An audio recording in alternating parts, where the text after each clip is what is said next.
thickened as one of LeBron's underlings, a guy that's been riding LeBron's coattails for his entire adult life, Maverick Carter, not a real Maverick, by the way. He quickly denied the report. He spat a loogie on it like what's that WNBA team in Seattle? They spit loogies there.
Well, you've had a lot of completions to Jalen Waddle already in camp. What's it been like working with him? What type of receiver is he on the field?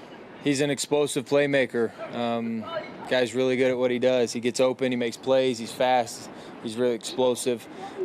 He's great ball in hand. He's great going and getting the ball deep. He's great, in screen game. He can do just a lot of things. He's very versatile. So he adds an extra element to our offense, and it's exciting. Man, we got a lot of different weapons that we're using, and I think top to bottom, this is just a really strong team, really good. And we just got to find what works for us and find ways to utilize all our tools.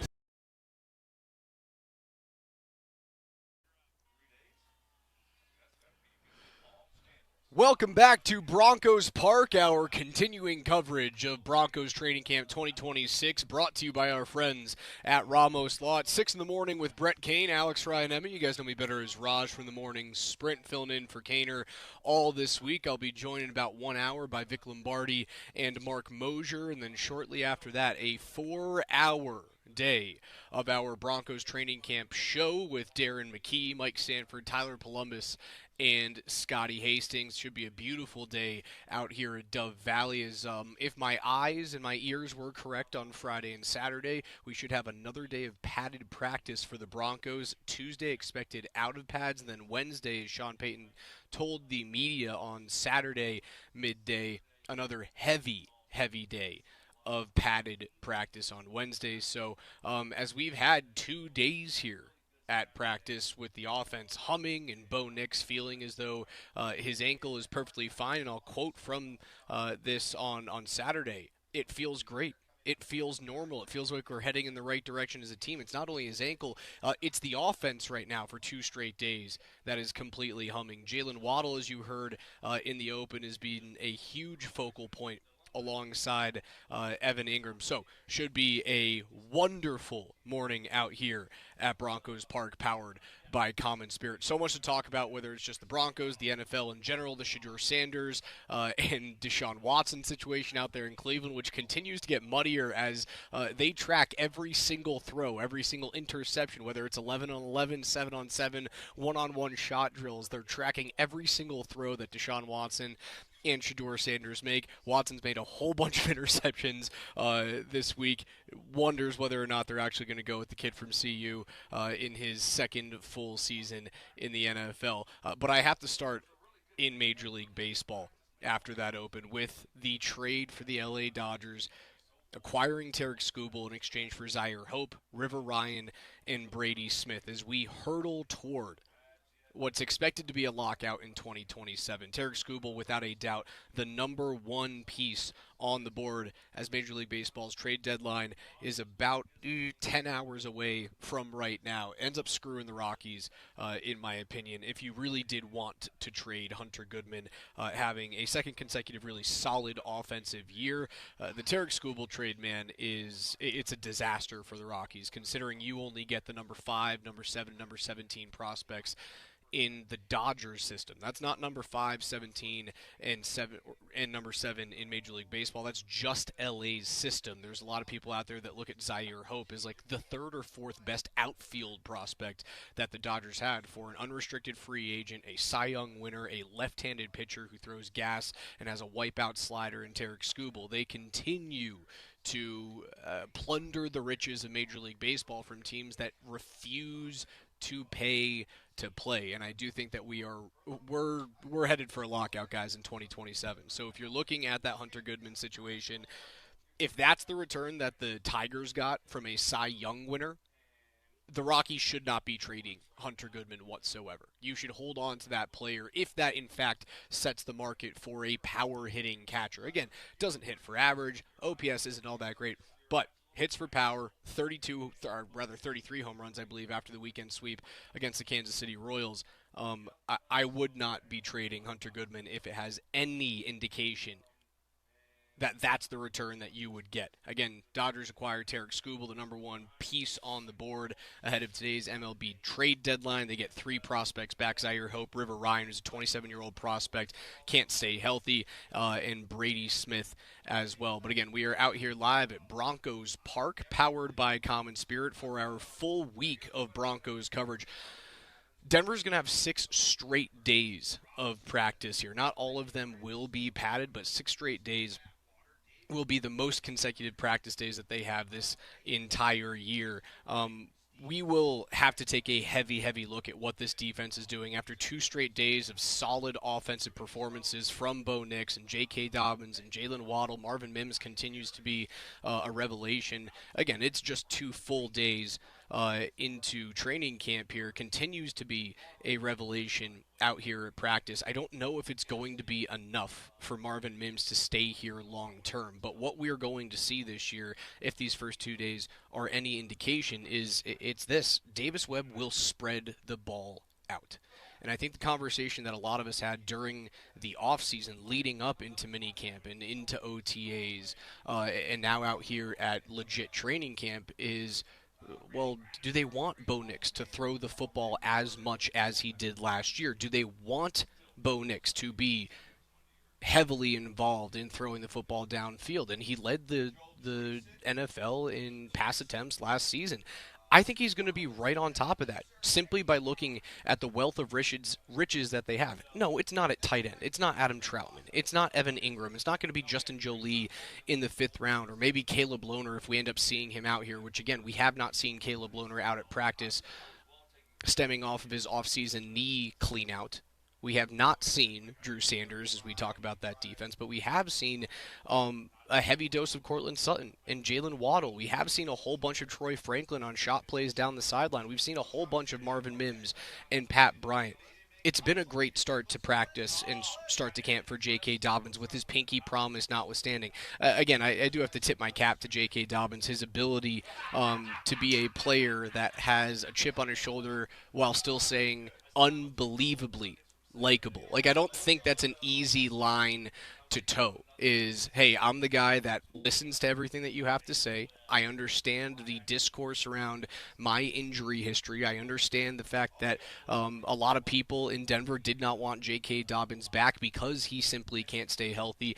He's able to build that chip with still holding his standing as a very likable player here. They're going to spread the ball out a bunch with this wide receiving core. They're going to spread the ball out a bunch with their ability to use R.J. Harvey as a receiving back out of the backfield. So I'll take a peek at that today. I'll be very excited to see another day of padded practice to see if the offense can have 3 straight excellent performances.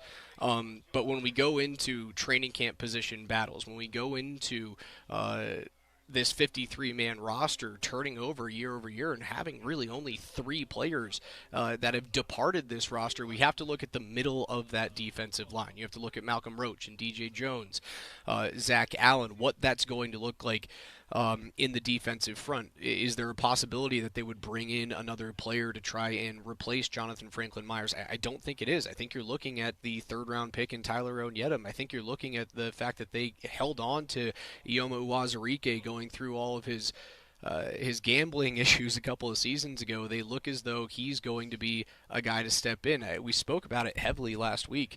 With the situation in Tampa Bay and the Buccaneers not paying their players, right? They're not paying Baker Mayfield, even though there have been reports that he's been offered a deal worth $50 million or more, but it's only been a 2 or a 3-year deal, and Baker at this point in his career wants a little bit more stability. They move on from a veteran wide receiver who still has a little bit left in his game in Mike Evans, right? He's now gone. He's on the West Coast, but it seemed like that was a money-cutting move from the Tampa Bay front office.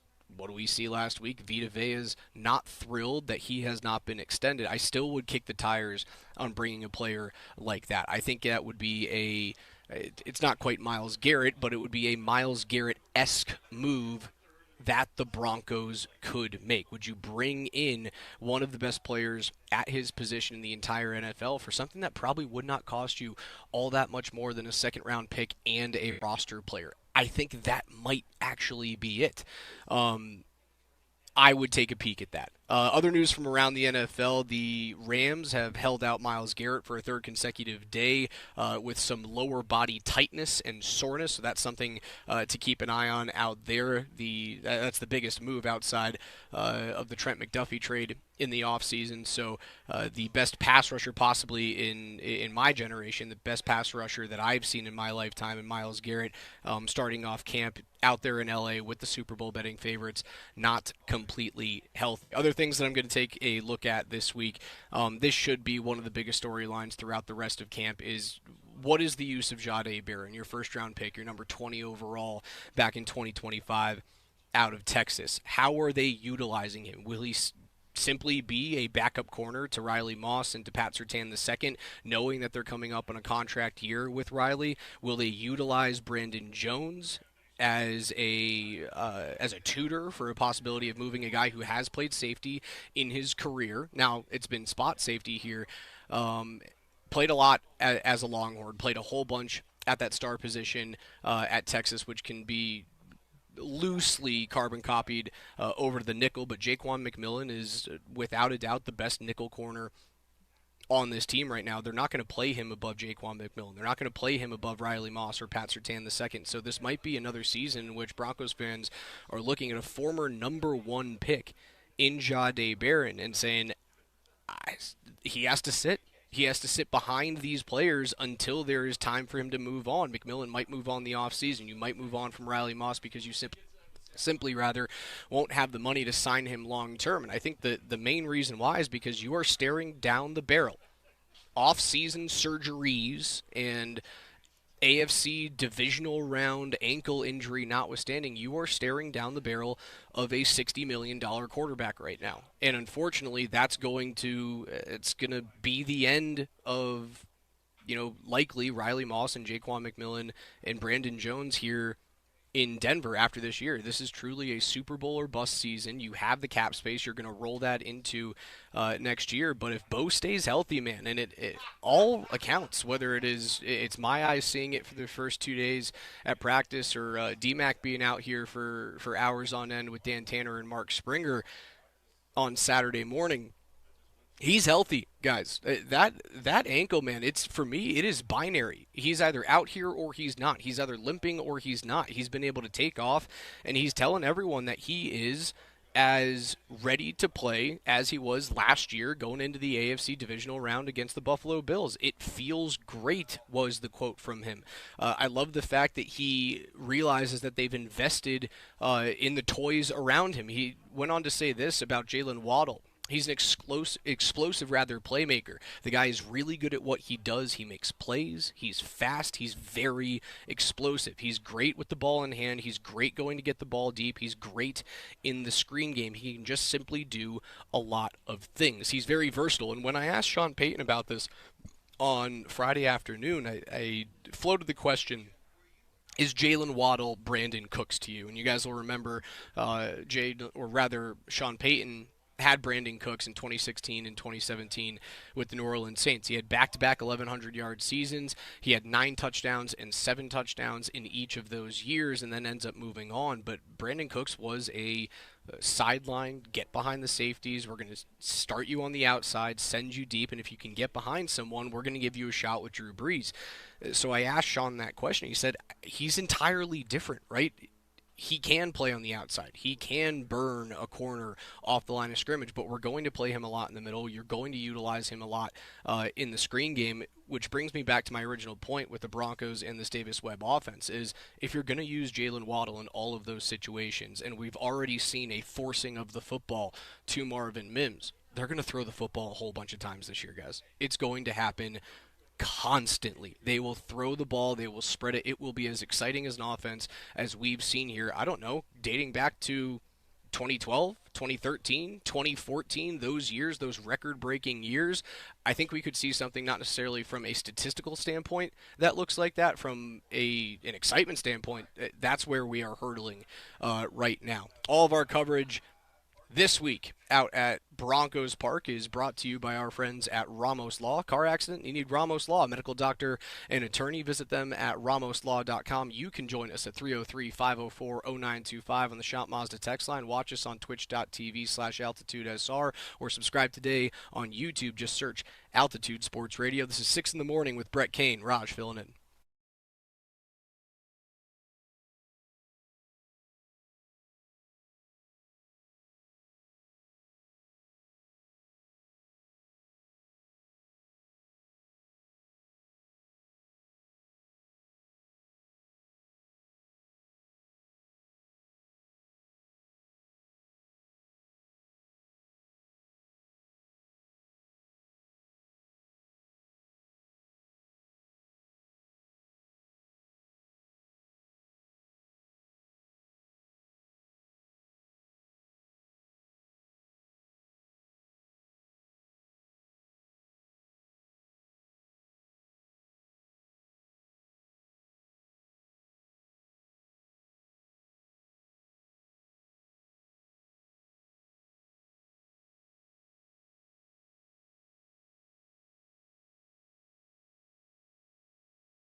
I feel great. Feel normal. Feel, nothing's holding me back. I'm out there playing like I normally do, and feel really good at my spot. So I'm going to continue to push it and progress, and also going to continue to physically get ready for this long season. But right now I'm exactly where I want to be as for our plan, and actually was a little bit ahead from where I was last year going into the season, going into the summer. So feel really good, feel like I'm in a good spot, and I think it's showing on the field.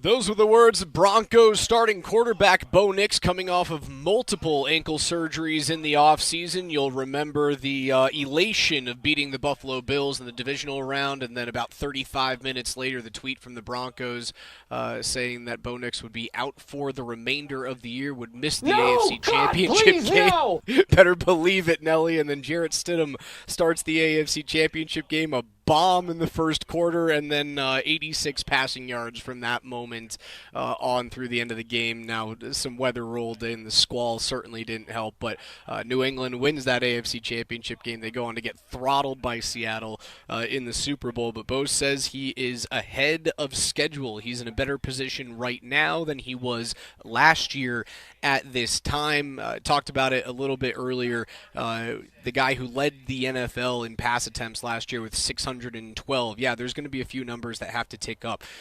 You can't be a sub 4,000 yard passer when you're leading the league in attempts. You can't be a guy who just throws for 25 touchdowns when you are leading the league in attempts. And I do believe that this new experiment with first-year play caller Davis Webb, still in his mid-30s, still just a handful of years away from being on an NFL sideline with shoulder pads on, with a helmet on.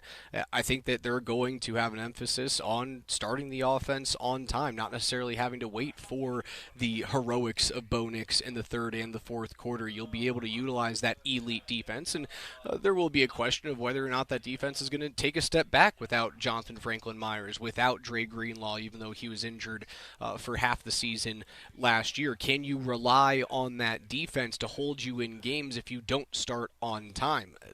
I think the data would point to the opposite side of the equation than it did last year when you were 11-3, I believe, in one-score games. Those games will go the other way eventually. But that is the thought process of bringing Davis Webb in, not only to hold him off from other teams, and it was very clear. He was a hot commodity. He was the hot young name in the offensive game. We've seen many, many years go by now of those hotshot young offensive coordinators being plucked by other teams, and the Broncos did not want that to happen. But the odd thing was they extend Sean Payton by another 5 years this offseason. So he goes hand in hand with George Payton. They're going to walk all the way to the 2032 season. So I don't believe this is necessarily a head coach in waiting. I certainly believe that this is keep Bo Nix's best friend on the coaching staff right next to him for as long as humanly possible. Is that just 1 year? Is it 2? Is it maybe 3? I don't think it's 4 or 5 years. I think Davis Webb will then have a whole bunch of teams begging for his services, especially if Denver wins another AFC championship. If they find their way into the Super Bowl this year, which, I mean, they're not going to do it without the health of J.K. Dobbins. They're not going to do it without the health and the progression of Bo Nix. But if they do end up winning an AFC title this year and getting to a Super Bowl, which I think a lot of fans out here expect them to do, Davis might be the number one name on the board in the offseason. We talked about Tampa Bay. Like, does Todd Bowles have a job? There's going to be 6, 7, 8 seats open in the offseason. If the Broncos offense progresses under Davis Webb, he might be gone as early as this year. The question around Webb extended to where he will call plays. And Sean Payton, his answer to that was, we don't necessarily know yet. I talked about this with Arn Anderson last night on Fox 31. I don't think Davis is a Vic Fangio call the defense up in the box type of guy, especially because of how young he is, because of the position that he played. I think he is a on-the-sideline type of coach. Now, is that the best position to be in from an offensive coordinating perspective, I don't necessarily know. I'd actually love to ask Mike Sanford that question when he gets in a couple hours from right now. But I think the benefit of having Davis Webb on the sideline greatly outweighs his ability to call games from the eye in the sky. You need to have him as that buffer next to Bo Nix when he goes up against Sean Payton. We've seen that fire between those two players, or rather between the quarterback and the head coach. Honestly, it's the same fire that I've seen for many, many years between Nathan McKinnon and Jared Bednar. They will beak back and forth at one another, but they do know that both guys are as prepared as humanly possible. They expect the most out of themselves and the teammates around them. And I do think that they expect the most out of each other, and that's where you saw that that back and forth between Bednar and McKinnon years ago. It's where you saw the back and forth last year between Bo and Sean Payton. But you have to have that buffer in those situations by having Davis Webb on the sideline. It's almost like a go-between with those two guys. So I expect Davis Webb to be on the sideline this year. We talked about J.K. Dobbins, his ability to stay healthy, his pinky promise that he made on Friday afternoon that he's going to stay healthy this year. If we look at the leading rushers last season, Dobbins, playing only 10 games last year, finishes with 772 yards. 4 touchdowns on 153 attempts. If he stays healthy, I think you're looking at a running back who gets 260 to 280 carries this year. That would put him clearly in the top 10, certainly in the top 7 in terms of attempts from the backfield. And if you give him those extra, that'd be 110, 120 rushing attempts, he's going to be creeping into that 1,200, 1,300 yard mark. If that happens, a 2-year deal for J.K. Dobbins is an absolute steal, an absolute home run. If you can find a way to get him to play 16, 17 games. And I hear a lot of people, actually, I see him on the text message line right now at 303-504-0925, the Shop Mazda text line, one price, one person, 1 hour. Running backs don't stay healthy for 16, 17 games anymore. I beg to differ. I'm looking at the top 30 right now. Every player inside the top 30 last year, every player who had 700 yards or more last season played at least 15 games, with one exception. That was J.K. Dobbins. One exception of rushers that had 700 yards or more last year played 15 or more games. It happens. A whole bunch of those guys end up staying healthy. Now, the reason why is because you can utilize that running back position a little bit more on committee now, and I think you can see that over the last couple of drafts. They bring J.K. Dobbins in the second round. They utilize, I wouldn't say a marquee pick, it's certainly not a marquee pick in the fourth round on Jonah Coleman, but you're utilizing a fourth rounder on Jonah Coleman this year. Jaleel McLaughlin probably makes the team. I don't know necessarily what that. It's another interesting position battle that we'll have to see. Is it truly R.J. Harvey and Jonah Coleman for running back 2, or is it more Jonah Coleman and Jaleel McLaughlin for that third running back spot this year? They're using draft picks on that position, so I think that they will try and spread out those carries a little bit more at the beginning of the season. But I don't know if you're going to see Jaleel McLaughlin. I don't know if you're going to see J.K. Dobbins in the preseason this year. I'm willing to gamble with that for the Broncos, is not playing him all that much in terms of like heavy padded practices this year. He is a veteran. He knows what it feels like. He can. I think he's probably calloused at this point in his career enough that you can go through training camp with getting a couple of extra days off and not going into the preseason and playing at all, and just throwing him out there into deep water when Monday, September 14th rolls along and you're on ABC and ESPN in Arrowhead against Patrick Mahomes and the Kansas City Chiefs. Like, just throw him into the deep end of the pool and allow J.K. Dobbins to swim, because you cannot afford to go anything south of 3-3 through the first 6 weeks of this season.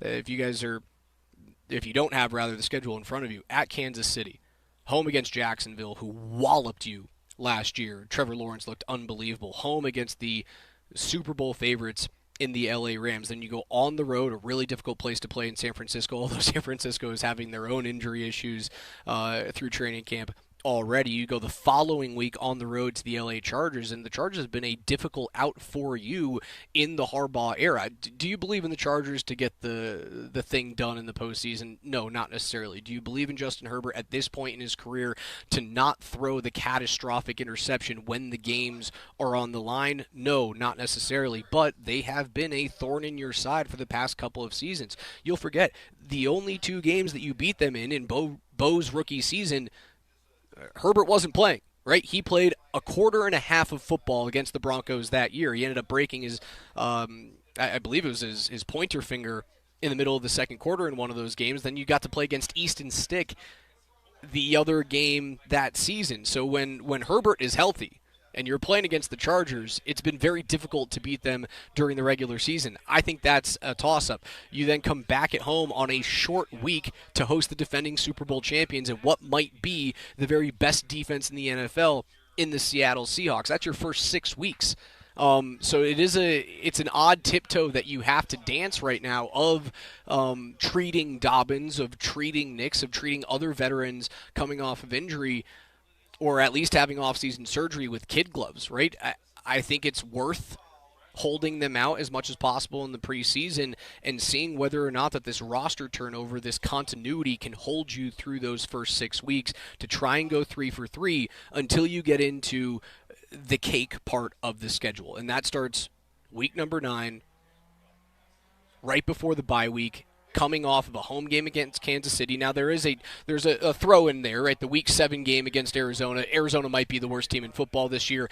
It's either going to be the Cardinals or the Dolphins. It might be the Browns, depending on what that quarterback situation ends up looking like. But the cupcake part of your schedule is at Carolina, then the bye week, and then you come back home against Las Vegas, on the road against Pittsburgh, who I've seen videos coming out there that, like, Drew Aller might be the steal of the draft. And if Pittsburgh is trying to talk themselves into Drew Aller being the steal of the draft last year, the Steelers are going to struggle. I've said it for years, and they still find a way to be a 500 football team, but there obviously has been change at the helm there in Pittsburgh. I think they're going to struggle. I think they're going to miss the playoffs, and I think they're going to miss it by a wide margin. You come back at home to play Miami, you're going to throttle them, and then 2 games on the road at the Jets and at Vegas. If you're 3-3 going into that cupcake schedule, where you may lose a game, if that, may lose 1 game, if that, in the middle of the schedule, man, this team is running towards another AFC West title. I just think that if you can stay afloat and be 3-3 through the first 6 weeks, you're going to be in the driver's seat knowing how easy the middle part of the year is going to be. Back to J.K. Dobbins, man. That pinky promise to Broncos country after he said he was born to be a Bronco. He pinky promises that he's going to be healthy for all 17 games. Dude, I don't need you to be healthy for all 17 games at all. If there's an injury in there, it just can't be season ending. If there's an injury in there, it just simply can't be in the most important part of the year. I talked about the easy part of the schedule in the middle of the year, man. If there's going to be times where J.K. Dobbins misses a game or misses a quarter or doesn't have as many attempts, it's got to be the middle part of the season. I wonder if do you fabricate that?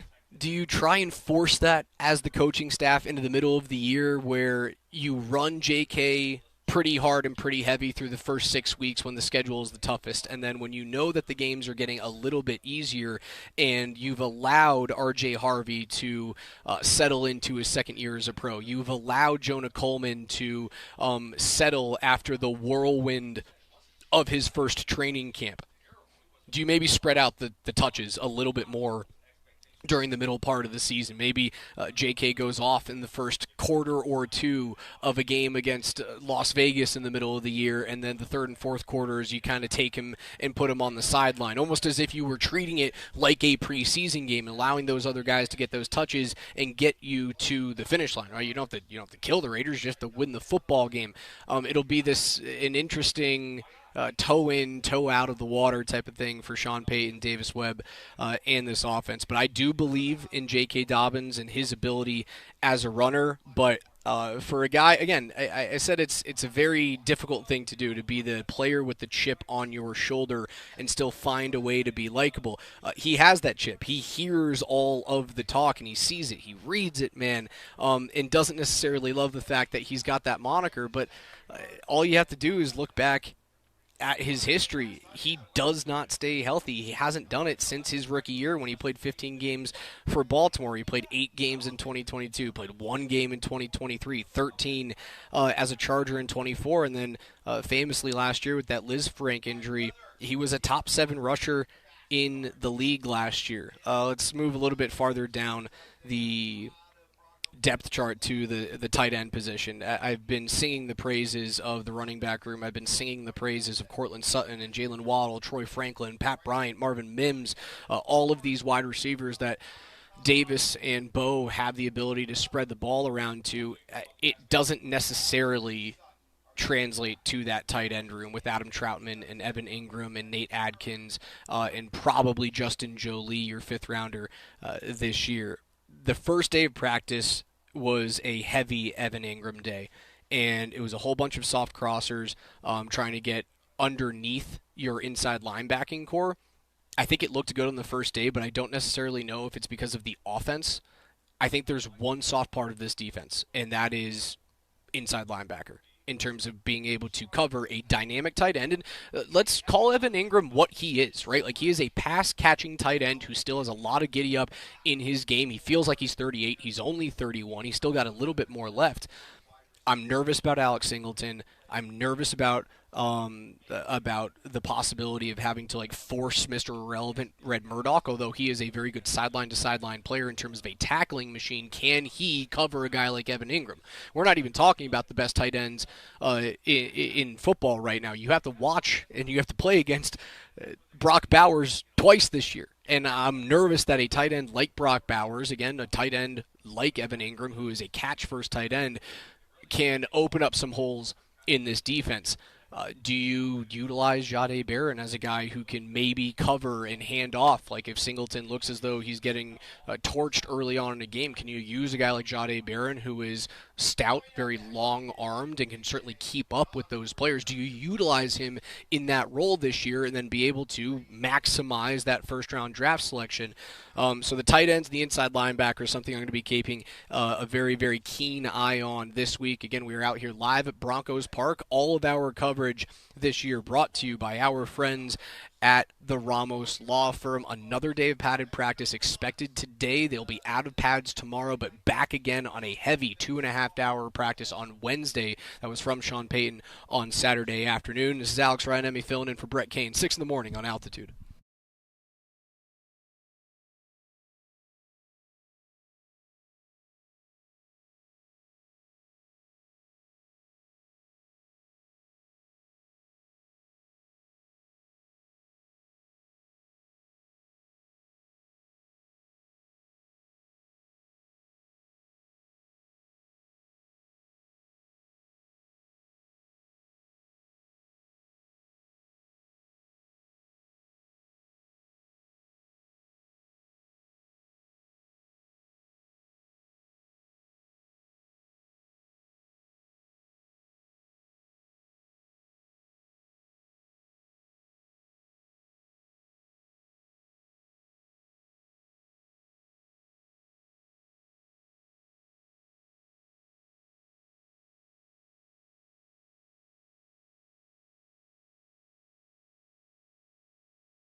Back out here at Broncos Park, our coverage brought to you by Ramos Law. Alex Ryan, you guys know me better as Raj from the Morning Sprint, filling in for Brett Kane here at 6 in the morning, just 15 minutes away from being joined by Vic Lombardi and Mark Moser. Will be out here every single day live through 2 p.m., and then the cool down show from 2 to 6 back at our studios in Lone Tree with Nate Kreckman and Andy Lindahl. You also have your Broncos Training Camp podcast with DMac every single evening. Make sure you guys don't miss that on YouTube. Just search Altitude Sports Radio today. 303-504-0925 is where you can reach us. Been going through a litany things with the Broncos as we expect another padded practice today. Bo Nix saying he is ahead of schedule with his ankle. It feels completely fine.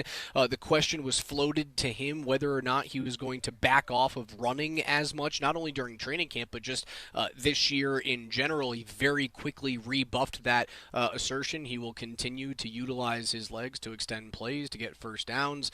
That is part of what makes Bo, and I don't think you can take that out of that dog. If they were to try and legislate that out of Bo Nix, I think that would be an issue, right? It brings him from a $60 million quarterback down to something that I think is far less than that. Nelly, you said you had the cut from Bo. Let's hear it. Absolutely not. I'm gonna roll, and I'm gonna be as athletic as I can be. And earlier question, it's a strength of ours, and so we got to use our strengths. And for me, that's when I feel at my best, and that's when I feel free. When I'm playing like that, when I'm moving around, it's a good thing. But at the same time, I also know what it's like to not have that asset and have to stay in the pocket. So I feel strong no matter what the play is going to be, no matter what happens defensively, no matter what my reaction is. I feel capable of doing anything. 430 yards in his rookie season with 45 first downs, 356 yards scrambling for 25 first downs last year. In his second season, going 14-3 as the Broncos starter. I think he's right around 300 rushing yards again this year. I think he's probably somewhere between 3 and 5 touchdowns this season. Another guy who's going to find a way to move the sticks 30 or so times with his legs this year. Do not take that away from that player, and I think it's an exciting, or an interesting rather, gamble to take with Bo Nix. If he does get hurt again, if that ankle does flare up, you do have the buffer of that fifth-year option. You have the buffer of not having to sign that extension. You could walk him all the way up until free agency, or you can kick the can down the road with tags, which is something that Tampa Bay may very well do with Baker Mayfield. You have the ability to extend Bo Nix without having the long-term commitment to him. However, again, if you guys listen to my show a few months ago, I was saying if you had the ability in this fantasy land to float Bo a $50 or a $55 million contract per year, you would do it. As of right now, with the amount of games that dude wins, you would do it. 24-win quarterbacks over 2 years do not grow on trees in this league. There are many teams that wait years and years and years to find that. Just ask the Cleveland Browns how many drafts, how many free agents, how many trades it takes to find a true franchise quarterback. I think that they would salivate over having a guy like Bo Nix in a place like Cleveland. Again, if you guys are just joining us, some news from around the NFL. A defense that might very well be the best defense in the NFL adds another player. Jadeveon Clowney is returning to the place that took him number 1 overall in the 2014 NFL draft. Jadeveon Clowney coming off 13 games last year with the Dallas Cowboys. He had one forced fumble last year and 2 recoveries last season. He returns to the Houston Texans, and this defense now guys, it's terrifying. Will Anderson, Danielle Hunter, Derek Stingley, Reed Blankenship, Kalen Bullock. That defense is, for my money, the best in the league. I think it goes Houston, Seattle, and Denver at number 3 in terms of the best defenses in the league going into this season. Houston continues to be an absolute terror. Will Anderson, I think, is one of the most complete players in the entire NFL. So Jadeveon Clowney signing with his old team that selected him first overall about 12 years ago. Some more news from around Major League Baseball as trades continue to pile in. The Cubs have acquired Kevin Gausman from the Toronto Blue Jays. The Yankees get Luis Garcia from the Nationals in exchange for 3 prospects, Jack Siebert, Ben Grable, and Yvonne Cruz. Freddie Peralta has been traded from the New York Mets to the Tampa Bay Rays in exchange for Aiden Smith, Emilian Pitre, and Gary Gill-Hill. And then the big news last night, Tarek Skubal has been traded from the Detroit Tigers, the former Cy Young winner and pending unrestricted free agent, goes from Detroit to Los Angeles for River Ryan, Brady Smith, and Zaire Hope. And it begs the question, are the Dodgers ruining baseball? And to an extent, yes, you can say that. I'm certain a lot of Rockies fans here in the area are pretty upset that the number one guy on the pipeline, the number one guy in that trade pipeline, obviously goes to the LA Dodgers. They're in the driver's seat to win another World Series. There's no two ways about it. But I do think you have to look at the teams who are heavily below league average in terms of payroll. The teams like Cleveland and Miami, the teams like Washington and St. Louis and the Athletics and the White Sox, and the Rockies are lumped into that group of teams that aren't paying a whole bunch of money. They're certainly below league average and in the second half of teams this year. But we have to remember that this collective bargaining agreement was agreed on by all teams, all owners, and there's only, it seems, 5 or 6 owners around the league, maybe as many as 10 if you can get down into the San Diegos and Detroits of it all, that are willing to pay to play in this league. And if you're willing to pay, you've got a decent chance. But take it from someone who has grown up a New York Met fan and is unfortunately dialed into that existence. It doesn't only take money. The Dodgers would not be the Dodgers just because of the money, just because of the TV deal that they have, which is, without a doubt, not even close, the best TV deal in Major League Baseball. They can basically pay all of these deferred contracts, and if we go into that deferred contract money, Shohei Ohtani, Mookie Betts, Max Scherzer, Blake Snell, Freddie Freeman, Will Smith, Kyle Tucker, Tommy Edman, Teoscar Hernandez, Tanner Scott, Edwin Diaz, and Justin Turner, who is no longer, I don't believe, is playing for them. I think Justin Turner's been retired for a couple of years. All of those players that I just mentioned, deferred money that doesn't start until 2030 at the earliest. Sure, they've got the money. Sure, they have the ability to do this, but in order to trade for those players, you have to draft well. You have to develop well. And the Dodgers do that better than arguably any team in Major League Baseball. So are they ruining it? I think they're ruining my ability to love the game. They're ruining my ability to think that anybody can win a World Series. But is it just money? Is it just the haves and have-nots? No, look at the highest payroll in baseball right now, the $323 million New York Mets, and realize that they just have 3 more wins than the Rockies do. And the Rockies are about to lose 100 games for yet another season in a row. It takes so much more than money, guys. So much more than money. But I do firmly believe that we are hurtling toward a 2027 lockout. I think it's good for baseball. I understand the argument of this is what the owners want, right? There's collusion that the owners want the Dodgers to bring in all of these players to continue signing free agents with deferred money so that they get the help of public opinion. I suppose my argument here is, why is that a bad thing?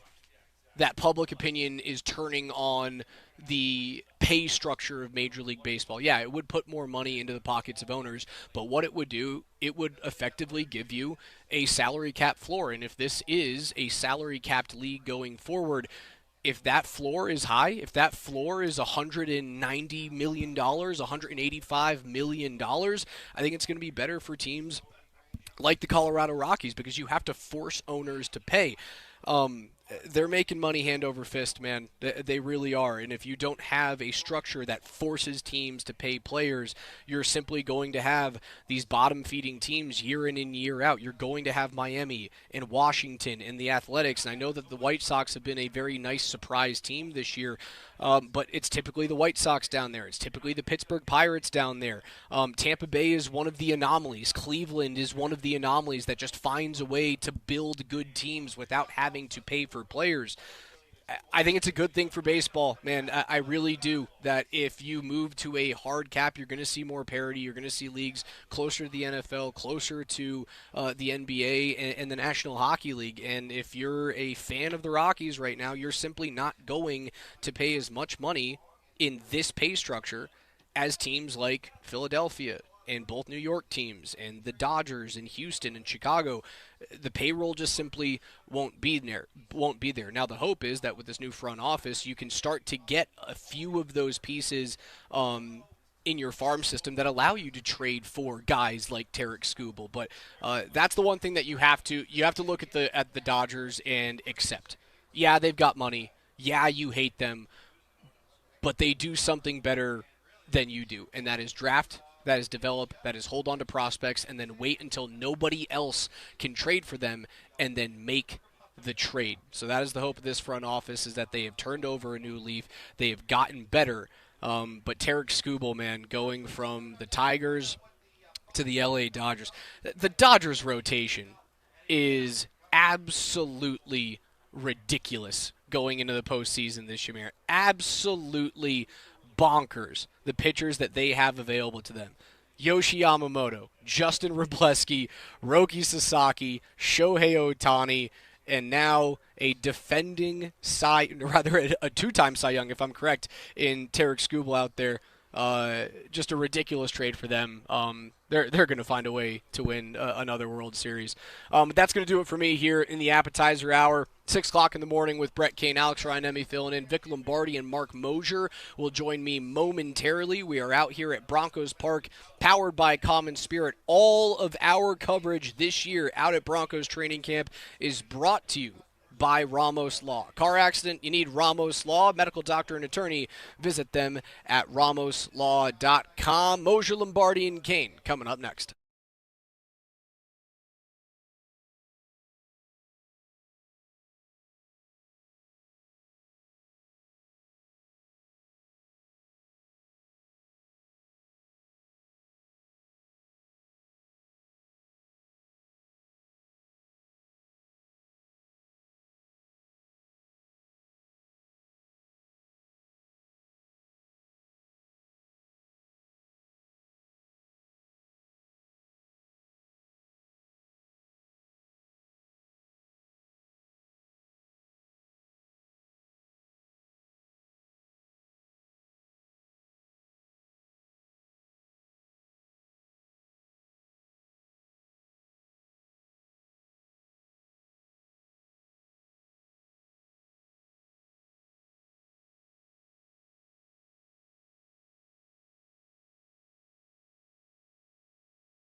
You've had a lot of completions to Jalen Waddle already in camp. What's it been like working with him? What type of receiver is he on the field? He's an explosive playmaker. Guy's really good at what he does. He gets open, he makes plays, he's fast, he's really explosive. He's great ball in hand, he's great going and getting the ball deep, he's great, in the screen game. He can do just a lot of things. He's very versatile. So he adds an extra element to our offense, and it's exciting. Man, we got a lot of different weapons that we're using, and I think top to bottom, this is just a really strong team, really good. And we just got to find what works for us and find ways to utilize all our tools.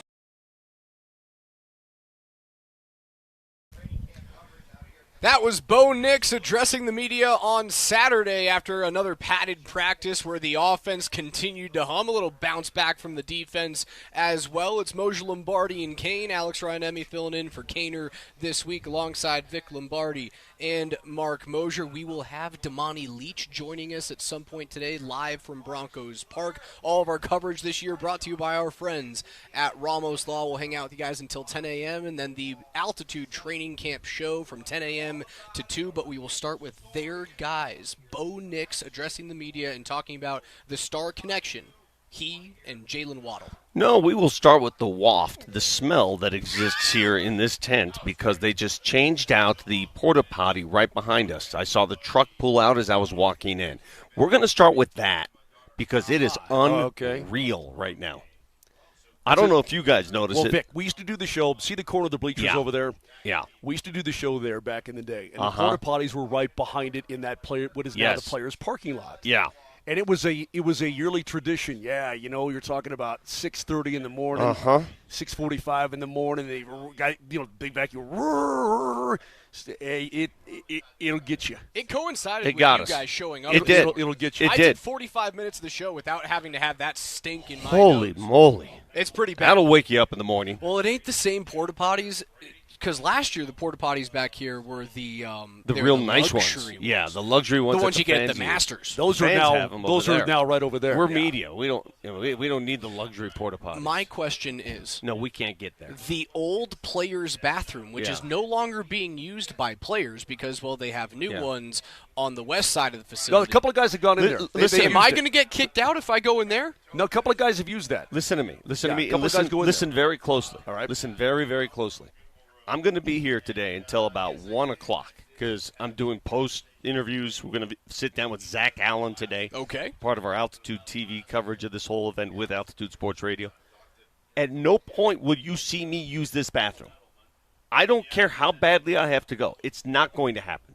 I'm not going in there. Not after what I just saw and smelled. That's not happening. So I don't know who invented these things. I don't know how you maintain these things. I'm not doing it. Honestly, we're lucky we have that. I was told the first time, hey, there's a bush over across the street. Well, I'd rather have a bush. Okay, well, then you got it. I would much rather have a bush. I'm not doing it. So we can talk football all day. We can have our fun with the Broncos. I'm not using that. Don't use it. Okay. Find your way into one of the 7 other bathrooms that we have in front of us right now. Back to Bo and his connection with his brand new toy that they parted ways with first-round pick plus in Jalen Waddle. It's been the focus of camp so far, their ability to use Jalen Waddle in largely any position. He kind of echoed what Sean Payton told me. I asked the question, do you see Jalen as Brandon Cooks? And Peyton had Cooks back in 2016 and 17 with the Saints, and he was phenomenal. He's a 1,200-yard receiver and caught 8-9 touchdowns a year, but he was an outside guy. He was below the top off the defense. And Sean went, I can use Brandon kind of one way. I can use Jalen in a multitude of different ways. It seems so far in the early going of camp, it's been a home run acquisition. Well, he brings an element that this team has desperately needed. He allows you to throw the dink and dunk stuff and do something with it, right? We have seen the Broncos do that short game passing, and it results in short gains. Then that's it. Now you got a guy you can throw it 5 yards to, and he can break it any time. And that changes everything. That makes the defense come up and respect that player all day, and it allows other players to open up. That's an excellent point. And Raj, I look at it like this. Okay, he's not, your T. Higgins. He's not your Jefferson. He's not, he's not, let's say he's not that caliber of a wideout, okay? I agree. But he doesn't have to be in order to make this offense, as Vic just enunciated, more dynamic because of what he can bring to the table and what it does for other players and what it does for his quarterback. So I'm hoping and I'm thinking that that's what we are going to see on a weekly basis. I mean, that would be the ultimate idea, that you don't need to bring in one of these star-studded, insane wideouts and everything that comes with it, but you bring in a guy who's going to fit and you're going to work with and you're going to maneuver around, and a guy who can, as Vic said, take small receptions into big plays, but it's going to help everybody else out. So it's a really good fit. So if he's not Brandon Cooks, is he Emmanuel Sanders? I think, I'd say a little bit like that. I think he's a quicker version of Yeah, Emmanuel. I agree with that. Yeah, but his ability to play underneath. Yeah, but I thought Emmanuel Moore was an outside guy as well. I mean, he can stretch the field. He can go sideline. I mean, this guy's more of a scat receiver. So, I mean, we'll see. I can't wait to see how they use him. I can't wait to see how he is utilized in this offense. I can tell you this, watching the offense already through 3 days of practice, it's pretty exciting. Dude, they got some ballers. When's the last time that you saw the offense clicking this early in a camp? Usually Is it's it the 2012, opposite. 2013? You're so right. It's the exact opposite. If you've ever been out to a training camp, the defense is strides ahead, always. They set the pace. Typically, yeah. Honestly, you tell people not to show up until like a week in, because if you're sitting out here on that first Friday or even, today, tomorrow, and Wednesday, you're not going to see fireworks. You're not going to see fantasy football type of training camp until a week and a half in, but that's not the case this year. Well, I love the fact that the Broncos already are not afraid to open up the offense early in camp, and let guys make mistakes. Peyton Manning used to always say it's okay to throw interceptions in camp. It's all right. Don't tell that to the Cleveland Browns. But it's okay, man. That's where you make your mistakes. And these quarterbacks at least are opening things up early to make it fun. I will say this, though. Watching some of these drills, and I love the drill where they have two quarterbacks going back at the same time and, throwing passes. Yeah. I guess you're getting twice the work in. Well, the defense right now, Raj, basically what they're telling the defense, just sort of be there and be in the way. Don't try to knock any balls down. Don't try to defend. I mean, and this is no offense to the crowd, because the people who are here, they want something to cheer for. I mean, that's why when the rookies come running out and the crowd just goes insane, right? Guys that they won't see on the roster this season are getting the crowd fired up, but they want things to be excited about. So Saturday, again, Riley Moss I forget who it was coming down the sideline, but Moss stopped short, and this guy now runs free for about 9 yards and then makes a reception for a touchdown, and the crowd goes crazy. So Moss just surrendered himself on the play. And that's what the defense is doing right now. The defense is surrendering at the end of these plays is what they're doing. So they're not really trying to defend. They're not trying to knock balls down. They're not trying to they don't want collisions down No, they don't want any of that. They want so the offense is going to look crisp and good, but if this defense had an opportunity to kind of get its claws into things, you might see more batted balls and more picks and more everything. It's interesting that you say that, because the question, I don't know if you guys get this, I got it again yesterday. How does Bo look? How does Bo look? How does Bo look? And my answer is always going to be the same. He looks healthy. That's where I'll start, and that's all you can say. He looks healthy. The last time we saw Bo Nix, he was limping off a field at Mile High Stadium. That's the last time we saw him in a football uniform doing anything. So health is very important, and he said it over the weekend. He's not going to change the way he plays, boys. He doesn't plan on it. He's going to run. He shouldn't. That's the way he has to play in order to be effective. He was a 300. I think if he's a 300-yard rusher this year with 3 or 4 touchdowns, that's all you can ask for him, right? You're not wanting to run that guy for 500, 600, 700 yards. You're not wanting to turn him into Josh Allen. I think that's a mistake. But in order, you don't want to neuter the player either. Nah, his wheels though are too good. His wheels are too good not to utilize him. And again, he was never a Lamar Jackson type of guy, right? He's not a Josh Allen kind of guy. He's faster than he looks, though. But he is. And that's exactly right. So yeah, Raj. I mean, look, he's got to play that kind of game in order to be the Bo Nix that we know he can be. To take what you said about Saturday's practice and Riley Moss holding off and then he gets beat down the sideline, I wonder if that's a reaction to what happened on Friday late in practice. There were a couple of times where defensive backs, and I actually do think Riley Moss was one of them. It was either Marvin Mims or it was Troy Franklin that got over the top, caught the ball on the 3-yard line. Both of them went down to the ground, and that wasn't a padded practice that they were in. I wonder if that's a reaction to a couple of plays happening where both players go down to the ground. The kid from the UFL, Hakeem What's his last Fresh? name? The 6'5" freak out of the UFL. He looked good. Hakeem so I'll tell you. I don't have the roster sheet in front of me. He was the Hakeem Butler. Is Hakeem that correct? Butler. That's Thank exactly you. right. Thank you. He was the offensive player of the year. By the way, I sat here right in front of this tent and I watched him run several routes right at me and make several catches right at me here at this end zone. Was he talking to you when he was doing that? Was he? No, but I looked at this guy and I'm like, he's big. Is there room for him on the team, dude? I don't know, but amount he's of a wide receivers that they have available to them. Sutton, he's Waddle, he's Franklin. a big dude. He's a big guy. This guy. He's a Sean Payton receiver. Yeah, he is. He's a big dude. They could practice squat him. That's an easy move. I mean, there's no reason why they Now couldn't. let's be honest about it too. Okay, he's the UFL Player of the Year, whatever. He's also 30 years old. Okay, he's had cups of coffee in the National Football League in the last almost decade. Okay, so let's not come in here and pretend that this guy. Oh yeah. Hey, don't count him out. The Nuggets just signed a guy out of the European League. I'm not counting anybody out. I'm just saying. There's a reason he's 30 years old and was not on an NFL roster last year. Okay, so let's just What though? I think, chill out. Sometimes in NFL circles, you age out in the eyes of scouts and coaches. You age out. Guy gets past 25 and he hasn't made it. He's too old. I bet you're going to start finding older dudes who go in this other league, the UFL, and find and carve out a niche somewhere, somehow. A coach will believe in them, and maybe that's the kind of guy that does it. We'll see. People mature at different rates, man. That's true. I didn't hit puberty till I was 33 years old. Copy that. Yep. Already with a Is that couple the of reason kids, why the with a NBA couple of wasn't on kids the and everything horizon? else. Yeah. It was just a stunted pituitary gland. Pretty much. You know what happens? Pretty much. Yeah. Are you going to see that happen more in the NBA too? Now that the Nuggets have taken a dive into the European leagues and sign a player that they expect to be a true rotational player for them. Well, let's see if Diallo can play. If Diallo can play and at least contribute offensively, because that's what the only stumbling block there is that can he play at all offensively? We've seen the defense. I mean, if you can defend anywhere, but can he make an open shot? And that's going to determine how much playing time he gets. Really, even though they're going to be able to spread the ball because they're going to leave him open. Because we've seen that before. We have. If you can't make a shot in the NBA, defenses are designed to leave you open. They want you to shoot. I mean, early in Aaron Gordon's career, they left him open. Until he transformed himself into a three-point shooter. Exactly right. Christian Brown's had that problem. They left him open. So in the NBA, you've got to make those shots or they'll leave you open. You know what's sort of weird?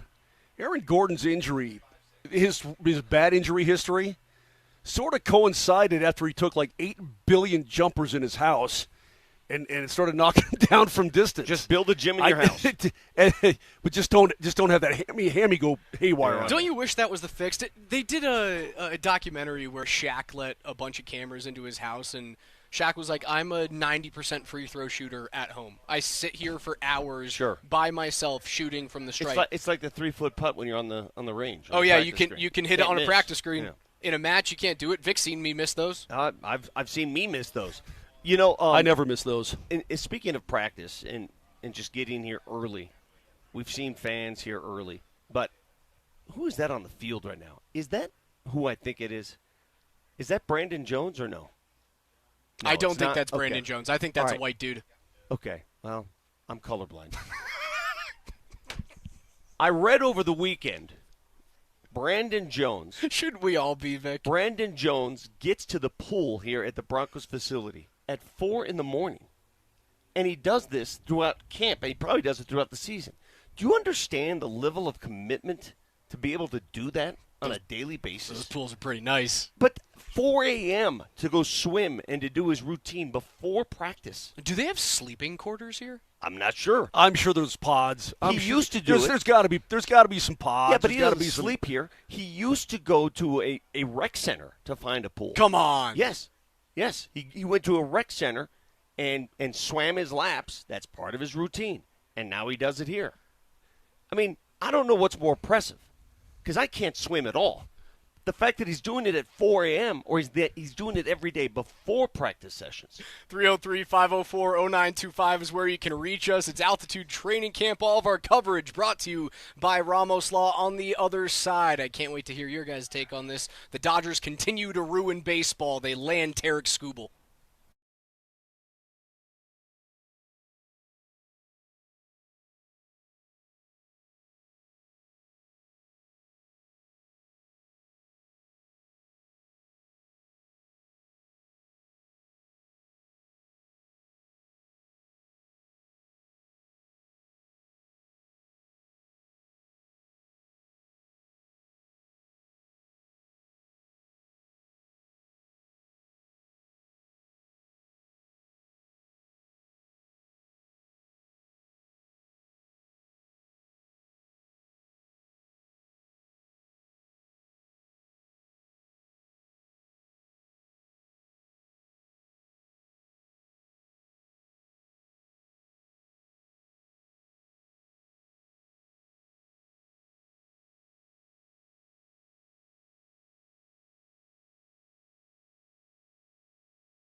this year, forget a top 3. I keep saying it. People think I'm crazy, but I'm going to be number 1. And I'm going to keep it there for the whole year, 17 games. A lot of people always get mad when I say, yeah, the injuries are over, because I said it last year, but that one was pretty fluky, right? This year, there won't be any. And there won't be anything for anyone to say about my injuries, because I'm going to play all 17 games, and I'm going to give my team everything I got for all 17 games, and I will be there for all 17 games. We can. I'll pinky promise all of you right now about that. Moser, Lombardi, and Kane, Altitude Sports Radio 92.5. Raj filling in for Kaner this week. We're out live at a hazy Broncos park powered by Common Spirit. All of our coverage brought to you guys by our friends at the Ramos Law Group. We will get into how the Dodgers have effectively ended baseball as we know it. If it wasn't already over, it's over as of yesterday with the Tarek Skubal trade, that momentarily. But that was J.K. Dobbins on Friday after practice making a pinky promise to Broncos country that he will play 17 football games. I really appreciate J.K. Dobbins' attitude toward his career, toward life. You could tell he's a glass half full. He's an optimist. It's infectious at times. I wish I were more that way. I'm almost the opposite when it comes to stuff like that. I'm a dweller. He's not. He's moving on. He's promising that he's not going to get hurt again. He's expecting not to get hurt again. I love it, but it's not reality. Sometimes it's just the way you cope. And coping, people cope differently. You're telling me. I mean, to get through a season, you and I are probably completely different with how we would cope with this kind of thing, but it doesn't mean that it's a bad thing, Vic. No, but in 5 years in the league, he's never played 17 games. He played 15 games as a rookie in Baltimore, right? Okay, good. But beyond that, then he played 8. Then he played 1. Then with the Chargers, and I thought he was pretty effective with the Chargers. He had 905 yards rushing on 195 carries, but in 13 games. He was right? exactly who he was with the Broncos. Okay. And the same thing happened. He got hurt at the end of the season and wasn't available at the biggest moments. And so when you say to yourself, okay, well, why was he even available? Why did the Chargers actually let him go? Because he was effective for them when he was on the field, and then he comes here and it's the same thing. Now, I love his optimism as well, Vic. I think it's great. I hope to God it's true, because I think this guy is a heck of a player. And he was one of the 2 handfuls of best backs in the league last year before he got hurt. Maybe better than that, but that's just so unpredictable. And past history would tell you that that's not what it's going to be. But there are people, though, who cope with this kind of stuff by always expounding the optimist, right? Always saying, hey, this is not an issue. But it is an issue. That's the truth. It is an issue. It's been an issue. He's had 3 major injuries on one leg. When you play that position, you are at risk to get injured all the time. So how do the Broncos, the question I have is, how do the Broncos keep him in the lineup without risking that kind of injury again? Because it was a fluke. It was a fluke. He got hip dropped last year, right? It was one of those hip drop tackles. Mm-hmm. What do you do? I don't know. You can't play him in the preseason. I don't want to see him play a single game. I think you just throw him into the deep end of the pool in week 1 on Monday night against Kansas City. I agree. He doesn't need preseason. Doesn't need preseason at all. But I do wonder when you get to the middle portion of the year, which is, we have to call a spade here, it's the easiest portion of the schedule. Right after you get outside of those 2 games against Arizona and then home against Kansas City, you have 1 game against Carolina, then the bye week, and then 6 cupcakes after that. Theoretically. 5 cupcakes. Theoretically, yeah. Somebody out of that pack, somebody's probably going to emerge as a pretty decent football team. But as it stands right now, that is without a doubt the easiest portion of your schedule. If you can survive the first 6 weeks at 3-3, maybe even you get out of it 4-2. Well, if you get out of driver's seat. If you get out of it 4-2, it's an absolute home run.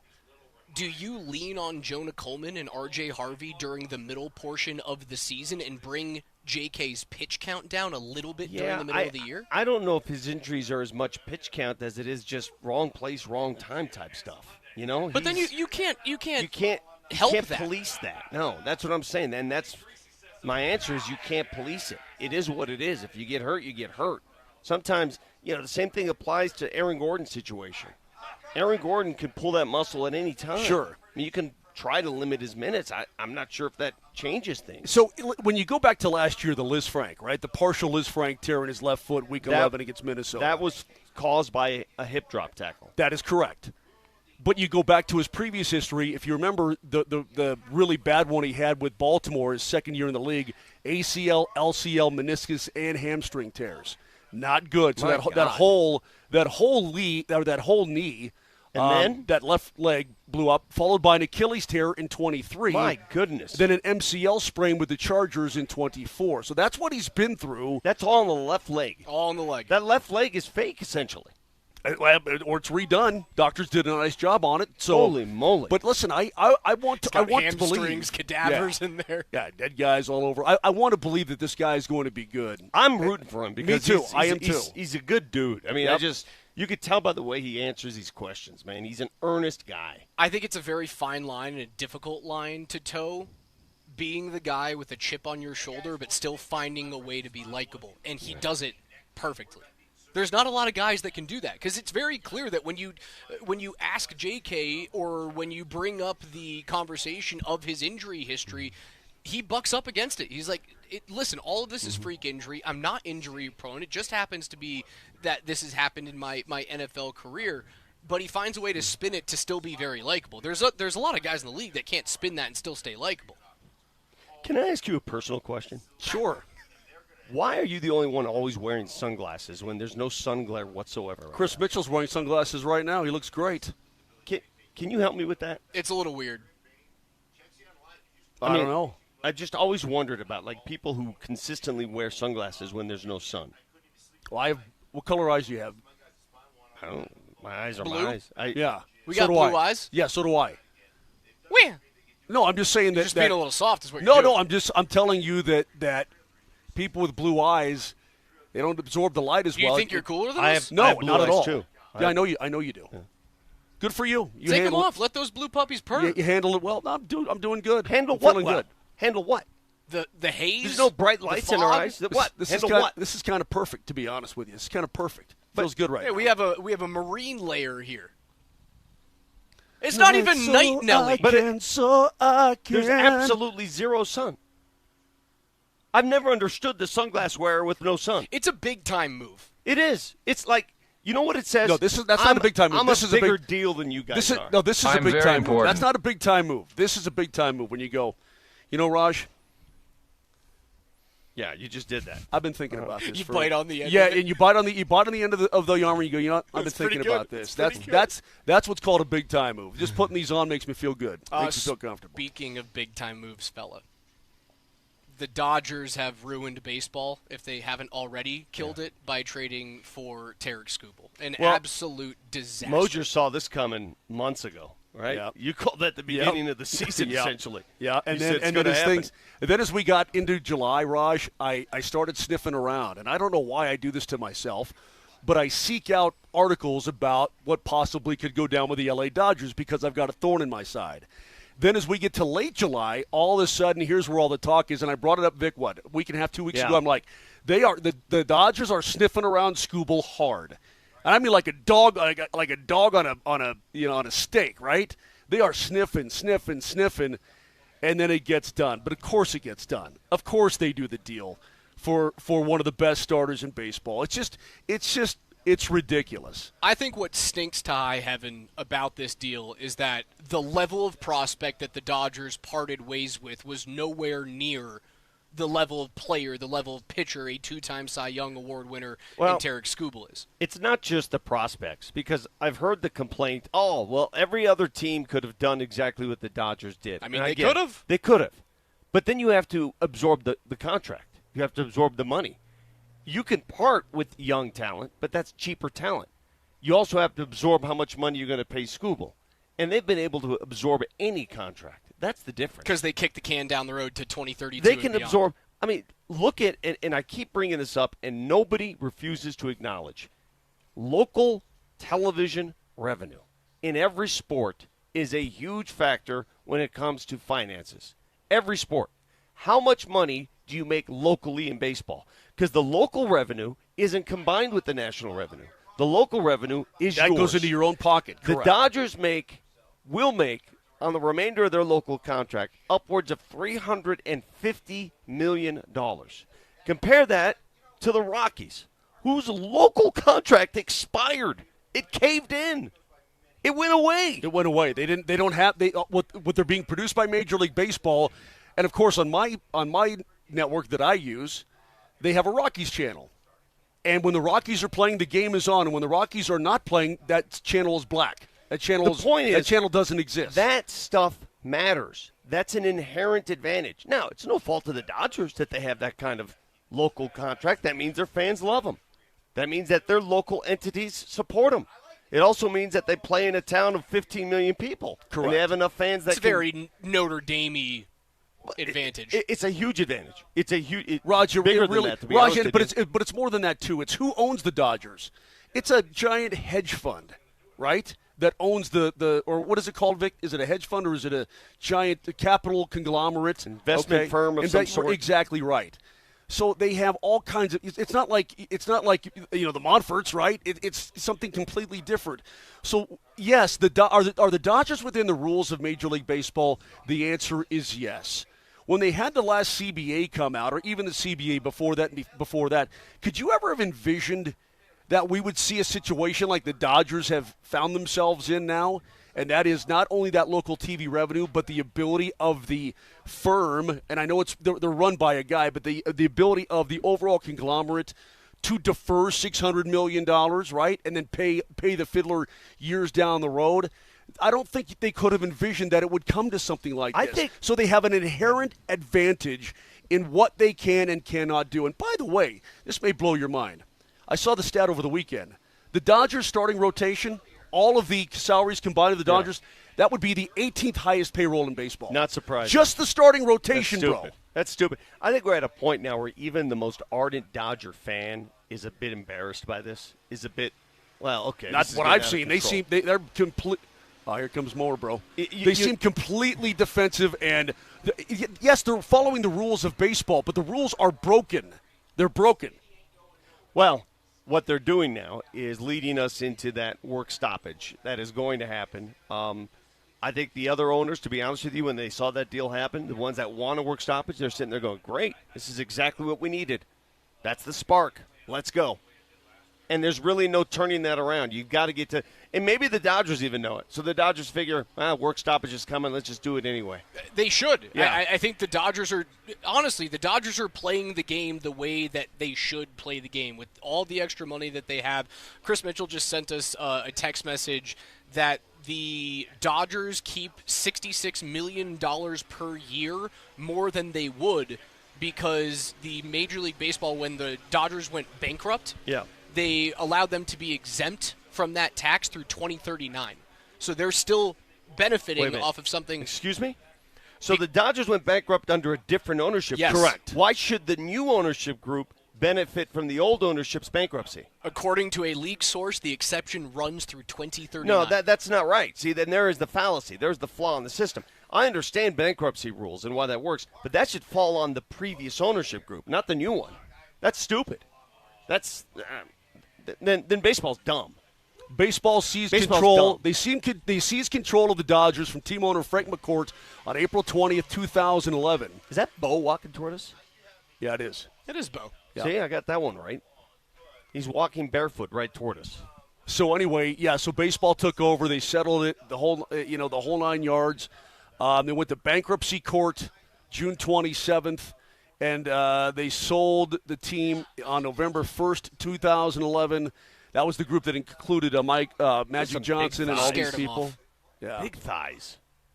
Moj, I didn't pay attention to a thing you just right. said. We were entranced by watching a shoeless Bo Nix walk down the 10-yard Why? line. Why would you be entranced by that? He's just a human being walking. Well, more and more guys are doing this now. Evan Ingram does it. Brandon Jones does it. And now Bo has started doing it. The barefoot walk on the playing field before practice. There's nothing wrong with touching Mother Earth and feeling the earth in your feet. God, that's an all-time feeling. You ever walk on a green without shoes on?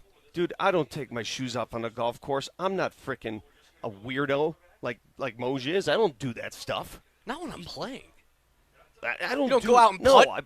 No. 7, 8 o'clock at night? No, no shoes on? When you're on the playing surface, you put your shoes on.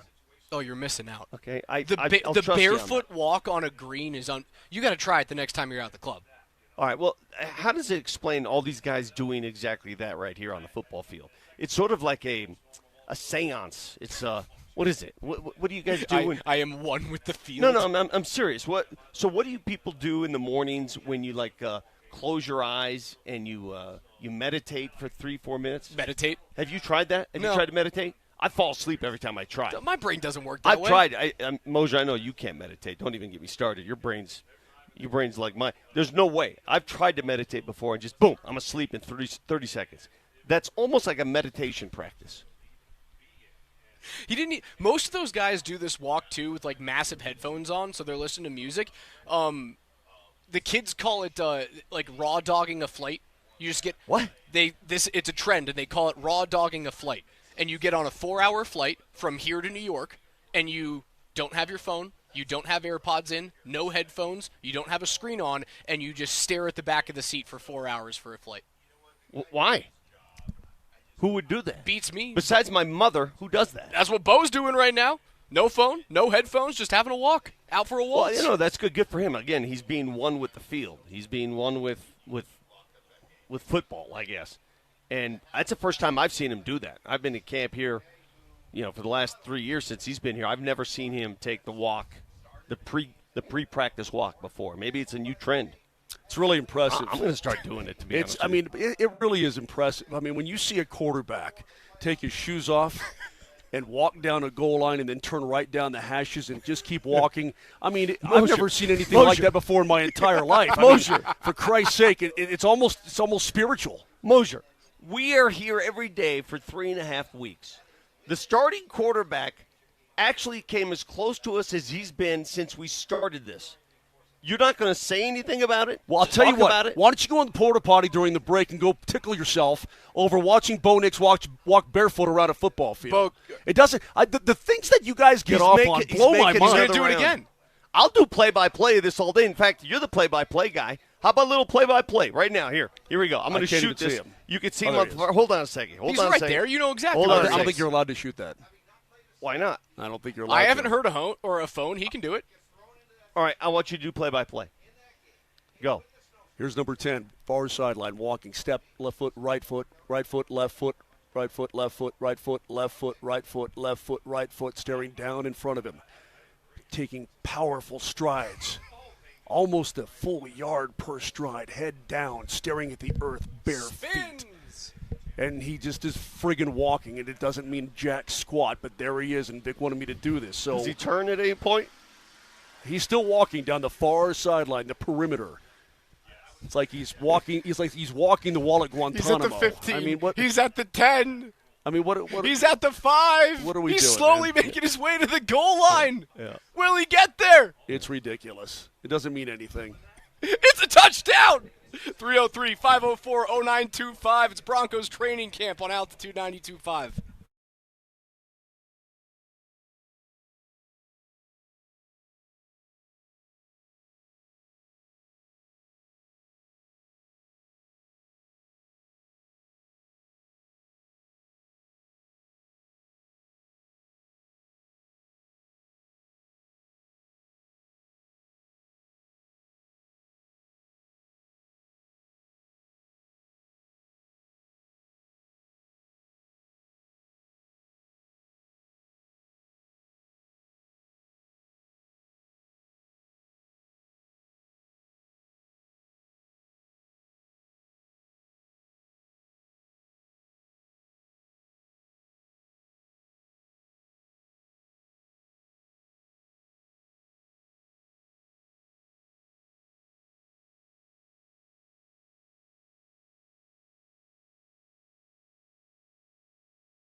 We'll have, by the way, about an hour from right now, we are out at a hazy, overcast Broncos Park. All of our altitude coverage of training camp this year brought to you by Ramos Law. Raj filling in for Brett Kane this week alongside Vic Lombardi, Mark Moser, Chris Mitchell, and Jesse Trujillo with Steve Nelson back at our studios.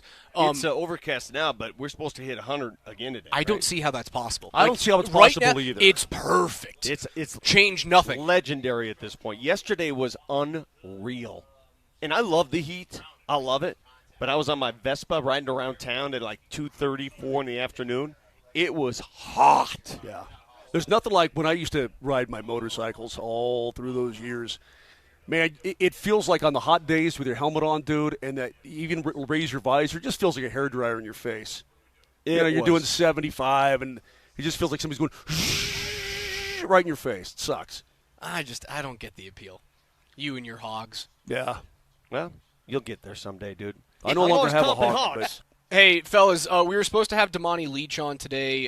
They are going to reschedule, but we will have Damani on later on during the week. So he's not coming with us today, another day this week. That is correct, okay. But he will not be on with us today. News coming out over the weekend, the Broncos have selected their architect for their new stadium. It's Manica Designs.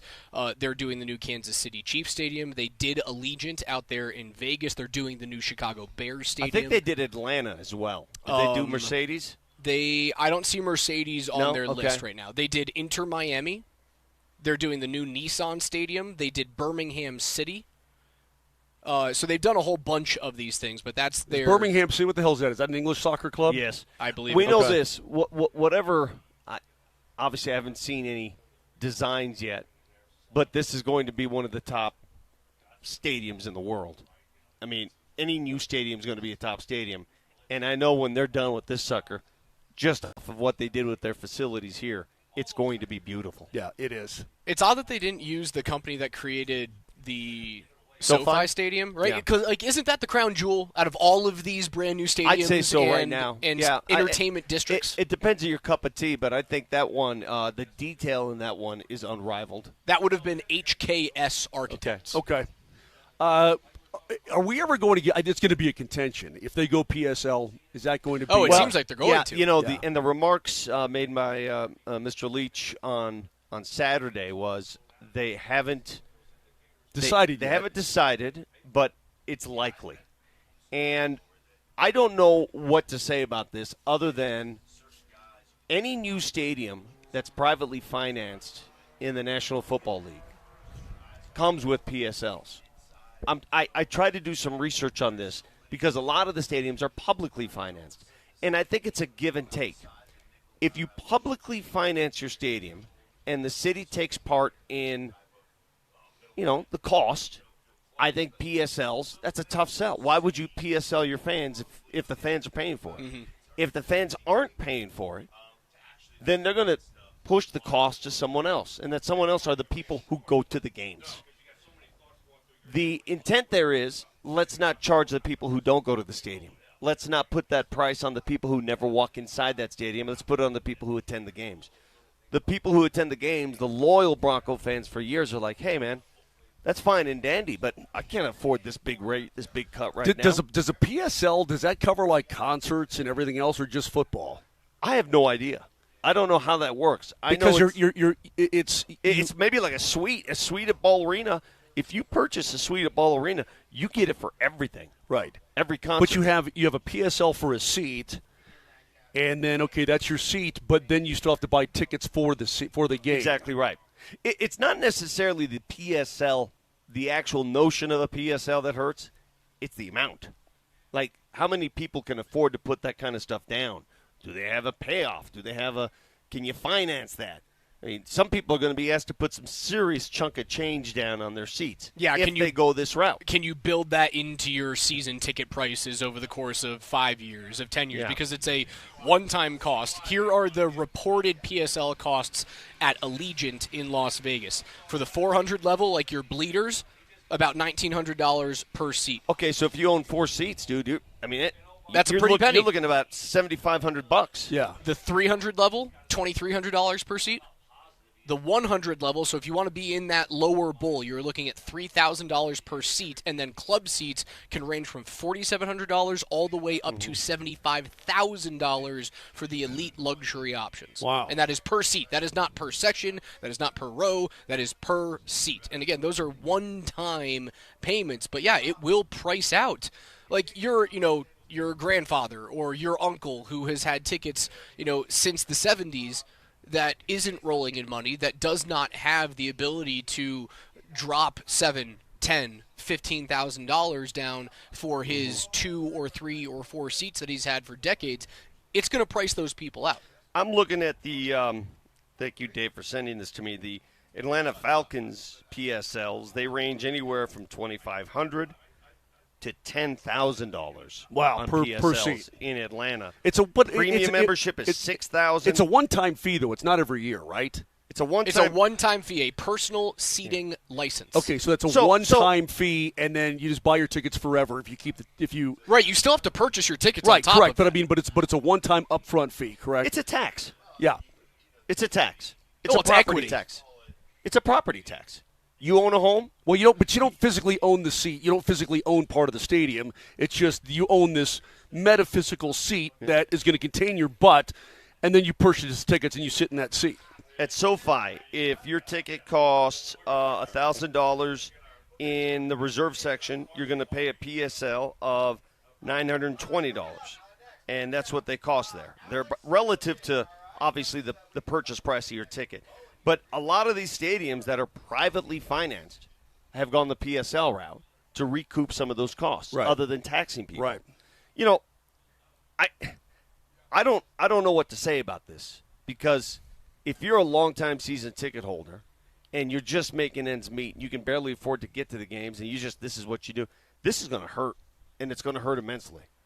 At the same time, they're not asking the public at all for anything. They're not asking for any public help on the stadium. So this is the give and take on that. I don't know where you go. Like, if the old Mile High suddenly said, we're going to do PSLs, I'd be like, what are you talking about? Yeah, that's owned by the city. How can you do PSLs? We all paid for this. Right. This is mostly paid by the city. Right. But the city, in turn, you can't do that to cities anymore, because they have proven if you ask a city to pay for your stadium, they're going to say no. There are too many people that don't care. Too many people that don't want to go to the games. Why should we pay for your stadium? Yeah, ain't going to pass a vote. They'll kick you out to another state. Right have now, to have 2 teams. Yeah, right now it says currently 21 of the 32 NFL teams utilize the personal seat license. And I guarantee the ones that don't are the ones that are publicly financed stadiums. They can't. Well, I don't know. Atlanta, is Baltimore publicly financed? Dallas, of course, is private. Carolina, I think that's probably public. I don't know, Vegas. Now, it does give you the ability, if you can afford the seats, if you can afford the personal seating license, it gives you the ability to profit off of those seats. You can then sell the rights to that PSL. Oh, yeah, you can. It's transferable. Yeah, it's definitely transferable. But you can't sell your right to purchasing season tickets. If you give up your season tickets as a Broncos ticket holder, it then just goes to the next person in line, which is seemingly endless. I don't know how it works when you want to sell your seats to games. Like, let's say you can't go to a game. Is there a specific service you need to use to sell those seats, or can you just go on the open market and I sell don't know. I'm reading right here. It says PSLs can typically be sold, traded, or transferred to other buyers on a secondary market if the owner no longer wants the financial commitment of season tickets. All right, so what about those fans who have waited in line for years to try and get season tickets? I don't know how that works. I don't know. Great point. You know what I'm saying? Because in Denver, we've got this. It's a great tradition, and it's a long line of people that I'm up next. I'm up next. Do they just go to the next person, or any person? Is it the richest person that gets that PSL? If I knew you had season tickets and I said, hey, I want your season tickets, I'll give you $20,000 right now, PSL. Do I get them, or does the next person on that list get them? Well, you remember the movie Fever Pitch? Yes. Okay. Yes. The but great remember, movie Okay, but remember with Jimmy. This is Jimmy Fallon. Jimmy Fallon and Drew Barrymore. But remember at the very end there, he's signing over his season tickets to some. Remember some guys giving him like $100,000. He's giving up his Red Sox season. Remember that? I wonder if the Red Sox have it. Was he signing over his PSL to these tickets that were his uncle's and blah blah blah blah blah blah blah? And then she comes jumping over center field, running on the field, and he tears it up and all that kind of thing, and it's happily ever after. Let me read something, and this is where I want to be very careful because I don't envy those fans who made Broncos country what it is today. The loyal fans who are blue-collar fans who go out of their way to go to these games and give up a lot of money, and now money is the game. This is from Texter 6023. The PSL is a huge joke. My family's had season tickets since 71. 11 tickets in the lower bowl. Hell, that's a lot of freaking tickets. Yeah, it is. How big's your family? 11 tickets? You're almost being greedy. Give up some of those damn things. If we're priced out of our tickets, which is going to be the case for many families who have a low priority in numbers, it's clear sign from the new ownership group that loyalty to fans means nothing. Now, I disagree on the loyalty thing. I think that right now loyalty is a very – how do you define loyalty exactly? Because loyalty can be how badly do you want those seats? You can make some money off these seats. Pay that money down, and then you can make money off certain games. Loyalty can be, hey, we're going to give a price break to people in the upper deck. Loyalty – what is loyalty? I don't know what loyalty is. There's a sidewalk tax in Denver, Colorado right now. You think the people that live in Denver, Colorado who can't afford to pay for their rent, they get a sidewalk tax to go along? Where'd that come from? Do you know what a sidewalk tax is? You own a sidewalk, you have to pay a tax on that sidewalk now, outside your home. What's the difference between that and a PSL? I thought the sidewalk was city property. I guess it is. You're paying a tax on it. You're paying a tax, but shouldn't it be part of your property tax? Bro, I don't know. The amount of creativity with taxes nowadays blows my mind, man. I don't know. I want to hear from you guys. 303-504-0925. It's like go buy a ticket to something and see how many fees are tacked on there. You know, and that's the point. That's where we're at. When you live in a capitalistic society, I don't know what loyalty is anymore. And it's not just billionaires that are gouging you. Again, you think people want to pay property taxes on top of sidewalk taxes? What's that?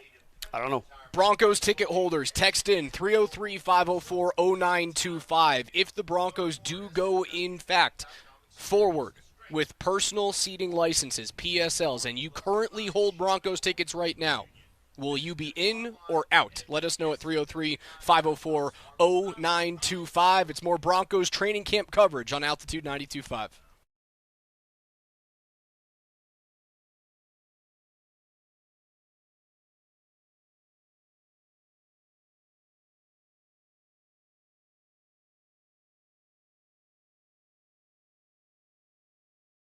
Shoes off.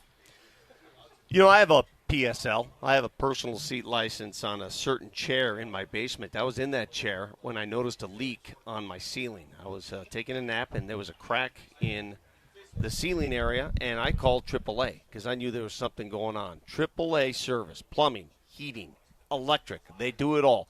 They came over.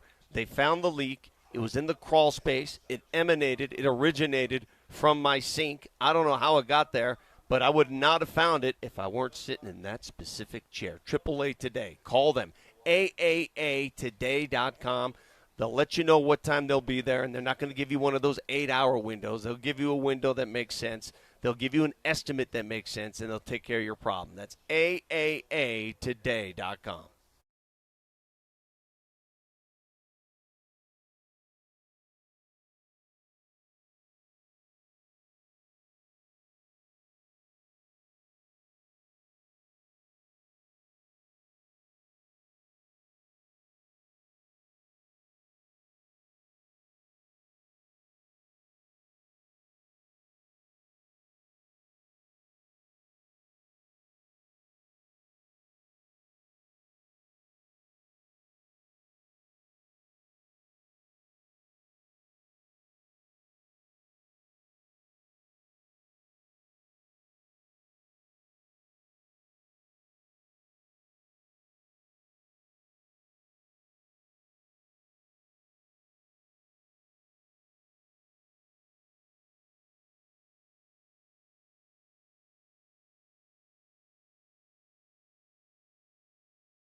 not taking off quite as much?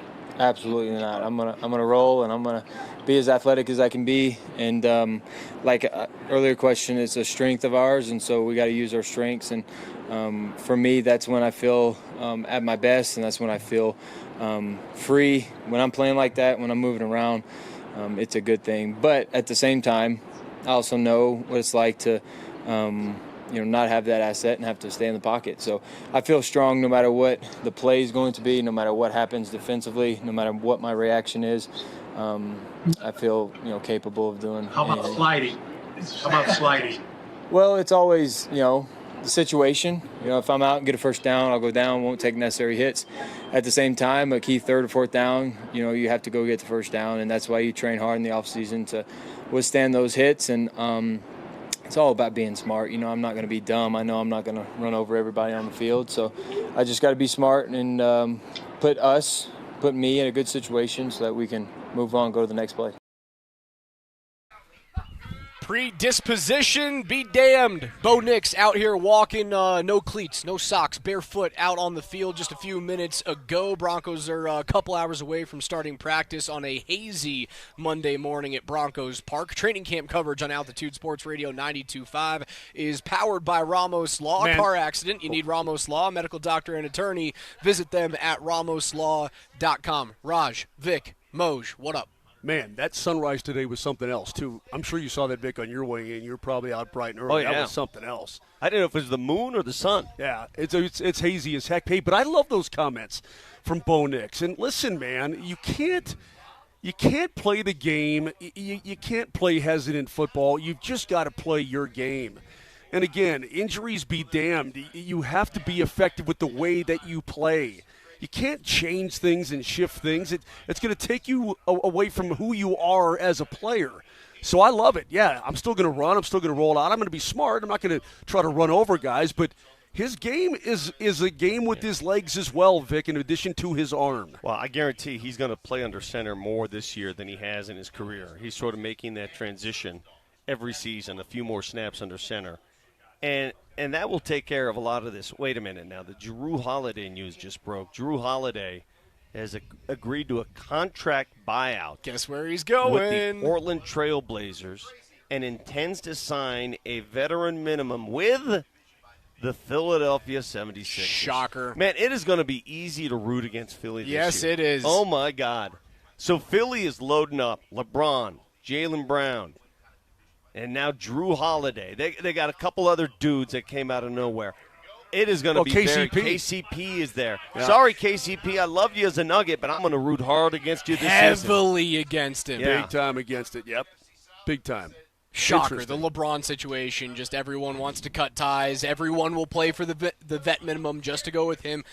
Are you ever going to get to that point with Nikola Jokic, where he is a big enough draw as a facilitator, as an all-time great? Will you ever get to the point where it just seems like every superstar just past his prime but still can give you very legit minutes and still a very good player in the league? Will you ever get to the point that they'll leave, buy out, and sign with the Nuggets to play with Nikola? No.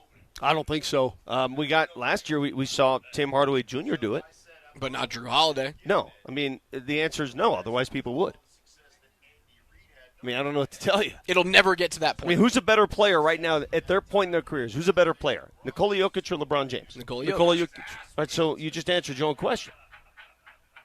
Yeah, but LeBron is outside of MJ, and we'll have this argument till the day we die, is one of the best of all time. So, and Joker is too. I get that. In my eyes, he is anyway, Vic. Mm-hmm.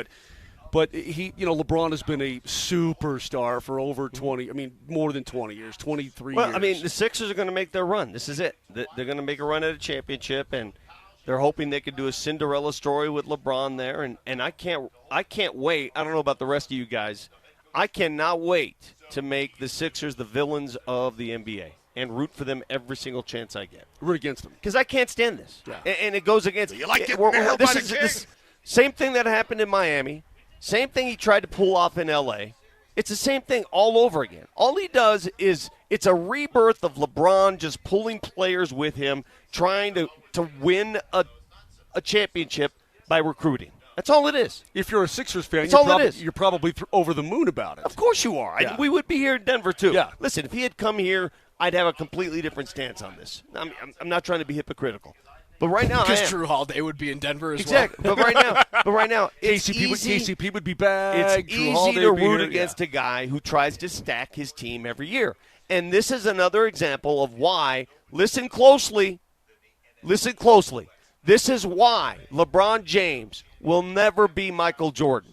Michael Jordan wasn't out there jumping team to team, recruiting his friends to try to win championships. He won them with whatever was around him. He didn't need this.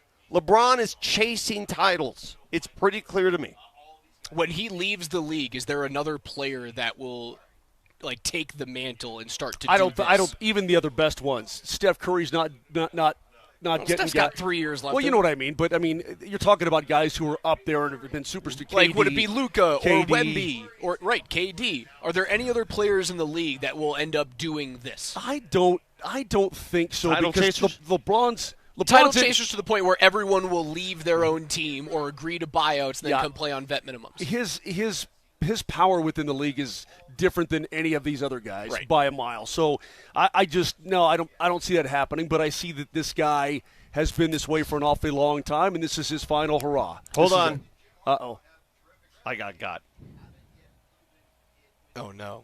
Vic, what did you do to us? That's a fake account. Vic, what did you do to us? That was good content for about 5 minutes, though. That was a solid 9 minutes, but good. what did you do to us? Well, Dave McMiniman reposted it. Oh, he did? Yeah. And as What's soon as the account? Oh, no, that ain't Shams, is it? That's a tough go. Oh, yeah. That's a tough go. Well, Dave just knocked his off there, too. Yeah. Nothing like getting Vic pissed off about a fake LeBron tweet. That was good, though. That was good pretty content. solid. That was pretty Okay, that was good stuff. How about this? Look, I'm not the only one. Look at all these people reposting it. How about this? When it does happen for real. It's going to happen. Okay, so when it does happen for real. We just struck first. And we'll just replay this whole segment. I'm okay with that. Yeah. You got to guys have it locked in the bank. So when Brett comes back next week and this eventually happens, we'll be set. Well, he's expected to. If you look at the Portland Trail Blazers roster, it is the opposite of the Nuggets roster. The Nuggets are very forward-heavy. Look at the Portland roster. They got so many guards, dude. Someone's got to go. Look at Portland's roster, and you tell me. It's going to happen. You know the worst part is I'm sitting here, and I'm looking at Vic, and he runs with it, so I've got to believe Vic, right? Well, I got to believe Dave. I'm not. So you got it off Dave's retweet. So Dave got, and then you got off Dave? I got. Okay. That's even worse to get double got. I'm sitting here believing you. I haven't looked anything up independently. Yeah.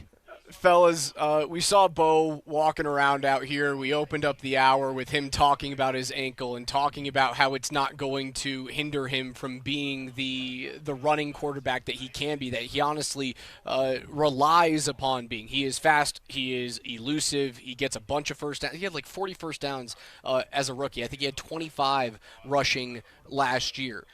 I wonder, moving forward, with his ability and his want to stay a mobile quarterback, do you walk him farther and farther and farther down the line of an extended deal as a result?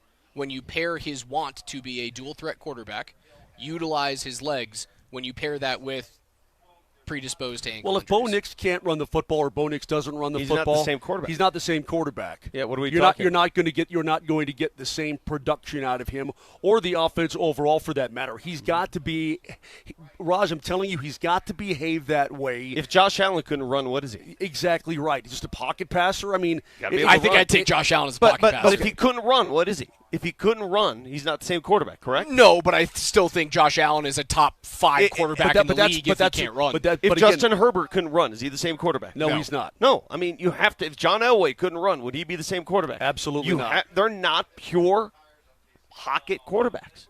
That Tom Brady is that, if that's what you're looking for. Dan Marino was that. Peyton Manning is that. Yes. This guy's something different, and utilize that strength. Don't try to limit it. Roger, don't try to bottle it. Yeah, which is why you can't change your game.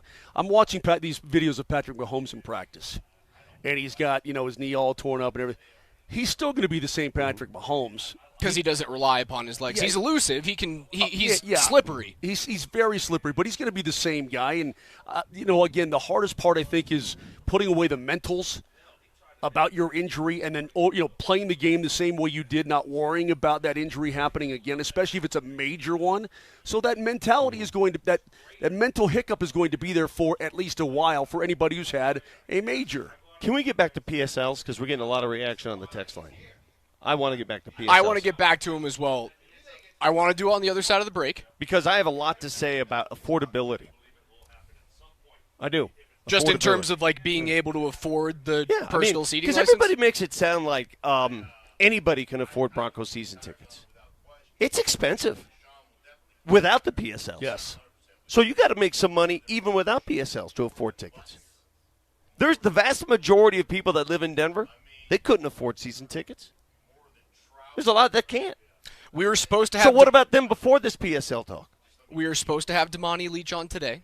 We are going to kick him down the road. He has rescheduled this with us for some time later on in the week. We will ask him about these PSLs. I guess what I'm saying is, you're gonna hold off. You're gonna hold out the people that can afford PSLs. What about the people that can't afford tickets to begin with? Who was vouching for them for the last 30 years? I don't know. My family never had season tickets. We've got about 100 text message from current Broncos season ticket holders regarding the issue of personal seating license, PSLs. We will get to those text messages on the other side. Don't go anywhere.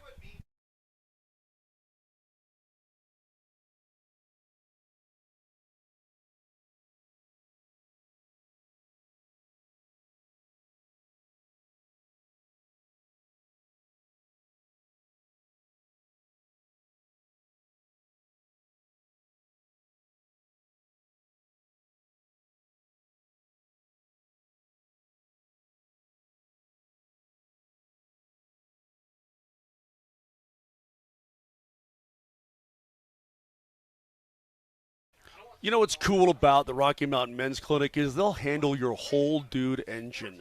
Yeah, maybe you have some hormonal issues, maybe low testosterone, maybe you're dealing with some ED. Don't be ashamed about that kind of thing. Go get fixed at the Rocky Mountain Men's Clinic because they are experts, and now they also have the advanced medical strategies featuring TRT, GH peptides, NAD+, GLP-1, PDA, and more. So you treat your low T, other hormonal issues, but it helps you shed pounds, have more energy, enhance your body composition, improve your sleep, your sex drive, and so much more, and you get back to feeling your best. It really does work, and it really does help. They treated me for low T, and I'm feeling great, and you will too. Guys in their mid-30s, they start to lose 2 to 3% of their testosterone production every single year. It happens gradually before you know it. You're going, I just don't feel like I used to feel. So do yourself a favor. Go to their website, RockyMountainMen'sClinic.com. Take the low T quiz, 10 simple questions, yes, no answers. And again, these are experts here for nearly a decade, successfully treated tens of thousands of men. Or call today. Set up an appointment, 720-440-7900. That's 720-440-7900. Go to RockyMountainMen'sClinic.com.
Broncos will be out here in about 90 minutes for what we expect to be another padded practice at Broncos Park. All of our training camp coverage provided by Ramos Law. Raj filling in for Brett Kane today on Moser, Lombardi, and Kane alongside Vic Lombardi and Mark Moser. I want to get back into the conversation. We were flooded with like 100 text messages, 75 text messages, something like that, from Broncos season ticket holders, people who have held tickets since 2018, 2021, 1968, regarding the issues of PSLs. No, not pumpkin spice lattes, but personal seating licenses, which can range from $1,000 to $75,000, depending on the stadium and where your seats may be. What's crazy, dude? I will never, ever sit in a $75,000 PSL seat in my life. No, none of us will. I want to read a text from the 403. My grandfather has been a ticket holder since 1964 with 8 seats. I took over managing them when Grandpa passed. We have a large family. We share. This will, if they do go forward with PSLs for the new stadium, will incentivize us to sell seats, turn a profit, and then save for an upcoming PSL. That means there's fewer Broncos fans at games. Well, what it means is you can't police who you sell to. And I know they try to on occasion. Like, don't sell to New England fans. Remember, we heard that? Correct. But they did that during the divisional round. Yeah, but here's the way. It's a give and take. If I'm paying extra for these seats, and good for you for having seats that long. I wish my family had seats. We could never afford seats growing up. We couldn't even get them. So good for you. For those of you who have seats for that long, some of you have 11. That guy had 11 in his family. Some of you had 8. What a wonderful heirloom. Good on you to have those. Most of us in Denver never had that opportunity, to be honest with you. Never in line. Well, I did. Never had the funds. I did. You did, and you were dumb enough to sell them. It wasn't my choice. Okay, so the point is, 2 things can be true. You've had these seats for a long time, and it's great that you've had them. And now finances come into play, and you've got to be very conniving and creative with your finances to afford them. So if you're in charge of these seats, I don't want to be told who I'm selling them to. I'm going to sell them to the highest bidder to pay for my PSL. If it's a Packer fan, it's a Packer fan. If that means you're going to see opposing fan bases flood the field, oh well. Right? Doesn't that make sense? Oh well. I suppose it makes sense, but, I mean, doesn't that take away from the home field advantage of Mile High? I don't understand. It takes away from the atmosphere? I wish I knew somebody who had a PSL at a different stadium, right? And I'm sure that every team has its own policies and that sort of thing. But if you buy a PSL, doesn't it give you a certain amount of autonomy with regards to what you do with those season tickets? I mean, you could put every single one in the secondary market if you wanted to. Without a doubt. I mean, you can right now, too. Well, you can't because the Broncos monitor that. They won't let you. The Broncos monitor that right now, Raj. Texter 0648. The percentage of Bronco fans that can actually afford to go to games, PSL or not, just acquiring tickets, those fans, it's a ridiculously low number in Denver. He's right. I mean, just because you fill the stadium with 76,000, most of the city still can't afford to go to games. This is pre-PSL. Nothing changes here. Now you just limit the crowd even more. You're just moving up that financial ladder even more. But let's not make it sound like anybody could go to Bronco games before. Oh, come one, come all. That's not the case. I'm talking about all sporting events. These weren't $1 tickets. No, but they had that half-price ticket sale the other day. You remember that? The half-price ticket sale? Sure. It was gone in a blink of an eye. It went, we were with somebody who was in the queue. And when I saw it, this person was in the queue at like 5,396. And by the time it was their turn to buy, guess what?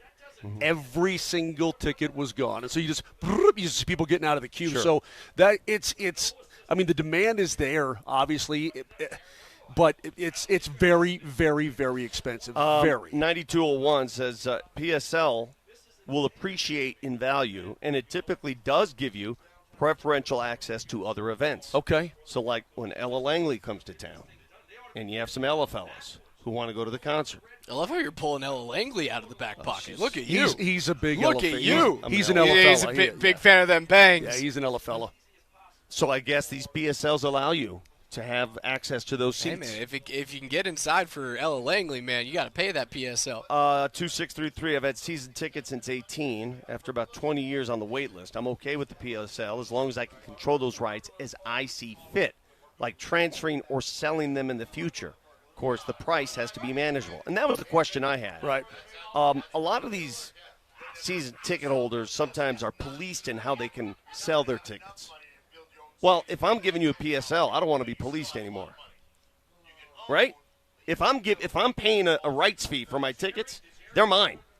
They're not yours anymore. They're I agree, mine. but that does bring into effect changing Mile High into more of like a wine and cheese crowd. Mm-hmm. It brings into effect getting rid of a home field advantage if you are selling to opposing NFL fans. And we have seen year after year how well the NFL has traveled. It used to just be like Packers fans traveled really well. Largely every fan base in the NFL travels really well. We've got text messages coming in from Nebraska, this one from the 768 in Kansas. I'm a Broncos season ticket holder for 30 years who travels from Kansas 4 to 5 times a season. PSLs will likely be an end to me being a Broncos season ticket holder. So if these people are driving from Kansas 5 times a year, the rest of the league travels. Well, it will lose your home field advantage. Let me tell you why they're going to do the PSLs, even though they say they're not sure yet. For that reason right there, it will be an end to you. Unfortunately, that sucks. But somebody else is going to buy them. That is correct. Yeah, somebody else is going to pick up that slack. Do you think there's going to be low demand no, for season tickets in Denver, Colorado? There's not, because here's the I don't know how many of these fans are like really diehard Broncos fans, but I've been amazed over the years. Avs fans, some Nuggets fans. I mean, maybe some Rockies fans too. I don't really know, but I certainly know with Avalanche fans and Nuggets fans. But with Broncos fans, the amount of financial sacrifice that people will make to be able to go to their team's games and see their team and support their team, it's pretty significant. I mean, people do make major financial sacrifices in order to be able to afford it and be able to have that special experience, because that's how much it means to them. How's this? If a doesn't mean it's easy, though, Raj. It doesn't mean it's easy. And some people who are maybe more casual, it's not worth it to them. I get that, too. I totally find out. But there'll be somebody there to want to do it if you give them up. To boil down the argument here, if a personal seating license is the only way that they would build a new stadium, do you want a new stadium? Do I want a new stadium? I didn't think the old one was that bad, to be honest with you. I was surprised when they erected a new one. I kind of agree. I mean, I to be honest, I was there virtually the day Mile High opened. Yeah. I still like it. I mean, I think the power is still I like that stadium. I always have liked that stadium. Am I excited about a new stadium? Yeah. But you're not a season ticket holder. I'm not and you won't be. I can't speak for the people, the 76,000 or so who have a vested interest in this, who have a stake in this. You're going to the game regardless. Exactly. Of the pass. I don't have a stake in this. So I can't speak for you. I don't know your pain. I can only presuppose here. I know this. 1977, the Denver Broncos season ticket holders back then versus 2027 when that season comes around. People call it wine and cheese and all that and expenses. Of course it's going to be more wine and cheese. Of course it's going to be more corporate. It didn't start out that way because the team wasn't that good and the ticket prices were cheaper back then. And the league wasn't nearly as big. Of course it was more blue-collar back then. Of course it was louder back then. Of course it had more access to more fans back then. Of course. But when you get better and you start winning Super Bowls and you become sort of an elite team in the league and the demand gets higher and higher, guess what's going to happen? The price is going to go up. And this is where we are. It's also about the value of the teams, the value of the league, Raj. Look, I'm sure that back in the day, in the early, mid, even late 70s, you had a New York bus driver, Ralph Cramden, right, from the honeymoon. Ralph Cramden driving his him and his kid, they have season tickets, right? And they go to you try to go to a New York Giants or even a Jets game nowadays. Bro, it's insane. And it's all relative. I remember sitting there at a Nuggets game a couple of years ago when Boston came to town, and there's a whole family of Boston Celtics fans in front of us. I'm like, wow, where'd you guys come from? Parker? No, we came from Boston. What do you mean you came from Boston? It is cheaper for us to come to Denver to buy tickets here and fly out here than it is to watch a game in Boston. It's all relative, boys. It's relative, and it sucks, but that's where we are. So I don't know what to say. I think everybody can assume that it's going to be pricier, but if you can't afford it, somebody else will. Do you know how many people from the greater Toronto area drive to Buffalo, New York to go watch hockey? Because they can't afford Because those you rental can't seats. get into a Maple Leaf game, man. You can't. First of all, you probably can't afford it. That's huge. You can't even get the tickets. You can't even get in. All right, You simply cannot afford to go to a game in your hometown. 9847. We are not giving up our family tickets. We will pay the PSL, but you can guarantee we'll only be about half of the game. Simple as that. Tickets will go to the highest bidder, opposing fans or not. And I don't blame you one bit. If I own those tickets now and they're mine, I will sell. Hey, man, if a Chiefs fan wants to give me $1,500 for a seat that costs $500, let's go. The 341. That's the way it's going to be. The 341 says we are loyal as it gets. Sold my Manning versus Brady game and paid for the entire season. Also, couldn't give seats away for 6 years when the Broncos sucked. So we do have to take into account the lean years, and there will eventually be lean years. Well, there always are. Right. Yeah, I mean, you can't expect greatness. I mean, we saw the lean years. We had a decade of lean here where I have friends who couldn't get rid of their tickets. We had they're leaving from Kirk Herbstreit when fans were walking out in a tie game in overtime. I walked out of that game. Yeah. I was in the 300 level. I walked out of that game in overtime. There you go. So, there will be lean years again, no doubt about it. So, I guess in the end, you hope that it all evens out. You know, the hit you take or the financial hit you take, eventually during a boom, you get it back, maybe even threefold. I mean, that would be good, but I don't think there's any one blueprint here that you can follow to say, this is exactly the way you should do it. This person says our seat license will be somewhere between $30,000 and $100,000 per seat. I've been going to games since 1970, and I sure as hell can't afford that. Now, how do you, Texter? I'm not sure how you know what the price will be. If it's 30 to 100, that's ridiculous. I mean, are you kidding me? I mean, insane. you might that's insanity. They might have seats in the lower bowl. Where are your 20 seats? rows up at the 50-yard line. Are you on the sideline? I mean, are you on the bench? Where are your seats? That's unreal. First of all, listen, you probably can't afford that, but you must have extremely nice seats. How much does a seat? Find out. How much does a seat in the first row at Mile High cost? What do you think that costs? I have no idea.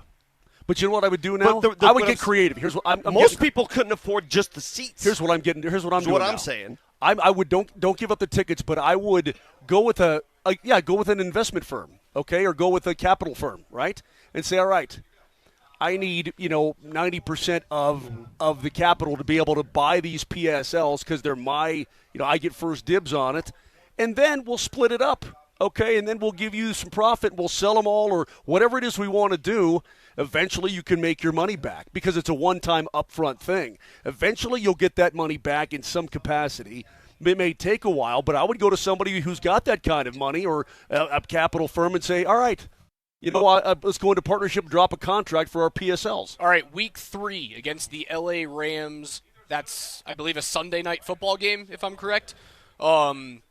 Lower level, 105 at the 50-yard line, row number 1. You are at the very front. You are on the railing behind the sideline. Okay. $8,300 per seat. Come on. Club level. Now you're. Wait, hold on a second. What? $8,300 per seat. That's the secondary market, though, right? Yeah, that is the secondary market. But still, that's what we're talking about right now. That's a season ticket holder taking full advantage of those seats and making money.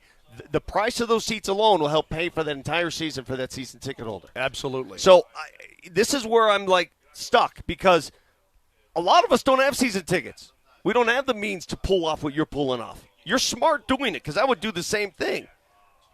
But if you want to pay for those seats and then you're turning around and making that kind of profit out of those seats, man, hey, you're in the capitalistic society that you don't like. Same you're doing game, it yourself. Section 508, row 9. You are up there on the 50-yard line. $717 for each seat. That is row 9, section 508. That is a lot of money, man. And that's week 3 against the Rams. So that's a marquee game. That's maybe the biggest game at home of the season outside of the Chiefs. But then let me say this, because I think let's say that sold. Hey, nice dragonfly.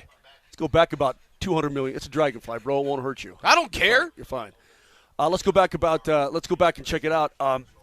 You go into one game per year, and that's a marquee game. And maybe you and your family save up every year to, you save up $1,400 to buy. It's worth it to you for one game per year, one marquee game per year. You go to that game. You make financial sacrifices in order to do it. I know people who do that too, and it's not an easy thing to do. But you get that one killer game per season, and that's how people operate. If they go forward with this, it will cause families to either have to, one, give up tickets. You got to make a choice like choose every to other go family. to one. Right, you're making a choice. And honestly, it might be a choice between we go to one Broncos game a year and we have to give up our Nuggets tickets. Yeah. We have to give up our Avalanche tickets. Hey, listen, man. Here's where I draw the line on this. We're making it sound like these you're without food here. Let's be serious. Somebody writes, This will price out the average fan and screw people on the wait list. What is the average fan? I'm just curious. Because you know what the average fan is? They don't get to go to the games. Is he walking around North Denver during the average fan doesn't get to go to the games because they can't afford to go to the games. That's the average fan. Correct. It's not the fan in the stadium. That's the fan with some money that can afford to go to the games. So before we get all holier than thou and say the average fan, the average fan is sitting at home watching on their television. That's what I'm doing. I've never understood that. All of you who have season ticket holders, I love it. I mean, you're passionate, you're loyal, but that's something that you choose to do. The average fan has to spend their money elsewhere. So you're okay with this? I'm not okay with anything. I'm just saying, if you want to live in this capitalism and you want to sell your tickets, then they should be able to do what they want to sell their tickets too. I think it works both ways. It works both ways. In the same thought process, we're the guys who can't stand the fact that, like, when the Avs host the Blackhawks, there's a million red and black jerseys in the stadium. When sucks. the Lakers are in town, it's flooded in gold and purple. I hate it. It's going to be the same way guess what? at Empower then. I'm not going to be hypocritical. Or rather, the new stadium. If I own season tickets and I had a fan from another city come up and say, I'll give you 8 times the value to buy those tickets, I'd sell them in a heartbeat. In a heartbeat. Laker fan be damned. I would do it. Would you? Or are you too proud? Would you? Yes. No, I could pay for an entire summer of golf. Would you? Would you sell them? Yeah, I would. Okay. Well, then let's stop this crap. Let's stop this crap. Like, we're loyal fans. Everybody has a price. And clearly, go to the games. You'll see everybody has a price. 303-504-0925 is where you can reach us today. That's Vic. That's Moj. I'm Raj filling in this week for Brett Kane live at Broncos Park, powered by Common Spirit. We're about an hour and a half away from padded practice here on a hazy Monday morning. Oh, by the way, next.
Oh, by the way, Moser, Lombardi, and Kane. Raj filling in for Brett this week alongside Vic Lombardi, Mark Moser. We're about an hour away from the Broncos stepping out here and starting practice. It's fantastic right now, but we're supposed to hit 100 at some point. What we expect to be a padded practice again, and then no pads Tuesday, back in what should be a 2.5-hour practice on Wednesday with pads once again. But, oh, by the way, fellas, have you seen this menace of an elephant seal that is terrorizing towns in Tasmania? His name is Neil the Seal. He is a 2-year-old elephant seal, so he's a juvenile, not fully grown. He looks fully grown to me. He causes an estimated $40,000 worth of damage every single year that he goes back to this small town in Tasmania. He causes traffic jams. He tries to break into people's homes. He breaks fences. He breaks guardrails around roads, and then in the middle of the night, he just leaves at some point. I saw him go through a fence. Where does he go? Wait, where does he live? He goes back to the water, He just goes back to the water. So bro. Why is he? Is he the only one in this town? He's the only one that goes to this island of Tasmania. They haven't had elephant seals on it for about 25 years, and they think that this is the start of conservation efforts coming back and saving the elephant seals on Tasmania. He's halfway grown. If he comes back, do you know how big elephant seals get? Yeah, they get huge. And they get that big schnoz thing. 100 pounds. Yep. I've seen him burst through a fence. Take stuff out. Yeah, it's he just does his own thing all the time, man. What am I supposed to do with this? I don't know. He's just a big old dude. He's just a big old dude. He tries to fight cars in the middle of the road because he thinks they're other seals. He beats up cars because that's the kind of a natural instinct that goes. He's like training himself to fight other elephant seals. Oh, by the way, the deal is set to be done. The USMNT, U.S. National Men's Soccer Team, is getting back its coach. Maurizio Pochettino is going to re-sign and extend his contract to 2030. Now, if he was truly Italian and not Argentinian, how would you say his last name? Pochettino, correct. Because the CHs are like Ks in Italian. Why is there an N in there? I don't know. I have no idea. Pochettino. There we go. Pochettino. Yeah. Okay. I don't know. But he's not Italian. No, he's Argentinian. But we're saying it But Italian. he comes from Italian. No, roots. but if you're in Argentina, you say Pochettino. You realize many Argentinians have Italian roots. I'm sure they do. Including the greatest player in the world, Lionel Messi. He's got Italian roots? Look at his last name. What do you think that is? I don't know. It's Italian. Hey, I got one for you. Including by the way, Nuggets legend Facundo Campazzo. Yeah, Facundo Campazzo. There you go. I was checking out the situation with injuries around the league. It always makes me nervous, all this kind of thing. We were talking about Ricky Pearsall last week, Vic. Remember his knee was kind of flaring up and staying out of camp? Well, lo and behold, guess what? Season-ending surgery to repair the nagging PCL that he suffered last year after week number 8, or in week number 8. So, dude, the entire offseason, he's getting his PCL back in shape, and everything's going to be good at camp. It flares up, and dude now has to have a season-ending surgery. But that can happen to any team, man. And we were watching the quarterback walk down the goal line extended here in his bare feet and, being at one with the earth. Why do I get so nervous about these injuries that, golly, all of a sudden they rear their ugly head and they're done for the season? It's happening all over the damn league. Guys are going off on carts every single day, and I know they always do, but it doesn't make it any easier to stomach if you're a fan of that team. Well, knock on wood, it hasn't happened here yet. 1, 2, 3. By the way, did you guys catch any of the Rocket Classic this weekend? I did. Yeah, I did. Did you see the shank that Chris Kirk had?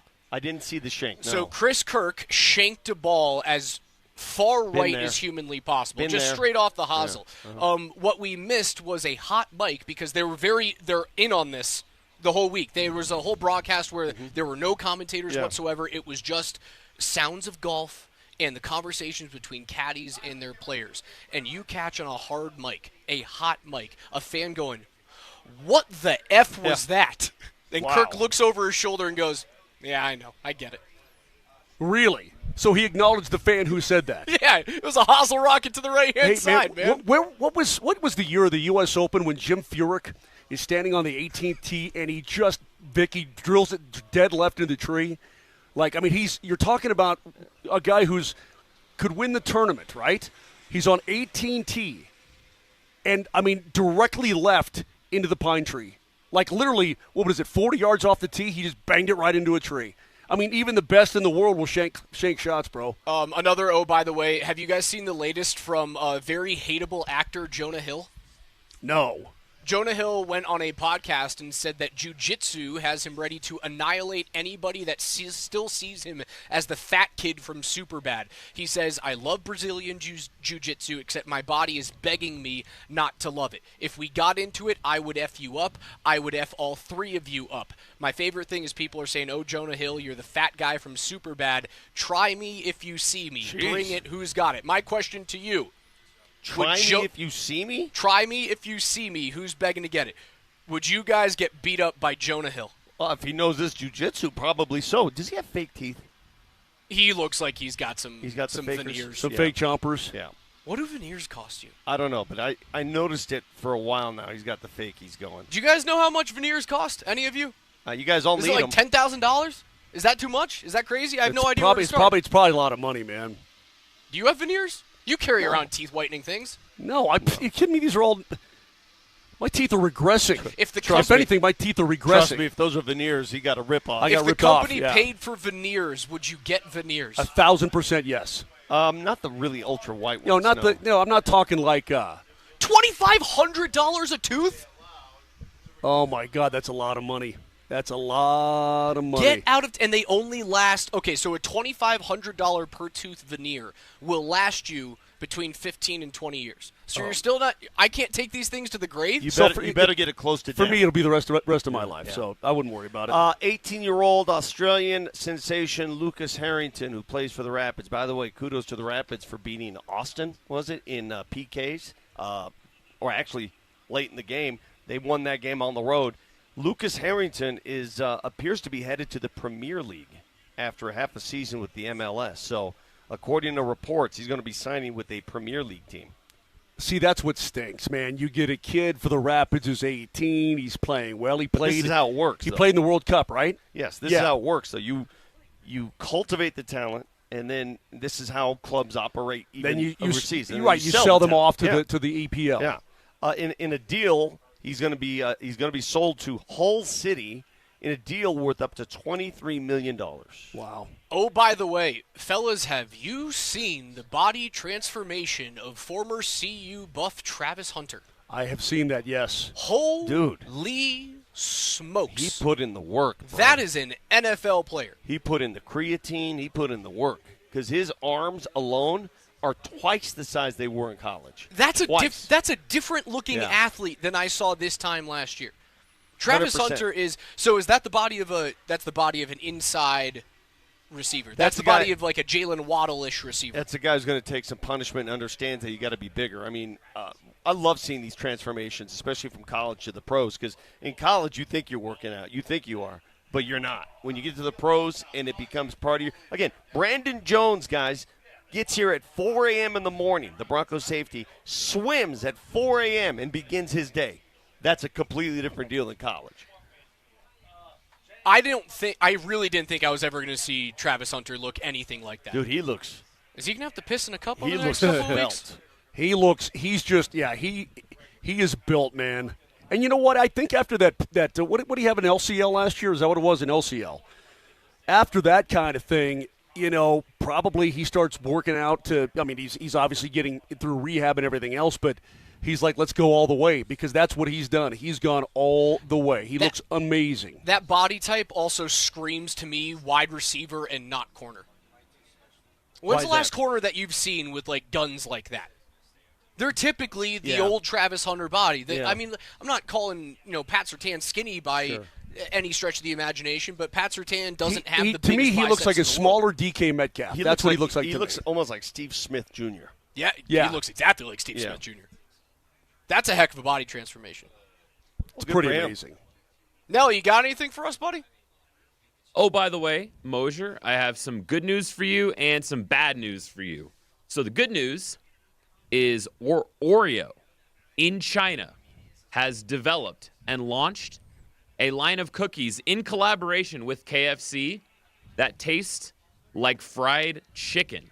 That's disgusting. These fried chicken Oreos just That's launched disgusting. on July 31st. That's the good news. You're the bad disgusting. news is, as of now, they are only available in China. They haven't made their way stateside, so you're going to have to phone a few favors in order What to are get we your hands doing? on some. Moser would dig that. That's what's crazy. No, Moser would not dig that. Chicken, the taste of chicken has to be Chicken. It has to be. It has to be chicken. But it has to be on something that makes sense. Now, when I go to France, you know what they sell in France? Chicken chips, like potato chips that taste like chicken. That's stupid. Oh, I think I could dig that. And it ain't bad. It ain't bad. It ain't great, but it ain't bad. Chicken chips, and that's kind of a thing there.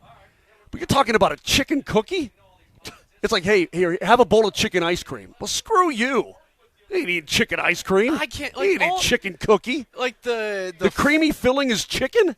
The deep fried avocado ice cream nonsense. Like, it's okay to have something that is unhealthy. Just be unhealthy and taste good. I don't get any of this crap. You know what I tried the other day? I tried one of those, and this should have tasted great. Oreo and Reese's did a collaboration, and now there's like an Oreo Reese's cup. Not that good. Oh, by the way, I just found this out today. 32 teams in the NFL, correct? How many of those 32 teams play on natural grass in their stadiums? I'm going to guess 17.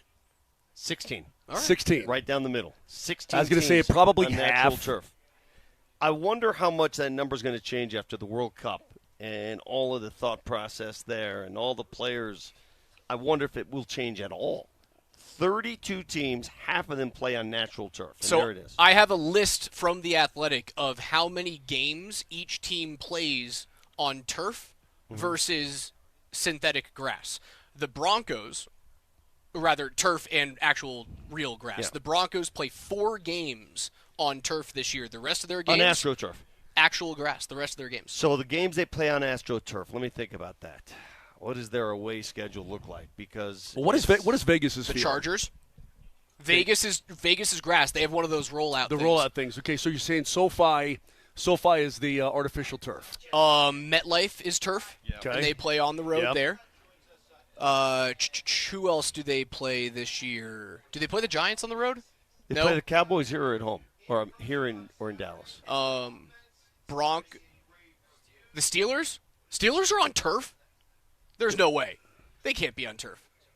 So we've got 2 games right now. What are the other 2 games that they have? On the road at Carolina. Arizona is real grass. Yes, it is.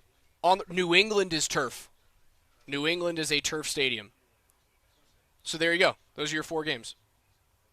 What's the new Buffalo joint? The new Buffalo joint, I don't know what Buffalo's is. I would assume it's grass. We make such a big deal out of that stuff. Grass. Kansas City, for years, didn't take care of their natural grass, and it was worse than turf. It was frozen mud is what it was. So you got to take care of it. Just because you have natural grass doesn't mean it's always beneficial. You have to make sure it's nice. Are we ever going to be nostalgic for stadiums that shared playing surfaces with baseball teams? Oh, Will man, we the ever old go back and look Oakland at Rangers Alameda games? Coliseum, man. I'll never forget. You're at a Bronco game, and it looks like someone's turning 2 at second base. Yeah, it's ridiculous. And that's when the baseball season was done, they put some sod down on there, and it was crap. Dude, I used to go to Candlestick Park for the Giants and the 49ers. That was about the – I can't describe to you how crappy that was. The whole thing about it sucked. It was like that at the whole Mile High, too, when the Denver Bears played there. Yes. If you got a quarterback – He's going back to pass between. He starts at second base and he backpedals toward first. It's terrible, bro. It's all just dirt and mud and crap. It was awful. Training just camp awful. coverage on Altitude 92.5 is powered by Ramos Law. 2908. I am getting 4 new teeth in 2 weeks. It's going to cost me $15K. It's insanity. So that person's going to have to make a decision between PSLs or new teeth. 4 teeth and it's 15 G's. Yeah. Honestly, dude, I'm If letting my teeth fall out, bro, I'm gonna be like Cloris Leachman. Also, hold on. Gumming This is everything. if the 717, if you have Broncos tickets, purchase the PSL, let your teeth rot for a year or 2 or 3 whenever the stadium comes. 2031 is when the stadium comes by. Wait for a Chiefs game, sell them to some loser from Arrowhead, and then you can pay for a whole new mouth of teeth. That'll determine how loyal a Bronco fan you are. Season tickets or teeth. It's a perfect ratio. You have no teeth in your mouth, but you get to go to Broncos games. Hey, you know what? Applesauce tastes pretty good. Applesauce and bananas are pretty good, man. I'll just gum everything. Oh, more Broncos sound from Bo Nix on the other side. Don't go anywhere.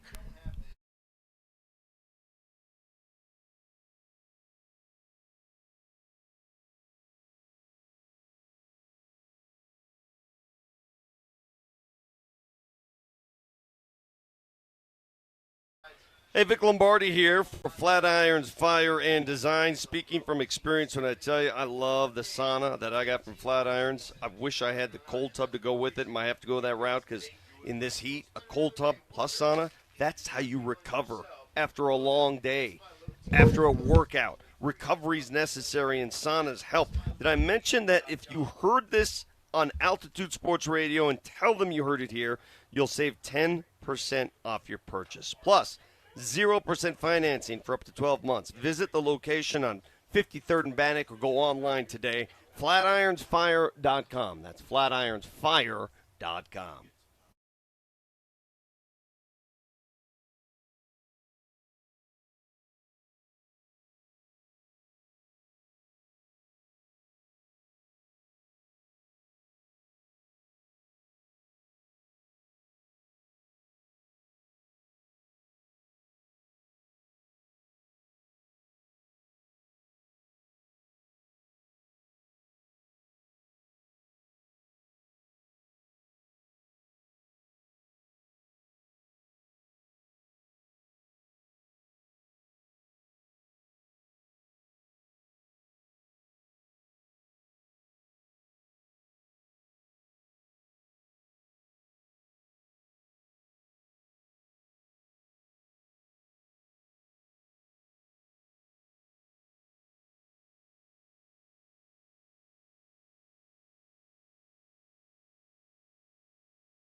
I know you wanted to hold Bo back a little bit, even though he was kind of saying in June he was ready. How much was he kind of champing at the bit to finally get out here full speed?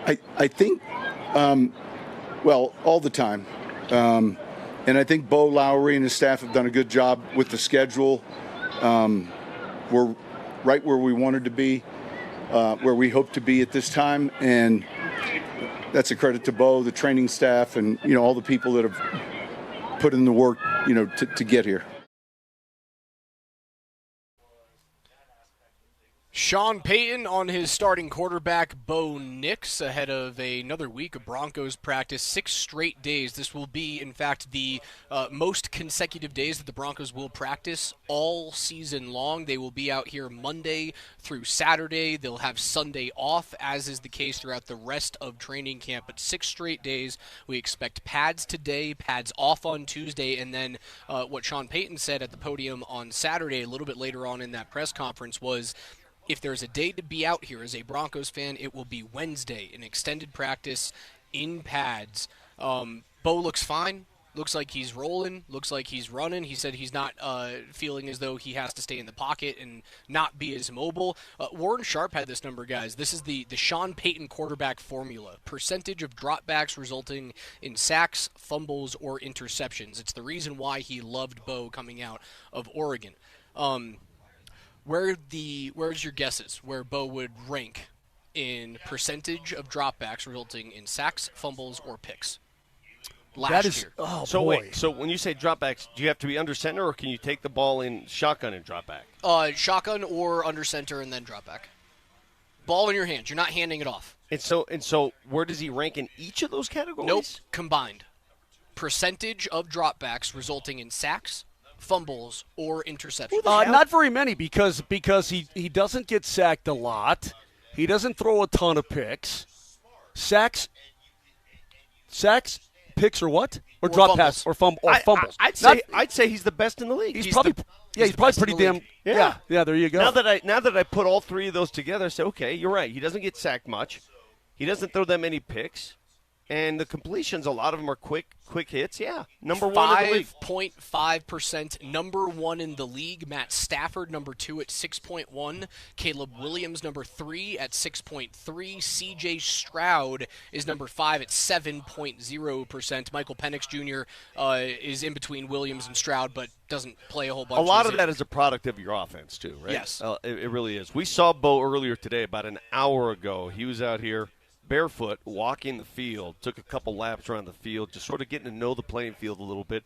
He had not done that in years past. He just started doing that here. And more players are doing it. And my 2 granolas here, they tell me that's centering yourself. Is that what it's called? Yeah. Being at one with the earth, my two hippies and my 2 co-host hippies here say that that's very common. To walk around barefoot. Don't throw me in with that lot. Well, I golf barefoot, and you make fun of me all the time. But I like because it's unacceptable. Okay, well, I like the feeling of the turf under my feet. It helps me. Hey, man, Sam Snead used to do it. So if it's good enough for Sam Snead, it should be good enough for you. Hack. The receiver for the Patriots goes around barefoot. Friggin' duffer. Everywhere he goes, right? So. Well, that's a bit much. Who is that guy? He was a rookie, last year, 2 years ago? No, he used to play for Buffalo. Now he's with the Matt Patriots. Collins? Matt Collins, yeah. He had a big catch last year against the Broncos, if you remember. And he was talking that smack. Worst quarterbacks in that percent of dropbacks that end in sacks, fumbles, and interceptions. Well, it's got to be old guys who can't run around that well. Oh, you would think that. The worst in the league last year, J.J. McCarthy. Oh, okay. Shador's on that list, too. Shador is 34th out of 36. I take that back because Stafford can get rid of the football. I mean, he'll get rid of the football. He's smart. And talk about a guy who can move, maybe the best dual-threat quarterback in the history of the league, Lamar Jackson, 33rd out of 36 ranked quarterbacks. Interesting. Tua, I take that back. Justin Fields, and Justin Herbert round out numbers 33 through 30. Yeah. I'm going to be part of that hurts or for Herbert. Listen to me. It's going to sound like I'm defending. When you lose both of your starting tackles, you're probably going to get hit a little bit more than you normally would. Yes. Probably and so. It's part of the deal. Correct. A lot of it is the offense you play in, though. Correct. Hey, I was reading Leggy's latest article, and his training camp updates are great every day. This is from Saturday. And do you want me to be Karnak the Magnificent here? You want me to predict the future? Please. No matter what happens with the off-the-field problems, Jonathan Cooper's not going to be a Denver Bronco. I disagree. Next season. Can I explain why? Mm-hmm. I'm reading this. This is. I can see where this is going. After the Broncos tinkered with the idea this offseason to move Jonah Ellis from outside linebacker to inside linebacker, the first 3 days of camp have reaffirmed the decision to leave Ellis right where he is as part of the team's pass rush. Mm-hmm. And I think they really like Ellis on the outside, do they not? Well, of course. Okay. Here's a Sean Payton quote. For me, it felt like, man, we're taking a position that's harder to find and moving him to a position we think might be a little bit easier to replace. I just think we felt like, man, he's really ascending as an edge player. Jonathan Cooper, let me explain to you where we are with the money. Jonathan Cooper's cap hit this year is $5.78 million, okay? Dead cap would be $18 million. His cap hit the next 2 years in 27 and 28 bounces up to $17.555 million. Does it really? Okay. Jonah Ellis, on the other hand, his cap hit is about $1.6 million. Do you see where I'm going with this? Do you know if Jonah Ellis can move to the opposite side of Benito and get to the quarterback with any kind of regularity, that makes Cooper expendable. That makes Jonathan Cooper expendable no matter what happens. We have to see it. You're right. We have to see it. But Legwald has praised the guy. Teammates have praised the guy. And Sean Payton comes out and says, you know what? We were smart not to move him to the inside because this guy, again, that quote, let me give you that quote yet one more time. He says, I just think we felt like, man, he's really ascending as an edge player. That's some writing on the wall stuff coming up right there. Speaking of caps and money, what are you guys' thoughts over the weekend on Sam Ehlinger getting number 2 duties ahead of Jarrett Stidham? I've said it for weeks on the morning sprints. I'd take Ehlinger over Stidham just simply based on what? Based off what we saw in the AFC Championship game. You think it was that bad? It was pretty bad. You don't think it was a product of the weather? No, because even before the weather came in, he wasn't playing great football, bro. Yeah, he had that nice pass to Mims down that was like 3 minutes into the game. The pass to Mims down the seam. From that point on, do you know how many pass yards he had until the end of the game? 86. 86. Yeah. And I know the weather was a huge issue in the second half, but he made an unforgivable mistake. I think they believe that Ehlinger can do more of the Bo Nix style of quarterbacking than Stidham can at this point in his career. I think it's more money related than anything. $8 million versus $2 million. And if you're eventually going to pay Bo, I don't know if they want to disrupt the quarterback room, but it's very interesting to see Ehlinger taking backup duties. Also, didn't you learn last year in the AFC title game that if your starting quarterback is hurt, it kind of doesn't matter. But you're not going to get there. So if you're going to be able to save, $4 million, however much it is, would you say $5 million? Is that what you said? If you're going to be able to save $5 million and it doesn't really matter with the backup quarterback, I tend to agree. Then why develop a backup quarterback? Agreed. If that's what it comes to, and you guys, throw your hands in the air and say it doesn't matter, well, what's the point? Well, let me explain.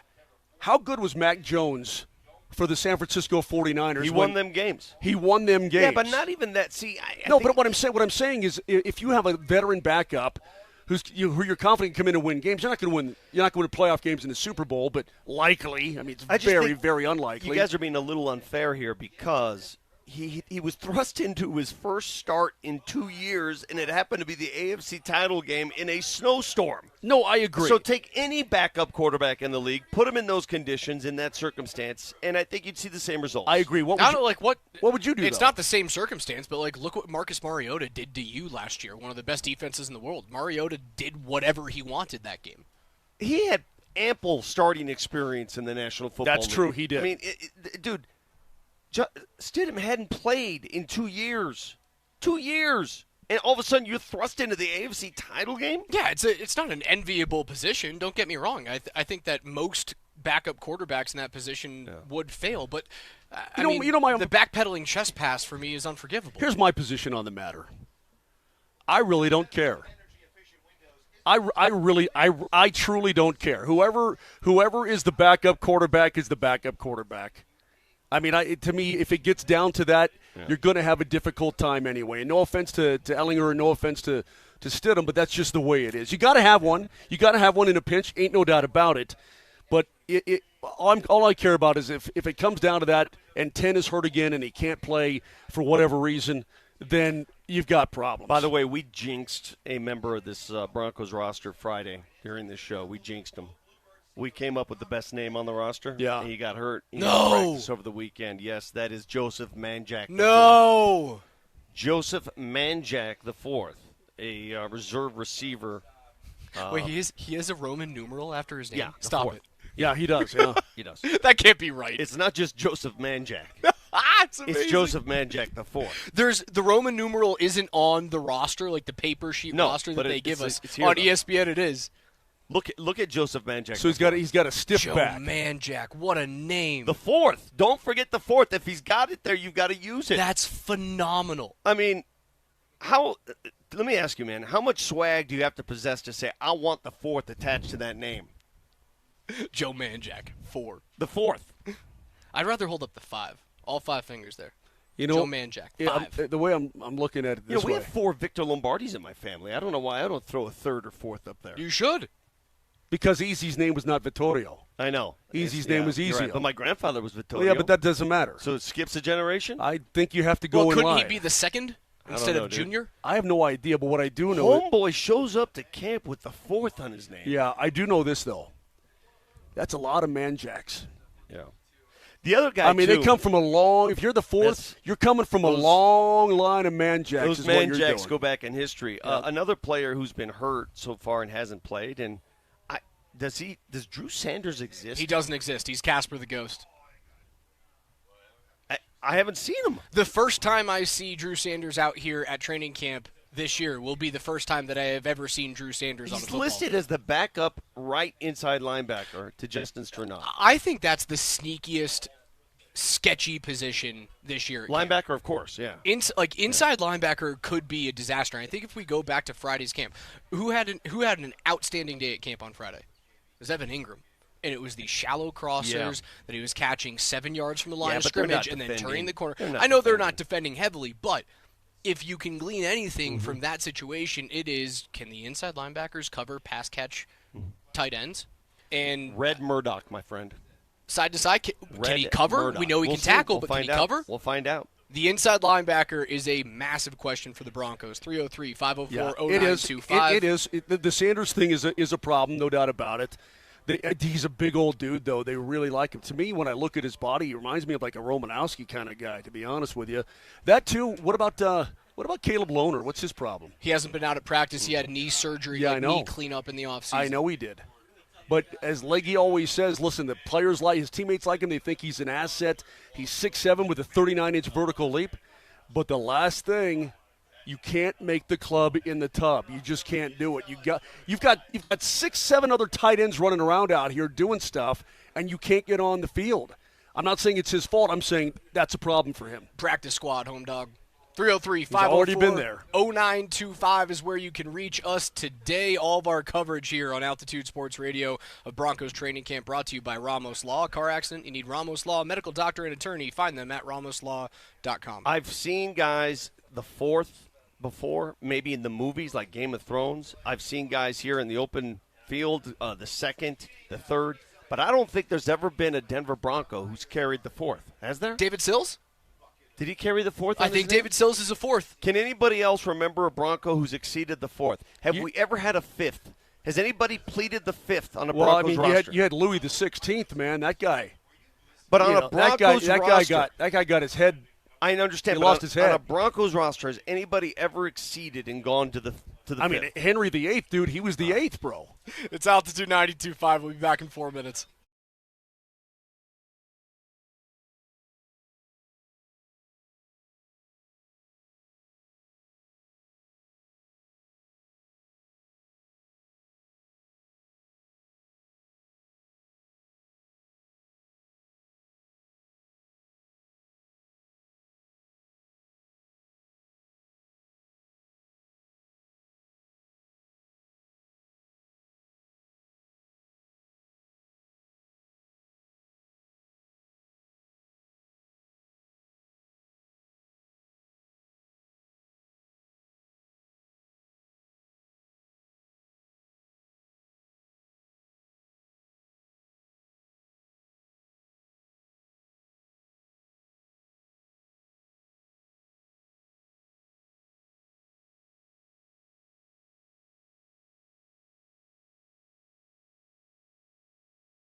and I'm going to give my team everything I got for all 17 games, and I will be there for all 17 games. We can. I'll pinky promise all of you right now about that. Yesterday, J.K. promised to us with a pinky swear with all of us he'd play all 17 games. I'm curious just your reaction. How did he arrive at that promise? All right, you guys are something. Yeah, listen, he's infectious. It's part of the position. You know, when you're at running back, I was always taught to stack that position, make sure you have depth. I'm glad he's with us. That was revealing. I never heard that. Sean Payton on the health of his newly re-signed running back, J.K. Dobbins, 2-year deal in the offseason. And J.K. did, make the pinky promise to the members of the media on Friday. And Coach was trying to say, like, how did you guys goad him into that pinky promise? And honestly, like, J.K. Dobbins just came out and said it. I'm just going to be healthy. I found that somewhat illuminating. The kid goes out and says, I'm not going to get hurt, I promise you. And the coach says, well, there's a reason we stacked the running back position. Well, he's not wrong. No, he's not wrong, but I think he probably feels it a little bit. And he can try to explain it away as much as he wants to. And part of me is honestly there with him saying, yeah, you know what? Hey, man, this is fluke. That's kind of weird. I mean, this hip drop gives you a Liz Frank, right, and you miss the rest of the season. I dig all of that. But the fact of the matter is he's never played in every game in a season in his entire career, okay? And he's had some really major injuries on his left leg. So it's not the Broncos' fault for wanting some insurance at that position. And he is right. Like, he's always had a pretty deep stable of running backs. His first year in New Orleans, he's got Deuce McAllister and Reggie Bush, and those guys combine for 1,600 yards. The following season, he ends up utilizing 3 backs with Reggie Bush and Deuce and Pierre Thomas as well before McAllister got injured. He's always had a whole bunch of dudes that he utilizes. Now, the question going into camp this year is, who is running back 2? Is it R.J. Harvey in his second year out of UCF? Is it Jonah Coleman, the running back that they utilize a 4th-round pick on? It's probably not going to be Jaleel McLaughlin, but who's going to get the bulk of the RB2? Yeah, so somebody's going to play. I just want to have expectations that are realistic about a 4th-round running back. Okay, and again, that's no offense because 4th-round running backs play in the National Football League, but there's a reason he's also a 4th-round running back. Now, you may like the size of his quads. I know, Vic, you're probably all over that. Yeah. He's 5'8", 220, so he's obviously a thick dude, a bowling ball type of guy. But let's not get too crazy. Dobbins is going to be your main back, okay? And if Dobbins is out, then it's probably going to be major committee as opposed to somewhat committee. You heard J.K. say something there. And, again, he was saying it tongue-in-cheek. He was being funny. He said he pinky promised. What is the most believable, most credible form of a promise that one can make? Is it a pinky promise? Is it a promise on my mother? I swear on my mother. My mother's grave's a pretty good one. Yeah, how far on my do you firstborn? go? Because to me, a pinky promise is it's childlike. It doesn't mean anything to me. It doesn't. That's easily breakable. But when you bring Bambina into it. But when you how far do you go with promises to where it gets serious? I've sworn on my mother's grave. Yeah, I've heard you do that several times. And that's believable. That means I'm pretty serious. Yeah. I think the most believable one is you look somebody square in the eyes and say, and shake their hand. And say, I promise you. Yeah. Yeah. I mean, that gets down to human existence, not just some word. Just to affirm it. Not my firstborn? So for you, the mortgage? A firm handshake and a look in the eye is much more promising than a pinky. I like this. Vic, I promise you. Yeah. No more than 1 molly per side from now on. Okay. That's a good promise. Okay, so there you go. That's how it works. That's how the promise works. No mulligans at all. Who are you? Well, I know. I'm just saying, if it's not a money game, we're just goofing around. Maybe I'll drop another one. The handshake into the eyes. That might be it. That's it, man. That's the most believable. That might be it. Yeah. I can't shake your hand and look elsewhere. That doesn't mean anything. If I look you in the eyes and I don't hold up on that promise, I'm hurting. Well, there's a reason contracts were invented because someone broke those promises at some point. Handshake agreements are what about great. What about like a blood oath? What about like cutting your? Yeah. What about like cutting your hand? Each guy cuts his hand, and then at you have some a point oath. the lawyers got involved. Okay. So look at his stable of running backs back in 2011 with the Saints. Darren Sproles, Pierre Thomas, and Chris Ivory, as well as Mark Ingram. They combined for about 2,000 yards. That's all pretty four cool. Of those backs. That's pretty cool. Yeah. That's as deep as it gets. I don't think this room is as deep as that, but he has had many seasons where he leans on multiple guys. Yeah. Thomas, Sproles, Ivory, Ingram, all north of 200 yards. Yeah. But I do think that if you get 17 games out of J.K. Dobbins, you've got an 11, 12, 1,300-yard back. I just think that J.K., of all the running backs in this camp, is so unique, so different than the others because his ability to stop and start, his ability to hunt and peck, his ability to show patience at the line of scrimmage for the hole to emerge and then go to it. No one else can do that. No one else has that ability. We got guys on this roster who can just put their head down. We got guys who can catch the ball out of the backfield. But J.K. is the most unique of the backs, which I think is vital. You got to have him healthy. Got to. Would you take my thought process of, like, running a pitch count down in the middle of the season seriously? Yeah, but, I mean, it doesn't fewer carries doesn't necessarily mean your secured health. Oh, you're not guaranteed, but it might help. Of course. Yeah, it could. I mean, less chances of getting banged around. Sure. But, again, you know what I hate to do? I hate to call any guy injury prone. I hate that.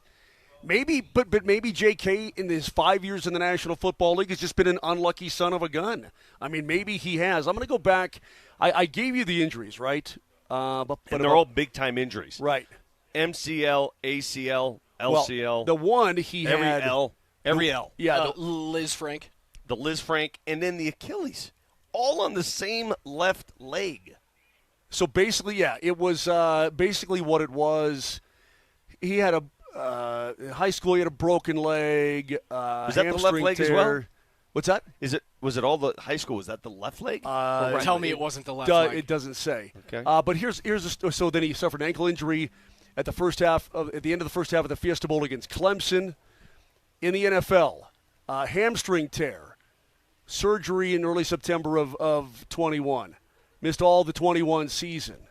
Arthroscopic stuff, torn Achilles, left knee sprains, and that's what knocked him out with the Chargers. And then, of course, the Liz Frank last year. So he's undergone, like, a lot of stuff. I wonder if his leg injury in high school back in 2016 was a broken right fibula and a severe ankle sprain. Mm-hmm. I wonder if all of the issues with his left leg stem back to 2016 start with compensation. Who knows? I mean, that poor guy, I can't believe I'm looking at this right now. Again, hamstring tear, senior year. LCL, meniscus, ACL, Achilles, sprained MCL, and then the foot sprain. I don't know. I don't know how he is. That's a credit to him. It's a credit to him to come back from all that. He was on pace for a 1,300-yard season last year. Yeah. It's not just running. He's running at an elite level. Mm-hmm. For him to say, if I stay healthy for 17 games, I think I can be the number one back in the league, is like he has to have an unbelievable year to do that. But he's not that far off. No, he was. I would argue would you say top 5, top 6 back in the league before he got hurt in terms of just his production last season? Well, I think he was right there. But you still get his yards per carry. Over 5 yards really per good. Carry. Yeah. Yards per attempt last year, J.K. Dobbins was 5th in the NFL. Yards per game, he was 6th. So, yeah, he's without a doubt top 10. Without a doubt. I wonder if he stays healthy, man, that's a team that should win the AFC West. He's that good, but it's the biggest if maybe at camp right now. It's a bigger if than what's happening in the inside linebacking core. It's a bigger if than what's happening with the tight ends because we've seen the Broncos can win without production from the tight end room. Well, I mean, Evan Ingram is supposed to be that guy. Let's see what happens this year. Let's see again, Vic. You made a very good point at the beginning of the program when we were talking about Jalen Waddle and not only what he brings, but what he does for the offense and being able to open things up for other players.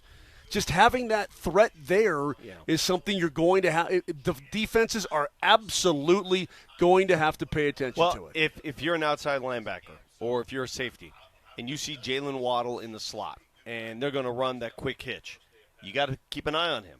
That's going to allow Evan Ingram to fill that hole, that gap. I'm telling you, it all works together. He can run a crossing route and clear out some space, drag a linebacker with him, and then Ingram is wide open. Yeah. So it can all work. Is that why Evan Ingram had such a great weekend? Because every time I looked up, Evan Ingram caught a pass downfield. Yeah, but the thing, again, I'm going to go and repeat myself where I say the defense is backing off, man. The defense is out there just to run some traffic and, take up some space. They're not. Hold on, though. They're not really defending. What are you talking about? It didn't look like this last year. So you're saying that they were trying last year? The defense was trying last year? I'm not saying that. What I'm saying is that I specifically watched many drills. I specifically watched many drills where the DBs give up and let the player catch the ball. So why didn't that happen last year then? I don't know. You tell me. Maybe it's a different The philosophy. offense is getting better. Okay, good. It's the third year in a Sean Payton offense for most of these players. Certainly for Bo Nix going into his third year as a starter. There's other guys who have been here for longer than that, going back to the Russell Wilson years. That's fine. I want to see it when they have true defenders trying to defend. That's all I'm saying. True guys trying to break up a pass because so they you're not going to see it until you won't believe it until week 1. Well, because you're going to say the same thing about a preseason game. Maybe you're going to say the same thing about Wednesday's practice when they're out here for 2.5 hours. Listen, I have all the optimism in the world, Raj. I'm very optimistic about what this is going to look like, but we got to see it. By the way, David Sills the fifth. Oh, we got a fifth that was on this roster? David Sills the fifth back in 2023, wore number 87 for the Broncos. Okay. 6'3", 210 pounds. David Sills the fifth. I think when you get to 5 in the Roman numeral on your last name, that's officially royalty. No, seriously. You deserve a principality. Now you're royalty material. Okay. When you get to 5. No offense to, let's say, the great city of Pueblo. I could give David Sills the fifth a castle in Liechtenstein. So if you have 5 generations of people living in Pueblo, they're royalty? Yes. Okay. All right. I got 2 hockey guys next to me. I'm glad you brought up royalty. What's up? Name the former NHL player who plays a role on the hit movie The Odyssey. Christopher Nolan's Sean The Odyssey. Avery. Sean Avery. Sean Avery is all over this movie. He is sort of the right-hand man of Odysseus. He plays Lodamus. He's cast as a guy named Lodamus, who's a barbarian. He's a fighter. You're full of Lodamus. No, I'm serious. That's Sean Avery. You know who would look really good in Avs jersey right now? Sean Avery. Yeah, well, he's all actor now. He's an actor. Sean Avery would be an awesome. He's also Avalanche 45 years old. I know. He's also an actor. I know that. A version of Sean Avery. You know who I want to be Sean Avery? Who's the little dude that they got from Nashville? LaRue? Me saying little dudes. LaRue? Is it LaRue? Yeah. I want LaRue to be Sean Avery. He's a former first-rounder, man. You need a little water Trying to bug find his way in the... that buzzes around and hits everything and pisses people off. Have you guys seen The Odyssey yet? I have not great yet. things about I have it. not, Yeah, no. me neither. I'm You've waiting. seen it? Cole's It's good? really good? Did you Yeah. see it in Yeah, I IMAX gotta 70 see it. millimeter? Yeah. Okay. How did you get tickets for that thing? Yeah.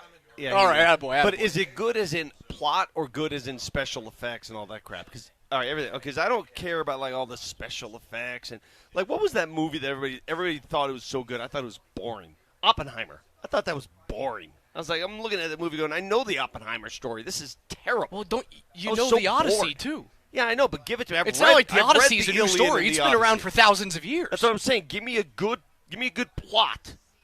I don't need all the special effects. An atomic bomb ain't a good plot. that's the biggest thing that's ever happened. I didn't like Oppenheimer. You can have it. You know what I'm doing? You know what I'm doing? I'm just waiting for John Wick to come back and whack some guys. How many different versions He's of not John dead Wick yet? do you want? They haven't killed him yet? I don't know, man, but in his movies, how many guys has John Wick wasted in all of his movies? I don't know, but if Oppenheimer It's gotta dropped be- the bomb on him, it's John got- Wick wouldn't exist You're anymore. right, but it's got to be like, I don't know, a couple hundred dudes easy, right? I mean, how many dudes has he smoked? A lot. Heck, the first one, man, in the nightclub, he smoked like 57 dudes. Vic, I'll just wait here patiently till John Wick comes back. Vic, you have an interview lined up later today. It's not going to be Damani Leach. He's going to join us later on in the week. But today you are interviewing whom? Zach Allen, number 73 on the NFL's Top 100. One of the more underappreciated, underrated Broncos, I think. Because when you say Broncos, right, people, what comes to mind? When I say, hey, going at the Broncos, everybody says, how's Bo look? Right. How does Jalen Waddle look? Hey, Patrick Surtain's a stud. Oh, my goodness. And how far down in that conversation does Zach Allen's name come up?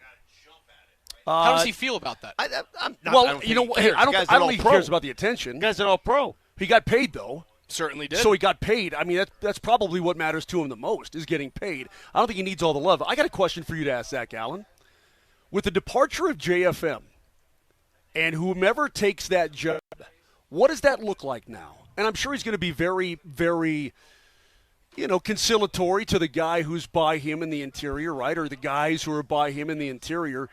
But I want to find out what he thinks it looks like with JFM out of that rotation and onto another team. We will hear from Sean Payton on one of those players, Malcolm Roach on the other side. Don't go anywhere. It's Altitude 92.5.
He's got a lot of juice.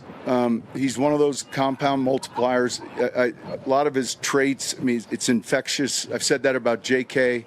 You hear him before you see him. They practice hard.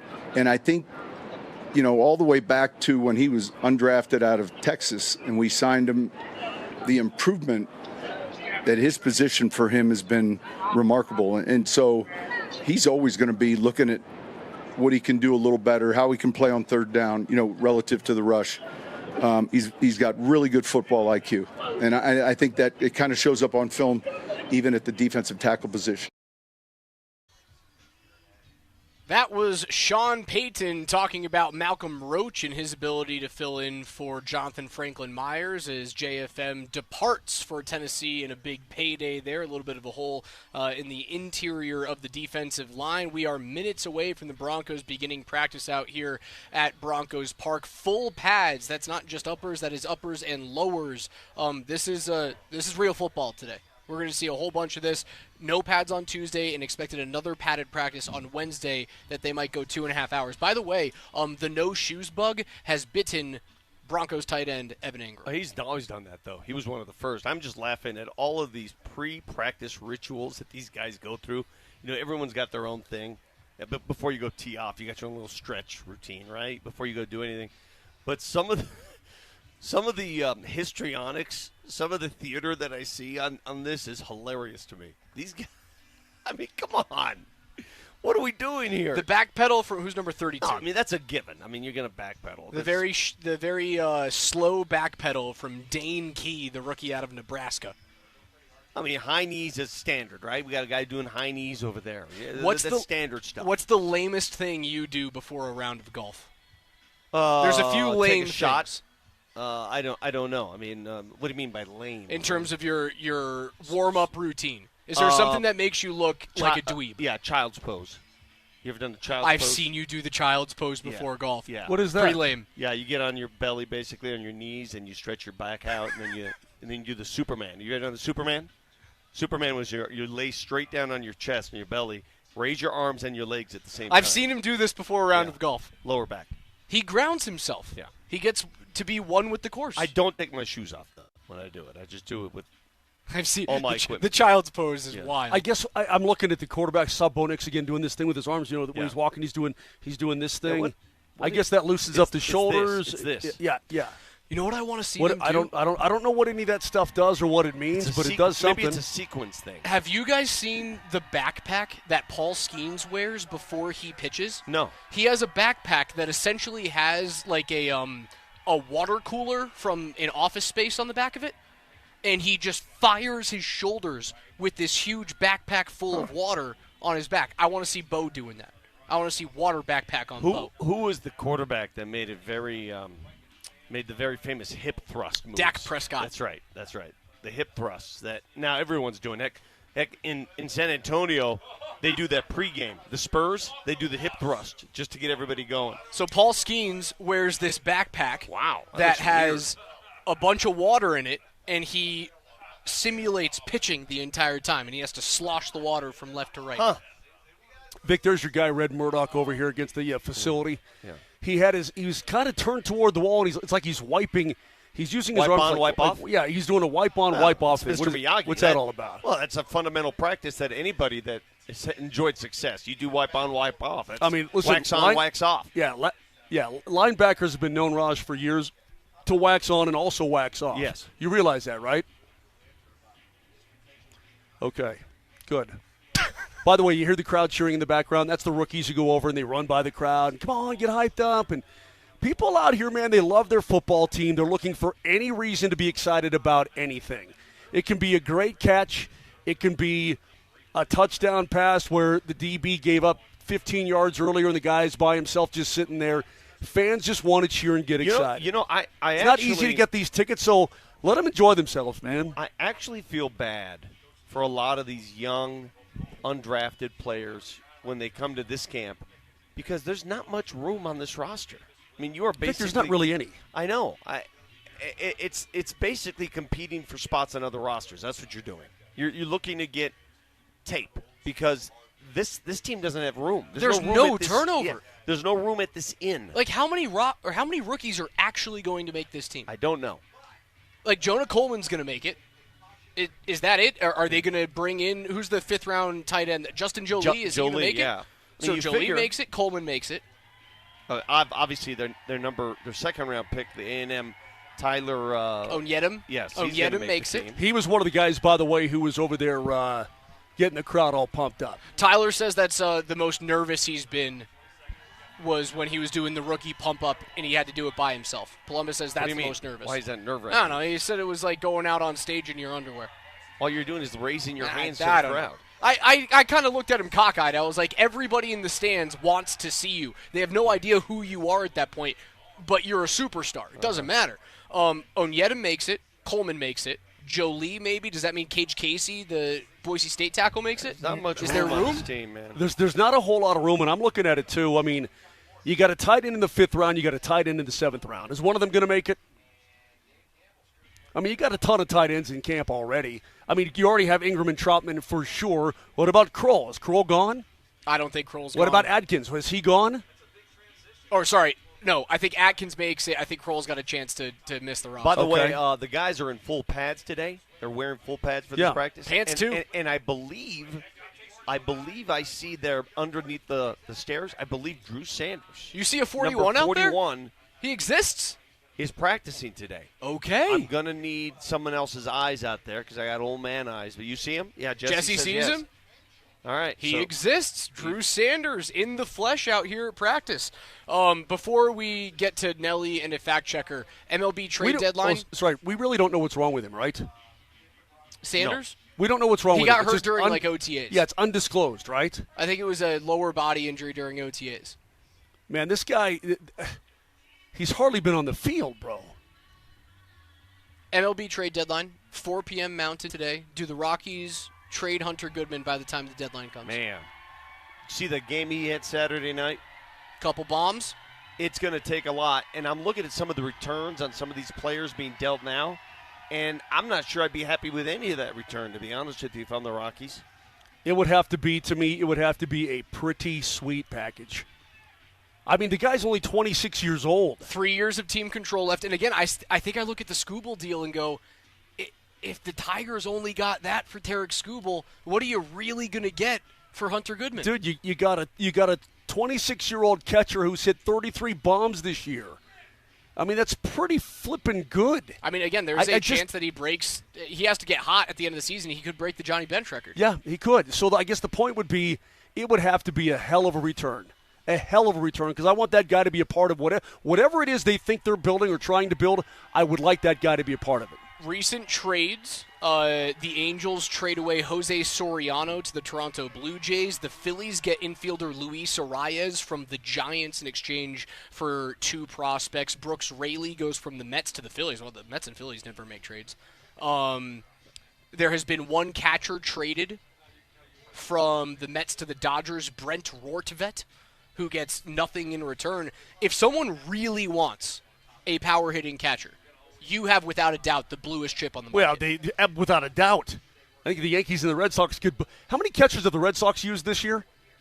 Well, they're all hitting, like, their body weight, essentially. Exactly. And that's my point, is that you get the Rays up front there, you get the Sox battling.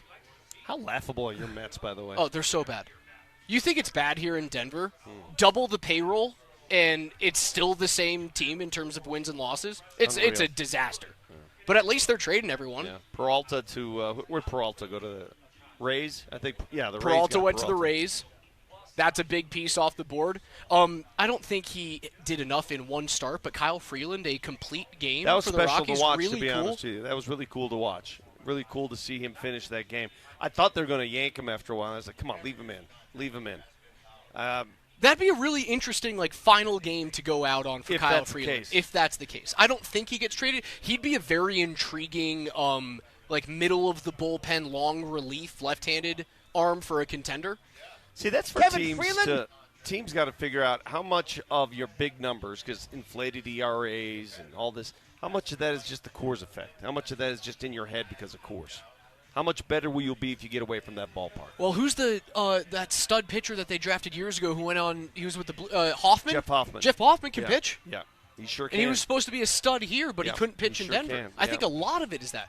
I wouldn't be shocked that if they trade Kyle Freeland, that he turns into a serviceable number 4 starter on a good team. Not at all. They need to make a trade. It would be good for the Rockies to move some of those arms, entertain the idea of moving on from Hunter Goodman, because they don't know. Like, we don't know if we're in baseball next year. You're right. You're right. We very well may not, because of what the Dodgers have done. It's just ridiculous, and we talked about that way earlier in the program. But what about Senza, man? What about Senza? I'm ready to depart. All my guys can be gone. That's fine. If I'm the Phillies, I'm taking a chance on him. No doubt. If I'm the Rays, I'm taking a chance on a veteran arm that can help me for 1 or 2 innings apiece, without a doubt. I wish I truly knew what the Rockies' plan was. I wish that I was privy to what their internal discussions have been, or I wish, Vic, that they had actually laid out to the public, this is what our game plan is, so I can follow along and I can make these decisions easier. But I really don't know what their game plan is. I don't know what they truly are doing as an organization, other than trying to get better. See, Hunter Goodman is fun to watch. He's a reason you might go to the ballpark, man. He was fun to watch Saturday night. I don't unload him unless I get some serious stuff back. I just don't. Final thoughts as we head into a fully padded practice, not just uppers. They've got padded pants on as well today. Moj, what are you looking forward to the most? Who are you looking forward to the most? That's a great question. I think this Jonah Ellis progression, the comments of Sean Payton. And again, he'll compliment guys, no problem. But the fact that, hey, we're thankful we didn't move him to the inside because he's really progressing as an edge guy, that tells me all I need to know. Whether or not Jonathan Cooper is in legal trouble this year, however that breaks out, I don't know.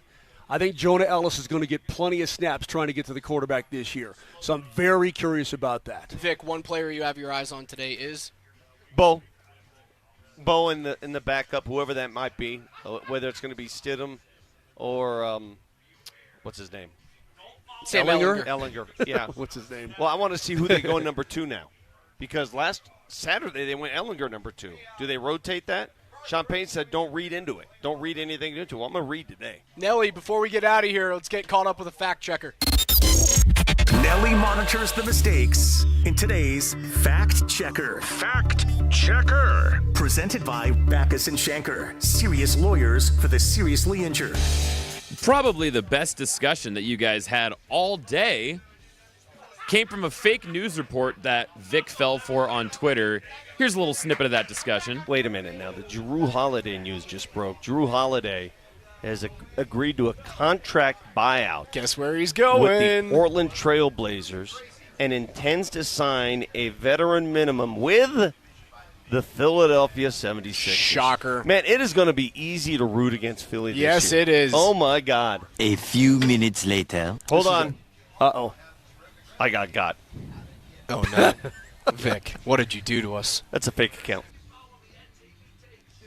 Well, just to defend myself, a lot of people got on that, and it did make for the best 5 minutes of radio on the show today. It's gonna all of us piling on the Sixers. It's going to do it for us today. For Mark Moser, Vic Lombardi, I'm Alex Ryan-Emmy filling in this week for Brett Kane. Don't go anywhere. Coming up on the other side, the Altitude Training Camp Show at DMac, Polumbus, Hastings, and Coach Mike Sanford here on Denver's #1 for sports talk. It's Altitude Sports Radio 92.5.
DMac with Tyler Polumbus, Mike Sanford.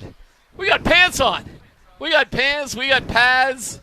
We got football. We got Tyler. You gotta love weather like this for training camp. What are you talking about? This is still hot out there. It might be cloudy. It's still hot. You don't like the overcast clouds and knock the heat? Are you being for reals right now? I'm being serious. This is ideal situation. Have you stepped outside? I've been out. Come on. Hey, I'll tell you this. I did look outside my window this morning, and I thought to myself, nice, thank the good Lord above. We've got a nice, cool day in front of us. I stepped outside, and I said, you devil yourself, you tricked me. I don't know, man. Yesterday, 104, 105 degrees. You know it's still supposed to be 100 today, right? It is. I know. But in Colorado, for me, man, it's the sun. The sun is what, to me, just feels like it changes. All right, we got to get your mic fixed somehow. So really? we got, yeah. I can't put it any. I'd be swallowing it if it's closer to my mouth. So. I know. Give us a check 1-2 there, Coach. Check 1-2? Yeah, somehow we got to get that a little bit better somehow. I don't know. We can try this one. Maybe that one's better right there. Try that one. Put that on. We'll get our act together here eventually. Yep, that's better, isn't it? That is 10,000 times better. Look at that. No sun out here, though, but you are breathing in Spokane, Washington's fire. Oh, is that what it is? That's exactly what it is. I was wondering where it was coming from. So that's not good. It's not necessarily good. All right. The ozone doesn't love what's happening out here today at Broncos Park. Now Tyler's off. You got to turn Tyler on. Oh, we'll figure it out. We'll get it together at some point. Cole's doing it. No. We'll get it. We'll get there. Anyways, as we're out here for training camp, trying to figure out. There we go. There you go. Yep. Now the people get what they want. Yeah. All right, so here we are. They are in pads for the first day. We're going to go over Bo and things Sean said about Taysom Hill and other competition stuff here. But let's just talk about what we're seeing right here in front of us, Tyler, with the first day of training camp, that it is full pads.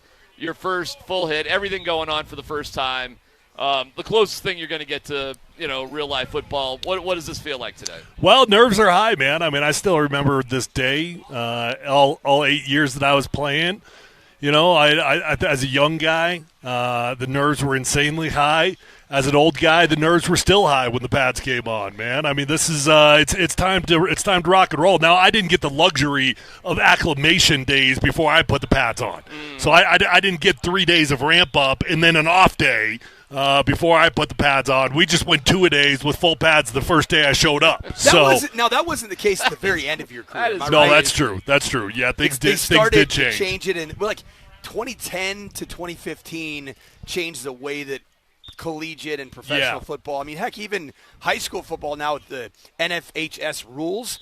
Like after you've done an entire summer, including a 10-day padded window, today's actually the start of CHSA high school football, and we got to be in helmets only for 5 days. Yeah. It's the weirdest thing. Like we've been doing the full Monty as recently as like 8 days ago. In one aspect, though, as a coach, I was kind of curious about this for Sean Payton, all these NFL head coaches.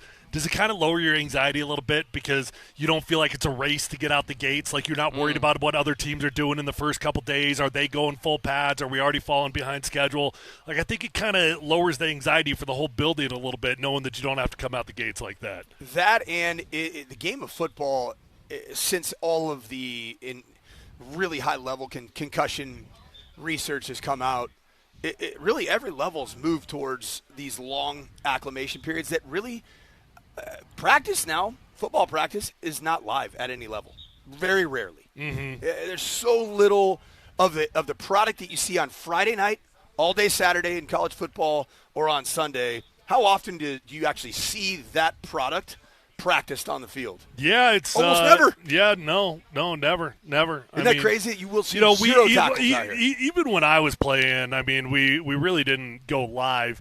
I feel like a couple times per training camp we would do a live, which, like, if all the periods to actually do live might be the dumbest, but we would do a live goal line period. Always. Like why were we going live on goal line when all the bodies are mixed up? Like, that's when the injuries are going to happen, Let's go live in, like, a team period, and a move the ball or something, but we're going live in goal line? Well, here we are, and we're looking at who we got here. We got the receivers here and the running backs. Oh, no, corners. This is all specialist period. Okay, gotcha. So so we're opening with special teams here. Every day. So they'll go from specialists, and then immediately thereafter they'll go to the all-22 walkthrough period. So okay. it's a special we got a solid 30, 40 minutes before we're going to be even to probably stretching, getting anything going. Yep. Yeah. Okay, I'm trying to see who is not practicing here today. Drew Sanders is out there. Is he in pads? Yeah, Drew Sanders is out there. Oh, okay. Well, welcome back to Drew Sanders. That's good. Caleb Lohner? We have a Caleb Lohner sighting? I don't think so. We got somebody on the sideline. My eyes are terrible. 53 maybe. You know who that is? Raj, you going to check it out? All right, Raj's going to go be our reporter and sort of see who's there and who's not there. From over the weekend, that day off, let me just back up. When you get that first day off, Tyler, what are you doing on that day off in training camp? I mean, I'm not even kidding you. I don't. If I was in this camp, I might have gone golfing. I might have gone and played some basketball.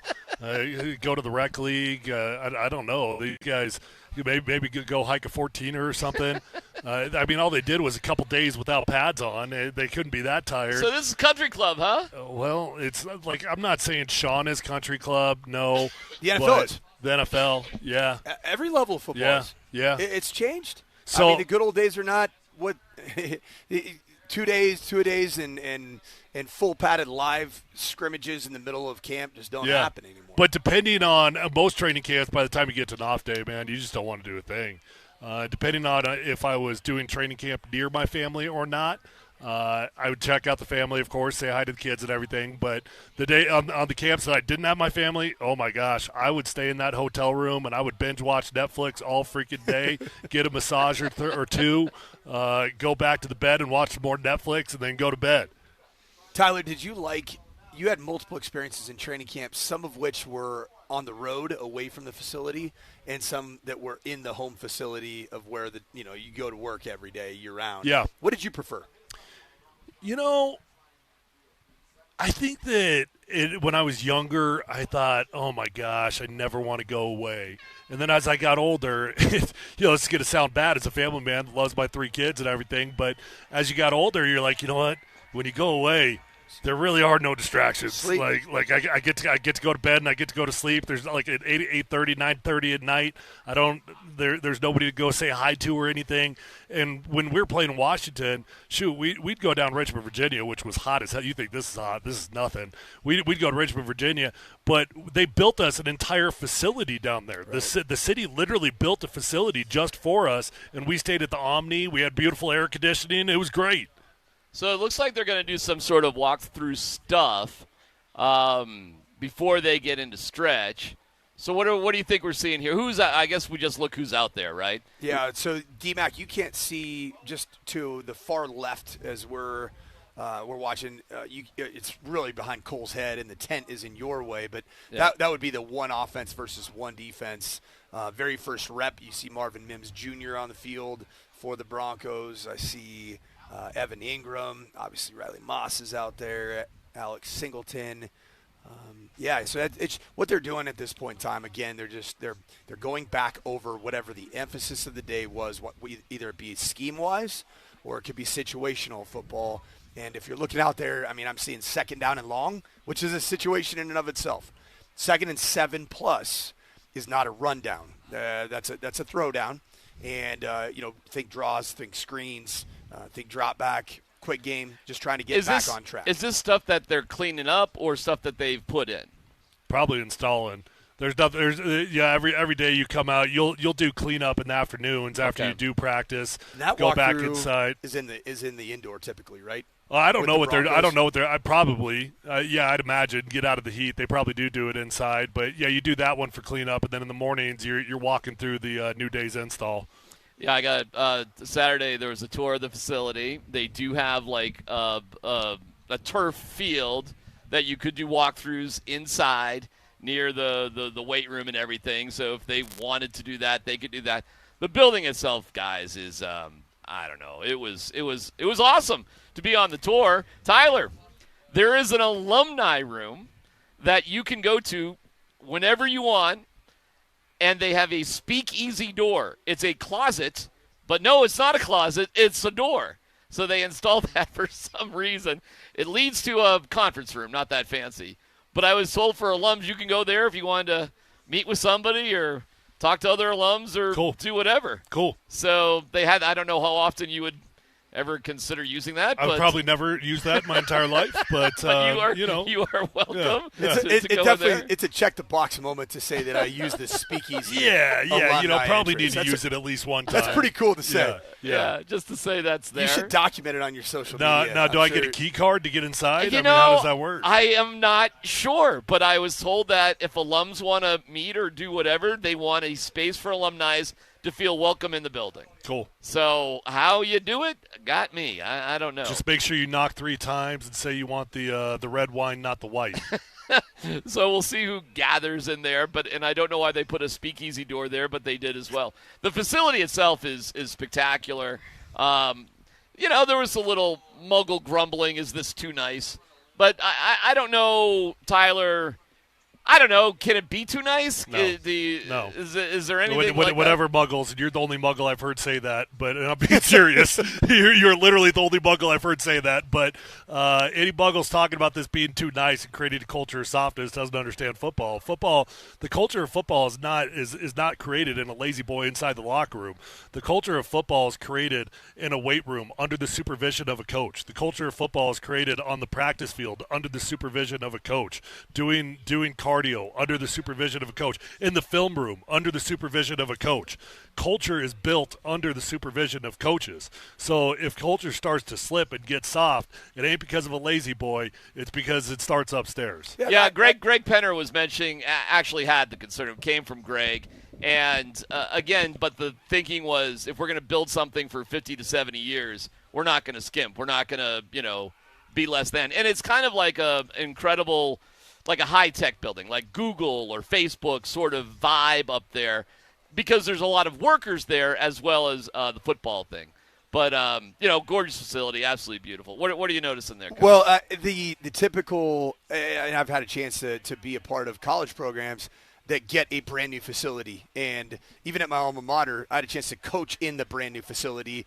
And the immediate reaction, it's a little bit like your reaction, Tyler, to training camp now being soft. Yeah. They're like, oh, these guys have it way better. Back in our day, I shared a locker with 3 guys, and his jock strap was always on my helmet.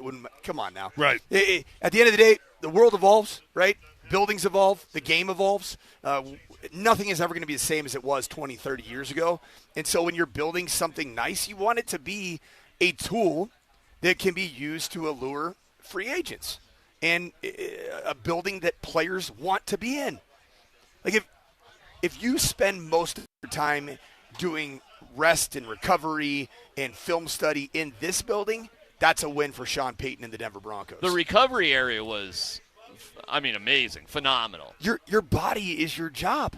Everything in the building is about communication and basically training and recovery. Like everywhere you go, every step you take, there's an option for you in terms of, training facilities, nutrition. There's a station, like you park your car in the garage and you walk in, bam, right there. So in and out of the building, you can grab something one way or the other. Never mind all the cafeterias and everything else. So the emphasis on staying healthy is paramount. Technology and all that, Tyler, has come a long way. So it's incredible. It's a fantastic place. And no significant injuries that I can tell so far. In fact, Drew Sanders is back today. We'll take a quick break, and let's talk about Bo next. Let's get into Bo. He spoke for the first time in training camp on Saturday. And Sean Payton threw it out there that they may be interested in Taysom Hill. How about that? See if we're going to buy that. It's Altitude Training Camp live from Broncos Park on Altitude Sports Radio 92.5.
I feel great. Feel normal. Feel, nothing's holding me back. I'm out there playing like I normally do, and feel really good at my spot. So I'm going to continue to push it and progress, and also going to continue to physically get ready for this long season. But right now I'm exactly where I want to be as for our plan, and actually was a little bit ahead from where I was last year going into the season, going into the summer. So feel really good, feel like I'm in a good spot, and I think it's showing on the field. Altitude Training Camp coverage brought to you by Ramos Law. Car accident, you need Ramos Law, medical doctor and attorney, ramoslaw.com. What's up? Nothing. I'm just getting tempted here. I'm a former nicotine consumer. I think I'm about a year. It's only one. I'm 19 months sober of nicotine. I mean, okay. And my man over here knows that I smell grass. You can control I'm at a football practice. Clearly, I hear whistles. It's only one. And he's just plopping fluffy white lip pillows right on my computer. I mean, it is football time. And I'm starting to twitch a little bit. I'm starting to get that out your way. I'm starting to twitch down. You got discipline or not? Yeah, I do. There you go. I'm 19 months in. Yeah. Okay. I'm good. Don't quit now. No. Bo Nix. What are your thoughts so far about Bo Nix? Especially on Saturday where he was scrambling around. He was throwing on the run. He has said, slide, sure, I won't be stupid. I'll do what I need to do, but I'm not going to change my game. Bo's looked great, man. He's looked really, really good. I would not know. The first couple days I was watching really, really close, trying to see if I could pick up on anything. And there were a couple times early on that I was like, he might be a little bit gimpy out there. But what matters to me is what it looks like when you got live action going on. And today's the first time I'd consider it real live action. But I have not seen anything of concern. He has looked like he is comfortable. He's calm. He certainly doesn't look like he's showing any signs at all of having 2 off-season surgeries. Who's that? We got breaking news. You got breaking news? And they're just going, what do you call this? Walkthrough, pinch and giggle. Yeah. Lavelle Bailey working with Singleton the first unit, and Sternad's working with the second. Well, stop it. Idiot. Oh, you stop it. Idiot, I just saw it. You stop it. He's not working. He's just in there. I think the inside linebacker spot is going to be interesting. I think it's going to be interesting. I think it's going to be a fluid thing. Just to be clear, what are you guys implying? Are you implying that Justin Sternad is not your day one? I mean, he is absolutely. Hey, dummy, do you listen? I'm said talking right to DMac now because he said it's going to be interesting. So I'm asking what's interesting. Well, he took it to another level. I'm just reporting. Yeah. I think it's going as it turns out right here. All right. What was the sound effect that you just did? Can I drop one of those? Yeah. I watched the first 5 reps of this 11-on-11 period, and guess who the first 2 inside linebackers were out there?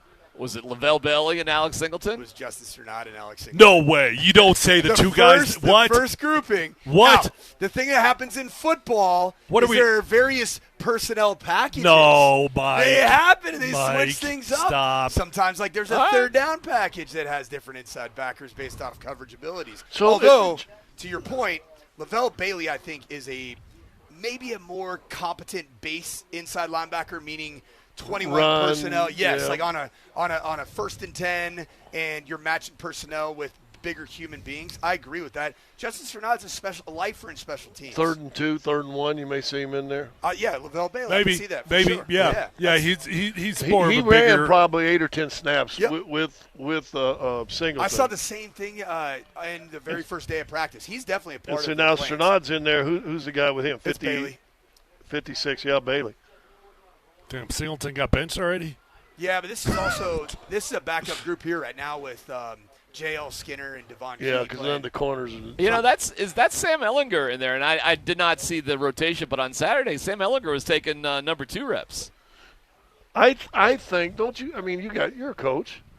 I mean, we're gonna going in. Okay, here's who I'd like to start. Yeah. And there might be 1 or 2 positions where you go, well, I'm really torn between DMac and Tyler. I mean, I'm going to give him. What are we doing? Pick. Yeah. But then you have Slim Pickens right there. Then you have 2 or 3 other guys where you're going, I need to see them with the first unit. So, I need to see them going with starters. I think you've got your guys that you want to start, and then you've got your guys that you're you've already identified. I want you to be the guy that makes this interesting. You know, like just make something interesting. I think for a long part of my career, that's who I was. You know, that's how I survived. They're like, you're just good enough that you can make this interesting. I'm not totally sold on you just yet, but you could make this interesting. And that could be Bailey right now. Yeah. You know, maybe Bailey could. What's your name? DMac. Said could make it interesting. Well, it's not just Bailey. You also have Red Bouchard. Like, where's he going to fit in and everything? Red Murdoch. Murdoch. Sorry, Red Murdoch. Who is Red Bouchard? Bobby Boucher. Bobby Boucher. Sorry, Murdoch. Sorry. What a wild name mixture that you had there. Bouchard. You know what? We worked together too long. You're starting to slip, dog. Red Murdoch. Red Boucher. Bobby Boucher, Red. Hey, by the way, we should remember Red Murdoch forever because that's arguably one of the greatest football names I've ever heard. Yeah, it sounds like it could be. We can't mess that one up. That's a leather helmet name. You know what that is? Yeah. You know what that is? That's either an old school football name or something from a John Wayne Western. Yeah. Yep. Hey, we need to go down to Red's Ranch. They've had some cattle being stolen. They've had some trouble. Yeah, we got to go over and take care of Red. You get up, pull up a thing. It's the Murdoch Ranch, right? And there's Red coming out. We have a packed crowd here today. Actually, a little bit more than we're here on Friday and Saturday. And relief from the sun. It's still warm out here, but the sun is not blazing quite yet. My daughter passed out yesterday. Oh, dear. Not my baby daughter, my oldest daughter. Yeah. They went on a trail ride on horses. Oh, where? I don't know, wherever they. Colorado. Colorado. But in the Front Range or in the mountains? In the Front Range, because it was not a lot of cover here. Yeah. And she got up, and she walked her youngest daughter, who's 2, around this, and then they went on like an hour and a half trail ride. She got done. Other little kids jumped off there, and she's sitting with my other oldest daughter. She goes, I think I'm going to pass out. Wow. And she said she could just feel the darkness come in. Grabbed hold of her pommel, went down like this. Pass out on the horse? Yeah. It didn't fall off. Oh, my God. It didn't fall off. My other daughter is like running to her, rips her helmet off.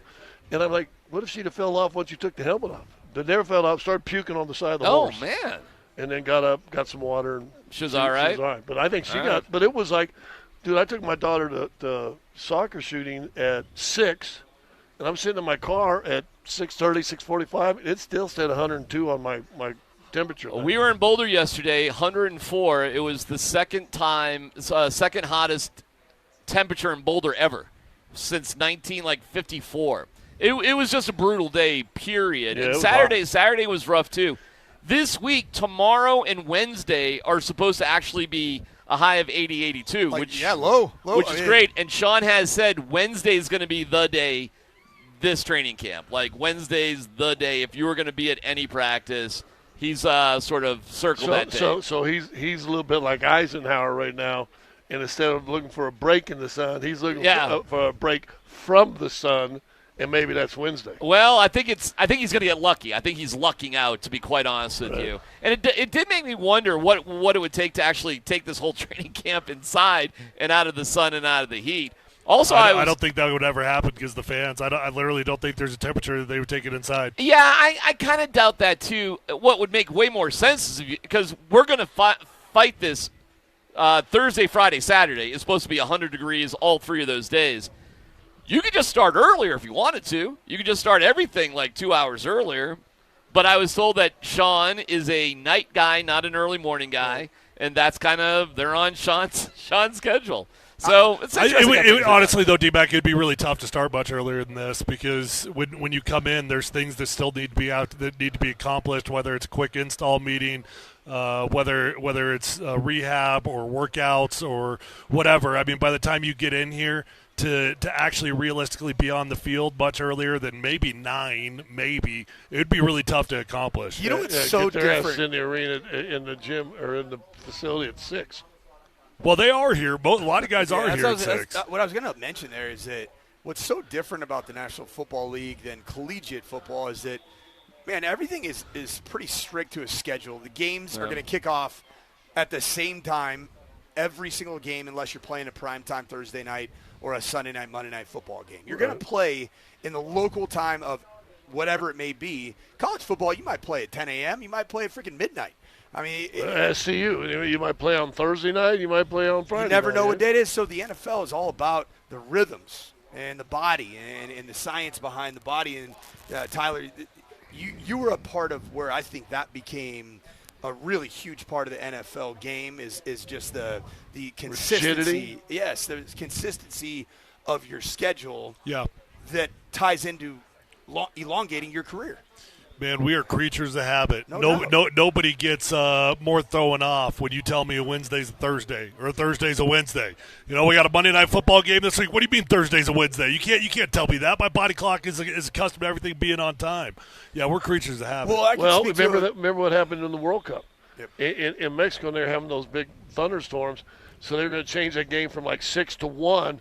And both teams are just freaking out because of what you said a while ago, Tyler. Got this time, I get my therapy this time, I get this, and now all of a sudden you raise it in 5 hours? Yep. I guess both teams are like scrambling and freaking out about it. And your schedules of what you're doing are all based on science to optimize performance and keep you as healthy for as long as possible. I can speak to this, DMac, about Sean Payton not changing training camp schedule. So Raj and I, and then Chris Dempsey and myself and Raj, we did training camp for the last 3 years, and it's been right during our show. Yeah. I mean, a perfect beginning, essentially at 10 a.m., and a perfect end, essentially at noon. And it's never deviated, not once. And that's 3 years' worth. That's a lot of data that we have that we've been able to accumulate. Sean is a creature of habit. Most NFL people are, whether you're a coach or not. A sudden change would be like changing a period once in like every 10 days and making it a 2-minute drill right in the middle. Here's another thing he's a creature of habit of. Local media, national people come to town. I'm over here. All right. Why don't we get to that, Dan, if you have it. Sean Payton talking about Taysom Hill with the folks from, I don't even know what it is anymore, NFL Network, ESPN. It still is NFL Network by name. Okay. I think it's in name only. All right, here's what Sean had to say about Taysom Hill. But I do got to ask you, Taysom Hill, a player that absolutely you've done great things with, he's available. And look, he'll be, I'm sure, in Canton celebrating Drew's enshrinement. So I'm sure there'll be a bump into. Listen, I saw him in the offseason. Our team doctor came from New Orleans, and Taysom's flown out here a couple times at the clinic because he was recovering from a knee injury 2 years ago. So I think, we won't be the only team. I think there'll be a few teams that'll kick the tire and spend some time with him and just kind of see where he's at. He and I never really discussed, when I saw him in the offseason, football or his plans, knowing that would, eventually define itself. And so I look forward to seeing him and a bunch of other teammates. But I think we would definitely look closely at where's he at. And there's a lot that goes into that. We know he's healthy. The injury he had wasn't just an ACL. It was like a complete knee reconstruction. And so the info is our doctor who knows right where he's at. So year 2, typically with that type of injury, a player is much stronger. Taysom Hill, guys, we interested in Taysom Hill? The hippo rules mean nothing. Taysom Hill's in New Orleans. I thought the same thing doctor, when I heard that. But he's telling us what's going on with Taysom. And I'm like, well, wait a minute. Is there not any doctor-patient? No, it's positive news, right? Yeah. So we sign away our HIPAA rights to NFL for real. Really? They're allowed to share our information with all the other and teams you sign and a everything. piece of paper that says that. Yeah, pretty much. Well, Raj told me the same thing when I was talking about Sean Payton violating HIPAA laws with Bo Nix's predisposition comment. And Raj's wife actually works as a HIPAA attorney of sorts and said that's not a violation whatsoever. Well, within the NFL, the contract law states that you're able to speak about injury. Are we interested in Taysom Hill? Nope. Not really, no. But I also don't have an issue with kicking the tires. Like, these coaches have got guys that they're familiar with, that they know that they can bring in and they can play on a minute's notice. And it may not even be about something to bring them in week 1. It might be about something for week 9. What? Have you tried this one? I have, yeah. Yeah, pretty tasty. Yeah. pretty good. It might not even be about week 1. It might be about week 9 if you got an injury. It might be about week 14 if you got an injury. And I also am very familiar with the way the NFL works. You get the band back together. So as long as Sean doesn't have expectations of recreating Taysom Hill 5 years ago or 8 years ago, then I don't have an issue with it. But, no, I'm not intrigued. Let me ask you guys a question because I don't know the answer. We had that discussion on our show last year. I count guys that are making the practice squad. You're on the team. But that's because I probably would have been a practice squad guy most of my life. Could you not? No one signs Taysom, bam, go on, and then all of a sudden, cut down days, everything's going. You're putting up a practice squad together, and you say, "Hey, Taysom, we have a spot. Would you like to come be one of our 17?" For sure you could. And then reach out and pull him onto your practice squad. Now you get him in camp, you get him in workouts, you get him in doing what you're doing. Yeah. The way the practice and then play like you can do. Yeah, because nowadays there's no rules with practice squad. I mean, you could play 12 years and still be practice squad eligible. I could see that happen. There's so many guys on the practice squad anyways. I mean, there's what does it kill you? As long as he's into it and he wants to do it, sure. I mean, why not? So we'll see. Maybe Sean was just trying to stir things up because he likes Taysom Hill and he's buddies with them, and it's gonna be quite the Saints reunion, by the way, on Saturday. Right. At the Hall of Fame, and they do the induction ceremony different. They do not do the long, rambling introduction speech. They do like a 2-minute video. That's so Sean will have or record something for Drew Brees. But then who's going to be there for Drew Brees? I mean, that is going to be Saints royalty that's going to be there for that. And we'll see. So a big day for Sean, but from what I understand, he said he's flying out on Friday, and he'll miss the practice on Saturday, and they don't practice on Sunday either. Stinkin's taking the second snaps today. Okay, all right, that's good to note that. Yeah, Saturday was interesting, seeing Ellinger getting some of the second snaps for a little bit. Sean said nothing to see here. Don't worry about it. That's just whatever plan we have. Yeah. A few people had some raised eyebrows to that, but okay. We're crushed no matter what happens if Bo goes down. So don't worry about it. I mean, it was another practice on Saturday where Stidham, looks terrible for a second, chased around, looks like he's going to throw the ball backwards. And then 2 plays later, he's throwing like a 70-yard bomb to Akeem Butler, who had another sort of crazy day on Saturday. Yeah, everything you saw on Friday happened again on Saturday. Well, Andy's killing me on text on Friday. About what? Well, because we had what's the quarterback, your player's dad, came on and said, Brock. Yeah, Brock said, hey, tons of drops in the league early on, talking about Butler. Oh, and so he's just going on what Brock said. And I told Andy, I said, listen, I'm just telling you what we saw. Yeah, you got to trust your eyes, right? And here he was fabulous. Oh, he was fabulous on Saturday, too? And I'm telling you, his stride, Dude. I am jealous of that stride. Yeah. And then you saying he comes out more Saturday.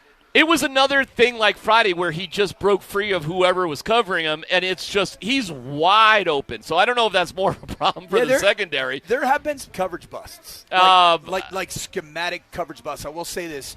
Vance Joseph uses a bunch of what is called cover 3 match. It's a hybrid. There's some NBA teams that use a hybrid of zone and man-to-man coverage in football. And a lot of times if you're passing off certain coverages, there are some beaters to 3 match. I mean, look at him. Like number 30, he's wearing the weirdest number. But that guy doesn't stand out to you? I mean, look at him. It's insane. He's the biggest receiver out here by far. He's bigger than Courtland Sutton. He's faster than Courtland Sutton. They look similar, though. They do look similar if you look at He's definitely faster than Courtland Sutton. And I don't know what his problem has been. But, all right. Drops. Okay, well. Well, he broke his hand. Remember, Coach came in and said the other day his first training camp busted his hand. How does that affect the guy long term? I don't know. We'll see what he does today. I will tell you on Saturday, too, Mims looked outstanding again. And, wow. Jaden Waddle, I don't know if anybody can cover him. Brandon Jones says he looks faster than when he used to know him back in Miami. And J.K. Dobbins looked good and made a double pinky promise that he wasn't going to get hurt. Yeah, the wide receiver group is when does the pinky land him on the IR? That would be unbelievable. Can you imagine if he had a pinky injury for his double pinky promise? All right, they're right in front of us, so we'll let you know what's going on. We're excited to be here. Thank you for listening. We appreciate it. It's brought to you by Ramos Law. There is something else going on in Colorado sports history that deserves at least some recognition. Details on that next as we roll on from training camp at Broncos Park on Altitude Sports Radio 92.5.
Well, it's been fantastic. He's a very explosive football player.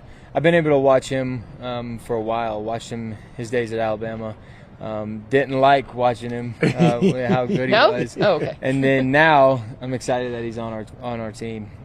He just makes Cortland better. He makes me better. He makes JK and the backs better. He's going to be great for those younger guys to watch him and look up to him. And at the same time, you know, as young as he is age-wise, he's played a lot of ball in this league. So he's becoming a vet, and you know, it's just great to have him in that room. It adds an extra playmaker And I think at the end of the day, the more playmakers you get on your team, the better you're going to be. And we've got them at all positions, and fronted by a great O-line. We just got to do our job, and I think we can, do a lot of good things. Altitude Training Camp coverage brought to you by Ramos Law. That's Bo Nix on Jalen Waddle. He's taking some passes right here in front of us. What do you guys see with Jalen Waddle? Speed, man. He's different. Every time he touches that ball, it takes you about 0.2 seconds to see it. It's unique, man. It's fun. He's definitely not the prototypical Sean Payton wide receiver. Sean likes those big, tall, physical wide receivers. So Jalen Waddle looks different in comparison to the rest of the group. I love that he's got juice. Not just juice as a route runner, as a guy that can blow the top off. What I saw when the receiver group was transitioning down here to individual, Jalen Waddle is like a natural energy giver to his teammates. He's dancing. He's throwing the ball around. I've seen an uptick in the overall level of presence, as the young kids call it, like aura, about this wide receiver group, including Cortland Sutton and including Jalen Waddle, because of that. You guys ever have those all camp guys? Yeah, every year. Every year. You always have Hard Knocks. You and I talked about Friday. Michael Bandy still keeps it. That dude feels like he's been here for a century. He feels like he's been here forever. He'll be on the practice squad again. And he always just blows up in these practices. He makes great catches. He does all this stuff. He shows his quickness out of turn. We were joking on Saturday because Ellinger was getting the second-team reps. If you want to stay on the good side of Sean Payton as a quarterback, just keep throwing the ball to Michael Bandy and little Jordan Humphrey, and you'll be okay. and that does happen. Little Jordan, who's a big dude too, he's another favorite of guys out here. But Waddle just looks different, and it's so interesting when all these guys are superior athletes. They're all incredible athletes. So to see somebody who looks different amongst that group is always pretty interesting. And Waddle just looks different. It's in every single sport. You were talking last week about your Tour de France guy, right? Tadej Pogacar. The top guys, the top athletes in football in particular, in each position, the ones that are just above everybody in athleticism, it shows. It's wild. You can read it like a book, right? There's nothing when you just look at like Waddle right there, right in front of us. I mean, what? I was talking to like a high school kid. I was talking to a soccer coach one time. We were going back and forth on players and athleticism, and he goes, "Are you trying to tell me that I could go watch basketball and tell you who the players are?" And I go, "Yeah." And I said to the guy, "Yeah, if you're a real good coach, I mean, you can pick who the athletic people are. I mean, we're people down here today, 20 minutes, 30 minutes, whatever it is. We can tell who's like doesn't take long. Doesn't take long. How much better will Waddle make Bo Nix this year? I believe he's going to make him better and more explosive because some of the screen game that at times yielded some empty calories for this offense, you're going to be throwing the football to one of the most prolific and efficient screen runners in the game. And Jalen Waddle, if you look at the analytics of the last 3 seasons, majority of his targets and his yards per catch was on the screen game. And Sean Payton loves dialing up screens. I guarantee that'll be part of what he contributes on a week-to-week basis. Hey, Davis, I got a screen for you. Hey, I got this one off of wide zone. I got this one off of our one-back power. We're going to throw the naked screen away from the called run. I think that those are going to be opportunities for Jalen Waddle to give Bo Nix some more explosiveness on balls that he doesn't throw beyond 30 yards. And I thought I read a stat that it might have been Kreckman had, so Kreckman probably has it in his dome. But, 42% of his reception yards were in the slot. Okay. It was catching it up the middle. To me, that was where Bo didn't use enough of last year. So you're asking, how can Waddle change that?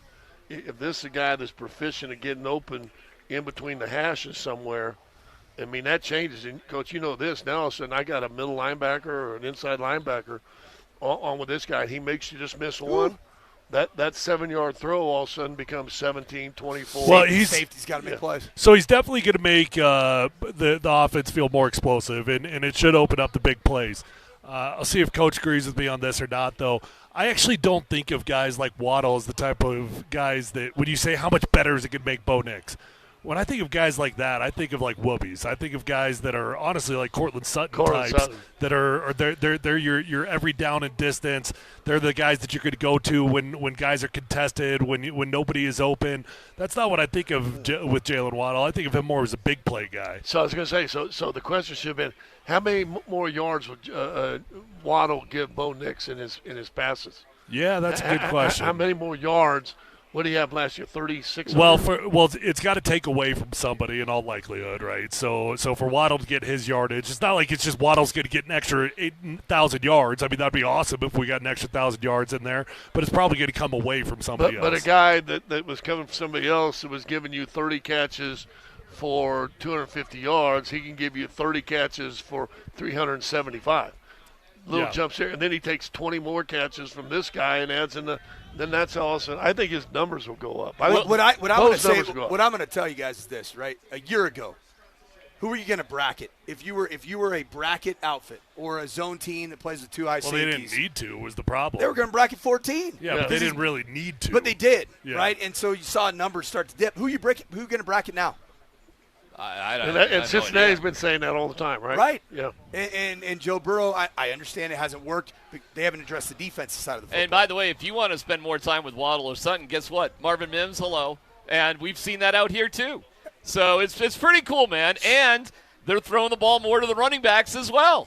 And Pinky promised J.K. Dobbins will stay healthy. One of the statistics that's kind of spoken to me in my career, and this is something I picked up in Minnesota when I was coaching there, is that 78% of all football games are won by a team that wins 3 out of 4 statistical categories in a game. The first one is the takeaways. Turnovers. Always the biggest one, right? Second one is broken tackle battle. who's gonna break more tackles versus who's gonna miss more tackles? Yeah. The third one is the explosive play battle, and a lot of people define that differently. 15. How many do you think you need per game? Gosh, so it depends on how you define it, right? Because, like I've always said, an explosive run is like, I think of it as 12 or more. Okay, and I'm good that's with that. a big run. Yeah. And then I think of an explosive pass as 20 or more. Yeah. I'm a 12, 20 guy, but there are people that say an explosive run's 15 yards and explosive pass is 25. And then that changes the numbers a little bit. Well, Rod Smith but how many, like if you put a number on it for an offense to say, yeah, we did our job to win a game, how many explosive? 10's a good marker. Oh, 10's a lot. I'm also coming from a different standard, right? Yeah. Colleges, you're going to have more explosive. I think Mike used to tell us, boys, if we get 7 to 8 explosives per game, we're going to win this game. But, Rod Smith told me that and said there's only 7 or 8 big plays in the game between both teams. You got to have the majority of them. Yep, if you have the majority of them, you win the game. We're going to get into 7-on-7 team. Full pads today. The sun is actually coming out now. The haze is sort of moving away. It's a gorgeous day. The stands are packed. Just a quick note, it is the trade deadline in baseball today. Reports are Sensatella certain to move, Brenton Doyle, another player who could be traded. I want to say a tip of the cap to Kyle Freeland yesterday. It's the second longest in MLB history a player has started 251 games before he got a complete game. Kyle did that yesterday. The starting temperature was 99 degrees at Coors Field, where balls fly all over the park. They got the run support. Warren Schaefer learned from last year when he pulled him out after 8 innings. He said, I'm not going to do that. He learned from that. He left him out there. Kyle Freeland got his first complete game. And, boys, there is a chance he could be traded.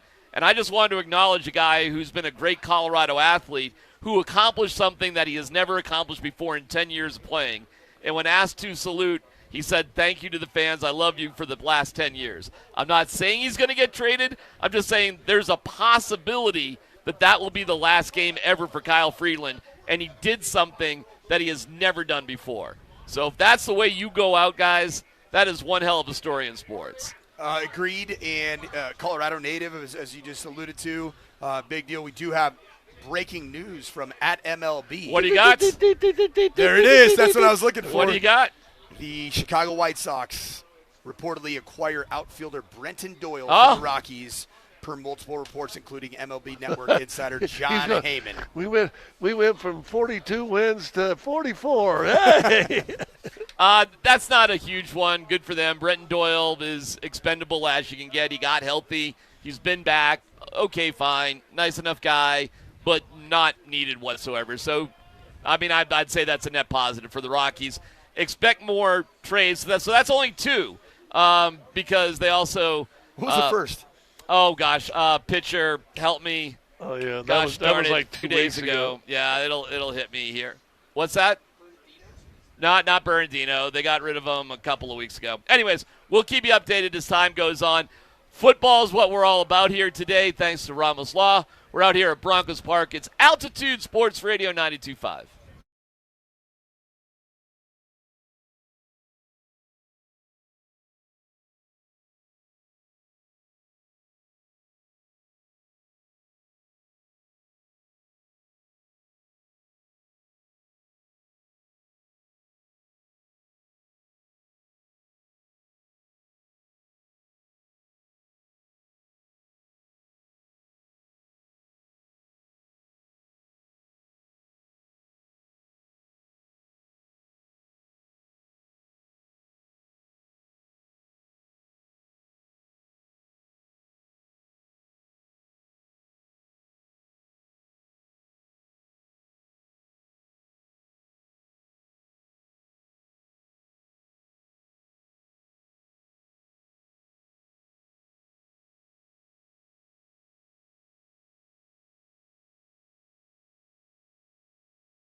This year, forget a top 3. I keep saying it. People think I'm crazy, but I'm going to be number 1.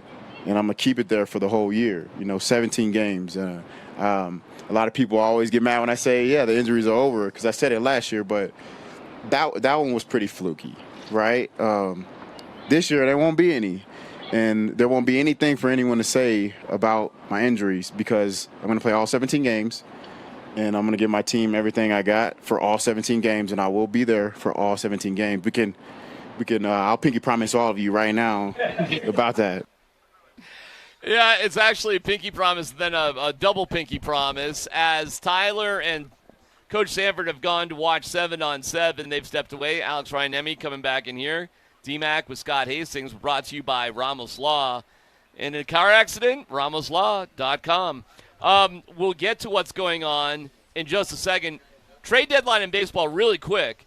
The Red Sox have made a deal for Adley Rutschman. Buster Olney tweets out the Red Sox and the Orioles have a deal arranged for catcher Adley Rutschman. Prospects and medicals are set. The Sox just need to say yes or no. So it feels as though like one of, if not the best catching prospect on the market is gone. Okay, the reason that is pertinent for the Rockies and Colorado is because the Red Sox is one of those teams looking, perhaps sniffing around Hunter Goodman. Yeah. So they go with Adley Rutschman. Two other teams are the Yankees and the Rays. I'll give you the craziest story that could happen. If Hunter Goodman is traded to the Rays, they play the Rays tonight. Ooh. Like, if he gets traded to the Rays, he'll be in the lineup for the Rays tonight at Coors Field. That's just one of those weird, like, you got to be kidding me, baseball possible moments. Which has happened before, right? It's happened sometimes in the middle of a game before, but it's always wild. I mean, a player has been traded and he'll literally walk from one clubhouse to the other. It feels like I saw that one time in a doubleheader, and a guy played on each team in both games. It wouldn't be the first time, but it's unusual to say the least. We'll see. That's not official. Brenton Doyle has been traded to the White Sox, and Seth Halverson, which happened a couple of weeks ago, was traded. So that's two trades for the Rockies. A lot of hype on Senzatella being dealt, but you got Moniak, Jake McCarthy, maybe Sagano, who's got an unbelievable 11 wins so far. So we'll see. We're doing 7-on-7 right now. Scott, what are you seeing out there, buddy? What's your eyes got you on? Oh, nothing really. Just. I'm looking for balls on the turf. I remember in the Super Bowl interviewing with Shannon Sharp right before the game and asking about the practice that week. And he said we knew we were good because no balls ever touched the turf. Well, there's your guy, Hakeem Butler, just catching a ball in traffic, by the way. So whatever has been said poorly about this guy, we haven't seen it so far here in Broncos training camp. He is gigantic. Yeah. Like, it's not close. He's the largest offensive player on the field. He is it. And he's wearing a very strange number, number 30, that's for sure. And you know the funny thing? If he were an NBA player, he'd be a two guard and almost too small to play small forward. He'd be in your small ball, small forward group. He is probably an inch shorter than Christian Brown, maybe. How tall is Chris? Is Christian maybe the same size. Same size? Same in there. Yeah, that's like Christian Brown running around out there. Christian Brown is 6'6", 220. Hakeem Butler 6'5", 230. It's close. It's in the ballpark, right? So yeah, I mean, well, can you imagine Nikola Jokic? I mean, what? Just to see him walk out on the field would be fun. So there's Sam Ellinger throwing it around. I got you a 7-on-7. I mean, I don't mean to make too much out of 7-on-7. They are in full pads, so we will see them hit eventually. They also haven't done any one-on-one drills in full pads.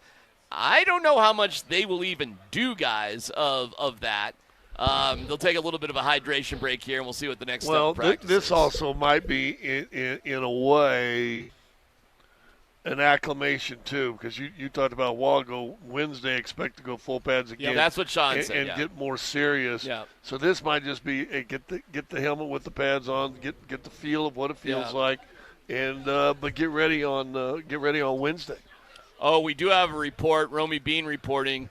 Luke Wattenberg left practice after coming down hard on a drill, holding his arm and in discomfort. Unfortunately, as beautiful as this facility is and as great a vantage point as we have, it is a little tricky for us to see players leave the field only because we're a little blocked, and they could easily get off the field and into the training center without us seeing it. So thank you, Romy, for that. Boy, all right, wow. Well, there you go. That's your starting center for the Denver Broncos.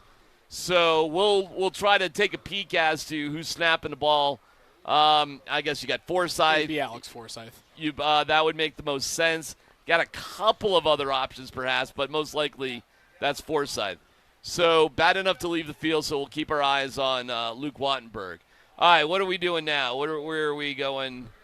Are we in full team here? Yeah, it looks like here we we'll go. have 11. Okay, so we're down at the goal line area. Here, scoot over there, Raj, a little bit, and we can get a peek of what's going on.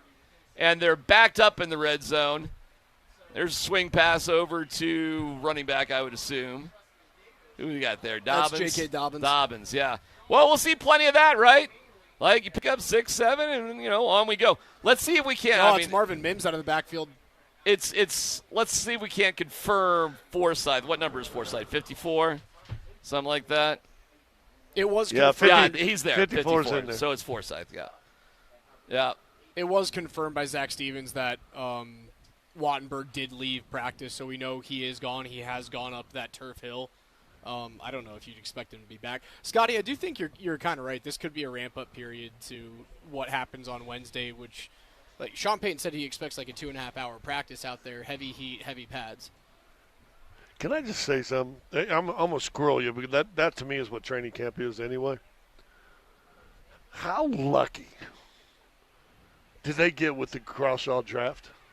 How lucky did they get with the punter? Yeah. You can hold the roster spot because he's got the commissioner or commissioner's exempt list as well. Hey, can I just point something, not to go squirrel on your squirrel? That was Bo Nix scrambling for like a 20-yard run right there. And, just for the ankle people out there, if you need it, that's the first time we've seen Bo in a competitive situation like scramble down the field and run. Now, he's also a little bit like when you drop, what is it you drop in vinegar, you drop in oil, and the oil goes. Well, you'd be a moron to touch him. But the ability to cut, to pivot, to move. I feel silly even bringing it up at this point because there's nothing more really to it. I've said it for a few weeks now. I'm binary when it comes to Bo Nix's ankle. It's either hurt or it's not. And right now, it's not hurt, so I'm not thinking about it. Well, our buddy Alfred, you said you put the uniform on and go out there, you ain't hurt. Right. So. And he was asked over the weekend, like, what about this, what about that? He's got to play football. You can't be thinking about that stuff. I go back to now the psychology of it may be a little bit different when the bullets are flying, Scott. And I'll never forget Jamal Murray saying the thing he had, even when he was 100% healthy, his biggest thing was going up, rebounding around the basket. Yeah, because you're worried about coming down. Correct. Yeah, and where are you going to be hesitant with what you do, and when are you going to not think about it whatsoever? As we see Jonah Coleman or 12. R.J. Harvey, which one? Harvey, 12. Is that Harvey? Okay, so that's Harvey getting a nice little run right there. I will say this, and did I want him to get more inside last year? Did he get better? Yes. But, dude, when he got an edge, whether it's in the passing game or when he got an edge, he's scary. There's a lot of weapons here for the Denver Broncos, guys. There's a lot of dudes that could do some damage if given the opportunity. And we still have – wait, is that Stidham? That's a great catch. Who we got throwing the ball right there? Troy Franklin. I don't know who threw him the ball, though. Yeah. We're just keeping an eye to make sure Stidham's getting the number 2 reps. Yeah, he did a while ago. He was lined up behind Bo just a while ago. I appreciate the heck out of Troy Franklin wearing the green Goblin cleats because I know exactly who he is right now. That's how you do soccer when you watch soccer. My guy. Except for this World Cup and everybody wore pink. But that's it's fun. When we buy my daughter cleats for soccer, we always go with an outlandish color. So that way when they're practicing and we're so far away or whatever. That's the way to do it. There's the green cleats right there. All right, let's see who's at quarterback here. It's got to be Stidham, right? Stidham. Yeah. Okay. So the rotation today a little bit different than Saturday. So Stidham with the 2. So Coleman running third back. Yeah. I mean that's probably the way it should go, and it will go. And Sean knows that too, right? Like if you go back to back padded practices, although this is the first time that we're in full pads, including the pants. If you go back-to-back padding practices and you give Ellinger the 2 reps on both days, it's just creating a media storm that you don't want to deal with. And you know what else you don't have to do? Remember, was it last year ago, this guy would get Pitch starting counts. first 2, and then this guy would get to start for the next 2, and then this guy. And they kept rotating the first week and a half of practice. You're like, come on, it's Bo. And now just do what you're doing now. Okay, the second is Stidham, tomorrow Ellinger, next day Stidham, next day Ellinger, and just here we go. Let's go. And you can see with pads, it's a run heavy, shorter yardage. It's a slower practice. Yeah, you don't have quite the same sizzle right off the jump because this is your first opportunity to do all this stuff. Now you can also see a little play action once in a while too, Sure, because you are running the football. Sure. Here's one example. Yep. Sack. And an underthrow to the back. It looked like it was McLaughlin out of the back. Mine got tipped. That was Stiddy too. So, dude,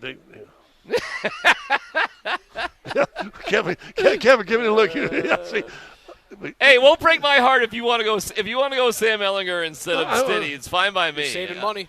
But I think it's Stidham's guaranteed, isn't it? I mean, it's $5 million. I don't know how much he has guaranteed. I think I was talking to Cliff about this the other day. I think you would be out $850,000 if you were just to dump Stidham. Oh. Something like that. Like it's not to the degree that it would stop you from doing it. So, there's money you're paying, then there's guaranteed money, and then there's this, that, the other thing. Yeah, you can do whatever you want. That will be just, whatever our best option. Although, are we really worried about that?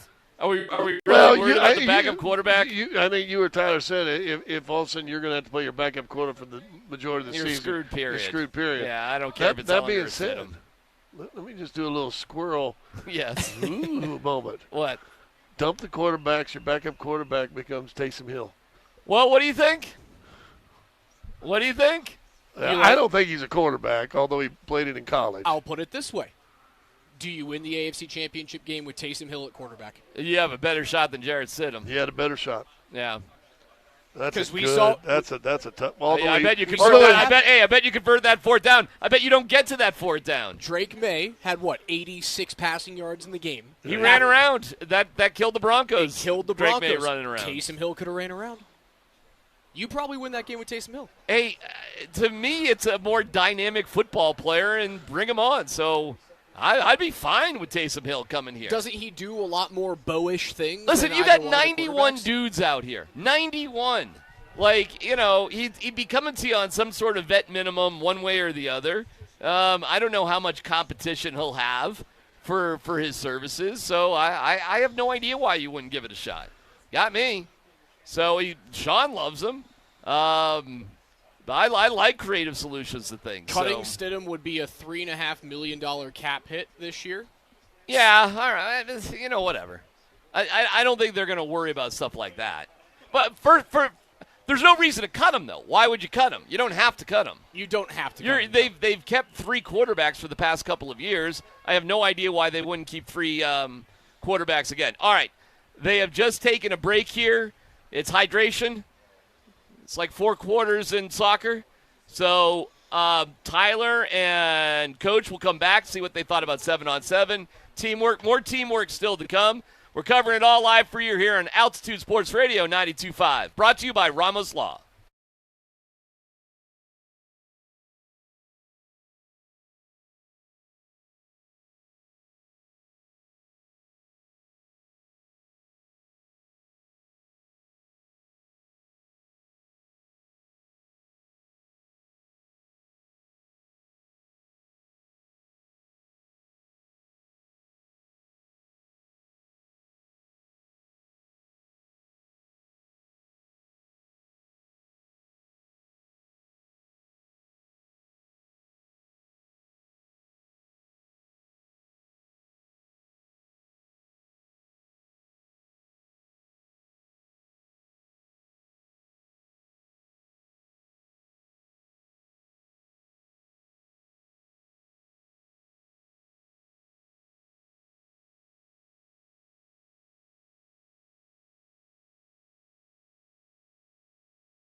I have not. I've been very fortunate. We got a great team. We've put together a great plan. And going into this training camp, I was full go, going to be out there ready to go.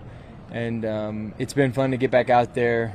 And I'm obviously not running around crazy because that's not what the quarterback position calls for. But when it's there, I'm able to move, and I feel good when I do it. Training camp coverage on Altitude Sports Radio 92.5 is powered by Ramos Law. Car accident, you need Ramos Law. Medical attorney, doctor and attorney, ramoslaw.com. Returning is Mike Sanford. Andy Lindahl also with us. Scott Hastings, Tyler checking things out. Okay, thoughts? Well, very first rack of 7-on-7 plays from Bo Nix.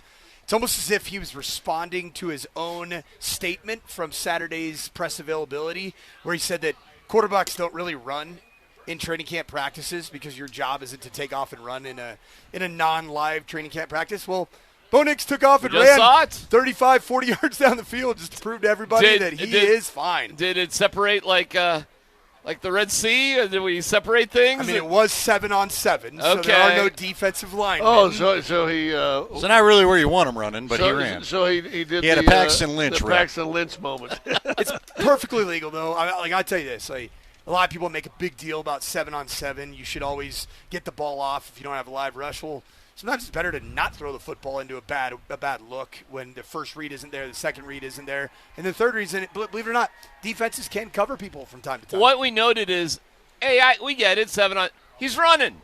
He's cutting. He's, pushing, he's whatever. He's lynching. Yeah. He's Tebowing. Careful. He's Paxton. Let's go with the first name. Yes, to be safe, let's go with the first name. He's Paxton. Yes. In the context of the conversation, we all knew what you meant. But I agree with you, Coach. They're right. Bad luck.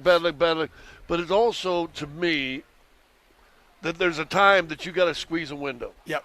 And what better time in practice when you ain't keeping those stats and ain't going against the record and ain't doing all that stuff. There's times you got to see, all right, this is tight. I'm going to throw it up there. Can my guy fight? At the very least, making an incomplete football. Right. Look, that's why I would say on 7-7 and throwing it. To piggyback on your point, by the way, Bo is the first guy since Manning to have this be his team, and everybody knows it. Nobody else has had that luxury as a quarterback, and nobody's threatening or challenging him. There's no talk of a quarterback controversy in this town. The only thing is how big will the contract be? So do what Manning used to do. And Manning would talk. He'd throw a throw he wasn't sure of. It's kind of like in spring training when you're working on that pitch that you're not sure. Can I get this? Have I dialed this in? Did all that offseason work really? Go ahead and have a throw you're not sure of. Go ahead and try a route that maybe. And then that way, if it doesn't work, if it does get picked, if it does get knocked down, then you can go back and you can say, hey, let's maybe adjust the route, right? Let's maybe bring it in a yard if I need it or something. But it's time to fine-tune it that way because this is clearly his team. Team period, what'd you say?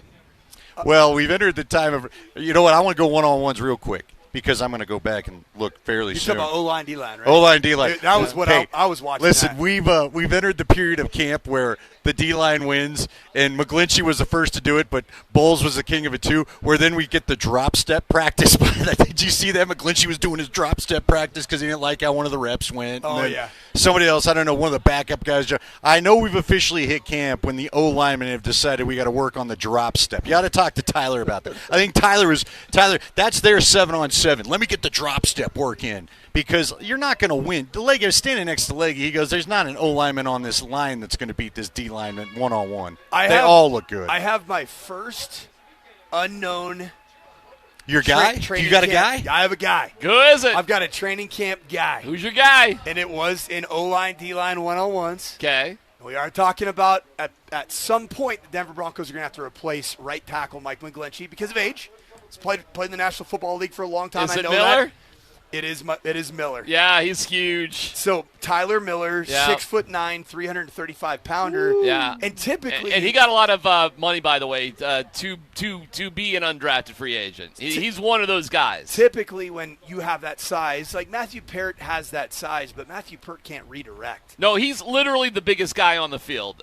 Tyler Miller's athletic. Yeah, I have no idea. So Tyler Miller played his college football at Iowa State, so he's been coached well. He's 24 years old, experienced collegiate lineman.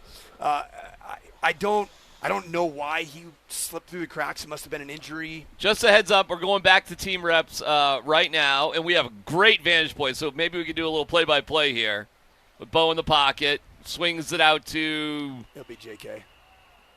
Is it JK? Yep, it's Dobbins. Well, and there you McLaughlin, go. wasn't it? No, it by was the Dobbins. Way, it was 27. We should look to make sure Wattenberg, who He's left not come the back field, yet. He has not come back. That's what I was So is it Forsythe that's in there? We'll take a peek. Forsythe had a tough one-on-one period. Okay. He has a hard time anchoring, man. Just looks light in the pants. Let's see if he's still there. Like unless they put somebody else and see if it's what is he, You 54? know, and I know what, I'm going to go back in the day.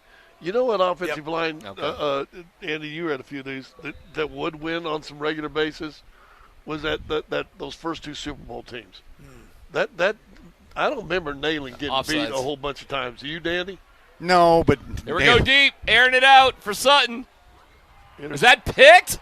Is that Jaquan That's an interception. Yeah, it was. Wow. Yeah, but it would have been nullified. So here was what happened. It was an offsides. It was an offsides. So it's yeah. It's a free play for Bo. Yeah. And Cortland Sutton and Bo were on the same page. Yeah. Free play. Yeah. Chuck it up, You're baby. You're right. No harm, no foul. So does that go down as a camp interception or not? No, but that's the throw that I want.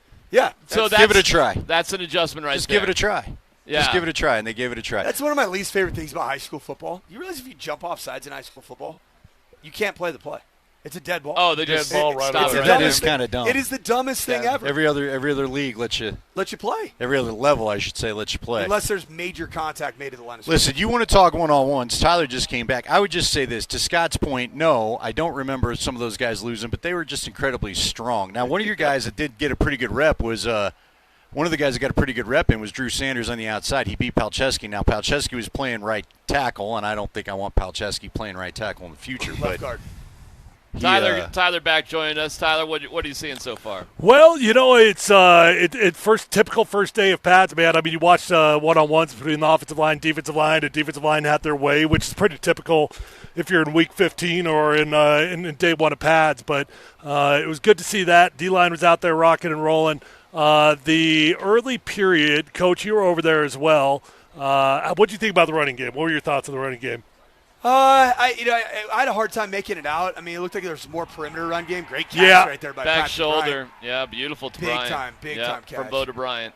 You know, Bo's out there using his feet. Crowd went wild on one in the first period. That was definitely a sack, but Bo got out of the pocket and he scrambled around, and the crowd thought he had a 30, 40-yard gain, which is fine. I mean, definitely not Bo's fault. Bo's doing his deal, but offensive line gave up a sack on it. But this period, Raj, you got to move like you can't stand right in front of Scott. I mean, you have other options, Raj.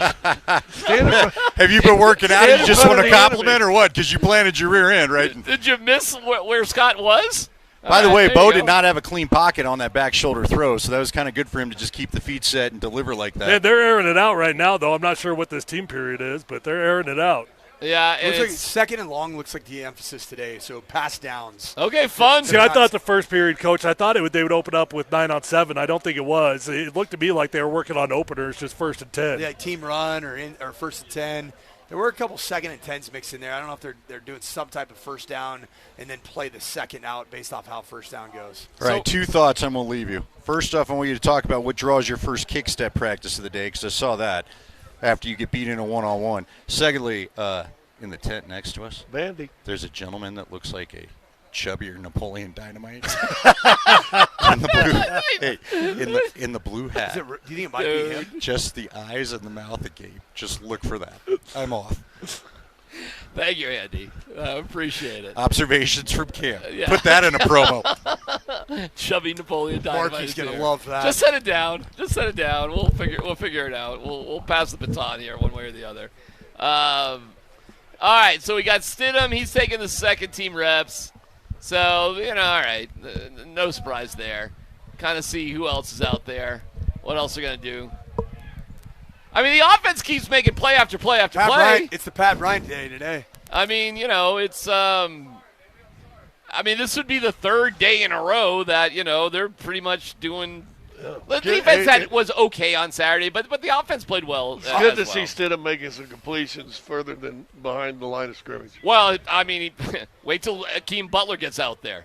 You know, I mean, which would be the third day row or Mims or frankly anybody. I mean, all quarterbacks have had success throwing the ball down the field so far in training camp at one point or another. I mean, we'll just see what they're working on here today. I bet there's a naked coming here. Let's see. A naked? Yep, naked bootleg.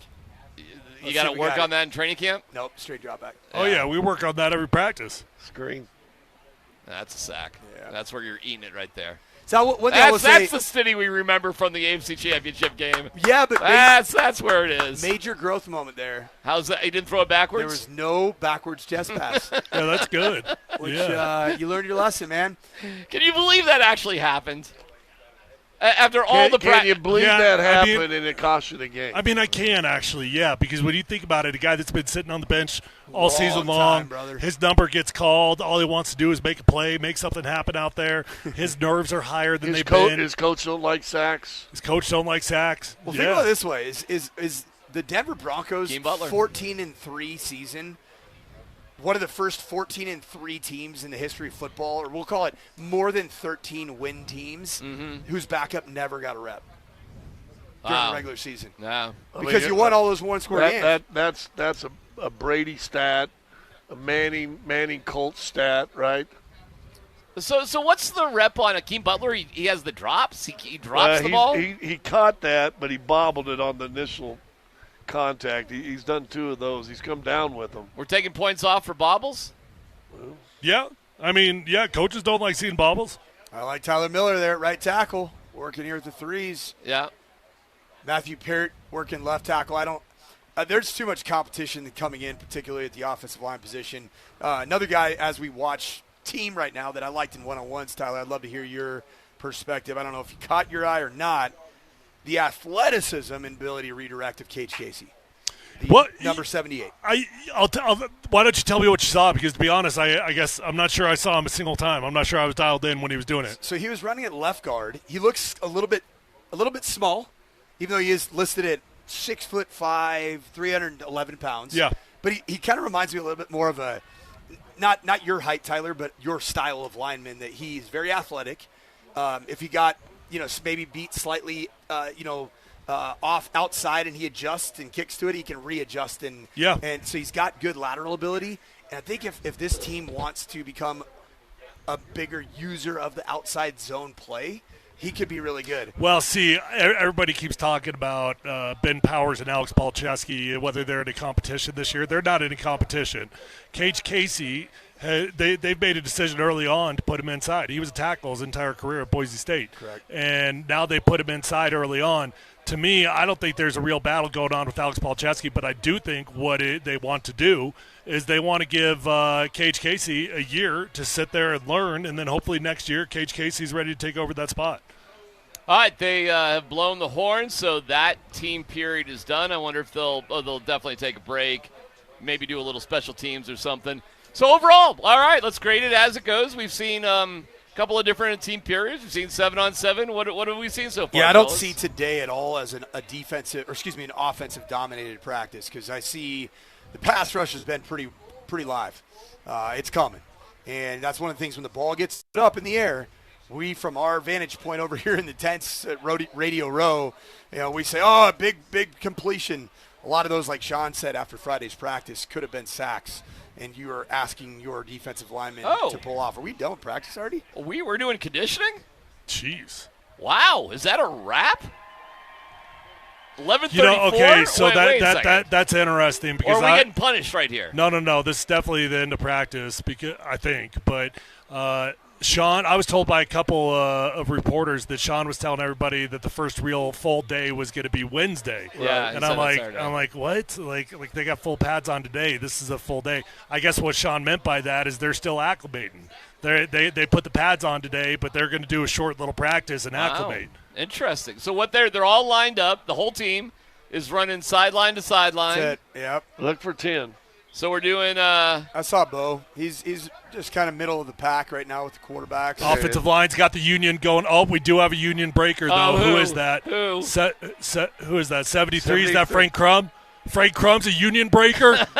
I'm going to have a conversation with Frank. Frank, you do not run in front of the offensive line. We run as a group. Let's see him.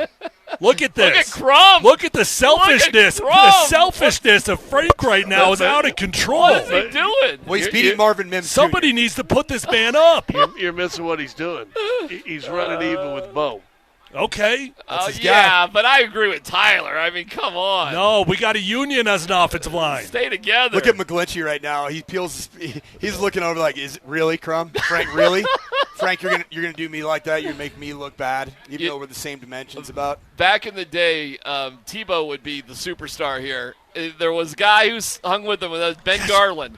But you couldn't give Ben Garland any crap because he was Captain America. But Garland used to be rah-rah. I'm going to, all out there too. Talk about a disappointment. We only got 2 team periods today. Quick. Wow, interesting. Jeez. Interesting, huh? Get in, get out. So does that mean our show ends early too? Well, we'll hear from Sean Payton and the rest of the press conferences and whoever else they put there and maybe get some explanation. But, boy, 11:36 right now, fellas. That's a wrap, huh? Well, now Goodness. they'll probably break down right for individual groups.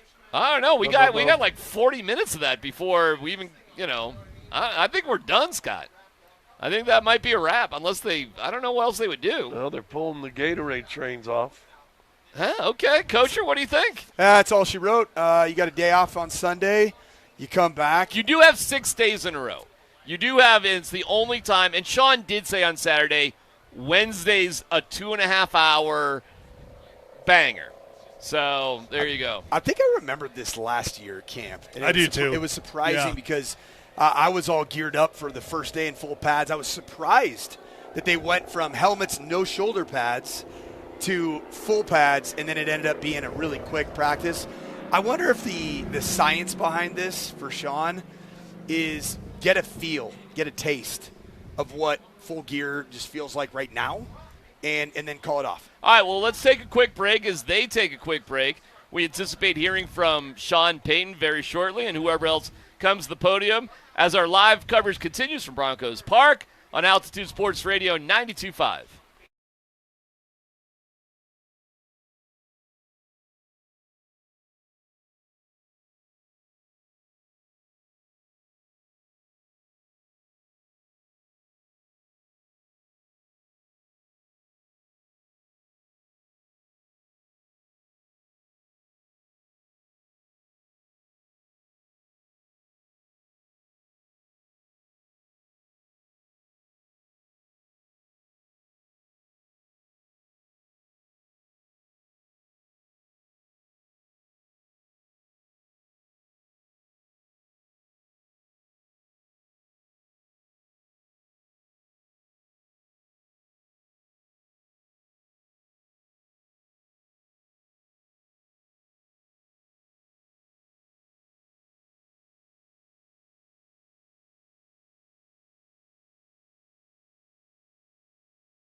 All right. Practice has wrapped up, and I believe very shortly Sean Payton will be stepping up to the podium. The assembled Muggles are gathered at the press conference area. Sean did have a criticism of the press conference area on Saturday because the cement actually goes down. The stage is level, but if you enter the left side, it's actually a little shorter of a step than the right side. And he goes, this is 6 inches too high. He was very specific with his criticism that there's not a step. That is it's a little too dangerous for a guy in his early 60s to step down like that. Yeah, pretty clearly 6 inches was on Sean's mind for whatever reason. That's just a good arbitrary number for Sean to throw out there. He's very specific with it, yes. I got to ask Tyler something I noticed. No rookie carrying like the 6 or 7 shoulder pads and helmets. And is that right? Because I was looking for it. I didn't see one dude bunched up with about 6 pads. I don't know what the hell these rookies got to do these days. I mean, I don't know if they're not carrying pads. I mean, is that considered rookie hazing these days? You got to carry pads off? Dude, if I were a rookie, I would carry everybody's pads over having to do the rookie dinner. That's the. Oh my god. That's disturbing, man. Rookie dinner is the dumbest tradition of all time. It's so stupid, especially for some of these guys that are like. Their rookie contracts aren't anywhere near what they were back in the day. Scott, that's a good observation. When does that go out the door? When do you not have to do that anymore? I was looking. I didn't see one cat. Okay, that's interesting. Oh. We got a guy carrying one over here. Oh, you do? Somebody just walked over, and he's carrying his, and one other player gave it to him. Oh, there you go. There it is. There you go. Now you got it a little bit. Oh, all right. There you go. Yeah, they're signing autographs. Listen, if you got a ticket for this thing, I don't know. I don't know if it get much better. They've done all the action right in front of the fans. The fans have shade. They're elevated. If you look behind, they have, porta potties and food trucks and everything. It's a good deal, man. I walked in today with a guy, I would say, probably your age. Okay. A spry 57? With his dad. Yeah. Who had to be, probably mid-80s. Okay. Good for them. His son. Okay. Who probably was in his 30s, and his son-in-law, same thing.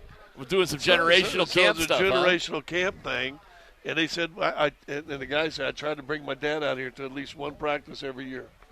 So. Well, that's cool. Yeah, that's really cool, and it's set up as good as it's ever been to do that. Frankly, if I'm a fan, I got this as a shorter practice. I'm like, that's fine. That's enough for me. I mean, did you not just kind of feel like you got shorted of football practice? I mean, for us, sure. But, if I'm a fan, I just want to see the Denver Broncos at training camp, and I want to see this, and I want to see that. I don't know. Who knows? Things have changed so much. Who knows what they'll do for – I don't know how much contact they're going to put any of the guys through at any point. I don't know what the new rules really are, Tyler. Well, it sounds like Wednesday is going to be the first full day, so on Wednesday should be a good day to come out if you got tickets. Look forward to that. Are the tickets by day or yeah? Well, that guy told me he got his Saturday for today. Okay. Oh, is that right? Yeah, he said he was able to find some on Saturday. Oh, okay. I mean, the tickets are free. You just got to So if you hustle a little bit, you still might be able to find some. Yeah. That's interesting. There's Facebook groups where some Broncos fans that will tell one another, hey, I ended up having 2 that I'm not going to use, therefore somebody else can jump in and use my ticket. So, what questions would you have for Sean today? What would be top of mind for you guys? What was the plan with the short practice? Yep. Okay. Would be first. What were you trying to get out of this padded practice compared to the one that's coming Wednesday? Okay. That'd be if you're looking for football stuff. Yeah, those are pretty good. I think you got it covered there, Scott. I'm not sure what else there is to ask, quite frankly. I mean, everybody looks like they're healthy out there. There's not any major concerns. Drew Sanders was out there. There was a Drew Sanders sighting. Yep.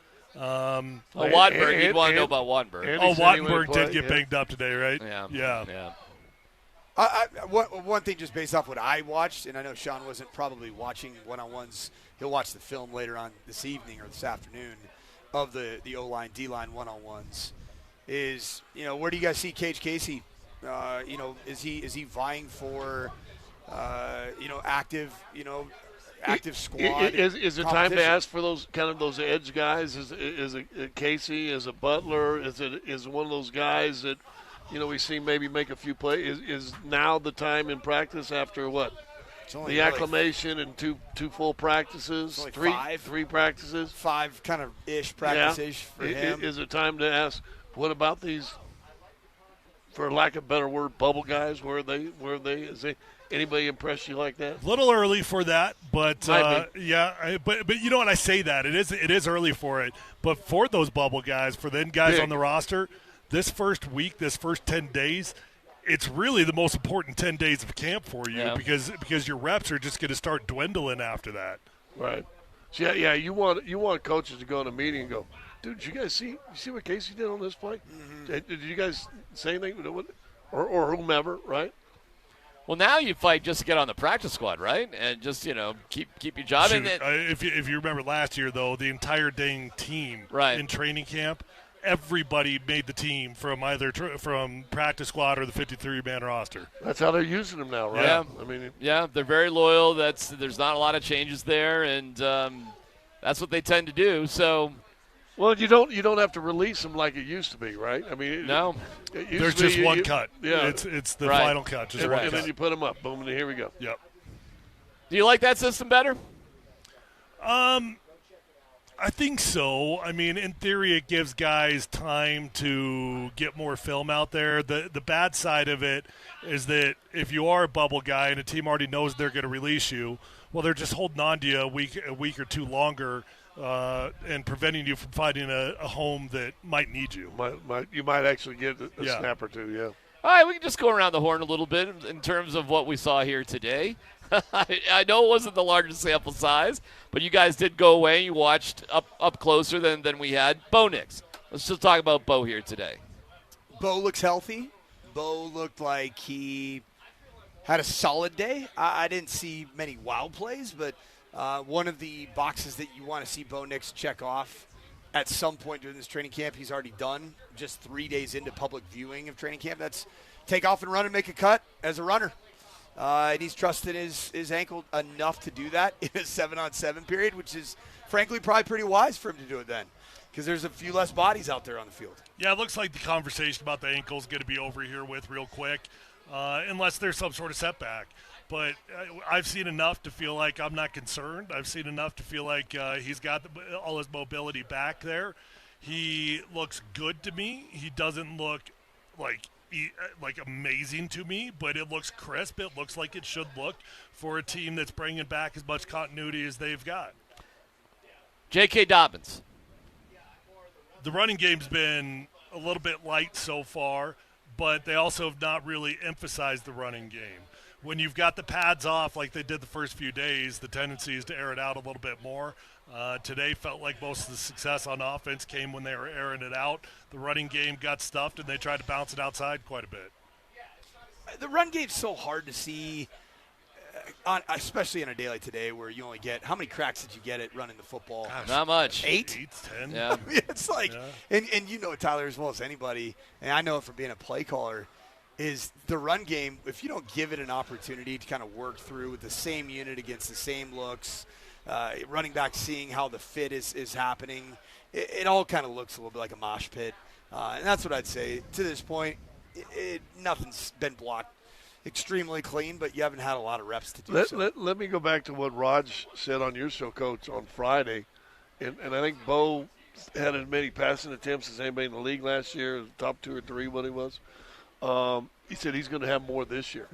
So maybe that run game, that we always old football guys kind of hoping to plow it out. Maybe we are going to see more passing this year. They added the weapon. I mean, if there's a reason to get more targets in the hands of a receiver, you added Jalen Waddle to this fold, and you bring back guys they have field credibility. I mean, Cortland Sutton is. He's the ultimate 1B wide receiver that you could ever find in the National Football League. And then Marvin Mims, he's made incredible amounts of explosive big plays. When called upon. Troy Franklin, he trended in the right direction. Today was the day, Darren. Yeah. Pat Bryant. He caught my eye. Okay. He's a big, physical. So he's not long like Hakeem Butler, or he's not long like Cortland Sutton. Yeah. But he's like that 6'2", maybe 6'3", that has the lower half where you just see a rugged receiver. I'll tell you this, Troy Franklin's shoes stand out. We're not going to have a hard time knowing it's Troy Franklin if he's the only one. The green ones again? You can see it. It's so funny. Like, they're doing autographs right now. He did that last year also, wearing his Oregon cleats. Yeah, it's like a flashlight. So thank you, Troy Franklin. We'll know you easily. All right, well, Sean taking a little bit of time to get to the podium, so let's take a break, and we'll see what Sean has to say in just a little bit as we continue live from training camp. It's Altitude Sports Radio 92.5.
All right, we have wrapped up practice for the day. It ended a little earlier. It's not really too warm overall right now, not comparatively. It's going to get warmer later in the day, so maybe, I don't know, they were chasing the schedule. Supposed to be cooler tomorrow and Wednesday is anticipated to be the most intense training camp practice so far. Sean Payton, and just a heads up, Luke Wattenberg was, at least he left the field with an injury. Sean Payton at the podium, so let's hear from the coach about how everything went today. Question. You'd have to ask him if there was something specifically he did. Maybe sometimes that's just when it happened. But again, it's gaining confidence in the defense we're calling, understand the leverage, the third down leverages, and then what we're trying to take away. And he's handling that progression well. Sean, with Davis's new role, do you structure meetings differently than you did before, and do you spend the same amount of time with the Well, we're in the preseason now. In the regular season, I think it'll be very similar to like what we did, maybe not as late. In the preseason, it's still the same. Like I've got some notes for the offensive staff. At some point today, we'll go in and just talk about a few things. So I don't think any of that's changed. I think I've said this. The bigger change will just be game day, listening, and not initially looking down at the call sheet, but following it. Will you interject a lot, you think? Well, I'm sure in a healthy way. Look, this is going to work. It's going to be. It's. I've done it before. Yeah. Talk about Bill. No, I'm not going to be tough like Bill. Bo said you still have a play sheet, though. And Yeah. Previously, there'll be times where you might suggest things, this or that. Like, could you see yourself in Davis's here, being like, about this? Yeah. Some suggestions, some mandates. Sean, It'll work fine. You have emphasized forcing more turnovers on defense. How much of that is teachable? How much of that is the mentality of the player? I think the first. I think it's the mentality of the defense. And I would go back to, Lovie Smith, when our league started to value the created turnover maybe a little bit more than the possible technique in tackling, because there's that happy medium. But, those late 90 Bucks, Rams defenses, Bears, it was, and there were all different players that had played on all the different other teams that maybe didn't have the same takeaways, but it became so ingrained in what they did defensively. And then I've just seen that, and I think that's a goal of Vance and the defense, and all of us really, is that mentality of the ball and what it does to a game. It's a good question. Now, certainly there are those more predisposed with athleticism that can put themselves in position to create more turnovers. But I do think more than anything, we saw two players in this year's draft that had a rare amount of, not takeaways, but caused fumbles. And I think I'm guessing if we went and saw their practice, we would probably see that, hear that, feel that being taught. Well, Sean, then what's your reaction when you see Riley make a play like he did against Ford? No, it's fantastic, to watch, because look, there's two things that can happen. You're either deflecting it, but the ability to be able to catch it, as a defensive back, it's tough if you don't have decent enough hands, because they'll just throw at you. So it was a good play. Sean, what do you find? Red Murdoch, one of them? He was one of them, yeah. Where do you find Pat Bryant kind of coming in year two, and what did you set up with him as sort of on the list of things to grow? Well, I think, look, his weight's at a good spot. He's got some of the better hands in traffic with his feet on the ground. He's really good run after the catch. I said this to you guys a year ago. He's real smart, so he's someone that can move from X to the slot. it'll be easy creating his role. Sean, given where Caleb Lohner was coming in, just in terms of reps, do you get concerned at all, just him missing time? I always get a little concerned, especially if it's a younger player, and so even going through the draft or signing free agents, when we hear they might miss a portion of, you just realistically know that's a challenge then. So the sooner the better. And now I do know this. I do know what I was seeing before his injury and the work he's put in. And it's been, it's interesting when you draft someone like that, you really don't know the temperament, because you haven't seen enough film, and he, in his first year, showed us that. Any idea when we might see him back out here? No, we'll see. Is there a surprise element? Because, you see the athleticism, the basketball background, you think about probably receiving ability first, but then when you get the physicality, Yeah, we've done this before, and I can name a few that we thought were going to be one thing, and they ended up being another.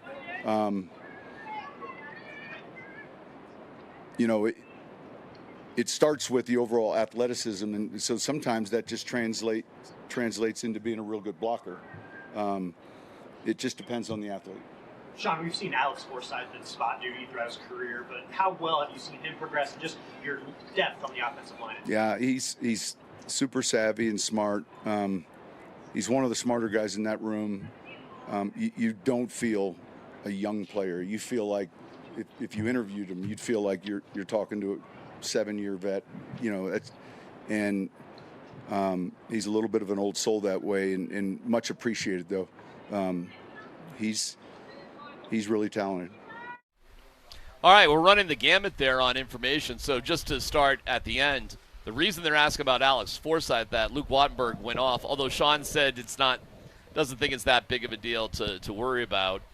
Okay, what is that drop-off, if any, from Forsythe or Wattenberg to Forsythe? Well, we've seen Forsythe play quite a bit of football, and Alex Forsythe has done a good job. So Broncos are in a pretty fortunate position on their offensive line right now that most of the backups that in theory could get called upon to actually have to play, they've already played. And we already know that they can do a decent job, whether that's Alex Palczewski or Alex Forsythe or even Matt Pert, who's been tossed in there a few times. Those guys have got some pretty good action out there.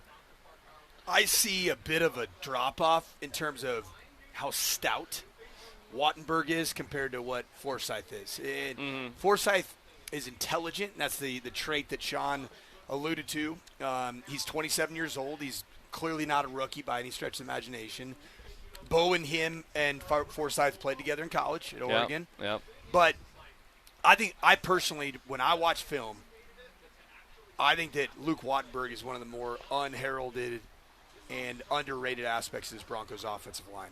And when only coaches notice centers, and I'm being serious. I love centers, only coaches notice centers, and centers. Although, here's the thing with centers, they've got the least challenging position on the offensive line physically. Because they got to help. Yeah, you could be the least athletic dude on the offensive line. You're never going to be in stress positions. I'm not kidding you. If you look at an entire football game, there might be 5 or 6 snaps that is truly stressful for a center. Okay. Like versus physically. Yeah, physically. Mentally. Right. Yeah, that's where I'm going. Right now, mentally is a different thing. Mentally, I got to get to the offensive line, and it all starts with me. By the way, I mess up the mic point, we're all going to be wrong. Yeah. The whole offensive line's going to be wrong. If I get the mic point wrong, then Tyler's going to be wrong, and Jimmy's going to be wrong. Everybody's going to be wrong. And it's going to be 2nd and 13. Right. So they got to be smart, they got to be witty, and they got to be stout, but they don't have to be super athletic. I would just say this: there's always a difference between starter and backup. There's always something, whether it's the mentality, the physicality, the athleticism, but there's always some difference. Now, sometimes it's a matter of maturity and growth and getting reps, and you hope your backup can eventually elevate. We see there's a big difference between Stidham and Bo Nix. That is a big difference between first team and second team. But as they always say in football, right, you're one play away from being the starter. So you want that schism between 2 and 1 as close as you can get if you're a super healthy, deep team, right? Another note from today, I do what Sean Payton said. I do get a little worried when guys start missing time. Like Loner now has missed all of training camp. Talk to me about that. Like how much time can you miss and you're okay, and when do you start falling behind where you can't catch up? Loner to me. Where did we start on the depth chart? Yeah. Well, that's Caleb Loner. Yeah. It was a superstar in rookie minicamp. I see Caleb Loner as a bit of a Loch Ness monster. I know that's George Payton talking about the Joker, that he's looking for the God Dog Loch Ness Monster. Caleb Loner to me is a basketball player that I have not, with my own eyes, really watched him play football for an extended period of time. Therefore, I just kind of think that he's a figment of the Broncos' imagination at this point until he actually plays and stacks practices, in a sense, a little bit like Drew Sanders, which, by the way, he was back today. He was back. It was good to see. Well, I was going to ask, like, how much time can you miss? Like, what's the pressure like to get out there when this is all going on? Oh, listen, when you know about Tyler. Well, Tyler probably could tell you. When you're a backup or a backup, whatever. Dude, I played an entire half season with a quarter-sized piece of bone floating around on my knee because I was afraid to miss any time just being a backup. I ain't telling anybody I'm hurt. Yeah, so, I ended up having to have surgery at the end of the year and about a 5-month rehab. But I played an entire season with that sucker because you don't want to miss no time. So when it's a guy like Loner or somebody lower, they must really, they've got to be, it must be killing them, Tyler, to not be out there. Yeah, if they know. I'm not sure that every guy is the exact same way as Scott and I. I think that the majority of guys are. Some guys are not built for it. I'm not making any implication towards or accusation, rather, towards Caleb Loner. But some guys, they don't know how to play hurt. They just don't. Yep. And I also, here we go, I'm going to get off my lawn guy. I think, I'm not sure this generation understands playing hurt or understands the what's the old line? You can't make a team in the hot tub line, can't right? Make the club in the tub. I don't know.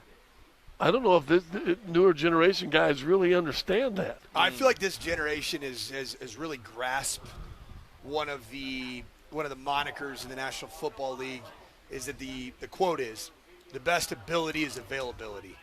Now, like Drew Sanders, you brought this up on Friday, Tyler. I heard you bring this up.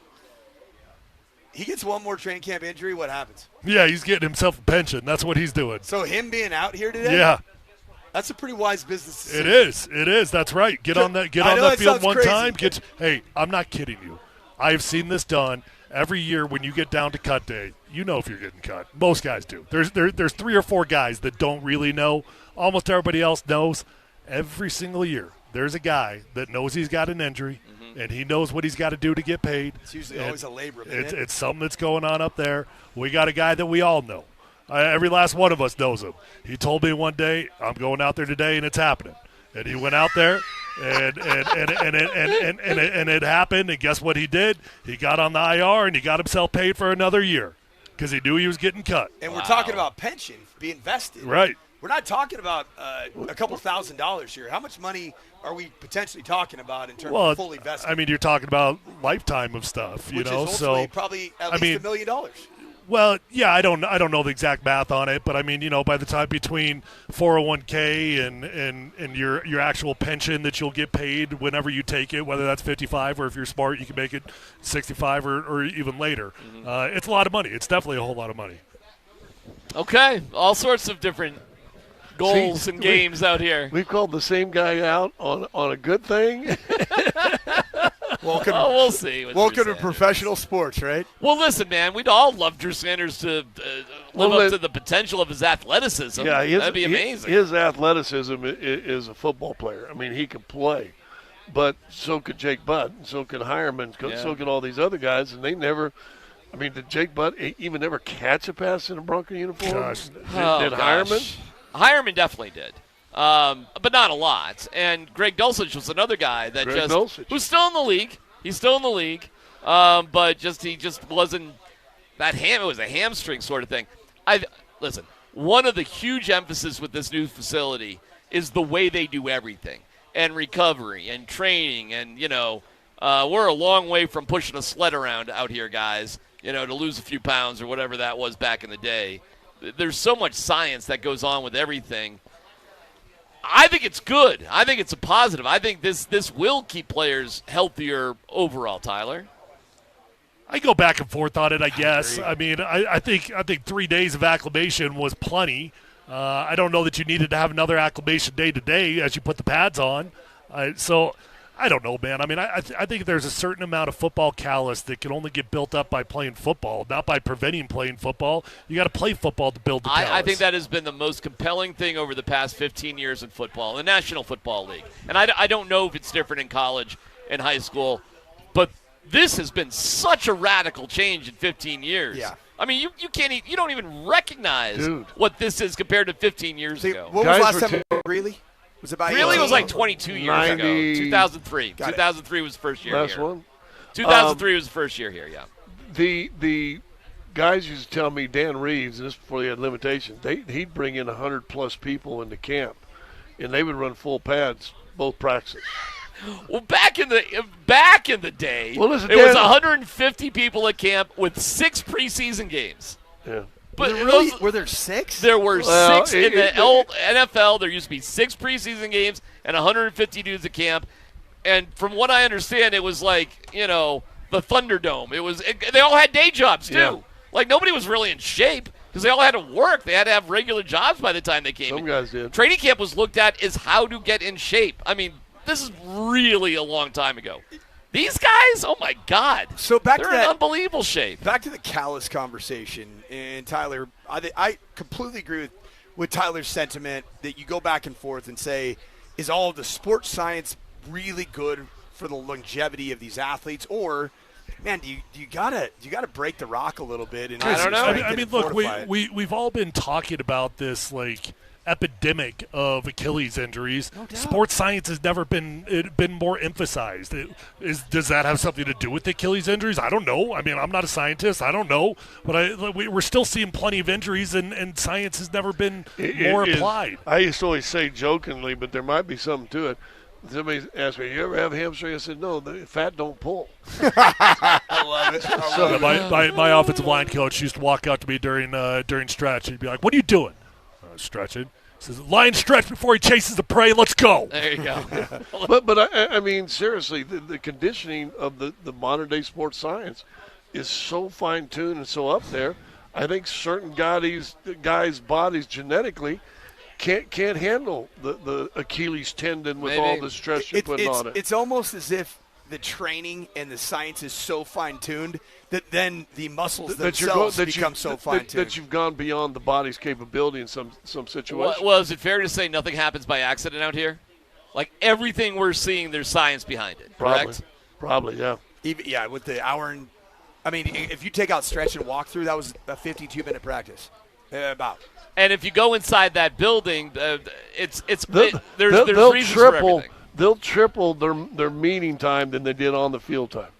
All right, we have other Broncos issues that came out.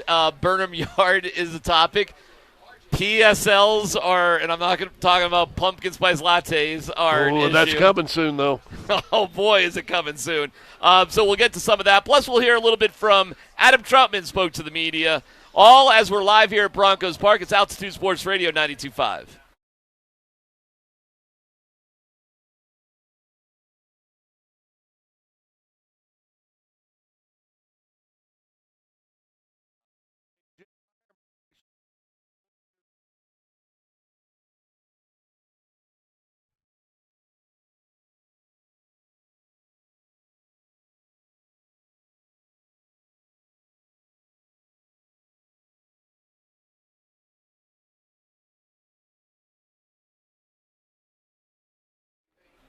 Hey, it's DMac for the Rocky Mountain Men's Clinic. Just because you're getting older, it does not mean you have to feel like it. If your energy is low, sleep is off, weight won't budge, your mind feels foggy, your sex drive isn't what it used to be, it is time to switch things up. And at the Rocky Mountain Men's Clinic, their advanced medical strategies featuring TRT, GH peptides, NAD+, GLP-1, PDA, and more treats low T and other hormonal issues to help you shed pounds, have more energy, enhance your body composition, improve sleep, and increase your sex drive, and so much more. It helps you get back to feeling your best. Don't be older. Take control. Be stronger in the gym, sharper at work, better in the bedroom, confident in every part of your life. Go to Rocky Mountain Men's Clinic. Take the low T quiz. Just takes a couple of minutes, and you go from there. The cost of the appointment is only $99. It includes a medical consult and PSA test.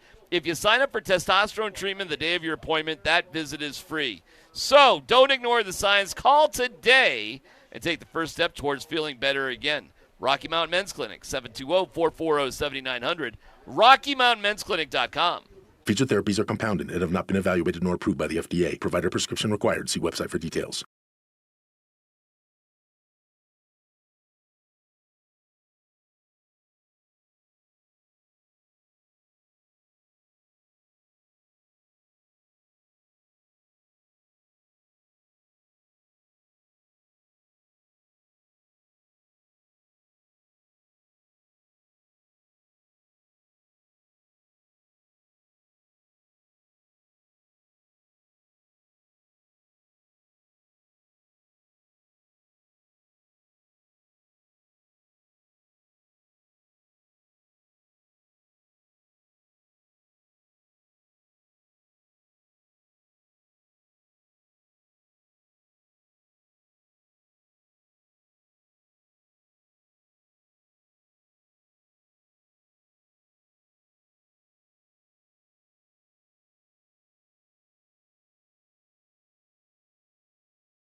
as you know, I think every stadium in the last 10 plus years that's been built, there have been PSLs issued. So it seems like it's a pretty likely thing to happen, but we haven't made any formal decisions on that. That's another subcommittee working group.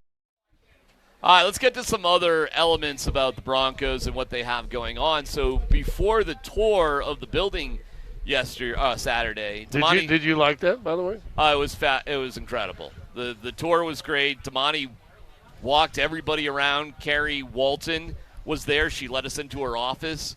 Damani let us into his office. It was amazing. The third floor is all business. If we look at this, third floor is all business. So it's the lawyer whose name, gosh darn it, escapes me right now. Tim Aragon. Bill. No, it's Tim Aragon. Damani Leach and Carrie Walton. Those are if you look up to the building, those top three offices at the very top of the building, it goes Damani, Tim Aragon, Carrie Walton. And then that's all business on the top floor, and they have their own food and recreation area and meeting space like that. Second floor is all football. So Greg Penner's actually on the second floor. Greg's there with Sean Payton, Patrick Smythe, and George Payton. They're all together on the second floor. Saw the big team meeting room, spectacular. Saw the huge cafeteria, which is that main thing we're looking at. Those big set of windows, the main area there, that's the cafeteria right there. Multiple cafeterias. What's that? There's multiple cafeterias. There's several. There's food stations all over the place. There's a station when you walk into or out of the building for the players. Like, you can't go more than a few steps without finding hydration or food or that sort of thing. Recovery, substances. It's for not only the athletes but also for the staff themselves. The top deck there on the top, which is weird because that's just the parking lot, but that's really the top of the building. Part of the building in the football area is actually underground, which is kind of quirky the way that's built out. But that top area is like sort of resorty. Like you'd have like a Google, a Facebook. You'd have meetings outside. There's TVs out there. There's social interactions, or you could have, a party or something out there. Getting together is being very community, and I'm going to guess this is the way it is in high-tech companies that have new offices like that. So it's a big sort of stress for this facility. Technology, recovery, and an openness and conversation. That's that building. It's fabulous. But in terms of new stadiums, Damani was there to talk about, this facility, but you know what it really was? It was to get the word out. We are not happy with what is going on at Burnham Yard and what's happening there. I'll start with the PSLs, and we'll get to Burnham Yard in a second. How do you guys feel about PSLs possibly coming to the fans for the Denver Broncos, personal seat licenses? Well, I can talk to you, I'll be honest, as a sports show host, it's the price to do business. But as a recent season ticket holder, I think it's crap, man. It's the rich getting richer. Freaking oligarchs ruining things. I'd ask you this, Scotty. Are you a believer in free market capitalism? Yes, I am. Then how can you yell at the clouds about PSL, right? Because that's what the league, but you build new stadiums. That's what the league's doing. Yeah. We're electing a whole lot of non-capitalist believing people right now, though, aren't we? You can get mad at teams that take taxpayer money, if that's what you want to do, and then you can get mad at teams that fund it privately and then put the PSLs on it. People get mad either way. Yeah, Vic spent a lot of time on this particular issue. Actually, can we throw some headphones over? You guys talked about this actually quite a bit, Vic. Glad that you're back over here. Good timing on this. Where are you with the PSL issue? Obviously, I don't want fans to have to pay more money for tickets. I don't fall in that gouge the fan category. But I perfectly understand a privately financed stadium, why they would go that route. Because the public's not helping. And if you're going to privatize it, then we're going to get our money somewhere, somehow. And this is where they're getting it. Rather get it from the fans who use the product rather than the 95% of the people that live in Metro Denver who don't use the product. At the end of the day, guys, everybody talks about, can't afford these seats anymore, and that sucks. But isn't that everything in life? How much is it? Like what are we talking about? How much extra is it They were gonna be? talking about raising between $350 and $400 million on PSLs. Okay, but make that more tangible for me. I'd say about $20,000 Probably, to own the right. yeah. Yeah, if you own 4 seats in, let's say, the 200 section or whatever, and you're paying for these seats $500 each, you may end up paying $10 to $15,000 in just licenses to keep those seats. Yikes! Is that a one-time fee? It's a one-time fee. Well, it's like an assessment at a golf course. Exactly right. It's a golf assessment. It's the same thing. Here's my thing. If you're going to charge the season ticket holders a deposit, then I'm going to do what I want with these tickets. And if it means that I'm going to sell them to Kansas City Chiefs fans, and I'm going to sell these tickets for a high price, then don't complain that I sold my tickets to the opposing fan base. Which we've seen. That's part of the deal. Teams take season tickets away from people who have gone out and just gone on the free market. Again, Coach, you asked if you believe in the free market, and sold their things. We've seen it here in Denver. Yeah. And they take the tickets away from them. There are currently only 11 NFL teams, including the Denver Broncos, that do not have a PSL arrangement in the National Football Well, do you know why the Broncos don't? Because They have their built a stadium was stadium. built by taxes. And it would be people would just go crazy if the Metro District, which paid for the stadium, the bulk of it, if all of a sudden you said we're going to do PSLs. I think that's the same with Arizona. Arizona Cardinals do not. You were there when the stadium was when built. they built Invesco, it was just an addendum to the tax that built Coors Field. It was that 1% of 1% tax on goods and stuff, and they said, hey, we get so many visitors in. It's a lot of other people paying this sales tax. It's not just the burden on the people in Denver. And they put two outstanding stadiums together on that 1% of 1%. 100%. Listen, it is sad because there's no question about it. There's going to be a lot of long-time season ticket holders just say, I can't do it. I can't. But you know what, though? Everything's at a level. I never had season tickets as a kid. My family couldn't afford season tickets. Anybody who could afford season tickets in my world were like, wow, you're rich. You have season tickets. So it's all relative. It's all relative. This leads us to the next conversation that I think was the real point of the tour in Damani Leach. We are a little frustrated with the Denver City Council, the neighborhood of La Alma neighborhood, whatever's going on. We're frustrated with I don't think they're frustrated with Denver Water, but we're having an issue trying to figure out a place for Denver Water. We're not even talking about S&M Concrete at all. They're like further down the list. I definitely got the message, guys, on Saturday. This ain't happening as quick as we need to. Yeah. And heads up, everybody, we have options. Can I tell you what's happening? Groups are coming together and want a piece of money. Ain't no doubt about it. They got their hands and out. you can call them whatever you want. Yeah. But that's exactly what's happening. What would you call them? Well, they call themselves community advocates. Yeah. I call them people that want money. Do you know what they did? They hired, Damani said. They hired a consultant. Yeah, so instead of just talking directly to the community, these folks are paying consultants to talk for them. For what reason? And Damani was just like, we don't even want to talk to the consultants. We just want to talk to the people. The bulk of the people in that area, my brother has a studio there. He has friends that they want this stadium there. Why? It's going to make it beautiful. And it's going to improve property value. People want that there. You've been there. You've walked it. It's a piece of crap. It's unbelievable. There's nothing there. It's awful. If you're one of those people that said that this would devalue the area, you're a moron. That's a joke. Yeah, it's only going to bring good to the area. And people are understanding who's behind it now. And when they know that big pockets are behind it, they got their hands out. What I was told, too, is that go to Lone Tree. The Walton Penner Group is not freaking out about this at all. Why?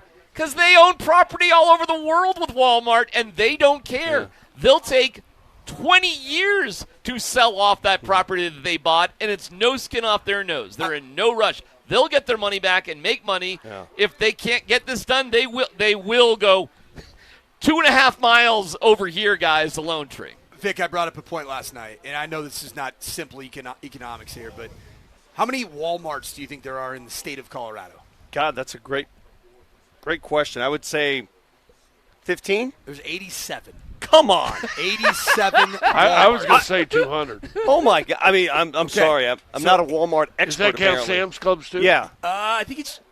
Oh, I don't know. Maybe. Good it's question. all part of the That's same a thing. really good question. It's all part of the same thing. The average front-facing retail Walmart store, brick-and-mortar store, what do you think on a daily basis it does in terms of revenue generated. It just one store. Oh, God. One day, one store. It depends where. The one by my parents' house, Lakeside, I'll say it generates $500,000 a day. $3 million a day. Shut up. $3 million a day. And I said, hey, just for one day in the state of Colorado, we'll pay off all the grifters that want their money. Yeah. One day, we can very easily raise nearly $500 million by giving up one day of revenue at a Colorado-based Walmart, and we'll take care of everybody who has their hand out. Yeah, well, I tell you what, I go think, to Lone Tree and not have to worry about it. Well, one of the reasons they were able to build this beautiful, shiny facility in front of us in less than 2 years is because they didn't have to mess with a lot of that stuff. This was their land. Permits were easy. Yeah, easy. You know, if they were Italian, they'd do like I do. I don't get permits. I just start building. No doubt. There's no permits in my house. And then if anybody's in your way, no, what do you do? just wait. You introduce them to We don't- concrete. we don't do the permit thing. You don't build either though. You get people to do it, I but bet them contractors sit there and Bobby, don't let Vic know we got a building I'm permit. gonna tell you something, Scotty. In North Denver back in the day, the Italians, you know, what we used to do. My dad, my grandfather, we used to dig out the basement. Not me. They used to dig out by hand the basements. Right. No permits. There's like basements that could fall right now. We don't even know anything about So it. how's your confidence level going around the room here? Confidence level, Burnham Yard will actually happen. 100%. 100%. Yeah, it's going to get done. Like I hear all this, and it's just just in posturing. one ear, out the This other. is posturing. It literally means absolutely nothing to me. This is just part of the deal, man. Yeah, it's going to get done. 60%. What do you think? 60? All right, here's a. You just trying to be weird? You mean that? I'm being serious. All right. Well, I mean, I think again, you're talking high finance. We're talking big dollars that none of us, maybe Vic, can really. Guys, do we really think Denver's going to lose this? I mean, They're not gonna lose it. Do you really think that they're going to? Do you think Chicago's really going to lose their team? Yeah, but the difference is. You think Kansas City, Missouri's going to Yeah, but really lose they their team? want public money. The Broncos don't want public money. That's the difference. The Broncos want this facility built by 2031. Yeah. They do have something in mind. They have promises to certain things to have. They want a Super Bowl by 2033. Sure. All right, so we're going to hit some deadlines here. 100%? All right, probably, as long as they can start at the time that they need to start. Well, you didn't ask me if it was going to get built on time, but Yeah, that's a different one. Here's a better question, and not to say your question wasn't good. Oh. PCLs or PSLs. Yeah. What do you think the percentage of season ticket holders will be after the PSLs are enacted? How many will drop off? None. 5%. Well, hold on. I mean, are you saying how many they'll lose? Because How many will? Remember, I mean, there's a line. somebody's going to replace it, so Yes, so but- they're not but going to lose. Somebody's going to walk away. Existing. I'm just saying, how many will change hands? 3%. Due to the PSL. I think a lot. I think it's going to be 40%. You just gonna buy. God, no. And the reason why, DMac, is because the market has plenty of supply. Yes. I don't know. The man. market I has mean, supply. You got an extra $15,000 lying around. But who else is who's gonna end up buying that inventory? It's gonna be corporations. There's It's plenty gonna be of corporations that are gonna be able to utilize it for events and for. Two different questions. No doubt it would get snatched up. Yes. No argument there. You're talking about what fans would give up what they've had for years and years and years. Yeah, well, they're too expensive.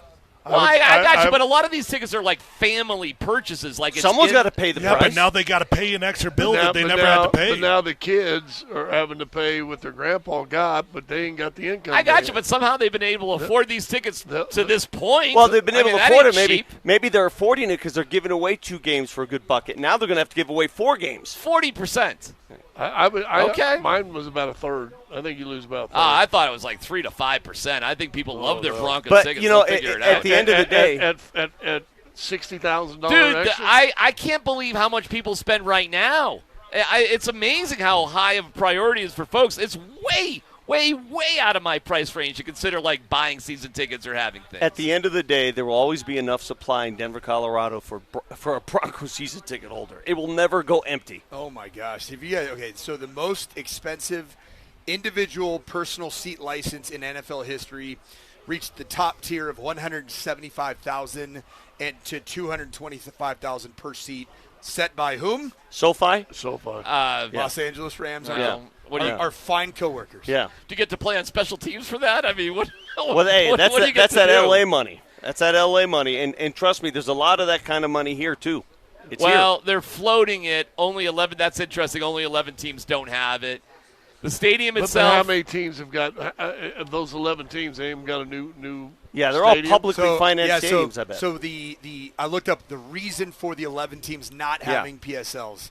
Number one reason, it's an old stadium like Yeehaw or Arrowhead is. So this all PSLs came about after. Yeah. And then the second one was public funding, which is what Vic alluded to. Third reason, like Jacksonville, small market team, they don't have the market to be able to do that. They couldn't afford as a franchise to have PSLs. I'm not sure that they didn't put some PSLs, but when they built Invesco, but it was only on the club seating. Okay, maybe. I'm not aware. I don't know how that all works. $500 an extra seat. You doing some interviews today? I just interviewed Zach Allen, who I consider one of the more underappreciated, underrated players on this team. We haven't talked about Zach Allen once. Yeah, see what I'm saying? See what I'm saying? Have you seen him? See, it's funny you say that, DMac. When you walk around town and people say, how are the Broncos? How's Bo? How's J.K. Dobbins? How's Patrick Surtain? How's Jalen Waddle? How far down the list do you go until you get to an all-pro interior lineman? I forget he's on the team. And is number 73 on the top 100. The real Joker. The guy that can be a Swiss Army knife. He gave me some good stuff, though. And tell me if you agree with this, Tyler. So the sack is obviously a big stat in football. It'll get you paid. He's the kind of guy that forces sacks for his teammates. There should be a sack assist stat for sure in football. That was Derek Wolfe to Von Miller. Yeah. You know, yeah, absolutely. But by the way, Zach Allen plays on the interiors of a 3-4 scheme. Okay, and every single year, this guy playing a 4-eye position, he bounces around for sure. But he'll end up leading the NFL in pressures at the end of the season. He's playing inside. It's insane. Which he's done the last 2 years, right? Yeah, he's only the second player in NFL history to have back-to-back 40-plus hits on quarterbacks. He gets to the quarterback. The other thing that intrigued me about him, did you guys know that he has zero football in his family? Nobody ever played. His mom and dad, uncles, nobody ever done any football. He's the first person in an extended family to ever even play football, and he almost quit as a freshman because he hated it and got talked back into it. Were you able to get out? What was the family business? Or was there anything that they shared? Well, it wasn't the mob. It wasn't, no. He's a finance major. He's a smart guy. Yeah, talking about building permits in North Denver, I was wondering how many concrete shoes you were introduced to. That deck. It's safe enough. We're good. You want to stand in the way of that? It's fine. By the way, I looked it up, and it says about in previous history with PSLs and new stadiums, about 1 out of every 5 season ticket holder changes, downgrades, or reduces its seat count when PSLs are introduced. Yeah. That does not imply that those seats are not replaced by other season ticket holders, but the originals 1 in 5. The seat count's a big thing. 20%. We had a guy that texted into the station this morning and said his family owns 11 season tickets. 11! Yeah. So that's going to drop if he's going to have to pay for all 11. Of course. All right, great stuff. Thank you, Vic, for dropping by. All right, we'll boys. take a quick break. Vic, you did hear I'm now a season ticket holder. You are? Oh, it just happened. The warden got on the list in college, and they finally. You got to be kidding me. Finally called her number. Congratulations. So, hey, Scott, welcome to the country club. Here's your assessment within the first month. Here's a funny story. So don't do what Moser did. Don't lose it through divorce. No, hold. Here's what happened. So we started. I thought you had 2. She got 4. Nice. I'm like, what are you doing? Blah, blah, blah, tell me the cost. And she goes, I did this before you got fired, though. Well, good news for Kansas City Chiefs fans. It's Altitude Sports Radio. Hey, Ram fans. Good for you. It's a late night game. Yeah, sure. Sunday night. We got you. Bills fans, Christmas. Come on in. Christmas, Bills. It's Sports Radio 92.5.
Do me a favor. Keep up. You're entering a judgment-free zone. Do not worry about your lame sports IQ or your other IQ. Could you repeat the question, please? This is No Dumb Questions with PhD on Altitude Sports Radio 92.5. Any interesting questions in that bunch? Brought to you by Trajan Wealth. When it comes to your retirement, there are no dumb questions. Call Trajan Wealth today at 303-900-1189.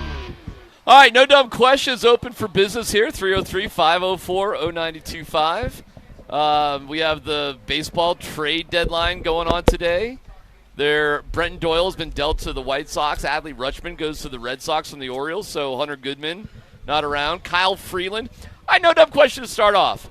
Where do you put Kyle Freeland's accomplishment of a complete game in terms of Rocky's legacy? Like, how much is this a big deal? Not a big deal. It felt kind of cool yesterday. Where do you put something like that? It's not hitting for the cycle. Hitting for the cycle is more significant. Yeah. A complete game at Coors Field, it sounds a little cooler than a complete game at Oracle Park, which is pitcher-friendly. It was an interesting stat.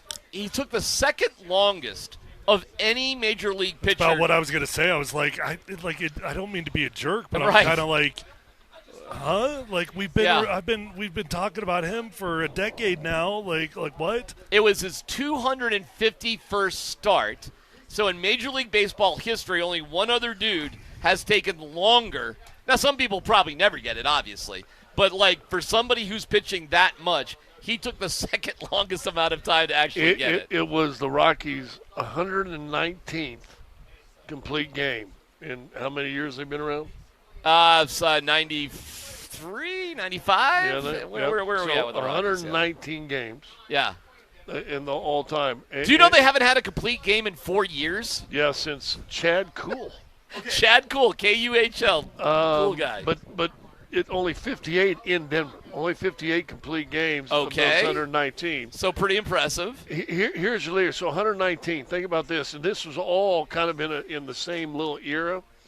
Pedro Estacio has 14 of them. That's unbelievable, actually. Right? Pedro Estacio has 14 complete games with the Rockies. Career complete games. That is impressive. Aaron actually. Cook is second on the list with 11.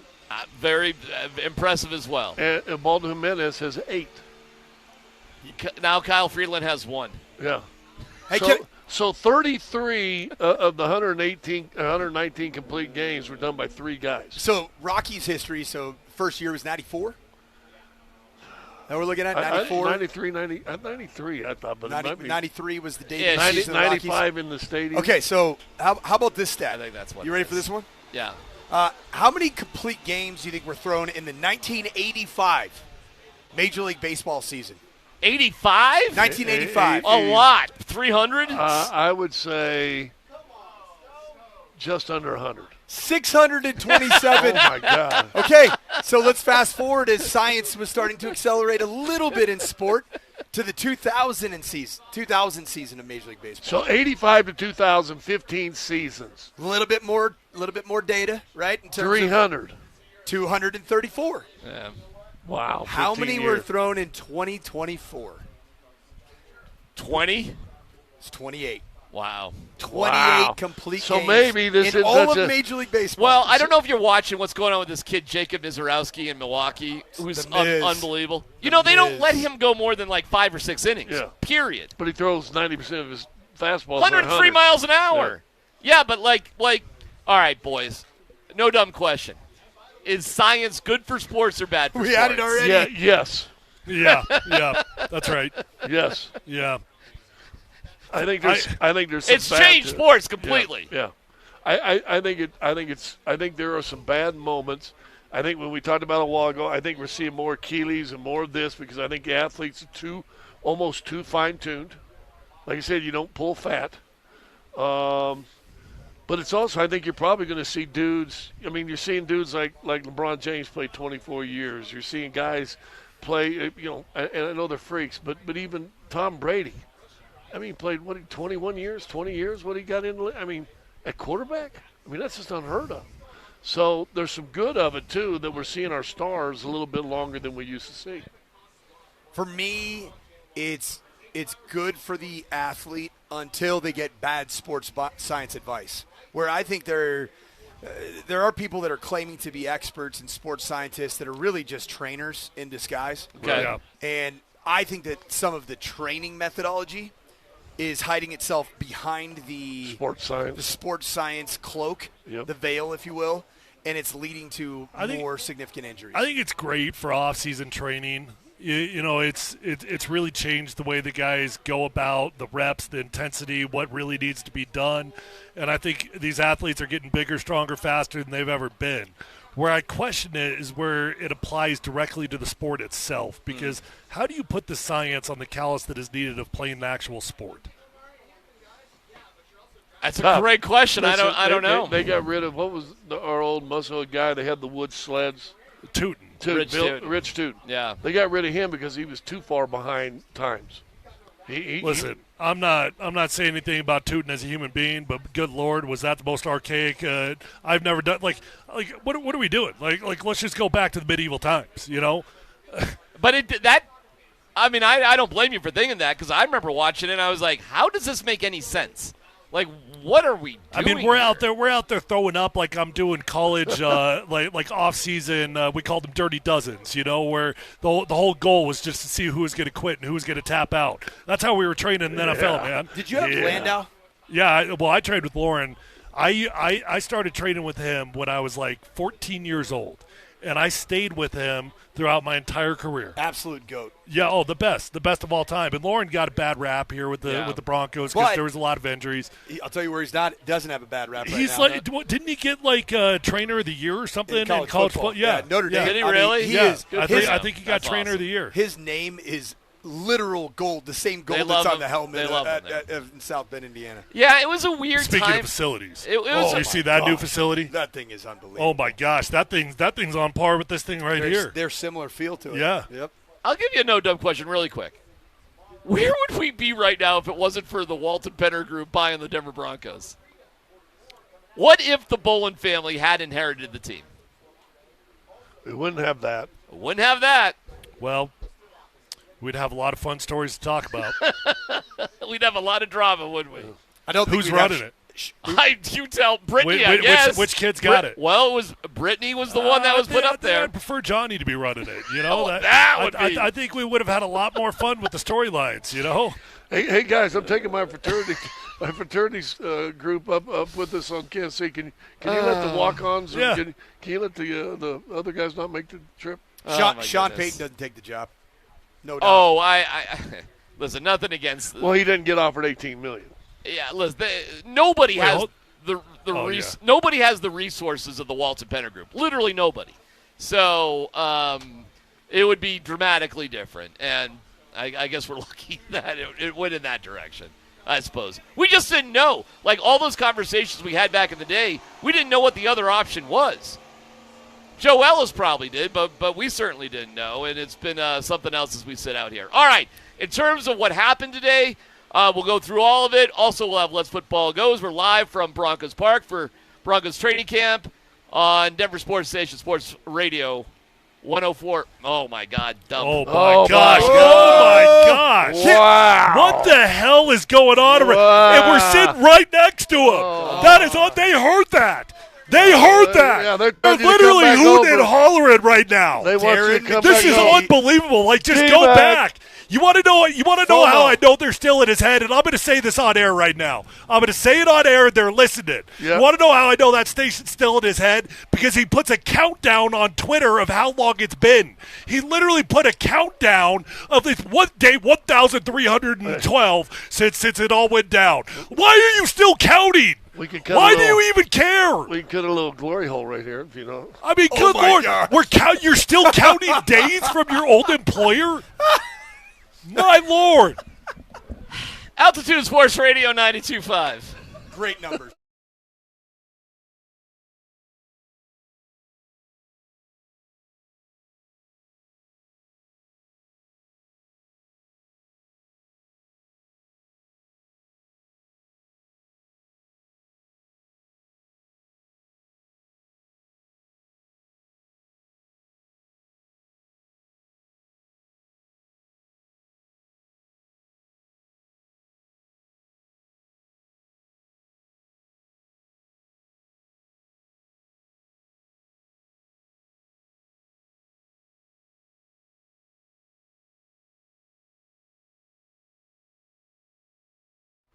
Hey, it's DMac for Fanatic Sportsbook. Have you placed a squad bet with Fanatic Sportsbook yet?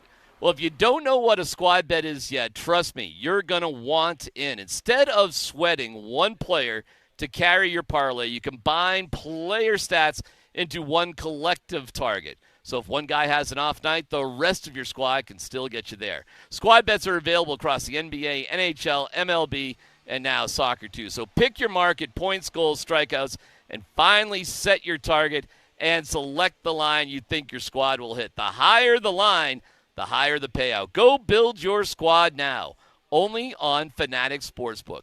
Winning hits different here. Must be 21 plus. Gambling problem. Call or text 1-800-GAMBLER. Offer not available in all states. Terms apply. See Fanatic Sportsbook app.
It was actually pretty intense today, it feels like. Obviously, getting pads on, it just gets more physical down in the trenches.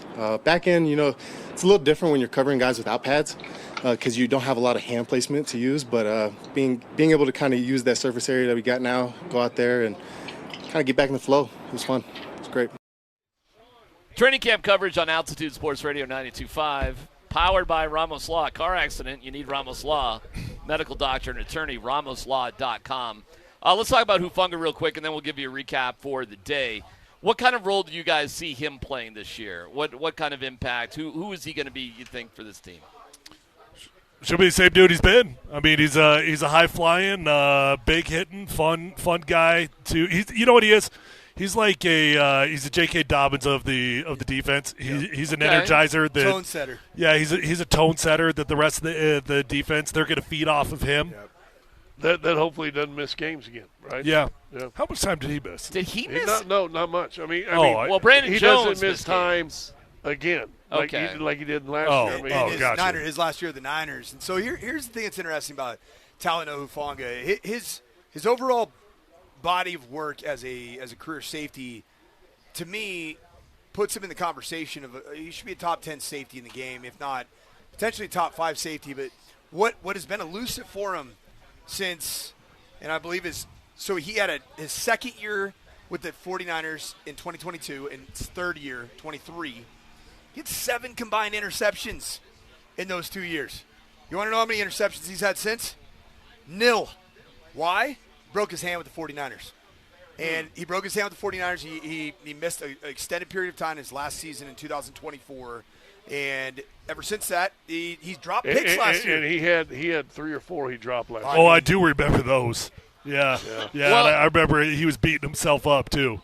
It was funny that the turnover thing was such a weird deal last year, wasn't it? Yep. And to be that good on a defense and to not dominate the turnover margin, it's very unusual. Do you think that changes this year? I do. I think that Talanoa Hufanga is the type of player. I know that the comps happen all the time, and he's a friend of Talanoa Hufanga himself, Troy Polamalu. You get yourself around the ball. Yeah. That style of player is around the ball. And I think that was kind of racist of you, just being like, like because they got long curly hair, luscious locks, they got to be best friends. You know what? You know what's funny? Talanoa Hufanga wears a wristwatch. He tapes it. It's a cheap like Seiko like rubber wristwatch, and he wears it to this day on game day underneath tape because it was a gift from Troy Polamalu. Dude, have you ever noticed like their literal body mannerisms are the same? Like the way they bounce, they like prance on the football field. It's weird how close those guys are. And it's weird. I don't believe they're actually related, but they're both from Oregon and then played at USC, which is bizarre. Right, like just to be like to have the same track record, but not be related. So I go back to this: when you play a ton of man coverage, and Scotty, you know this in basketball. If you're a man-to-man defense, right, you don't have as many steals as a guy. If you're chasing another human around all the time, right, you don't have as many steals in deflections as you do when you're playing in zone. Correct? Well, you might get more deflection, but steals, zone when you're sitting back in certain areas. I can wait for that cross right there, and I can go for it. And the Denver Broncos are one of the highest percentage of total snaps that ended up being man-to-man snaps.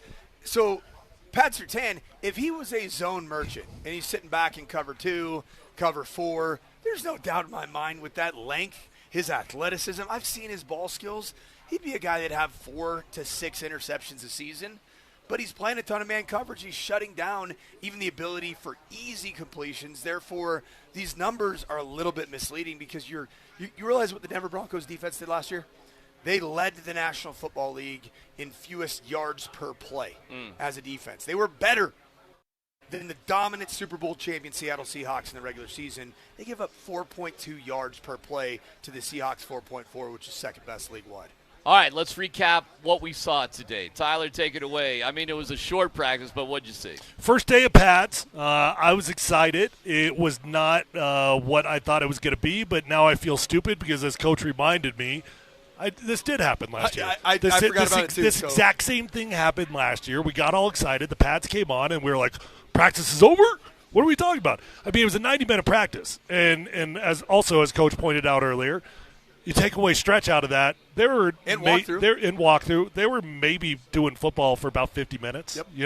So not a lot of action out there, but they did get it going. So I guess this should be in theory. Well, tomorrow's the final day of acclimation, and then Wednesday we'll be doing as much real football as we possibly can. But we all know it'll probably look the same. Yeah. Right? We're not going to see live tackle. Like somebody was asking me, why did Sean call Wednesday the first day of full pads? And I was like, I don't know. All I know is if they're like, well, is something different for you? I'm like, no. If I've got full pads on, that is a live football practice to me. I think it's a time thing because when Sean said on Saturday, he said not only Wednesday, but he's very specifically said we're going to use our 2.5 hours. So I do wonder if they're still, like you're saying. Yeah, they're acclimating. Yeah, there's they got to amp up to whatever they got to do. So this is probably all they probably are like allowed to do. Scotty, what's the line? I remember it from I think it was the Nuggets championship run, but might have been the year after when PhD was talking about, is it tap tap? Tap tap tap tap. So I think there's a little bit with this practice today where, hey, I got you guys today. We're going to go basically 50 minutes of full-speed football. Get you used to the thing. Let's play but full Wednesday, tap tap. It's tap tap day. So what's tomorrow? Probably a little bit more like today. Probably more conditioning, shells. run, shells, yeah. I bet they're in shoulder pads and helmets. I'd say lowers are probably not going to be on tomorrow. I would think that they would be on. We're going to go backwards now? But they weren't even in shells on Friday and Saturday, were they? They were in, they spiders. They had no, they had pads on top, no pants. On Friday, did they? Saturday. Okay, Friday was Saturday. helmets only and spiders, right? Yeah. So it's been a progression, right? But they had pads on, shoulder pads on Saturday, but. Coacher, I don't mean to call you out, but I love it. But I love to call people out also. Please, yeah. We were having a little discussion about Jahdae Barron. What was that, a couple days ago, right? And what he might be playing. You thought he might have been playing a little safety out there. He's playing corner. Playing a little dime corner, just coming down in the box, replacing the linebacker. That's all he's doing. Yep. So, but I do still think it'll be interesting to follow him. Could he transfer over to safety at some point? Yeah. You know what's funny is I actually, the bigger eating crow moment for me is I stand by the fact that Jahdae Barron is not a outside corner. He played corner today. He played outside corner. I saw they gotta snap. They gotta see it, don't they? Well, I do remember somebody was trying to compare him to Chris Harris one time, and Chris Harris got a little offended by that. He's like, "Hey, don't compare him to me. I played on the outside. Yep. That's not the same." Jahdae's not an outside corner. Now, what I will say is that it was with the twos, and there have been times where, especially when Riley Moss was getting his footing, that when you had base personnel on the field. Actually, Riley Moss would come off the field as a starting outside corner, and Jaquan McMillan would be as an outside corner opposite Pat Surtain. And I think that's what they were trying to take a look at with the second unit, with Jahdae Barron playing a little outside corner. At what point will Jahdae Barron be a better option than Riley Moss? Never. Well, probably never, but the best that he can do is prove this season that I'm good enough. And if he can prove that he's good enough, he'll probably be a starting corner next season. Because when Riley Moss hits free agency and the Broncos say we don't want to pay two corners. And we saved $25 million. But we're having the wrong conversation. The conversation isn't when will Jahdae Barron be better than Riley Moss. It's will Jahdae Barron ever be better than Chris Abrams-Drain at the position of outside cornerback? Because Chris Abrams-Drain has been the next man up, and it's happened in games in the last calendar year. You know what he is? He's that old school guy. You're always trying to figure a way to replace him, and you never can. Yep. And every team needs guys like that, don't you? Mm-hmm. The big line in North Dallas 40, right? They go to Nick Nolte. Hey, what do you think of that new wide receiver? You keep drafting him. You're talking about Riley? Whomever. Yeah. Drain. Yep. We're trying to get some guys to replace him. We just can't. Yep. He's always good. Jaquan McMillan, he's pretty good. Yeah, but he's a slot corner. Okay. They're different. They're different positions. I don't know. We would have never.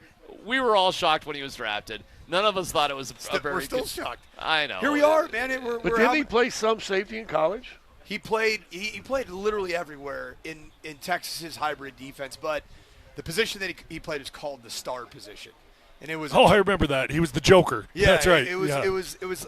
At the end of the day, he was the nickel. He was a slot corner, but based off of the personnel grouping, the package, the offense rolled out there, he could sometimes play on the outside, but very little. and then he could sometimes actually play in the box as a linebacker, which he did a little bit of. How much time do you think he even gets on the field this year? Oh, in dime, nickel, like that?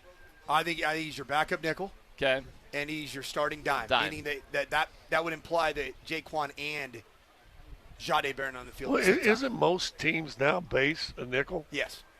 I mean, anymore? Yep, because what you do is you match the personnel of the offense. Yeah. And if you're in 11 personnel, 1 tight end, 1 running back, that means there's 3 wide receivers.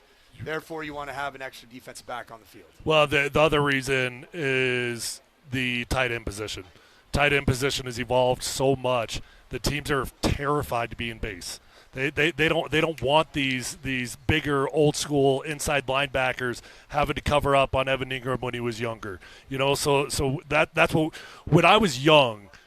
This was when it was kind of all first starting, and I got into the league. And Tony Scheffler, he was kind of one of those guys that he couldn't block anyone to save a lick, but that was our Tiger personnel. And when Tony 12, was on right? and when Tony was on the field, we were always trying to get defenses into base personnel. And if we got into base personnel, we got exactly what we wanted, and we always had hots and audibles that we were getting to get into the right plays to get the ball to Tony. So nowadays it's a little bit more difficult to get the matchups that you want because teams play so much nickel. Well, and then why Shanahan Dime is not played a lot. So your original question was about how much will Barron be on the field in dime. It's not a ton, but I would say it's probably 10 to 15% of the total snaps. Would you agree with that? Yeah, and I would argue that I think you're on to something pretty significant now. Is when you talk about 11 personnel and there's a Adam Troutman-like tight end on the field, nickel is an appropriate personnel grouping because that means there's still 3 receivers. And if you're playing 2 high safeties, at least pre-snap, then that leaves the slot corner he needs to essentially be out on the Marvin Mims Jr. Right. or potentially the Jalen Waddle if he's playing the slot position. But if you have a receiving tight end like Brock Bowers, now you're really in 4 wides. Yeah. And that's where I do think that you could be in some dime. Right. Against what is on paper. And what I was going to say when Shanahan started talking about creating, because he was the same guy with Tony Scheffler, is how Shannon Sharp just became so valuable. Mm-hmm. I mean, he was a prototype tight end that no one had ever really before his seen like time. that. Way before his time. Yeah. You know what? It's hitting me right now, a name we haven't said at all during training camp. Steve Atwater. Steve, though.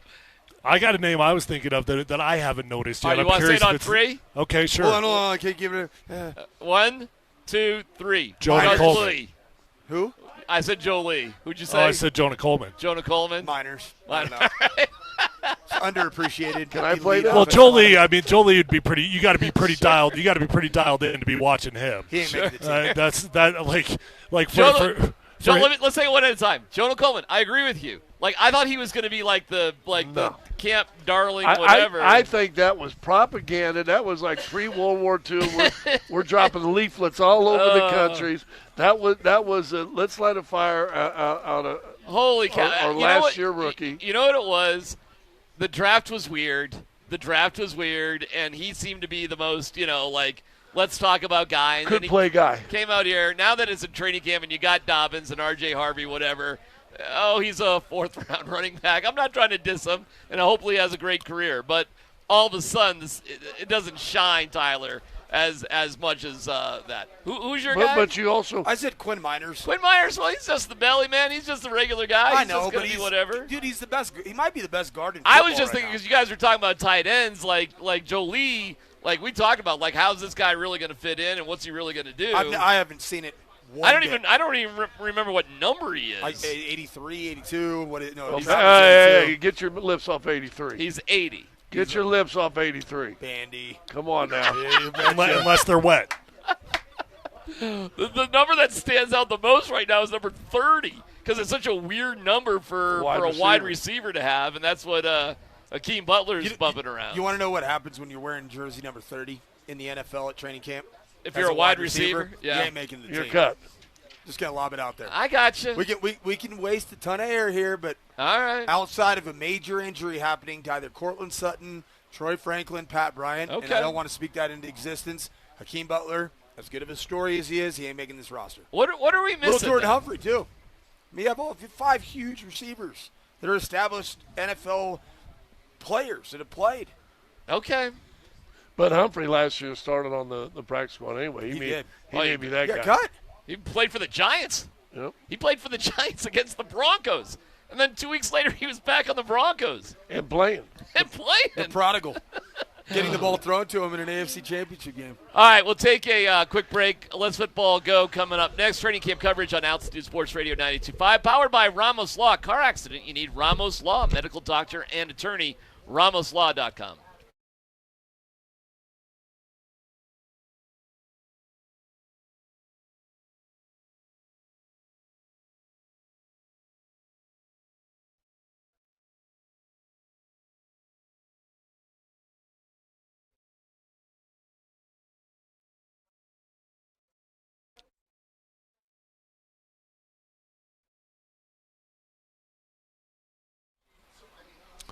Hey, if you're in the market for a newer pre-owned vehicle, do yourself a favor. Just go to the best dealership in Colorado. It's my friends over at Phil Long Ford. I've been a customer over there for such a long time now because relationships matter to me.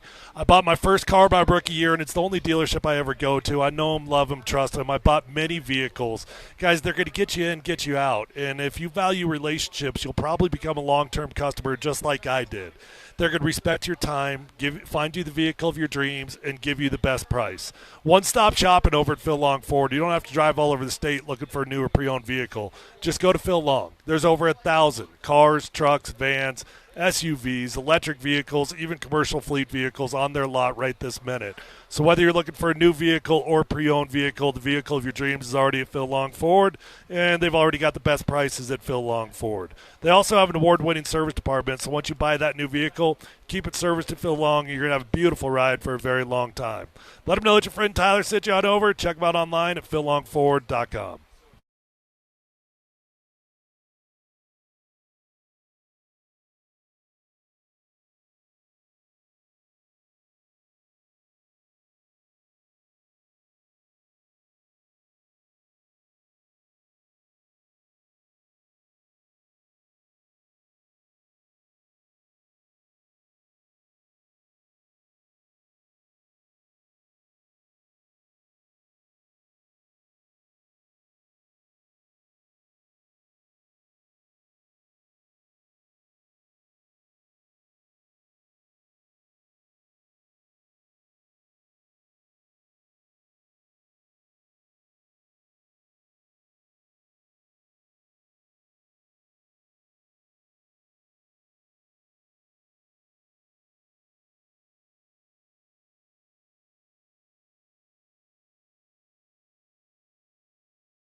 Altitude Training Camp coverage brought to you by Ramos Law. Let's Football Go. Brought to you by Mountain High Appliance. Find them at mountainhighappliance.com. Dan Bud Squints Tanner, what's happening, friend?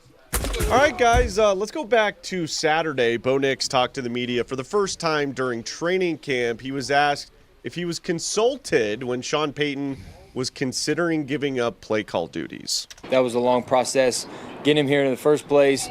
Coach calling it for me the first couple of years, getting the foundation in, and I think it was just Coach's decision, and I think it was a good decision for all. And Coach is not going to go away. He's still going to be there. He's still going to be, alongside Davis on the sideline with the call sheet, same system, and we're just going to attack it how we see fit. And now we got a good, just good comms, good communication, a good process. We're going to have a lot of people seeing a lot of different things, which is good. Always what a quarterback wants. And so not much is going to change, just a different voice in my ear and maybe just a different diagram on the play sheet. Guys, Bo also went on to say that sometimes maybe Sean over-communicated with him when getting the play calls in. Tyler, Coach, I'll ask you guys, is that something that can be detrimental to a quarterback over-communicating the play calls? Well, here's my guess on that, and Coach, you've done it. So I've never actually called plays in the helmet. Oh, that's right. It's so weird. I missed that is right. Okay, so football. that's interesting. But here's my guess on what that means for Bo over communicating. My guess is that Sean is like, hey, give me 3 of your random personnel groupings. Just 11, 12, and okay, 13. a lot of coaches got names for them, but 11, 12, 13, whatever. We just simplified it.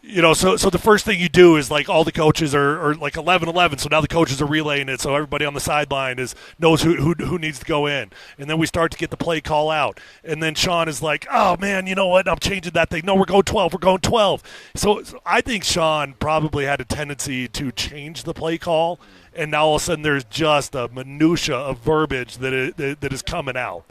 I heard that interview Bo Nix give, talking a little bit less about the over-communication, but the fact that he anticipates that Davis is going to do the Sean McVay, which is spit it out quickly, and then give him the answers to the test. Okay. While you have that time that remains. What is it, 25 total seconds? I thought it was up to 15. Okay. I could be wrong on that, like but I thought you could communicate up to 15 seconds. Sean McVay's like notorious for giving the play as fast as humanly possible and then trying to get the quarterback to the line of scrimmage with enough time to continue the conversation and say, hey, boundary safety's creeping. Hey, think get to 3 jet all special or whatever. Yeah. All go special. I think that Bo's looking forward to having that at his disposal at the line of scrimmage, as opposed to Sean, who I did notice. Did you see that Bo called Davis and Sean 2 different things? He called Sean coach. Yeah. 3 times in that interview or in that clip that we heard. He called Davis by his first name twice.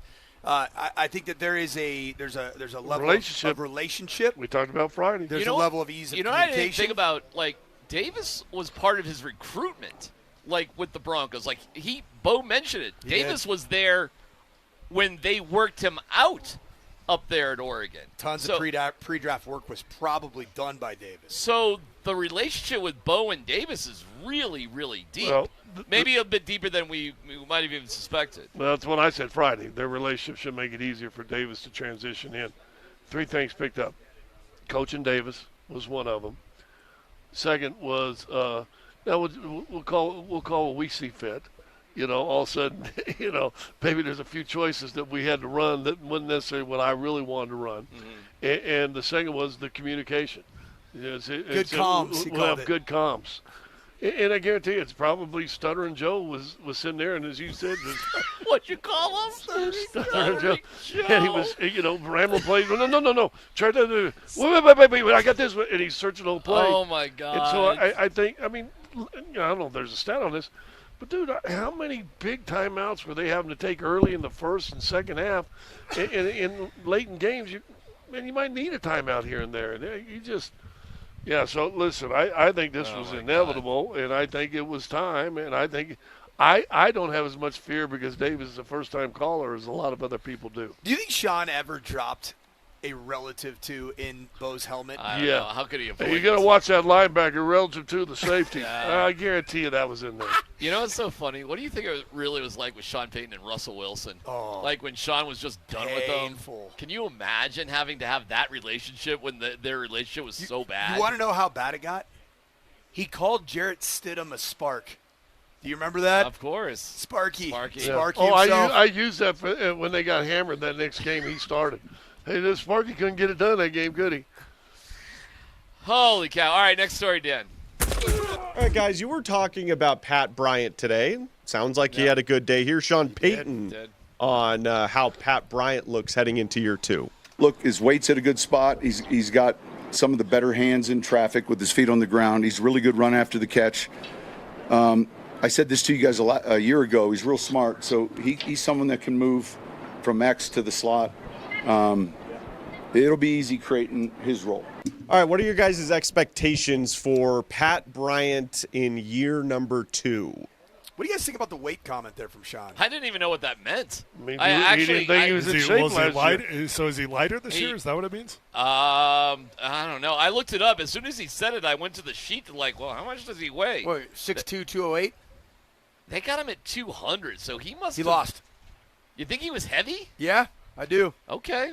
I think that Sean probably wanted a little Well, guys, bit. he was never the most fleet of foot. Do you remember? That was always the storyline. Ran Don't like worry about the 4.68. 40 time with Pat Bryant. You got to watch him on the field. Wasn't it like a 4.69 or Something like that? that. Yeah. He's a good football player, man, and he's showing up out here. I like the way Sean. I think Pat's gonna be the odd man out. Really? Well, I don't mean in terms like he'll make the team. Okay. That's not what I meant. More Just so than Troy Franklin. He's Cortland's backup. I think he's a 6'3", 200 physical, and then I think that Sean sees if there's not room for little Jordan Humphrey. There's going to be room for little Jordan Humphrey. But there wasn't There's for a while. definitely going to be room for little Jordan Humphrey. You know what? Little Jordan Humphrey will be on and off this team about 4 or 5 times, but he will not be on this team week 1. There's no way that they're going to have him on the team week 1 because they got to guarantee his salary. But he will be on the team. You're right, 4 or 5 different times. They'll bring him in that Tuesday or Wednesday after. Do you think they keep Adam Prentice a fullback? Oh, Sean already told us that he's. Did he already say that? Well, he didn't say Prentice, but he said I'm always going to have a fullback. Have you seen Adam Prentice at this training camp? You know, that was my name. No. What? That Adam Prentice Yeah, was your name? let's do it again. 1, 2, 3. Adam Prentice. Oh, see? We all had it. What's your point there? No. That guy's a freak. How so? I thought he'd be a little bit more of like a total meathead bull, kind of bull in a china shop. Yeah. He is like high cut, lean, muscled up. You can tell that guy's in crazy physical shape. 6 foot 245. But like it's a good 245. DMac hates him because he's a fullback. I don't hate him. You know what? You That's hate? why you hate Mike Evans. That's funny. That goes way back. No, I just think like a guy like Nate Adkins just makes more sense. Or Matlock with the Chargers is 300 pounds. I don't know. No dumb question, Darren. Yeah. Am I able to do that as a visitor? Of course. No, they maybe it's in PhD. This is from special show. Yes. Go ahead. Who do you hate more? Okay. What are my choices? The fullback position as a whole. All right. Or your former employer. That is not a competition. I'll have a poster of Adam Prentice in my bedroom rather than that. Up above? That's easy. Kind of like Christmas Vacation. That ain't even close. Next story, Dan. All right, guys, let's hear from Broncos president Damani Leach. We heard about the PSLs earlier, but here's Damani Leach on where they're at with Burnham Yards and the new stadium. We feel like 2031 is still achievable, for sure. Again, everybody has to be involved.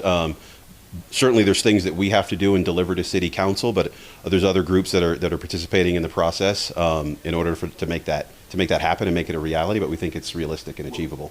Okay, so it sounds like the Broncos are getting a little frustrated with the city council in Denver.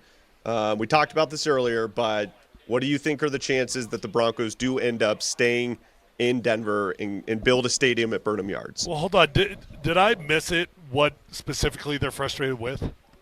The city council's not giving the approval that they need quick enough. For what? with whatever permits or whatever they What need about to Denver do. Water? Explain Denver Water. Denver Water. Explain it to all of us. They have to move the entire building. Denver Water has agreed to move, but you got to find a spot to move us, and they're having a hard time solidifying. They've moved part of Denver Water, but there's like an emergency response team for Denver Water that needs to be located somewhat centrally to where they are now. That's about 5 acres. That's Lot F, and they're having a hard time getting that done. Is Denver Water still Denver Water if it moves to Lone Tree? Well, that ain't happening. Well, I'm saying you could just move them down to Lone Tree. The final thing. Listen, I'm paying Denver Water in Littleton. Are you really? Yeah. The final thing is this La Alma district, like the neighborhood. And the neighborhood hired consultants to negotiate for them with whatever they're doing. So Damani Leach and the Broncos aren't even talking to the people who are just regular, people working their own jobs. They just volunteer to do this committee thing for their neighborhood. Well, all of a sudden, they're dealing with like billions of dollars of decisions that are way above their pay grade. So they hired consultants, and here's really what's going on. Everybody has their hand out, guys. Everybody has their hand out because it's billionaires, and they all want to cash in one way or the other. And this is surprising? Question mark? No, it's not surprising at all. Meanwhile, the mayor of Lone Tree, who was in our parking lot the other day when Cool was taking backpack donations for school. So you're on the take with Lone Tree, I think. I'm not on the take. I'm just. He's definitely on the take. I'm not on the take. I'm just explaining when you're doing the downtown thing, you're dealing with a lot of complicated things. Lone Tree is like nothing. I mean, it's like no decisions need to be made. So will it happen? Probably, because they really want it to happen. All you need is a bike rack built at the new facility. If you get a bike rack with a placard, I'm not anti it. Guys, I'm not anti it. It's just so much more complicated than the other option is all. So, that's all. Would you rather be in your high school's Hall of Fame, Broadcasting Hall of Fame, or a bike rack at the new stadium? I could always lock my bike to something. I would much rather be my college. Oh, college. My high school Hall of Fame. Oh, my God. Oh, you know? I don't think honorable mention for soccer and baseball is going to get me in the Ipswich High Athletic Hall of Fame. But college, I got a better case. I got another who do you hate more for Darren McKee. No, do it different. Who's in his head more? Okay. Russell. No. Who's in his head more? No dumb question. Russell Wilson or his old employer? That's another easy one. I got one. The old employer? Yes, of course. Gets me up in the morning. Okay, Gets me going. It's chip on my shoulder, baby. I'm going to tell you Most this one. Powerful motivator of all. Has nothing to do with your former employer. But, all right. Okay? Yeah. Warren Schaefer or Burnham Yard? What do I hate more? Yeah, you don't like either of those. Do you guys feel that? There's a lot of vitriol directed towards I don't Warren think Schaefer. either of them deserve to be in consideration for what they're currently doing. Well, there you go. There you go. There you go. I mean, I guess it's a tie. All I got to say is the Colorado Rockies under Warren Schaefer are going to have one of the biggest turnarounds in the history of baseball in terms of win-loss record. Oh, they won't be with Warren Schaefer. 18 more wins, Darren. Oh, no. more wins in the next 50 to get to mission 63. It depends if they trade Jake McCarthy. Well, we're a couple hours away. 18 wins. Hey, I'll tell you this. If Mickey Moniak and Jake McCarthy are still on this team, I agree with you. They got 45 wins right now. I gotcha. I'm winning. I'm just taking and laughing all the way to the bank with everything I've You think this has to do with Warren Schaefer? If they trade all these guys, my though, God. you ain't got a shot. That's right. You just have to go 18-32. No. Scott's right. If you trade McCarthy, Moniak, and you traded Doyle, who cares? No big deal. Doyle rules, but that does not matter. Sensatella, again, no big deal if they deal him. You're fine now. We'll see. We'll see in the next couple hours, guys, by the way. So I got one more. Got 2 more hours on that. Who do you hate more? Oh, my God. Last employer or your last partner? Wow. I was told that when I was gone that he went on quite the rant about his old partner. Is that true? Well, without mentioning. Yeah. He still didn't mention that. What was his name? No, we're not mentioning. No. Him. Oh, man. I'm not saying a word about him. Damn. No. Listen. I will if I get to my car. T-Mac, he's going to say whatever he wants. I'm not saying I'll say old employer because they hired him. All right, we'll take a quick break. Wow. It's training camp coverage. DMac's got a death wish. Yeah, maybe. It's Altitude Sports Radio 92.5.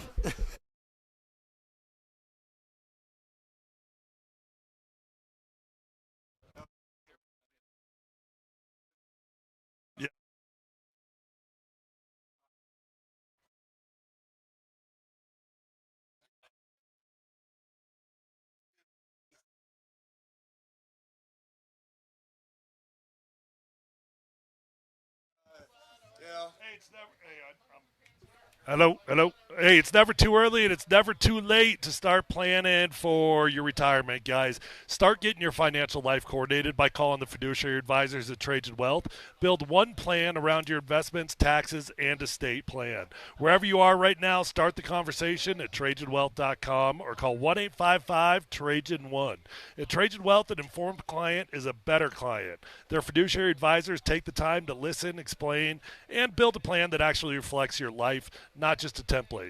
Visit TrajanWealth.com or call 1-855-TRAJAN1. Guys, if you just want a second opinion on your financial plan, call 1-855-TRAJAN1. Trajan Wealth's fiduciary advisors will look at the full picture, your investments, taxes, and estate plan, and make sure that they are all working together cohesively because all three phases are in the same building with Trajan Wealth. Schedule a complimentary meeting at TrajanWealth.com or by calling 1-855-TRAJAN1. Advisory services through Trajan Wealth LLC, SEC registered investment advisor. Additional services through Trajan Estate and Trajan Tax. Actual client paid advertisement. Additional disclosures at TrajanWealth.com.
drastically. Year one, I'm trying to just, not mess up for the team.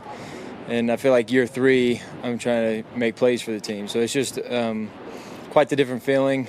It's just a confidence level thing. I think playing as many games as I have already, it's just there's hardly going to be a situation I haven't been in. So, it's good to lead our team. It's good to, be on a team with other solid leaders, other veteran guys that do a great job of leadership. It's not just me out there.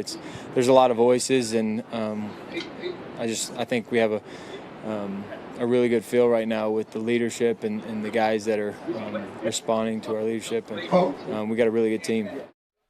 All right, leadership. Have you guys noticed anything different or new about Bo Nix in this training camp compared to where he's been before? I'm going to say no, but I don't mean that as a shot to Bo. I think it's actually, if I could give the biggest compliment to Bo of anything, it's not been his athleticism, his performance. It was the way that he was able to walk into the huddle as a rookie and take charge, and it appeared that the guys really followed him. I think his ability to take command of a huddle is something that he was very comfortable with from the day that he walked into this building. So I don't think I see anything differently personally, boys. You know what I see different? And again, I think Coach said this a while ago. We're talking five practices, 4 or 5 practices, whatever it is. Yeah. He seems more relaxed. I can see that. He just, yeah. And he's always been great with the media, but he just seems relaxed. He seems more calm on the field. Mm-hmm. I don't know if that's not having to deal with Sean every second of every day. Maybe that could be some of, or I could read too much into it, or it could be it's his 3rd year, and I know he had to go through the injury, and the rehab, and then the cleanup, and then another rehab, and all that stuff. But that mentally gets you just kind of, once you're just dealing with that, I think everything else he got to live too. He got to go with his wife on vacation, on boats. He got to do. He's a dad. He's a dad. You think that chills you out a little bit? Well, I'm gonna tell you what you find out. A lot of things you worry about ain't as worrisome when you have a kid. Yeah. And having had a 7 and 5-year-old in the crib the last week. My grandkids are in town. Okay. Congratulations. There's a big difference having a 5-year-old run around the house and a 12-year-old. I mentioned last night on Altitude Football, our 8:30 podcast on Sunday night, that when I saw him sit down, and I believe it was with Cynthia Freeland and Sam Weish of NFL Network, he looked really comfortable in his skin. Yes. And in year one, I felt he was like I got to say the right thing. I thought he was 100%. Yeah. And it felt Bobot. Yeah. It felt like there were canned answers. You know what he felt like? He felt like an SEC quarterback that's getting in front of the media and was trained to say certain things. He was like Field of Dreams. No, what was the Bull Durham when the guy finally made the show and he's doing his first major league interview and he's doing everything that Crash told him to say. Yep. Yeah. It's about the team and it's That's what Bo felt like. That was Bo. Year that two, entire first year. Year two was chip on the shoulder, Bo. Little chip on the shoulder. Kind of a little bit of a jerk. Yeah, try to be funny, but not real funny. Yep. And then this year he's comfortable. He's like, listen, I'm telling you, when you become a new dad, a lot of other stuff. When you hold a little baby in your hands, a lot of other stuff you realize, okay, something else is more important now. Right. His team, right? Oh, no question about it. No question. Without question. And I will It's tell you been this, his team. I think it's the first time it's been his team. Whose team was it then? Defense. Sean's. Oh, good. Well, okay. I mean, yeah, okay. I think. Okay, let me ask you a question, though. I would agree with that. But if that's what you're saying, I don't know that it's any different today than it was last year. I would say it's still Sean's team. No, but I think when Sean took a step back, what's the old thing? Don't let him see you sweat. And I think to some people, him step back, they're going, okay. All right, so there's an old saying, football saying, and I think it's in other sports as well. So I'm gonna have the phrase, and you tell me what year in recent Broncos history would fall. This statement would fall true to. Bad teams, no one leads. Who is that? What team? Recent, very recently. Hackett. Nathaniel Hackett. Good teams, coaches lead. Great teams. Good teams, coach lead. That'd be Sean I think the last Payton. 2 years. Yeah. Elite teams, players lead, and that's where you're hoping that 2026 I goes. don't disagree with that. I would even you were here. The first two. I always bring them up because I was embedded with that team when they won the first 2 Super Bowls. Yeah.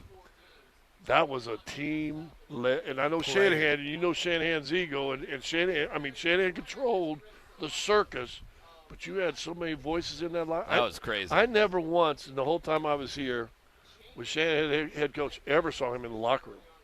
I'm sure there was time he walked through with something, but I was in there every day Friday, all day almost.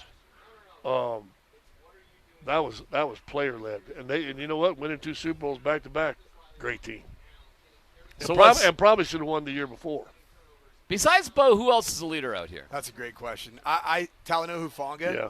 He's an on-field presence. Okay. J.K. Dobbins is an on-field presence. J.K. Dobbins is a leader here? Hell yeah. I think that he is. He and if you are a battery that other people will charge from, you are a leader. Yeah. Okay. All right. Would Singleton follow in that as far as Absolutely. a player? Absolutely, Singleton's a leader. You know, Cortland Sutton's been a captain for a long time now. I don't know that he's necessarily like a de facto leader. He's clearly a leader, but not in terms of respected. Yeah. You know what? I watched him today. I think Quinn Miners is that guy on the offensive line. Pat Surtain? Yeah. I think people listen. That much of a talent, people get drawn to that flame. Now it's how much flame are you going to give out once they come? Surtain reminds me kind of Cale McCarr. Like, you are definitely a leader. You're one of the best players out there.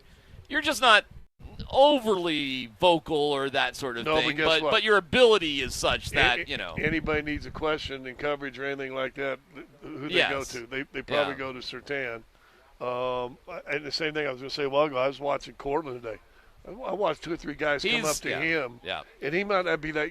Listen, leadership I grew up is the old Vince Lombardi, rah, big, loud, blah, blah, blah, blah, blah, blah. That's how I grew up in sports, right? And it's more subtle now. Yep. And again, when I was sitting there, I watched 2 or 3 guys come up to Cortland, and when you're seeing in the hands like they're doing this guy's asking questions. Yeah. Cortland's answer. All right, today in total, I have one more leader that I did mention a while ago on the show. I saw it today in the very first transition coming out of stretch and kind of early walkthrough. Jalen Waddle. I think he's a leader. I didn't think that. I knew that he was not a drama. Like, there was no drama associated with him. But Utah, I loved what you used. When people plug into you as a battery to charge themselves, I think Jalen Waddle is that guy. You want me to tell you a funny story? You're talking about a leader. And Chauncey was a leader. Yeah, no doubt. And when he came back that second time, he'd won a championship. He'd won, got the 7 straight Eastern Conference playoffs and stuff like that. I mean, he was phenomenal. He came in and we started traveling. He set up with us, and the media group had this middle section on the plane. We just played cards. He sat with us. And one time I asked him, I said, Johnson, what?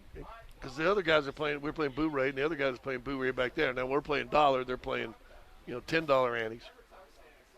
He goes, no, I will when they come up to me. And he played for about half a year, and then finally dudes start coming up, Johnson, man, come on, And about half a year, he goes, boys, it's been fun in the hood. He goes, gotta go back. But that was the leader. He wasn't going to force himself. But he knew just a matter of time. Guess what? Them guys said, no, you got to come back here with us. And they did, and that's when it became – Melo probably hated it. It wasn't Melo's team anymore. It was Chauncey's. And they got to the Western Conference Finals. All right, good stuff. Tomorrow, what are we hoping to see? I don't know what we're going to see tomorrow. I bet it'll be the exact same thing as today would be my guess. Can I just get 9-on-7? I want some inside fun drill, man. I guess I'd be surprised if we saw it tomorrow now. I need it. I need it in my life. Well, you know what? Maybe, if they continue this acclimation deal where they want to add a little bit more, then 9-on-7 actually would be a natural progression tomorrow. Have we seen a lot of red zone? We've seen no goal line. Well, they have done some red zone actually during the acclimation days. But I think it was Saturday, wasn't it? Yeah. Because I missed it on Friday, didn't have it today. Was not. Well, they had it the first day too. They actually did red zone on the acclimation days, which were the Wednesday and Thursday. All that is to show you that what we see is not the natural progression per se, because they've been getting after it, man. They've been doing stuff install wise. They've been doing, mini camps and OTAs. These guys they're professional athletes, man. They've been doing stuff. So I just hope I see some inside fun drill tomorrow, man. All right, well, that being said, the cool down with Nate and Andy coming up. Thank you to Cole for helping out here and everybody else. Cole stuck his head in the water bucket a while ago. Did you really? You guys call it the cool down? It's the cool down. And it involves Andy Lindahl? Well, you'll find out what that sounds like coming up next. It's Altitude Sports Radio 92.5.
Yes, we are cooling down from training camp today. Broncos hard at work, out in the heat. But at the very least, Andy, it was slightly overcast thanks to wildfire smoke. Yeah. Just made things lovely. Sure. It was a beautiful day. It was. Walked outside this morning and I was like, the sun is bright red. I don't think that's a good thing. Hit the lake last night with my buddy Marty Cesario. The old the sideline reporter hang. Yeah. Yeah, that's fun. He's got a kayak, I got a paddleboard. We never sync up on anything. Okay. He's CU, I'm CU, he's CSU. Yeah, Better get that right. So Gotta go to the CSU right is campus. CSU's kayaks. Yeah. And you're a sup bro. Sure. Okay. Sup, bro. It was a beautiful sunset, but again, the smoke, you're just kind of like, Yeah. Not. Yeah, we've got, it's not the greatest air quality, but hey, you battle through it, Andy, because that's the thing about football. Game kicks off at 2 o'clock on Sunday, regardless of the conditions, and the Denver Broncos know that. And they got hard to work today. Andy and I were out there to watch it all. We will have all of our reactions. Plus, Andy, we are an hour and 57 minutes, as I look up at the clock, an hour and 57 minutes away from the Major League Baseball trade deadline. So we are awaiting any updates as to the status of Antonio Sensatella and anybody else that the Rockies may move. You'd like that, wouldn't you? Well, hard to see Hunter Goodman. The Yankees got Luis Garcia, so they got the power hitter that they needed in their lineup. So maybe they won't be as hot and heavy for Hunter Goodman, who, by the way, was not in the lineup yesterday. The deal that did go down earlier today, the Rockies sending center fielder Brenton Doyle, who I would say this to sports fans, if you're checking in on the Rockies casually, occasionally, I would forgive you if you forgot Brenton Doyle was on the team. Well, he just got back to the big club, yes, right? Just was activated off the IL this weekend, and that was enough to convince Chris Getz and the White Sox to make that deal. So the White Sox, who had been dealing for pitching previously, acquired the former Gold Glove center fielder Brenton Doyle in exchange for right-hander Mason Adams and prospect Carlos Villalma, shortstop prospect. Which I would say, hey, if you got a guy with a pulse for Brenton Doyle, good job. Yeah, I would agree there. I think you're right about that. I guess I really thought we'd see maybe a couple deals. Now, this is all clouded by the fact that nobody thinks we're going to have baseball the next couple of years, right? So, yes, but it really hasn't slowed the deadline much so far. We got a lot going on. Luis Ariz to the Phillies, obviously Skubal to the Dodgers over the weekend. My Cubs got starting pitching help they needed in Kevin Gausman. They also just got a reliever from the Angels that I was happy to see. Rays picked up Freddie Peralta. There's stuff happening around baseball. Skubal goes, right? Mentioned Skubal, yeah. But is that the Skubal thing? Yeah. Oh, you going conspiracy? You going galaxy brain on me? No, I just wonder, is it just Did every other owner want that deal to go down so the Dodgers would get Skubal and then win the World Series, and then the 29 other owners can scream, see, it's broken, we have to fix it, there's no parity. I feel like they're just going to dig in further. I don't know. I mean, again, I get with you where I'm just kind of like, then why don't you guys make the trade? You know what I mean? Because again, everybody, Andy, you said this for years, and I'm subscribing to it when I watch how these guys can't control themselves. But seriously, the Dodgers, you've got to give them credit. They seemingly still have the prospects that get people interested in trading them good players. It's not just about money. They didn't buy Skubal from the Tigers. No. They had guys worth trading for. You know what I mean? You have to have top prospects to make the Tigers interested in doing that deal, and they did. As Ken Rosenthal wrote in The Athletic over the weekend, the Dodgers parted with their third-round pick in 2023, right-hander Brady Smith, and two players that they acquired in deals that initially attracted little attention, right-hander River Ryan and outfielder Zahir Hope. Ryan came in a trade from the Padres for outfielder Matt Beattie.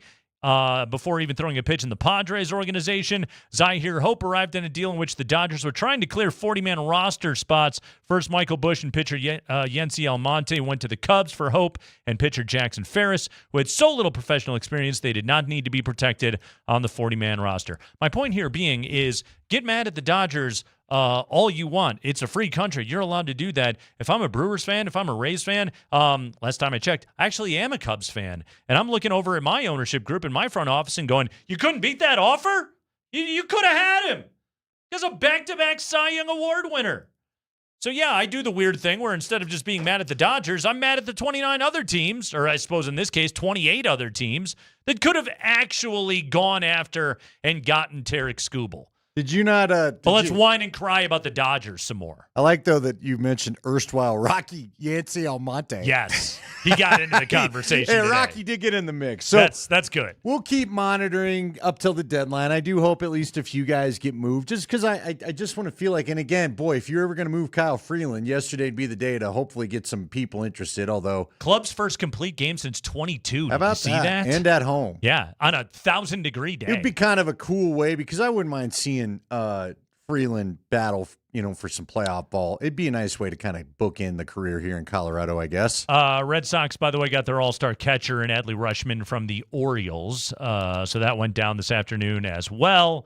So we'll keep you updated as to everything that is going on as we approach the trade deadline. But again, I want the Rockies to be as active as humanly possible, but they got the number 8 prospect out of the White Sox, a guy that could compete for a rotation spot in 2027 in Mason Adams in that deal for a guy in Brenton Doyle that just wasn't in the plans anymore. Like Cole Carrig and Jake McCarthy have both been very good and could be the future. How about Cole playing some shortstop over the weekend? That's interesting. Yeah, makes you wonder. He's having some conversations. Dude's an athlete, man. No, he is. He is but it also makes me wonder athlete. what could be going on at the.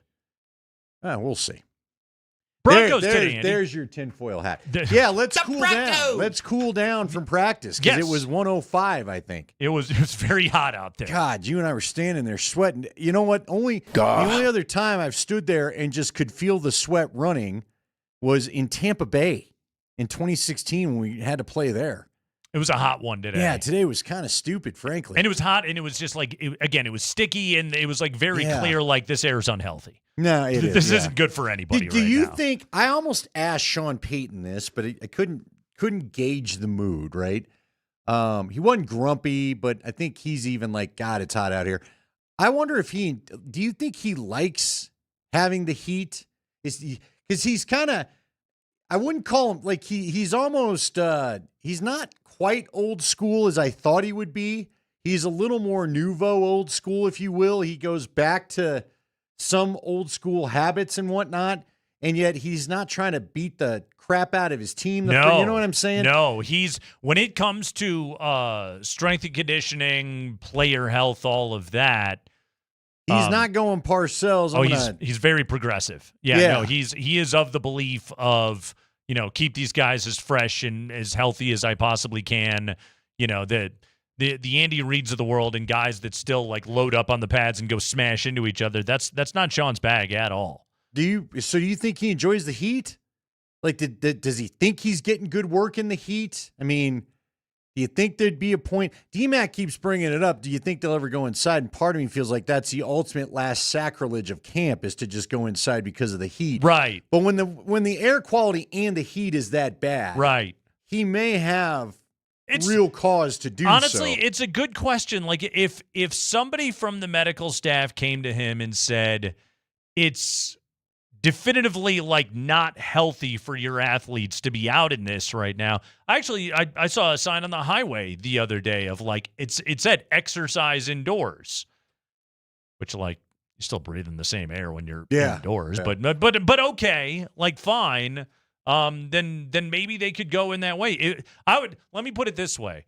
I don't know. I think right now Sean just views it as that's the conditions and that's our sport, and you just go play in whatever conditions they give you. But I also believe that if Sean was told and if he was shown by the staff, hey, this is why this could be detrimental to your players, then I think Sean would listen. Yeah. Plus, they got the facility for it. Oh, man. They do. Oh man, you and I are standing waiting for Peyton to come to the podium, and dude, the air coming out of that facility. Nice and cool. Vic Lombardi's like, I'm just going to stand right here in the breezeway. Yeah.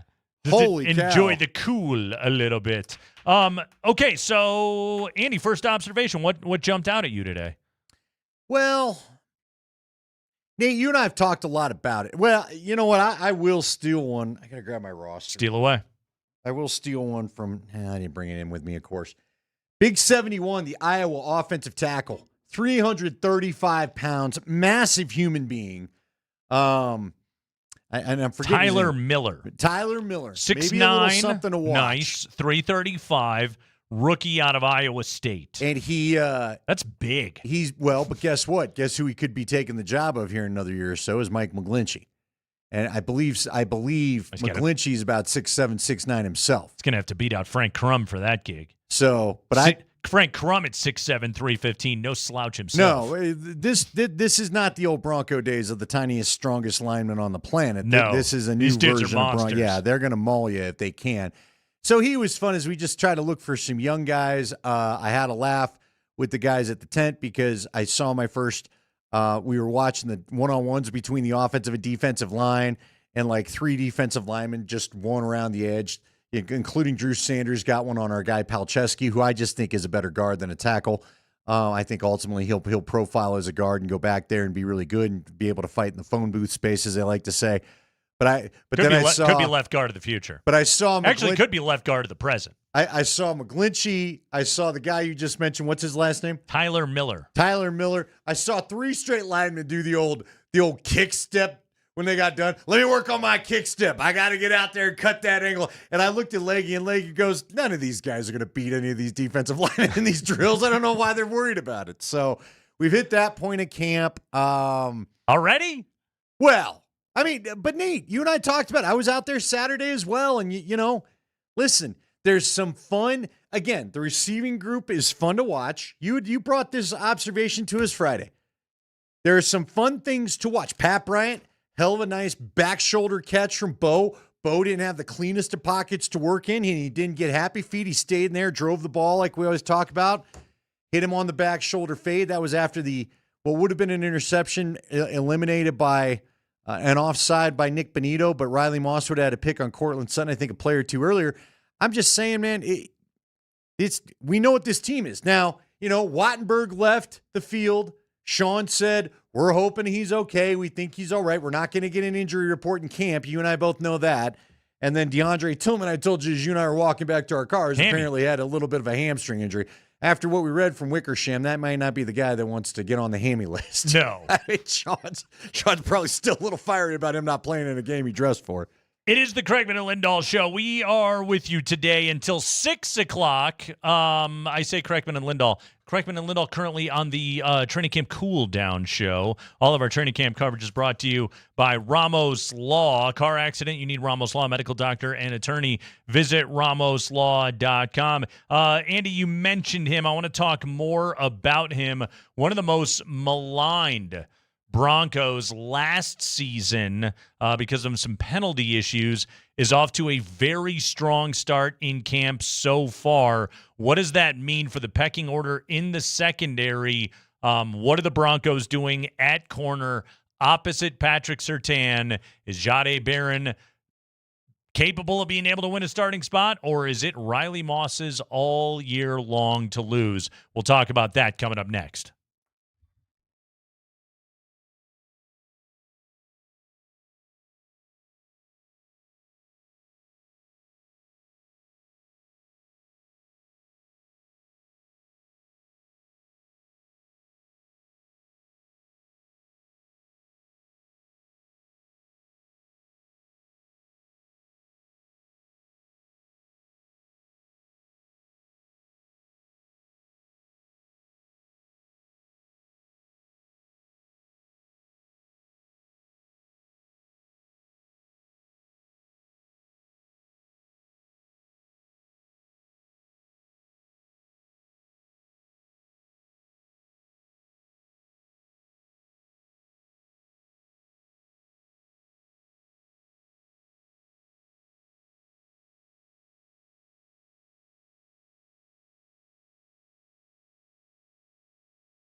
Andy, one of the more exciting plays of the day wouldn't have actually happened, but it was still exciting. So, Nick Bonito jumps off sides. Duh. Duh. Yeah, thank you, Sean. Brutal. Yeah. And Bo Nix sees it, and Bo knows free play. Bo knows free plays. And he throws it up, deep sideline route, just go ball, chucks it up for Cortland Sutton, which on a free play, it's a smart throw. Good 50-50 play. Just heave it up for Cortland, knowing that he's going to go and battle for it. And Cortland went up and caught the football. And then as he came down, the man who had him in coverage, number 21, Riley Moss, got two hands on the football and ripped it away from Cortland Sutton before Sutton could come down with possession. It looked like Jaquan McMillan in the playoffs. And Moss came down with it and celebrated and spun the football, and everyone was fired up. I mean, we, again, should note Bonito was offsides. The play would not have stood. But it was a cool play.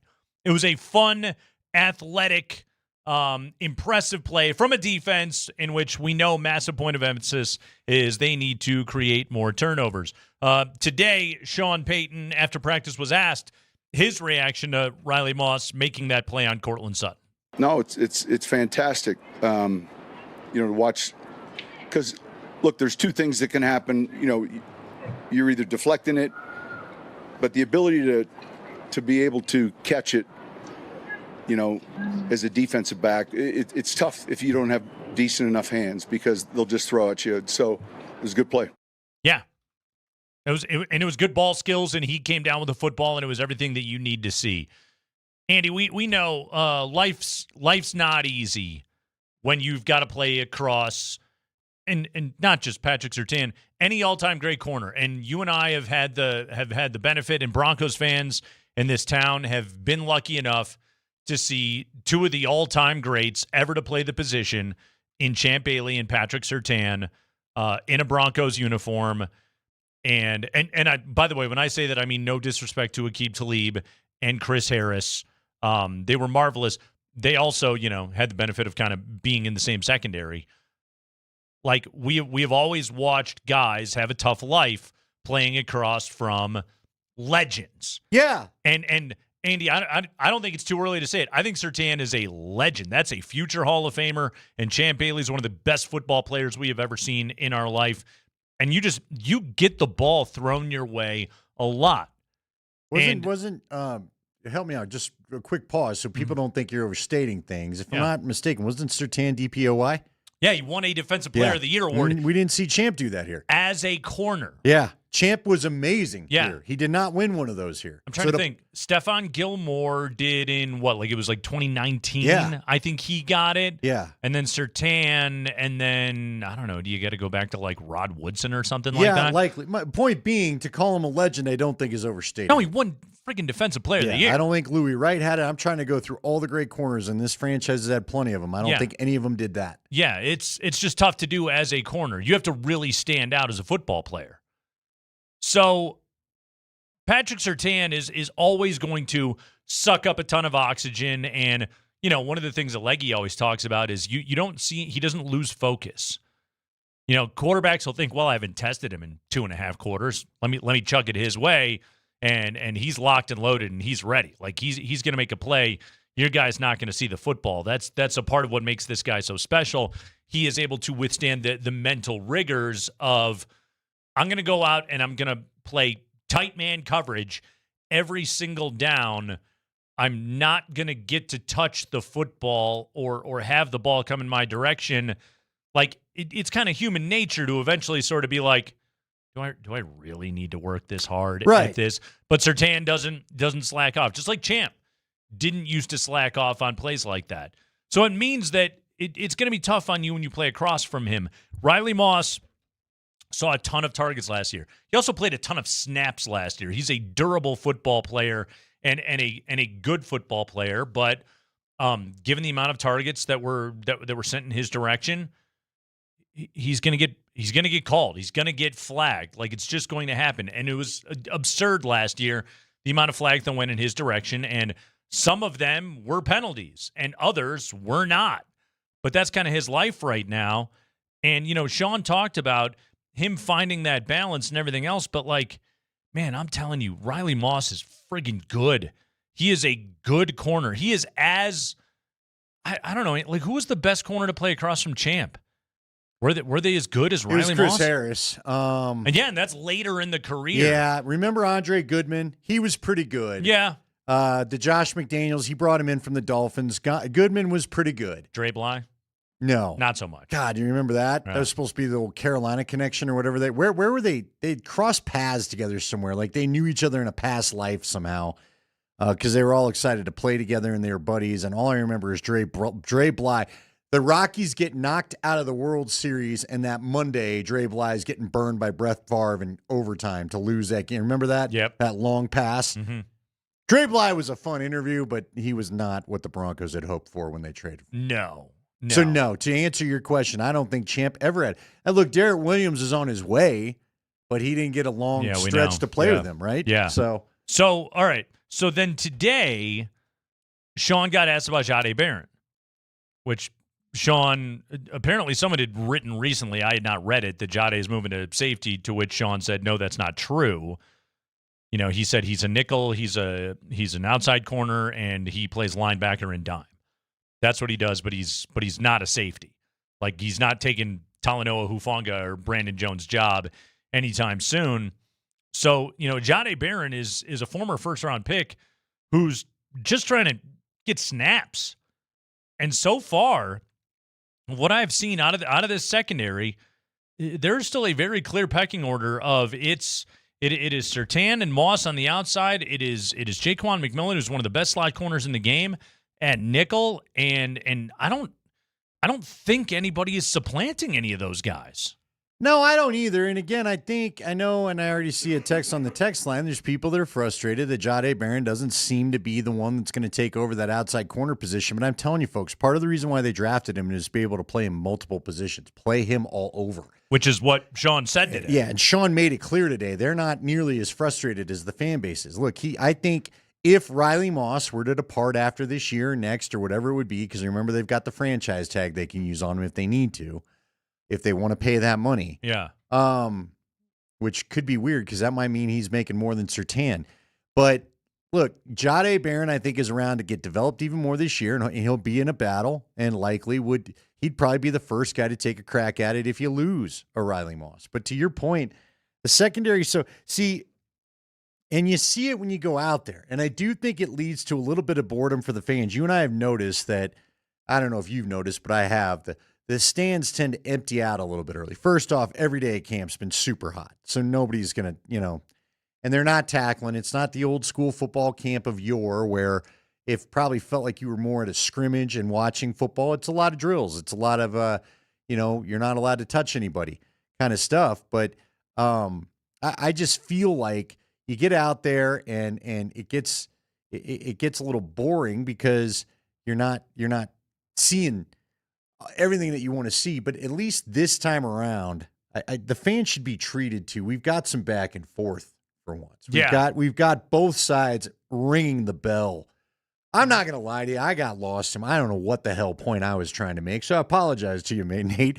But, I just feel like I was going somewhere when I started that, and I don't know where I went. I went off in the woods because I think I'm suffering mild heat stroke. So, I was following you the whole time. I wasn't. I'm glad you were. I don't know. I don't know where I got. I was like, why am I talking about the fans again? I don't know why they're bored. Apparently, I was bored too. I wasn't totally clear on that, but you brought it back around to the offense is doing better in this camp. I was with you the whole way. But Spring, was that as bad as Andy is making? Well, even when it seem? I was talking about something, and now I'm talking about something else, and I don't know why. I thought you were fine. I just know Saturday it was really hot, and yeah. today was even more today hot. Was and hot. Even in full pads for the first time, it didn't keep people around. But do you need to go to the kitchen and stick your head in the freezer? We're okay. We're okay. All right. Here's what I need. I've told you in the break. But this is good. This is good for Bronco fans. So we're talking about Riley Moss. We're talking about the secondary. Yeah, we're talking about how the things corners. are locked up. We're talking about how there's a pecking order. We're talking about how if you were to leave for free agent, but you got a good team and blah. Is the text line mad that they didn't draft Omari and Hampton? I don't know. I mean, he was available. Looked. Well, it would be an interesting question to ask Sean. He wouldn't give you a real answer. Well, you never know. Maybe he would. It would be an interesting question to ask Sean. Do you regret it at all? I don't think they do. He would tell you no. You've got a really good player that can play a number of positions. Yes. And they value that more than the fans do. And honestly, man, I can hear the arguments for both sides. I really can. And I'm not trying to cop out on this as a sports radio topic or anything else like that, because one of the things that I have yelled and screamed and banged the table about over and over again is the secondary is the best position group on this team. The corners, the safeties, like all of that. This team covers better than anybody else in the NFL. And if you want to win in the AFC, you have to beat teams with great quarterbacks. Like, why did they beat Josh Allen and the Buffalo Bills? Now, a lot of guys had to be great in that game. But ultimately, who made the most clutch play? It was Jaquan McMillan, okay? Positional depth and what they have in their secondary, it's just so damn strong. They were sitting there at number 20. They had a corner that they viewed as a top 10, 12 player in the draft, and he was sitting there at number 20. And even though it was a massive position of strength, that's what the best football teams do. They just say, well, I'm going to take the best football player available to me. Now, maybe they should have been more sold on Omari and Hampton. Every mock draft that we saw going in that year said Hampton to Denver because the Broncos had a clear need at running back. But Denver valued the what they viewed as the best player available right there, and they took Barron. And at the time, Hampton could be poised to have a massive season for the Chargers with Mike McDaniel. He really could. And maybe that's going to be something that comes back to bite you. But also, there's the possibility Riley Moss doesn't have a future here in Denver beyond this season, and then you have a guy waiting in the wings that is a former first-round pick to be able to step in and start at corner. If we know one thing about how to win in the AFC right now, hell, how to win in this sport right now, it's that you have got to cover, and then you get to have a pass rush, and then you get to make plays, and then you get to force turnovers. Sean talked an awful lot about that today, the importance of and the value of the turnover. Is it kind of crazy that Barron hasn't beaten out Riley Moss for a starting job yet as a former first-round pick? Sure, but also the result of it is that the Broncos have a badass secondary, which I think is as important as any position group in football. No, I agree, especially with what modern football has become. You don't run the football as much as you do. You're facing a lot of 3 wide receiver sets, more spread than we've seen in the game in a long time. I'm looking back at the first round of last year. Hey, could Gronk give me the receiver they lost out on? Can Gronk help me with the Emeka Egbuka? Yeah. He went one pick before Denver That to would Tampa. be the guy that I kind of wonder were they maybe eyeballing. But again, you and I were told by Jeff Legwald that Omari and Hampton wasn't really the guy doing it for him. It was the kid who ended up going to the Patriots that they ended up liking. I need to go to the second round to see to remember his name. But who was the Patriots running back that they picked, the rookie that helped them last year? TreVeyon from Henderson. Ohio State, yeah. TreVeyon Henderson is a guy that I thought they maybe had a little bit more kind of interest in than we realized, at least from what I heard, or even Quinshon Judkins. Remember, Leggy thought they might have a little interest in him as well, just because of the way that he was able to kind of do some things. But look, at the end of the day, I don't think, I'd like him to have interest in a tight end. I don't know which tight end they would have preferred, and I don't know that they're ever going to prefer it. By the way, speaking of the offensive side of the ball, what are you making of, you and I talked about it. The news broke, and I almost wasn't sure we should even make that big a deal about the news breaking on Friday before we got out of the Taysom Hill thing. Yeah. And he goes and tells NFL Network, he being Sean Payton, I think we're going to have an interest in him. What role do you think he's playing? I don't think he's talking. Bo doesn't need a fill-in quarterback, right?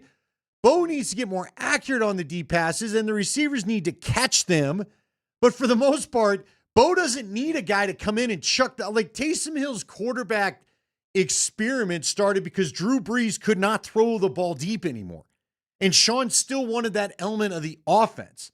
That's why he started doing that. As I kind of remember, and maybe somebody jogged my memory, the last couple years at least of when he was healthy, because last year he clearly wasn't healthy, Taysom Hill was more like strictly like a tight end and a gadget guy. He really wasn't the quarter. Well, I know, but he threw like 6 passes last year. Right. He's not really the quarterback guy as much anymore, is what I'm saying.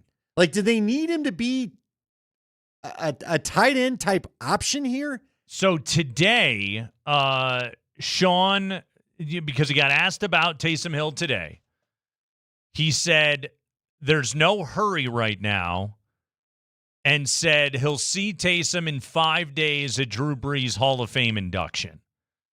Said he has to see where Taysom Hill is at mentally, if he even wants to play another season. So, like, right now, it doesn't seem as though there's a whole bunch of urgency coming out of Sean Payton of, like, there's this massive market that's going to be created for Taysom Hill. I think the way that Sean views it is, all right, man, you're done in New Orleans. Take a minute. You're old as hell. You can skip our 100-degree wildfire smeared days here in Denver during training camp, and maybe I can find a role for you later. That's what that kind of sounds like. But it doesn't seem to me like he's hot to trot to go and get this guy. Yeah. Would you like him to be? I'm not sure that I am. I don't understand what role. Look, if he's going to somehow unlock more tight end throws and open up, like we talked about Friday, that 5 to 10 yard area of the field that's not a screen pass. Yeah. But you know what I mean? Like, I guess some of the routes I thought Evan Ingram was going to open up. Great. But to me, he's 35 and trying to play tight ends a little rough. Yeah, if we're worried about Evan Ingram getting open right now, then what is Taysom Hill going to do? Other than have great familiarity with this offense. And I don't know, unless you've got some great gadget play that he's – and look, if I'm Bo Nix, I don't – maybe Bo Nix doesn't care, but I haven't met a quarterback ever that is like, no, let me throw the ball less, please. Andy, I want to reiterate, I don't know what jobs are available on this team. I don't think there's really any. So hopefully center didn't open up. Well, hopefully with the center Wattenberg didn't open injury, up, yes. But again, you've got a ton of depth on your offensive line.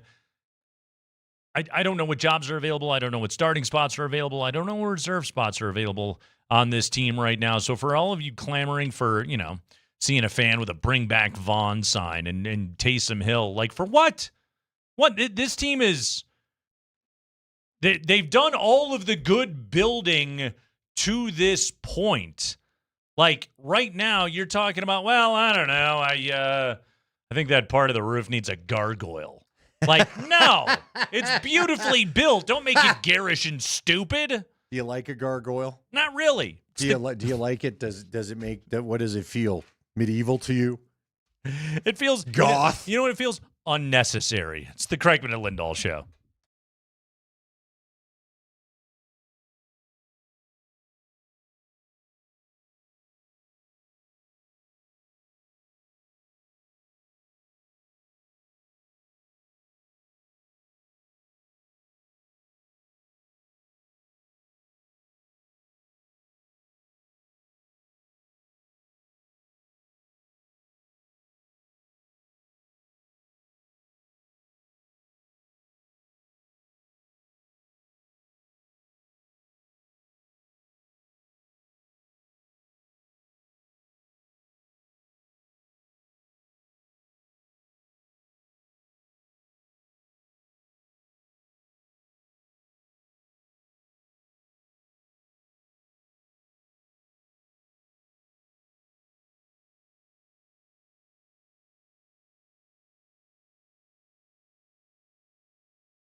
Andy, did you hear what big voice guy just said?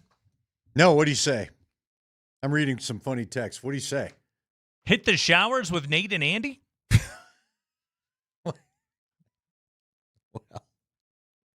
Really? Huh. They don't do the public shower thing anymore, do they? I didn't get the tour the other day. I told you thought I'd misplaced a key fob, which, those, when you used to lose a key back in the day to a vehicle, that was an annoying trip to, the hardware store to have the other one copied. And now it's an expensive trip to the dealership. Now it's about $500-$600. Yeah. So I was like, practice can wait. I'm going to try to figure out where this key fob went. And then I finally found it after practice in between my seat. But did they give a tour of the showers? I don't know if the tour hit that. We'll have to ask Leggy.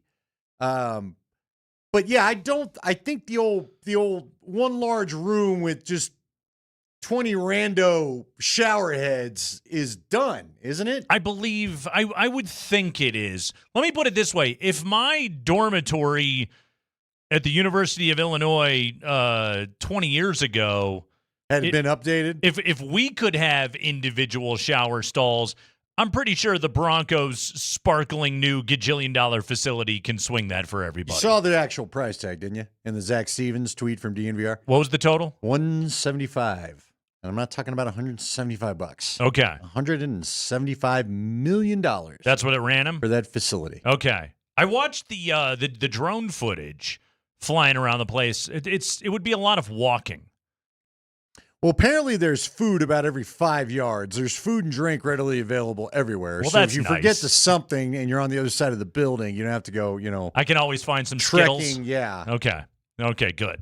They've got it. You know what I know? I don't want to have to walk all the way to a vending machine. You know what's kind of funny? What I did notice today, Skip, the guy that runs all the travel, who's kind of like the head of all things behind the scenes, if you will.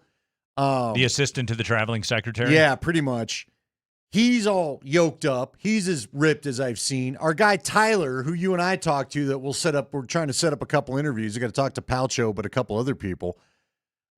He looked like he'd hit the weight room. I'm like, all you guys are like lifting now. This must be one real nice weight room because the whole staff looks like they're a little more beefier. Are they on the Tyler peptides? Is that what's going on? I don't know. Okay. Maybe they all got to look at Tyler and they were like, well, if he can do it, we better pick it up. up. Eric Schubert looks like he's maybe been at least hitting the bench. All right. How much your bench? Nice job, guys. Now, I didn't notice Patrick Smythe necessarily today, but Smythe always has on the starched shirt and nice tie. But a healthy looking fellow. Oh, he's never takes care of himself. I don't think so. Keeps it right and tight. I wonder what that guy's gonna have maybe under 5. He's under 5% body fat. I don't know that I want to kind of now see at least a little bit of a tubby Patrick Smythe. Why don't you ask him the routine? A beer belly. Dude. Find out from him. I know he's worked for. It's just called stress. You kidding me? I just talking about Sean. That guy goes back to the Shanahan years. Yeah.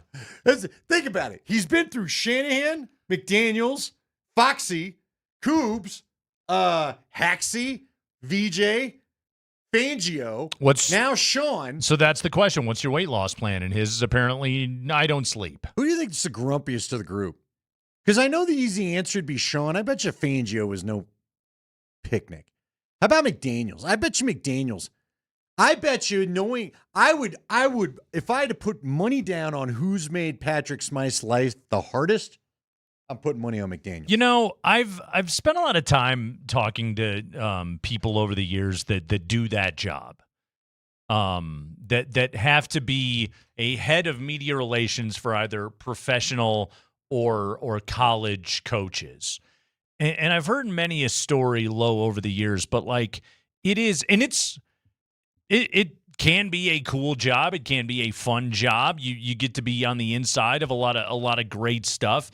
There's no doubt it's a stressful job. It's really long hours, but also like you are ultimately the guy. If you lead either a Division I or a professional public relations department, you're the one that always has to basically go to the coach with like bad news. Yeah. The bad news being either here's some news about your team or your program that you're not going to like, or, hey, I do need you to go and talk to the reporters the literal least favorite part of your job. And I represent that, the least favorite part of your job, and you're incredibly stressed out and high-strung and short-tempered and ill-mannered and all of that. You haven't slept, and yes. When it comes to Sean and Foxy and right, exactly. So, like, hey, I know you've been up all night, but also I'm going to need you to make these phone calls or talk to this person. Or even be like, hey, you know the thing you were hoping nobody'd find out about? Well, they found out about it. And now you're going to have to go talk about it. Yeah. And so the people that do those jobs, they get to see holes get punched in walls and, Oh, Jim Sacamano. Things get broken. And Sacco told me a story one time that was so funny, and I hope it's okay telling it because I feel like he told it on the air, but you know what? The people involved are so far removed from playing for the Broncos. Forgive me if you didn't want it out there, Sacco. I wish he'd write a book. But one time, apparently there was a disagreement over the affections of a young lady, we'll say, between Orson Mobley and Clarence Kay, which led to fists being exchanged in a post-game locker room, and the clock had basically expired on, you got to open the doors. For those that don't know, there's a certain amount of time, and then they've got to let us in. And Sacco said they basically had to get guys to shove these two in the shower to finish their pugilism because the media was coming in, and they did not want anybody to ask what the fight was about. So thank God for open air showers. Yeah, I don't think anybody. I don't know if there was a ruckus. They I had was more thinking room. The Breakfast Club. When I heard a ruckus. They had more room to be able to get it done. So yeah, they shoved them into the showers to get it away from the prying eye of the media. And I never found out who won the fight or what happened after. But anyway, so yeah, I told Sacco one time. I don't know if there's a true serum or just really, really good bourbon. But one time. I want to just get him in the right spot and make him just spill everything. You know where you don't even have to ask questions? I want him in that just random running vocabulary where you're just expressing every thought, and I want all the stuff to come out. The guys that do those jobs, they know where the things that they know. Bodies are buried, so to speak. Dude, the books they could write. Yeah. I don't think any of them really ever have. It would be fascinating. It's kind of the code, Some of the 80s and 90s guys, it would be, because it was a different time for sure. Yeah. The books they could write. I'd read it. Oh God, yeah. Could you, dude? That's the like one of the things is, you get those guys, down in the hotel bar and start getting a couple of drinks in them, and man, they will. You'll hear some stories, man. You hear some stuff. Oh, I told you. The guy that turned in Josh told me so at a bar when we were on a road trip. I was like, you? You were the one? Oh, yeah. For the Spygate thing? For London? Oh, yeah. Oh, that's great. Oh, he used to make me laugh. He always had some great stories at the bar. And because, again, if you ever are doing the job as a sideline guy, you're fruit. But see, it's hard because, like you said, there is a code. I never revealed any of this crap on the radio, and I still won't tell you who the guy is now because he trusted me with it. But one day he'll probably tell everybody he's the one that did it. But it's the bar as everyone's trying to wind down on a Saturday night before we go play. That's where you want to be. You won't get stuff you could go report like Adam Schefter, but I can promise you this. You'll know what's going on with the team. Training camp coverage on Altitude Sports Radio 92.5, powered by Ramos Law. Car accident, you need Ramos Law, medical doctor and attorney. Visit ramoslaw.com. Yeah, Luke Wattenberg left the practice field today. Not ideal. That is the Broncos starting center. Alex Forsythe is next up on the depth chart to be in at center for the Broncos, but it's early. Sean wouldn't reveal anything. He claimed they thought he was going to be okay. Okay. All right. Well, you were there. Yeah. I took a picture. You want to see the back of Nate's head and proof he doesn't need any sort of hair restoration products? Go to Twitter. You've given me a lot of positive feedback on a part of my body I never see. So thank you for that. But nobody knows. Appreciate you know that. what I mean? Like you have no threats. of the classic male balding pattern. None. Classic horseshoe You're in pattern. your mid-40s now, too, aren't you? I'm You're officially. doing all right I'm there, Kreckman. I'm as mid as Listen, it gets in my 40s. Let me tell you. This show could do a lot of endorsements. Yeah. Spring, take off your hat. That ain't one of them. This show does not need help with hair. Follically strong. We're all right. Here. I'll be bald by next year. On Kreckman and Lindahl. Tempt my fate. I'll be bald and Dobbins will be hurt. And we'll both wish we just kept our mouths shut. Andy, Sean Payton had an interesting back and forth with some reporters today about what it's going to be like when he's not wild about a Davis Webb play call.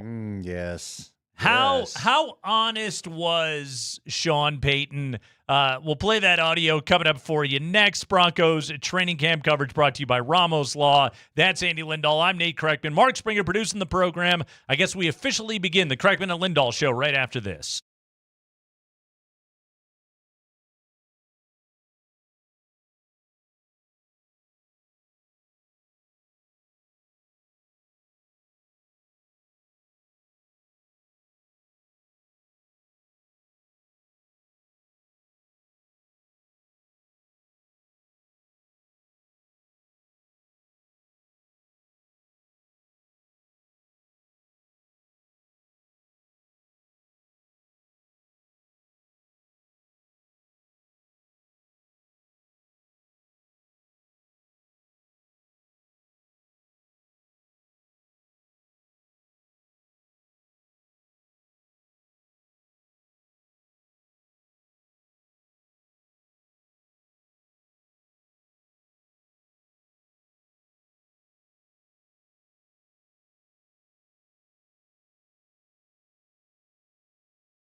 So it's 3 o'clock Mountain Time on Monday, August 3rd. And at least as far as we know, Antonio Sensatella is still on the Rockies. As is Hunter Goodman, as is Jake McCarthy, as is Brennan Bernardino, as is any other number of options, Tomo Sagano, that could potentially be on the move, Kyle Freeland, etc. They did make the one move today as the Rockies sent Brenton Doyle to the White Sox. The White Sox have been bolstering their starting pitching and their bullpen. They also brought in Brenton Doyle. Rockies receive right-hander Mason Adams, who's coming off Tommy John this year, but he's been in AAA Charlotte in the White Sox organization, 26-year-old right-hander, the number 8 prospect in the White Sox system, according to MLB Pipeline. The Rockies also acquired shortstop prospect Carlos Vielma, Andy, a 16-year-old Venezuelan who just completed his first season in the Dominican Summer League. Wow, all right. So yeah, what were you doing when you were 16? Because not that. Carlos Vielma got traded from the White Sox to the Rockies. Well, didn't we have a couple of 18-year-olds playing the World Cup? Sure did. Yeah, you better believe it. So, again, what are losers like us doing? Here's the, by the way, the let me give you the quick breakdown here again, because I'm quite frankly, I'm kind of thrilled if you could get somebody's top 10 starting pitching prospect for Brenton Doyle, who's clearly not in your plans anymore, and it was a shame. That's pretty good. Here's the scouting report. In Adams, this according to Kyle Newman in the Denver Post, Rockies get a prospect, again, close to debuting, coming off Tommy John, which honestly, Andy, okay, cool. You got somebody who already had Tommy John. That's not to say he won't do it again, because some of them do it multiple times. But so far, so good. 26-year-old, 4.25 ERA, and 7 starts this year in AAA. A strike thrower with plus command, low 90s fastball, curveball, sinker, slider, sweeper, and change that has cutter movement. So a good pitch mix. Features a low arm slot, allowing him to create good movement on east-west pitches like the cutter, sweeper, and the curveball. So, I mean, honestly, Andy, I think he's competing to be in the rotation next year. Okay. They don't have to put him on the 40-man roster right now, which does clear a spot for Charlie Condon if they want to promote him to the Major League roster, which we have to imagine is coming sooner rather than later. And again, you get a 16-year-old Venezuelan who that's a project. That's a whole lot of projection right there. But that's just another piece now that is in your system that could potentially be on the move again a couple of years down the line when you're hopefully one of those teams that is trying to get better and trying to actually buy at the trade deadline. Yeah, I don't mind a project for this team right now. Again, I do hope a couple more trades at least are coming, but I guess we'll see. Yeah, I don't know. Like you said, you did already good to get a guy that could be in the rotation mix for a player that you no longer were thinking about, which is funny because it was all about Brenton Doyle there for the last couple of years. It's funny how quickly stuff changes, right? 2024, he was a 3.9 win player. Won his second of his 2 Gold Gloves that season, hit 23 home runs, had a 764 OPS, was an above-average hitter, according to OPS Plus. Last year, played in 138 games, saw his production plummet. This year has only appeared in only 45 games so far this year with an OPS of 569 and an OPS Plus of 51, meaning he's 49% worse than the average major league hitter, which is not what you want. Quite honestly, and I have a lot of friends that are White Sox fans. I texted them today going, what are you doing?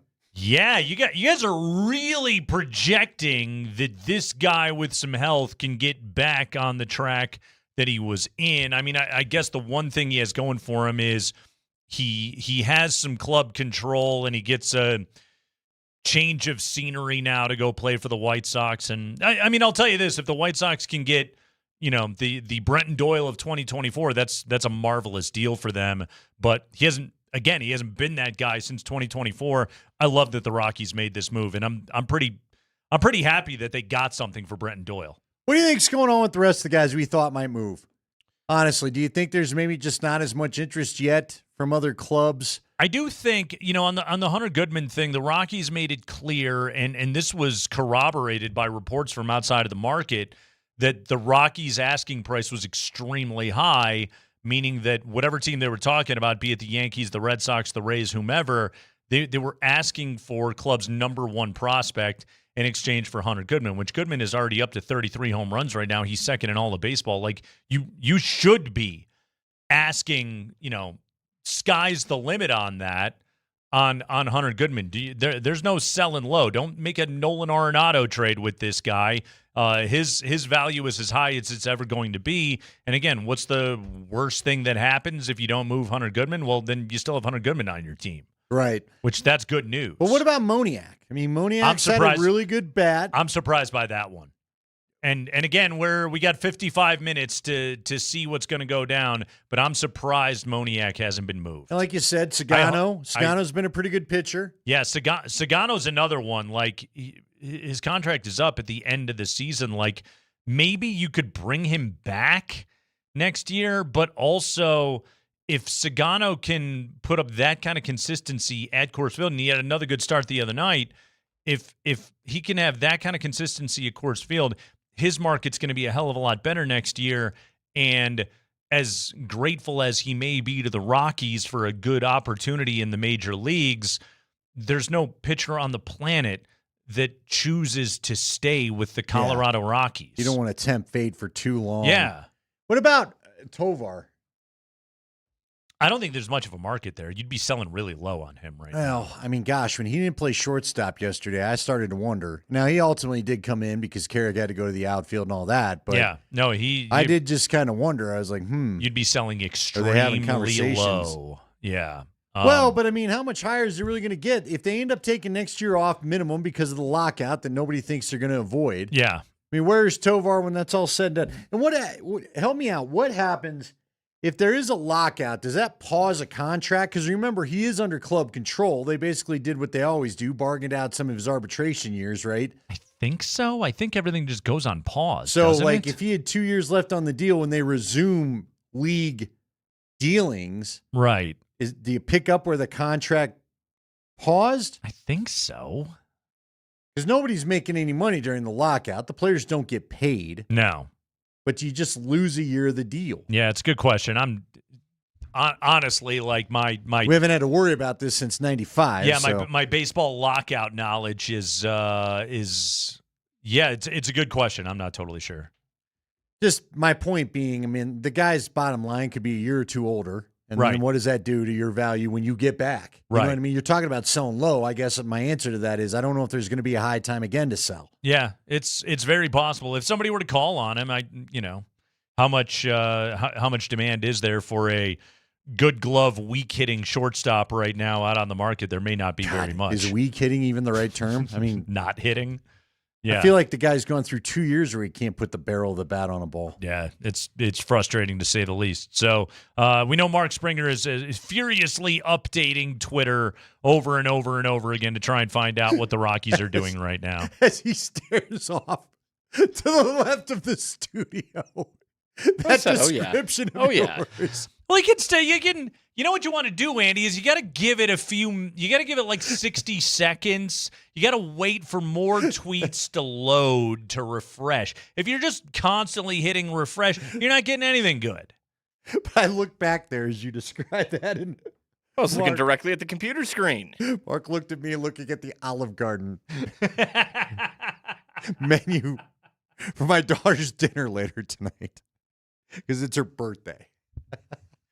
You get the never-ending pasta? She wants to go a little Olive Garden. Okay. It's too hot. Are there restaurants? Do you ever do that? My wife thinks I'm weird for a ton of things. Join the club. Yeah. To me, there's sometimes it's too hot to eat certain things. But I do like a good bowl of soup. I like their little the soup selections they have there. Yeah. I ain't eating no soup at 104 when you and I were sweating and I had to wipe sweat off my nose before we shot a video today. I mean, it's air conditioned. And I'm not dying for pasta necessarily in the Olive Garden. Like once you go in there and you're in there for 5 minutes, it's soup weather, baby. Give me that pasta fajoule.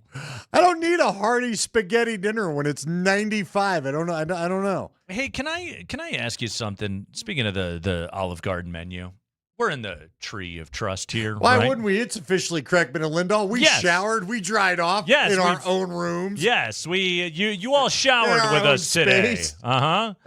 You all showered with us, and we maintained eye contact the entire time. Or curtains. The soup Yeah. at the Olive Garden. Sure. The pasta fagioli. I like the gnocchi one they got, the little gnocchi one. Okay. The first time you ever read the word fagioli out loud. Fagioli? Well, again. Phalange? Did anybody else just make the faux pas that I did when I was 9 years old, asking my grandpa at the Olive Garden, "What's the pasta? Huh?" It's pronounced fagioli, son. Okay. Sorry about that. My bad. I got to know what you said in the break. Clearly I hadn't. Just Google it, Andy. Okay. Just do you know how it's spelled? Not really. Okay. Look it it's up. either Just look it up. Just go ahead and just type in Olive Garden pasta space F. So now you want to know how often it's said? If everybody else polite company sounded it out like they taught us to in elementary school, if you sounded it out and then said it aloud. And you know what, I'll raise. Oh, all right. Okay, you see? I thought there was a J in there. So that's the first one I got wrong. No, it's a G. Yeah, now I see. Okay, see? Yeah. All right. Again, sound it out. Maybe just change the spelling. That's what they told us in elementary school. You could change the spelling. You don't like a ravioli?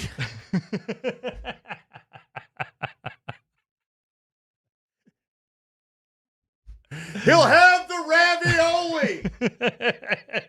It's all right. He wants some ravioli. Can I get the lasagna, please? Yeah. Now everybody says that for fun, right? There's always got to be one person with the dad joke that does that.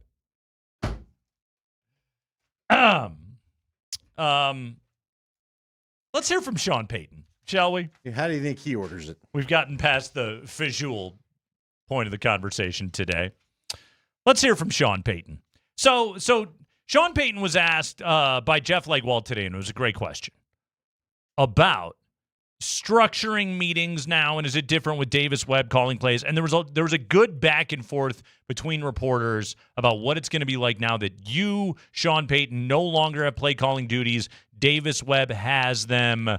How's this all going to go? Listen to some of Sean's answers here. Sean, with Davis's new role, do you structure meetings differently than you did before, and do you spend the same amount of time with the Well, we're in the preseason now. In the regular season, I think it'll be very similar to like what we did, maybe not as late. In the preseason, it's still the same. Like I've got some notes for the offensive staff. At some point today, we'll go in and just talk about a few things. So I don't think any of that's changed. Yeah, I think I've said this. The bigger change will just be game day listening, and not initially looking down at the call sheet, but following it. Will you interject a lot, you think? Well, I'm sure in a healthy way. Look, this is going to work. It's going to be. It's. I've done it before. Yeah. Think about Bill. No, I'm not going to be tough like Bill. Bo said you still have a play sheet, though. And Yeah. Previously, there'll be times we might suggest things, this or that. Like, could you see yourself in Davis's here, being like, about this? Yeah. Some suggestions, some mandates. It'll work fine. We'll find out. He'll interject in a healthy manner. Did you hear Bo's comments from Saturday? We might have to replay a few of those about his take as to this process. Yeah. Mm-hmm. This is the one thing we've talked about it. The roster pretty much set. Right. The systems set. What you like to do, set. This little process may still need some ironing out. I think so. Yes. Because again, I know what he's saying. I think it's going to be bumpy along the way. Yeah, well, if some doesn't work, it is. Yes. If he doesn't like the sequencing of plays, which at some point he's not gonna, it's just naturally gonna happen. Yeah. He's gonna have opinions. He's There's Sean no Payton, doubt. Yeah. the most opinionated dude in the world. He is, and again, he says, I will interject in a, what was it? What did he say? In a healthy manner? Yeah. Okay. We'll see how healthy it really is on game day. Yes. Well, how about what Bo said? You know, Coach will still be down there with me and Davis on the sideline. I was like, ooh. Again, I'd like Davis in the booth for a couple games. Let him get his process down without being 5 yards away from someone raising a sheet and pointing at it. And because again, all right, how about I put it this way? Maybe answer it after the break. All right.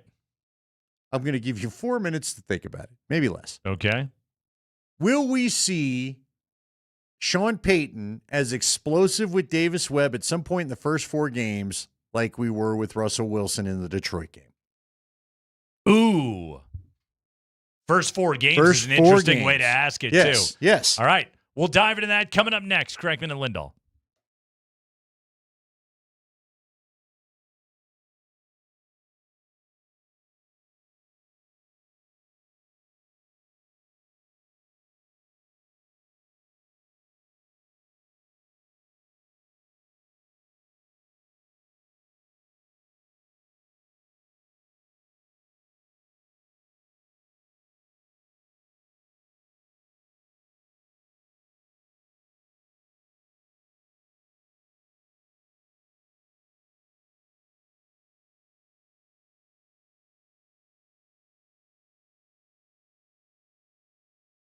Guys, Andy Lindahl for Southern Steer Butcher. Boy, I'll tell you what, last week, I decided when I made my weekly stop over at Southern Steer that I grabbed some ground beef and then made hamburger patties out of it this week. Now, I really like some of the pre-made hamburger patties, and they usually have bacon and cheddar, and they also have maple bacon that are both very, very good.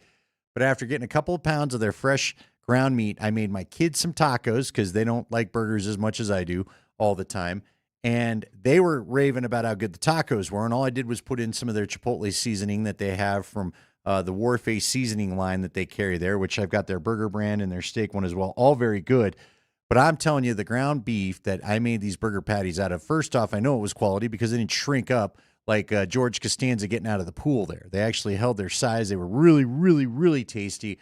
And it's something I plan on doing again. If you want fresh quality meat, Southern Steer is the spot. It's stuff that you're going to be really proud to serve to your guests, whether it's a special occasion or just a weekend barbecue. Find them at southernsteer.com. That's southernsteer.com. You want the Greenwood Village location. The shop is located 2 blocks east of I-25 on Arapahoe, right across on Dayton Street, right across from Fay Myers.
Broncos training camp reactions, MLB trade deadline.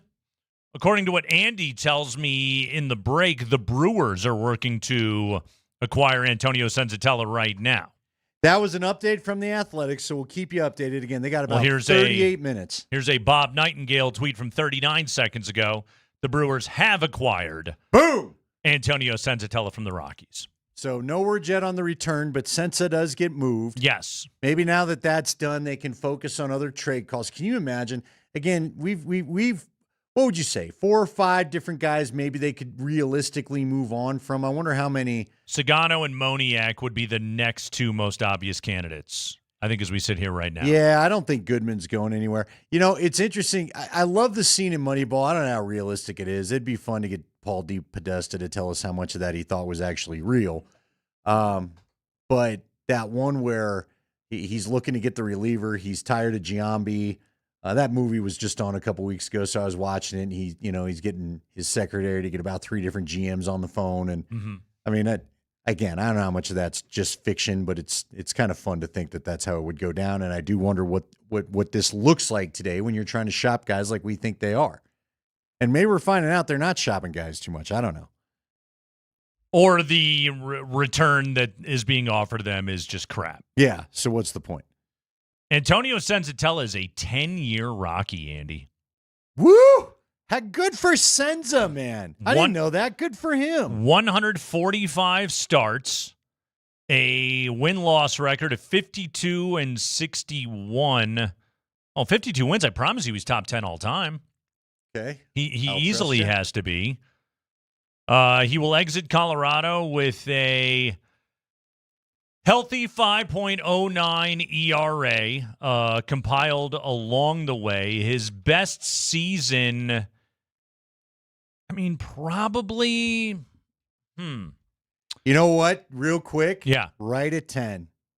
Gray and Estacio both tied with 53. The 52 puts Senza at 10. Okay, so he's 10th all-time in wins.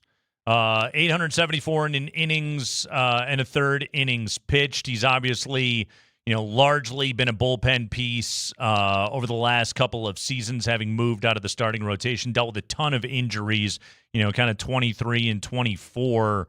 COVID year, and it was a shortened season, was probably his best as a major league pitcher. He was a 2.5 win in terms of his B WAR that season, but an ERA plus of 151, which is a career best mark for him.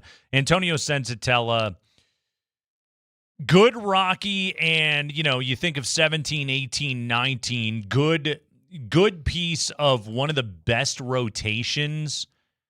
Actually, now that we're talking this out, 17, 18. So German Marquez, John Gray, Kyle Freeland, Antonio Senzatella. It's probably as good a Rockies rotation. Yeah. Especially one over multiple seasons that maybe we've ever seen. Yes, I would agree. He knew who everybody was. They all knew their role. Marquez was really good that year. So was Freeland. The 18 rotation and the 18 team was the last good Rockies club. Freeland, Marquez, Tyler Anderson. Remember the left-hander Tyler Anderson? Yeah, he had a minute like a lot of Rockies pitchers do, just a minute. And John Gray were all 30-plus starts that year. Chad Bettis had 20 starts. Antonio Senzatella had 13. And that was the backside of Bettis' run. It was. He was having Bettis had some pretty good years. See, what you're laying out right there, Nate, is why I keep saying, and why you've pushed for it too, make a bunch of trades, get a bunch of prospects, try to put everybody on the same timeline. Right. Don't end up where you have a Chad Bettis who was a good player, but then he had nobody to support him really in the rotation. John Gray, they were lucky to get a Senza, a Gray, Marquez, and Freeland at least in the same neighborhood of what would have been their prime, at least as Rockies. Who was the last good starting pitcher that the Rockies produced? And I'll include, and follow me on this, include German Marquez. I know they acquired him via trade, but still, he was still a piece when they got him. Who was the last good, consistent, multi-year, consistent starting pitcher that this system produced? Boy, it's tough because Marquez was up and down after that. Both Freeland and Marquez were pretty up and down. Although you and I when we first got together as a show in 19, we were both advocating for the Rockies to trade Marquez before it went downhill, and everybody thought we were on crack. Yeah, and then it went downhill. And they went downhill, and they ultimately get rid of, their best player in Nolan Arenado, one of the franchise's best players, and everything just spins out of control from there. They get nothing for John Gray. I would say the most consistent guy year after year, gosh, man, would it be Aaron Cook? Would you have to go that far back to Aaron Cook? And he was a good starter for them. What about a Jeff Francis? Jeff Francis was good for a number of years. You could count on a pretty solid outing from Jeff Francis. But, right? I mean, Marquez and Gray were both, and Freeland were both more recent. Yeah, but how long a stretch do you want to talk? And frankly, as I start to go back, I can't even tell you how many good years in a row Cook and Francis strung together. Every Rockies pitcher, I guess, was, Stasio's in there somewhere. But don't we have to evaluate Rockies pitching differently because you just can't be good every year? No, because of what the park does to you. Okay, what was De La? Was Jorge De La Rosa their guy? I can't even remember. Or was he acquired in a trade? I can't even remember, to be honest with you, Nate. Right. I would say it's got to be one of those guys from the 18 rotation. Again, that's the 18 rotation, and it's 2026. Right. No, I'm with you. John Gray, to me, I remember John Gray, both John Gray and Kyle Freeland. John Gray was the highest of the first-round picks of those guys, right? Yes. Because what was Freeland? Wasn't he Freeland, back I think, towards went 10 8. or something? I think Freeland was 8th or 9th or something like that. Gray was a third number 3 overall. pick. Yeah. I mean, we would like it to be Chase Dolander, but he's going under the knife, dealing with an injury this year. Ryan Feltner's Feltner starting to, become at least intriguing, but he's got a long way to go. And before. he's had his own injuries that he's had to be able to overcome. He was really good Saturday, though. Spring, where are you at on this? We never made any other open, but for John Gray. I know. We only had the John Gray. But he's an ace. Yes. Yeah. Was it somebody from the 2018 rotation? Was it Kyle Freeland? Well, it wasn't Ubaldo Jimenez. We know that going really far back. I mean, he had a couple good years, and then he was never really anything in Baltimore or Cleveland after they traded him, right? You know what's kind of funny? Drew Pomerantz ended up having a pretty good career. Tyler Matzik ended up having a pretty good career, but nothing here while they were here. You know what I mean? Pomerantz ended up being pretty good for the A's. You're laughing, but I can't believe this conversation has already gotten to Drew Pomerantz. I'm not criticizing what you're saying. It's just it's the sad. Truth. It's why it's so damn hard to win here in Colorado. Yeah, they have not. Hopefully, it'll be Dolander. Yeah. Hopefully he'll come back from this injury. Hopefully Mason Adams, who they got in the trade today for Brenton Doyle, will be one of those guys. Hopefully Feltner's gotten it over and some new eyes with the changes in the organization, and Ryan Feltner's ready to be the next Kyle Freeland, if you will. It's I don't crazy. know. It is just wild. I would go with Jeff Francis or Aaron Cook. Wow. So I want that because they put the most consistent years together, right, Spring? Yeah, they were developed by him. So, Aaron Cook, sinker baller. It's got to be one of the. I think you guys you're dismissing the 2018 rotation too much. But how many years though, Nate? Set a number of years that you want to go with. I mean, Kyle Freeland is the Rockies' all-time leader in innings pitched. That's something. Here's why I'll detract from that. Here's why you got my wry smile. Their bullpen has been nothing to write home about. I wouldn't be getting them out of there too soon either. No, it hasn't been. But follow me on this. We have to define success as a Rockies pitcher differently than it would be defined for any other club in baseball. That's why, and I will make the argument that Jorge De La Rosa is, by breadth of career, the best Rockies pitcher ever. By height of performance, it was Ubaldo, but it was a short peak. Okay. But with Jorge De La Rosa, at least he had longevity, and because longevity is so difficult to come by, if you're going to pitch for this ball club, then almost by that very definition, it's got to be Freeland. Here's the top single season in wins. Single season. Single seasons.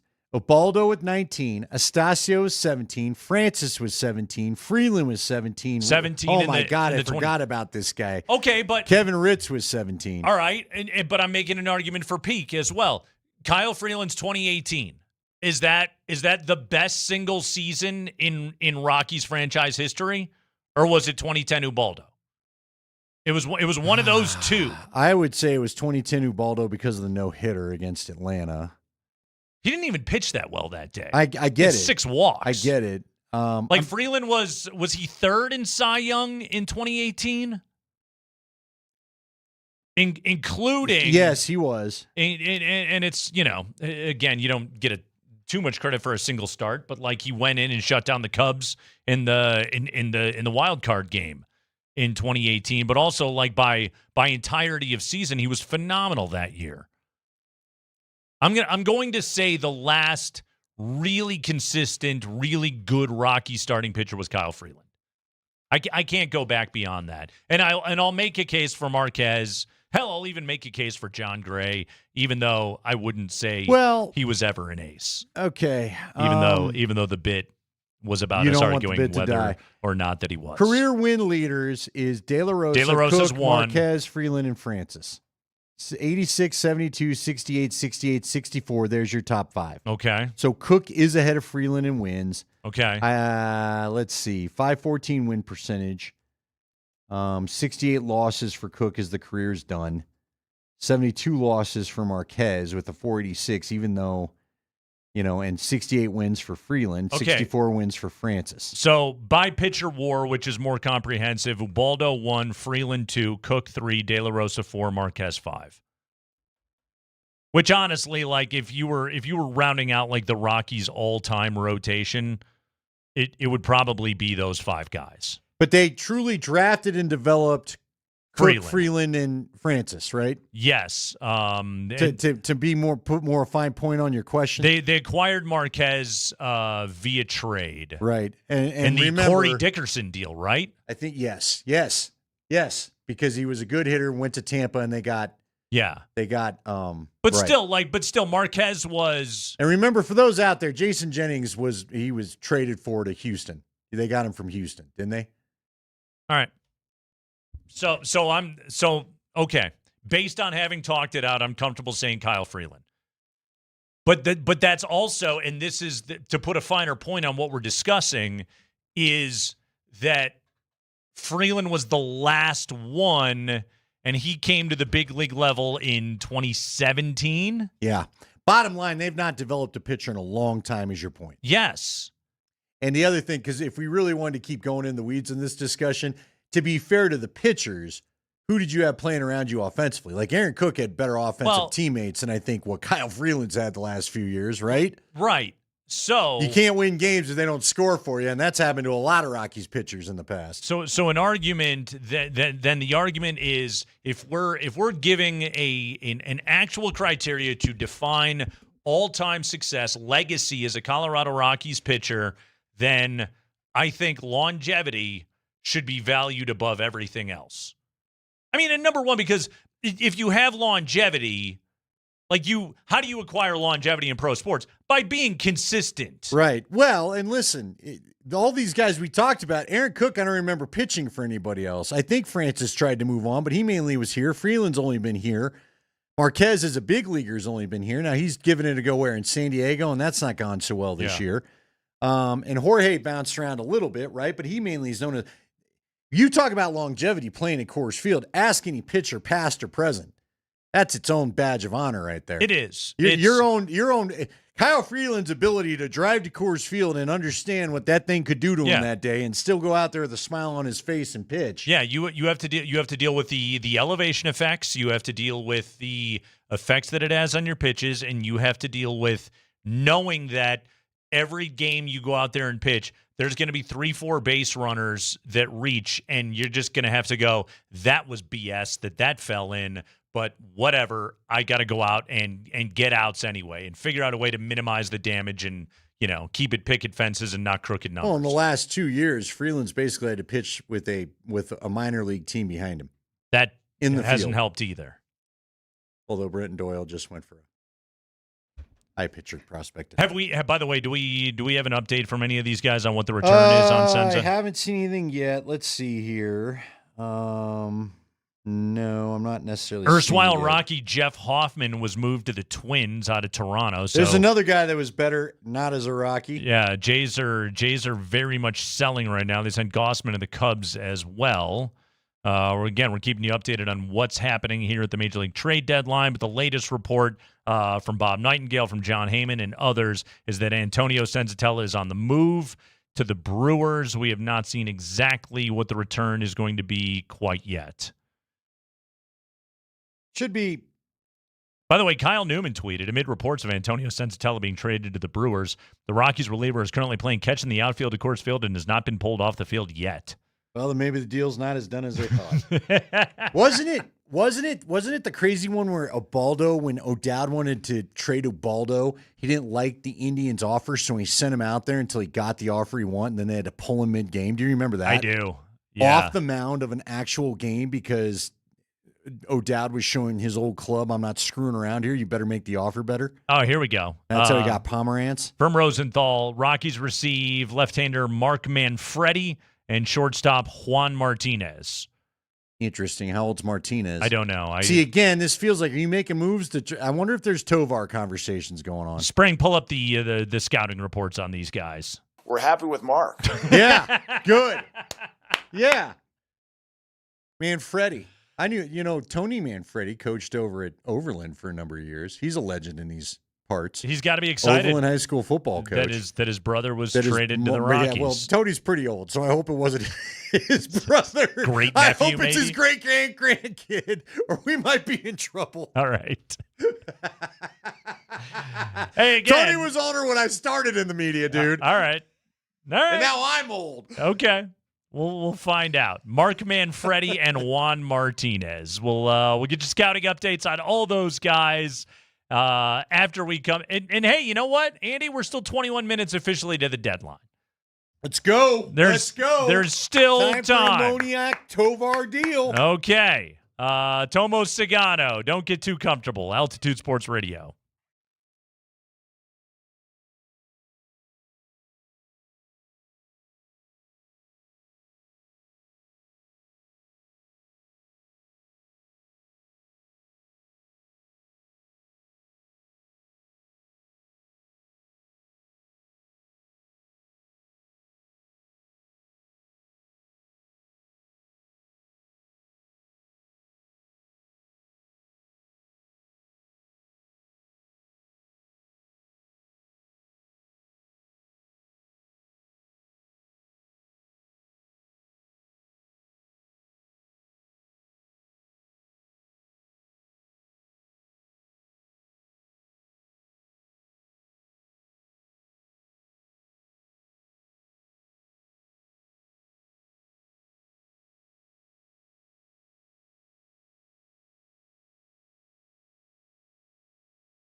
All right, we got the info we were looking for. Left-hander Mark Manfredi, bullpen arm. He was at AAA Nashville in the Brewers organization and 3.09 ERA in 18 appearances in the International League. So that's left-hander Mark Manfredi. Shortstop Juan Martinez, Andy, 19 years of age, currently playing for the Brewers single-A affiliate, the Wilson Warbirds.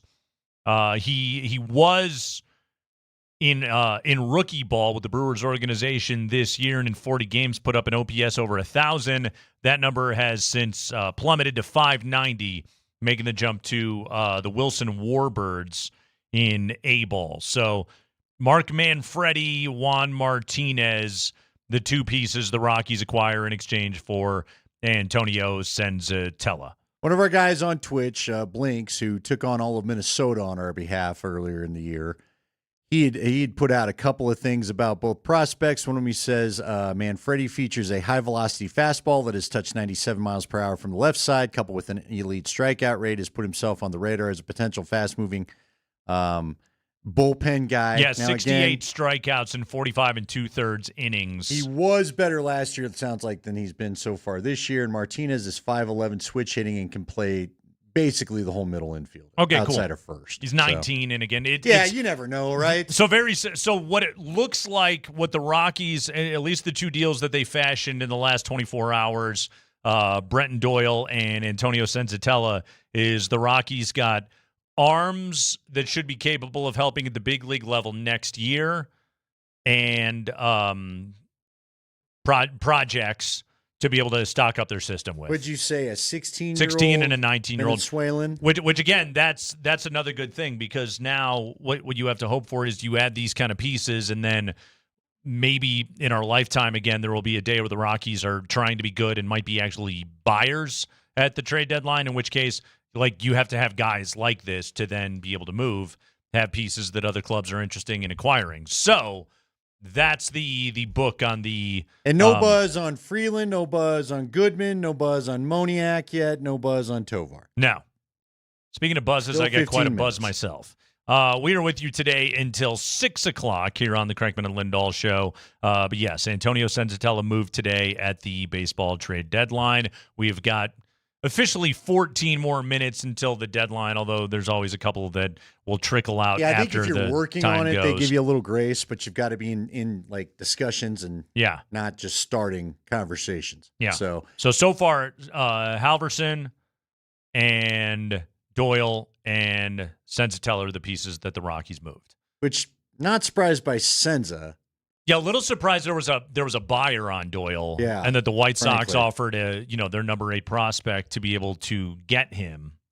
And then Halverson was, what was that, last week, where they did that deal with the Dodgers, and the Dodgers went and got Tarek Skubal. The Broncos were who? Say it. Who's that? The Broncos. I want you to do it. There we it need is. a Nate version. We need the Broncos. The Broncos. We need football before we get to any excitement. You're out not of feeling me. saucy? All right. No, not So, exactly. Hey, listen, before we got to the break, I asked you. Yeah. In the first 4 weeks, will we have Sean Payton get as fiery with Davis Webb as he did with Russell Wilson in the now famed Detroit game that was pretty much the end of Russell's time here? I tell you what, if they're in San Francisco on Sunday, October 4th, and they're 0-3, you better believe it. Okay. Now I got to go pull the stinking schedule. I mean, the likelihood of that, as good as Denver is, they open up at Kansas City on Monday night, home against Jacksonville, home against the Rams, and at San Francisco. By the way, at the Chargers in Week 5 and at home against Seattle. I think the team's record is going to have an awful lot to do with that. And you know what, though? And I say that the Broncos are capable of winning low-scoring football games because of the quality of defense that they play, and because, I mean, they might punt the ball a lot, but if they're not turning the football over, then they'll be doing just fine. But if the offense is sputtering along to begin the season, and I want to make it clear, I don't think they're going to be. I think the offense looks pretty good so far. But should they get off to a bad start on the offensive side of the football, given how tough the early season schedule is, yes, I do think that it creates the potential for Sean Payton to have some disagreement with Davis Webb, or possibly even take a look at, promoting himself back to play caller. Yeah, and he's doing all he can to say that'll never happen. But, man, it's a good point, Nate, because you look at the first. So the games of September are at Chiefs, home to Jacksonville, home to the Rams, and then you go out for a couple of road games against Niners and Chargers. Remember, everybody, Sean Payton is the king of October. I mean, the king of October. I don't think he's lost but one game his entire time here in October? Yeah, I think that's right. But September's have been tough on him. September's have been tough.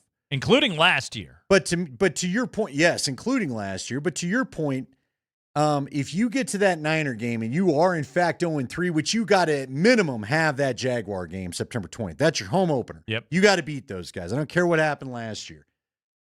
But if you are, for some reason, and I don't think you will be, but if you are 0-3 by the time you get to that Niner game and we're starting October and Sean does not like how things have been called or sequenced, I do think that's where we could see a little more, I'm wearing a bigger headset, if you will. Or could it just be, to your point, like fourth quarter, got to have it drive?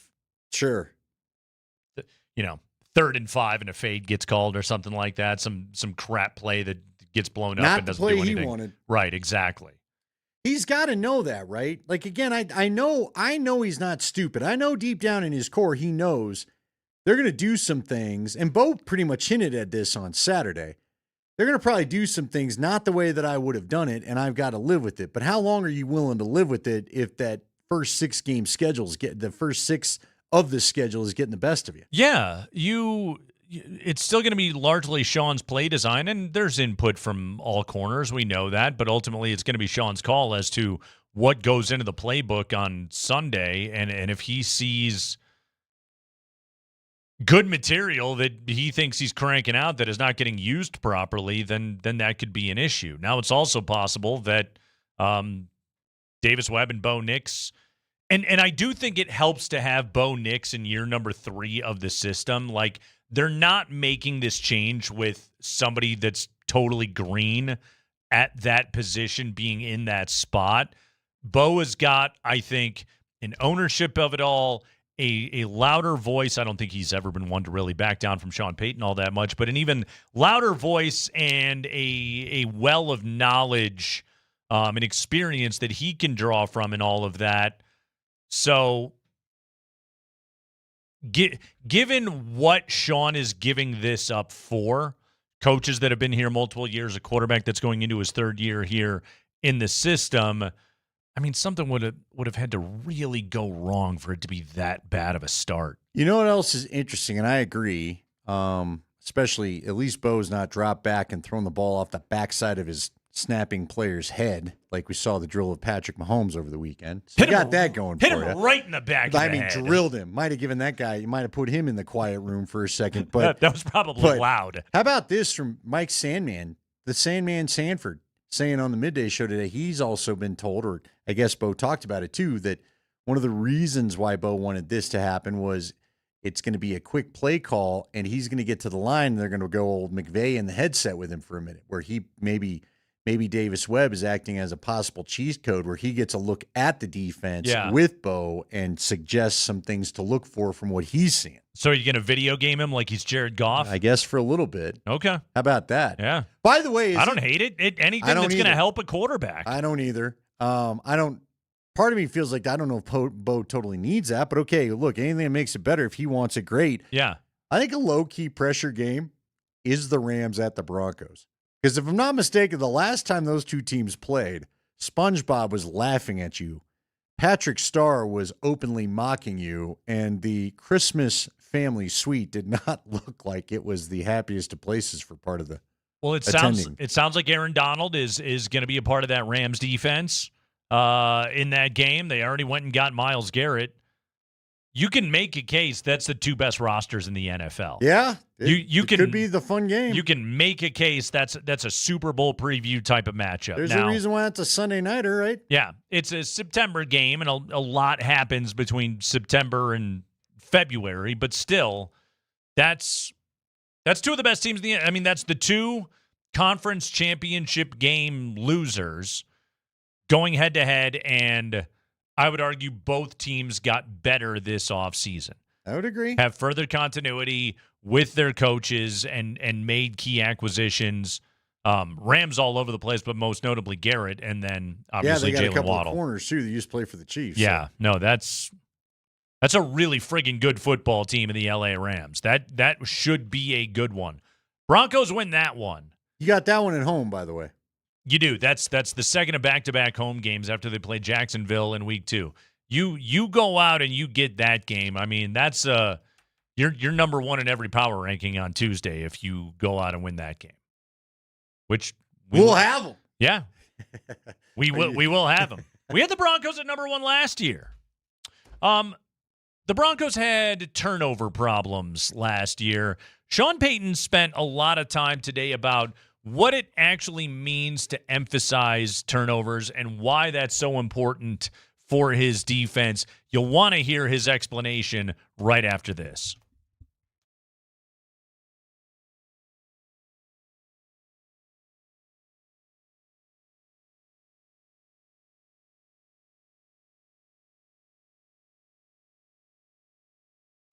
Guys, Andy Lindahl for the Rocky Mountain Men's Clinic. How's your summer been? Have you been avoiding love? Have you been seeking love? Have you been maybe unconfident in your performance in the bedroom? If you're dealing with erectile dysfunction, no need to deal with that any longer. Get on over to the Rocky Mountain Men's Clinic. Talk to folks that can help you out, and the Rocky Mountain Men's Clinic is the place for a number of reasons. One of the reasons is because they've been helping for folks in this state for almost 10 years. They've helped tens of thousands of men, and you could be next. And also, they've got options for you. They've got options for you when the pills and the herbals fail. If you've tried other things and it just hasn't maybe even hit the right way, where you got some things back, but not to the point that you hope that it would be, they can help you as well, because they're going to help you find the right treatment. And finding the right treatment is the key to getting the fantastic experience back. That first visit when you scheduled it at the Rocky Mountain Men's Clinic is only $99, and it's a medical consult with a Colorado licensed medical provider. They'll draw your blood. You'll have a T and a PSA test. Everything checks out, then you'll get a test dose, and if the test dose doesn't work in the office, your visit's free, so you have nothing to lose but your ED. And if you're like a lot of men, they could have you ready to go with their expert staff the day after your appointment. So get on over to the Rocky Mountain Men's Clinic, one of their 5 locations, including in Fort Collins and in the Springs, a great revamp location in Castle Rock. Call them today, 720-440-7900 or RockyMountainMen'sClinic.com.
Sean Payton has said, how do you avoid one-score games? Well, do a lot of the specifics better because the likelihood of the Broncos having the same kind of success in one-score games versus what they did a year ago is unlikely. By the way, do you know what the Chiefs' record was in one-score games last year? What was it? I'm sure half of the success they had the year before. 1-7. Oof. Yikes. I didn't know it was that bad. Yeah. So these things can flip. So avoid one-score games. How can the Broncos help themselves with that? Get more takeaways. We went over the numbers last week. 14 takeaways on the year, bottom 5 in the NFL. Now, some of it is there's always turnover luck in the NFL. Like, naturally, the ball should bounce their way a little bit more. But you have to do what you can to make that luck. Today, Sean Payton was asked about emphasizing turnovers, mentality, technique. What are you teaching? Here's what Sean Payton had to say about that. I think the first. I think it's the mentality of the defense. And I would go back to, Lovie Smith, when our league started to value the created turnover maybe a little bit more than the possible technique in tackling, because there's that happy medium. But, those late 90 Bucks, Rams defenses, Bears, it was, and there were all different players that had played on all the different other teams that maybe didn't have the same takeaways, but it became so ingrained in what they did defensively. And then I've just seen that, and I think that's a goal of Vance and the defense, and all of us really, is that mentality of the ball and what it does to a game. It's a good question. Now, certainly there are those more predisposed with athleticism that can put themselves in position to create more turnovers. But I do think more than anything, we saw 2 players in this year's draft that had a rare amount of not takeaways, but caused fumbles. And I think I'm guessing if we went and saw their practice, we would probably see that, hear that, feel that being taught. 2 players in this year's draft that had a rare amount of not takeaways but caused fumbles. Do you know who one of those players was, Andy? No. Red Murdoch. 17 career forced fumbles in his career Buffalo, Red Murdoch. Khalil Red Murdoch. So it tells you a little bit about why the Broncos would use a 7th-round selection to go and get a player like that. It was interesting to hear him talk about that, sort of when the league made the transition from technique-based tackling to emphasizing the cause turnover. And it's probably around the time when I would assume, when expectancy became in vogue and you're looking for the splash plays that are going to have the greatest emphasis on outcome of the contest. Well, we know that turnovers, they're pretty much it. Yeah, and you and I talked about it Friday. It is the one area where I think the Broncos really could strive to improve. And again, I'll even say it that, I think that they could tackle the ball better than they did in the past. I think they could go after. Look, interceptions are tough. You got to have the ball thrown your way to begin with, right? But they do seem like a crew that try to knock the ball down rather than go and make the pick. That's why what we saw out of Riley Moss that you described in the last hour was so good, ripping the ball away a la Jaquan McMillan. But I think what I'd love to see is not just the sacks. They get to the quarterback, turn those into strip sacks, turn those into turnovers. Yeah. Or turn those into tip balls, or turn them into errant throws that end up in the hands of your coverage guys. Got some breaking news coming your way here. There it is. One more trade.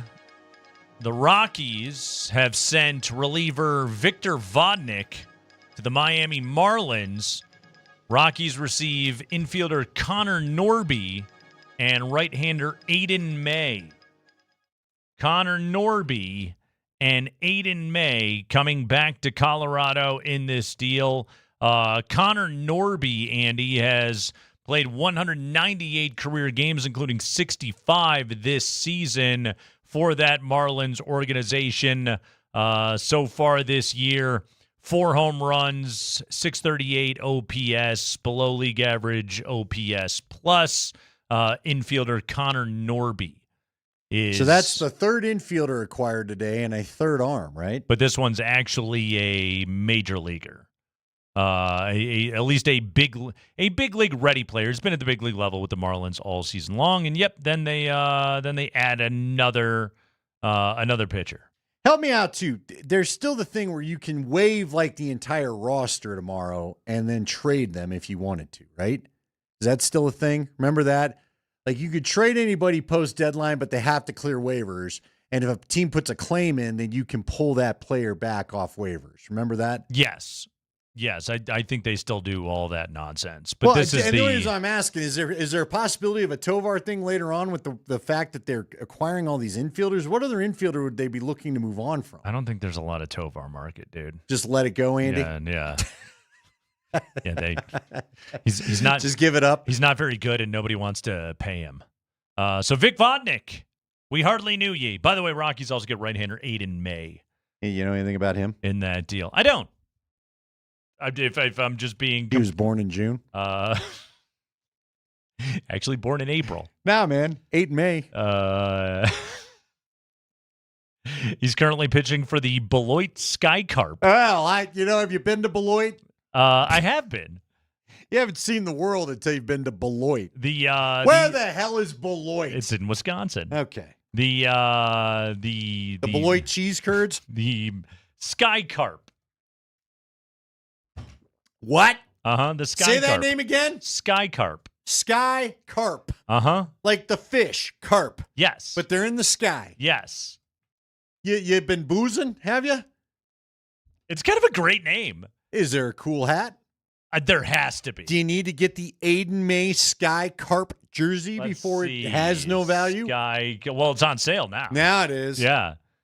Let's see. Let's check the logo.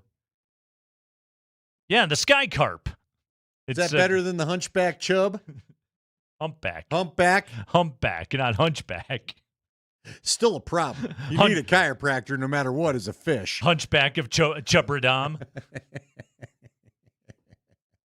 Yeah, the Sky Carp. It's a flying fish. Great.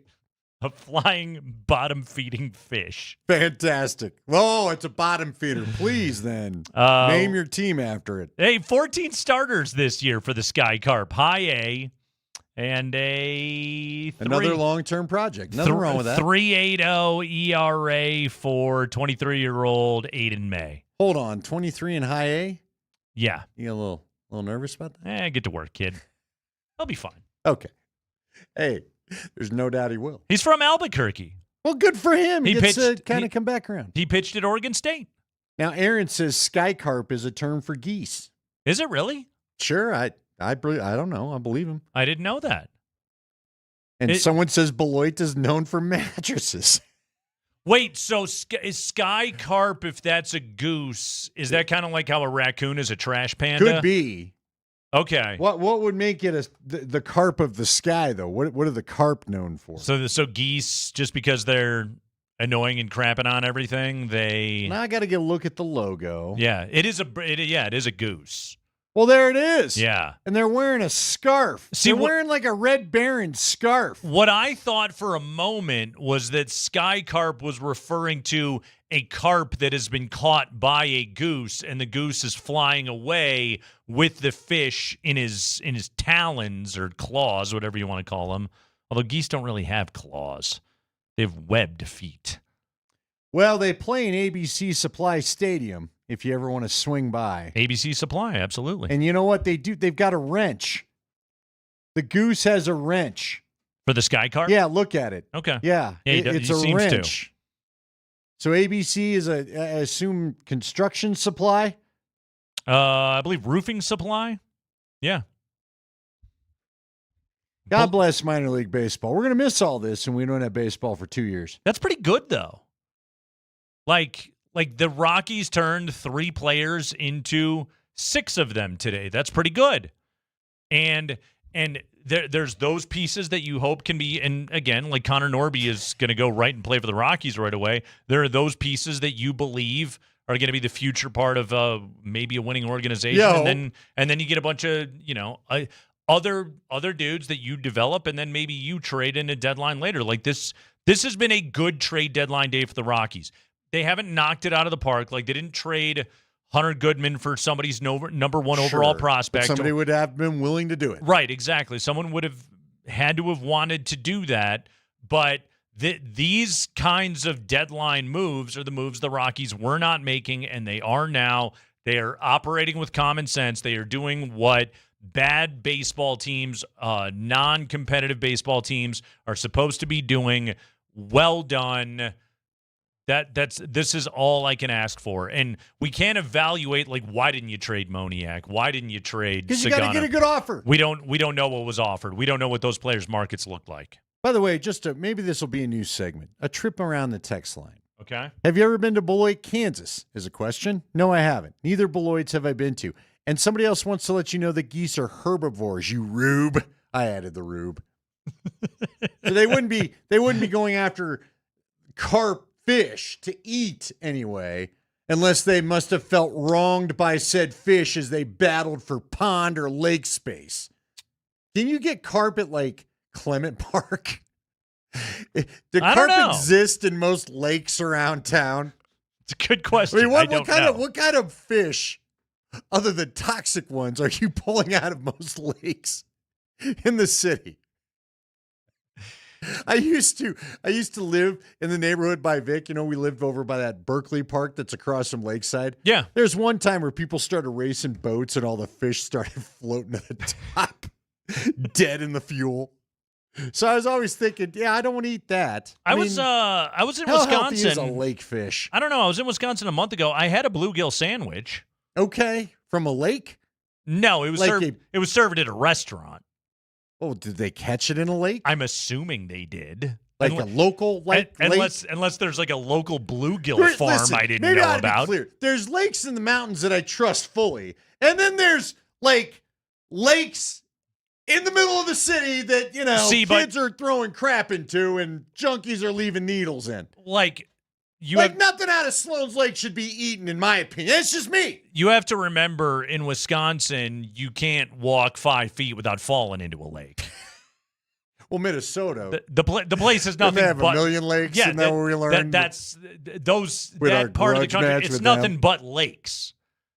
I've been told Sloan's has carp. They are a variety of. Don't eat a Sloan's Lake carp. That's just me. That's just all I gotta say. I grew up from there. What about a Sloan's Lake sky carp? No. Would you have a delightful Christmas goose? You know, the mafia was Sloan's pretty Lake? active in North Denver once upon a time. Uh-huh. I would not be surprised if you found some remnants if you drained Sloan's Lake over there. It's all I'm saying. It's all theories, but I'm just saying. Ray Valente had a restaurant. He was known in Denver mob circles for a while. Sloan's Lake wasn't terribly far from Ray Valente's Italian restaurant, where I took numerous dates. There's one time I was trying to take my wife there, and I was like, oh, we'll go sit upstairs. It's lovely. And some big heavy-set guy, hey, Chief, how can I help you? I was like, we just are going to get a seat. He goes, not up here. There's nothing up there that interests you. Why don't we look down here? I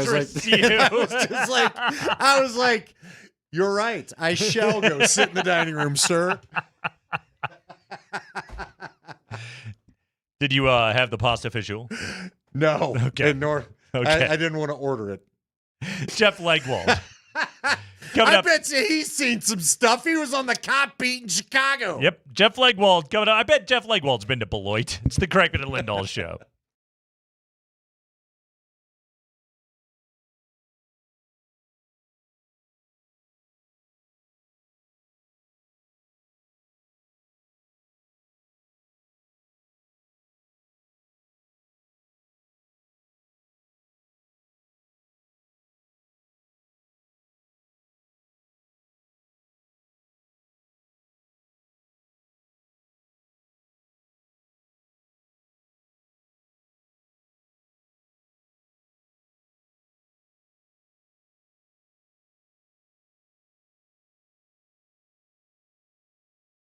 Guys, Andy Lindahl for Wahoo's Fish Tacos. You could sit anywhere you want when you go to Wahoo's Fish Tacos, including their great patios. They've got 4 locations, one in Longmont, one in Boulder, one out by Park Meadows Mall, and one in Highlands Ranch. Me and Jeff Legwald like to frequent the 2 in Highlands Ranch and Park Meadows Mall. I got a buddy that's told me it's a fantastic location in Longmont, and I've yet to go to the one in Boulder, but as we get CU season started, I'm going to make it a point. Bottom line, Wahoo's Fish Tacos, you're looking for something different, they can offer different. You want the vibe of the beach, they can give you that as well. They've got a happy hour every day. Go take advantage of that.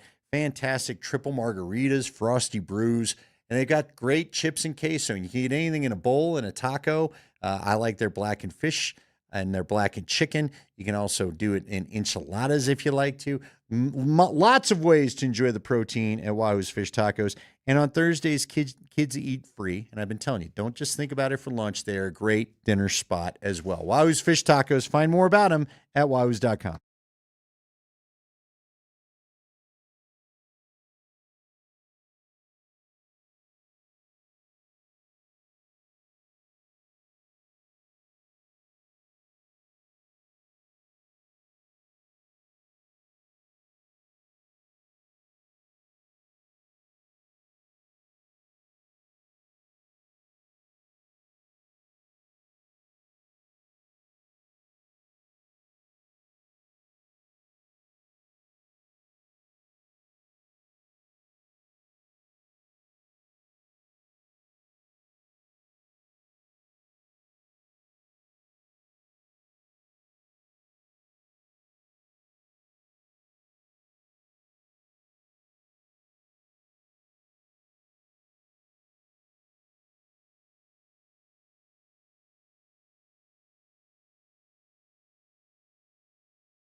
Training Camp coverage is brought to you by Ramos Law. Car accident, you need Ramos Law, medical doctor and attorney. Visit ramoslaw.com. We bring Jeff Legwald into the conversation right now.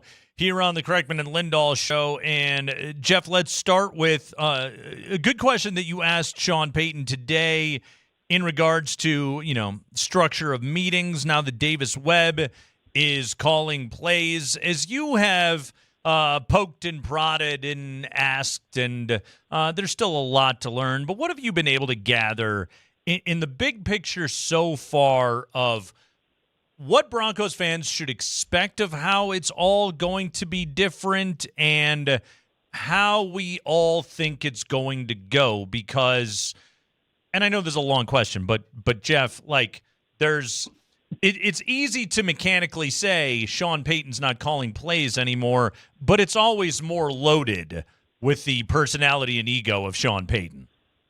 Yeah, Nate, I mean, honestly, I'm not sure anybody really knows about the game day structure. I mean, everyone believes Davis Webb's going to call plays on game day. He's calling them in practice. He's running the meetings. But Sean Payton's the head coach, and the dynamic of it all is still sort of fascinating to me because he has said, "Oh, I've done this in the past," but not like this. There was always a reason in the past, when he suffered the broken leg in the game, and I think 2011. There was his recovery. He was in the booth at times during that. He couldn't, stand on the sideline like normal. I mean, there were all kinds of things and reasons he had another play caller. He did this by choice, and he did it way back, in February, essentially. And I think it's only natural to wonder for a coach who has carved out a lot of his identity about being a play caller and the structure of his offenses. I mean, this weekend, the most productive quarterback who has played for him and one of the most productive quarterbacks who's played for anybody is going in the Hall of Fame in Drew Brees. So I think all of it is just kind of a real fascinating character study. And then I don't think he meant to, cause anything, or he was just talking. But when Bo Nix said, and Sean Payton's going to have a call sheet during games, I think a lot of us kind of said, "Whoa, hang on a second." I think every coach in the booth, or a lot of coaches in the booth, have the play sheets, but just the image of Sean having a call sheet during the game, and perhaps Sean Payton and Davis Webb standing next to each other on the sideline is quite the picture, I think. Yeah, let's go back to some of what Bo said on Saturday too as well, Leggy, because he also just kind of talked about how, he seemed excited and that it's a chance for he and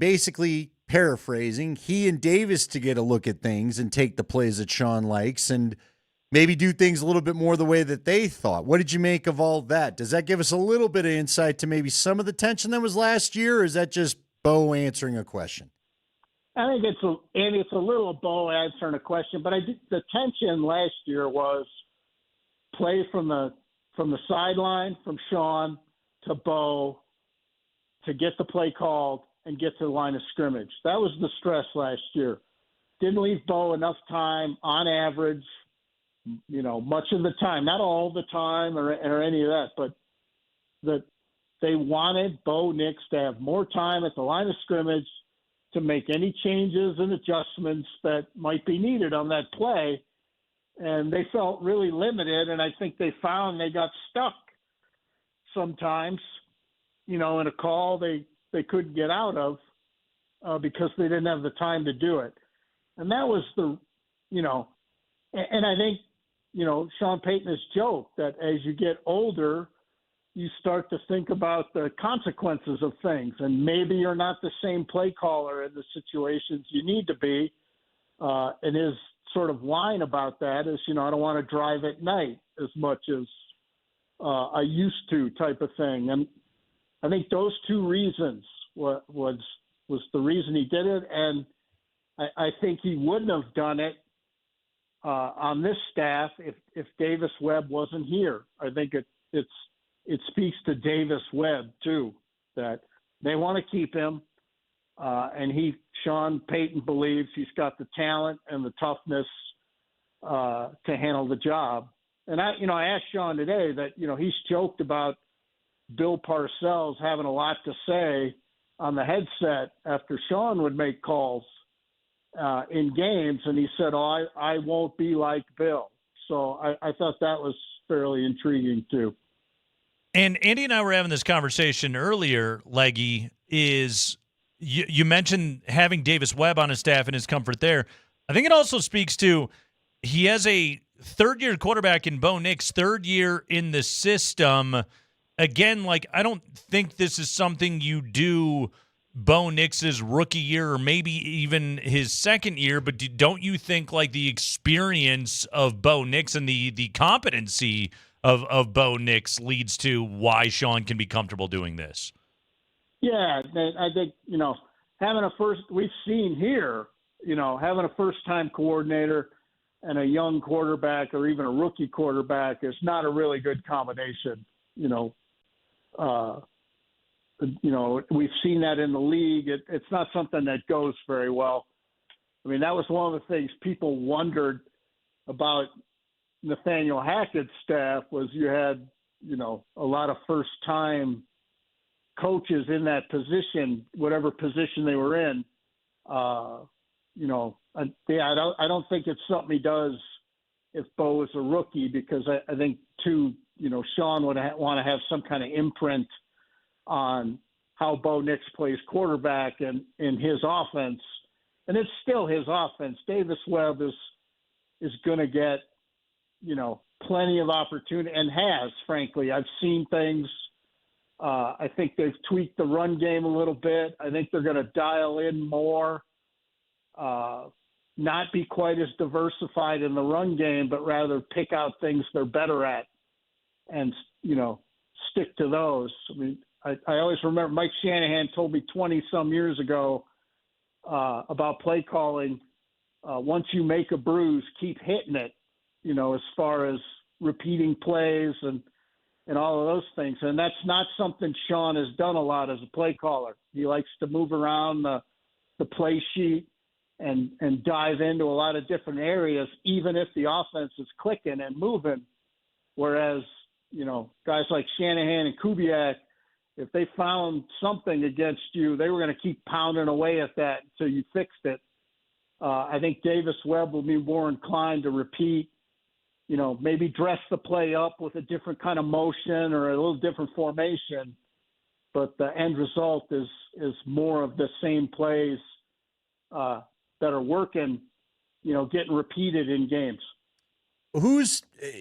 Look, Nate and I have talked a lot about the fact that this camp, this roster, all of it, it's just Leggy, we were trying to think how far back this goes. I mean, we're thinking 2013 maybe, since you had a team kind of this set where it just doesn't feel like a lot of stuff's open. You've talked a lot about with that very fact with us throughout the offseason.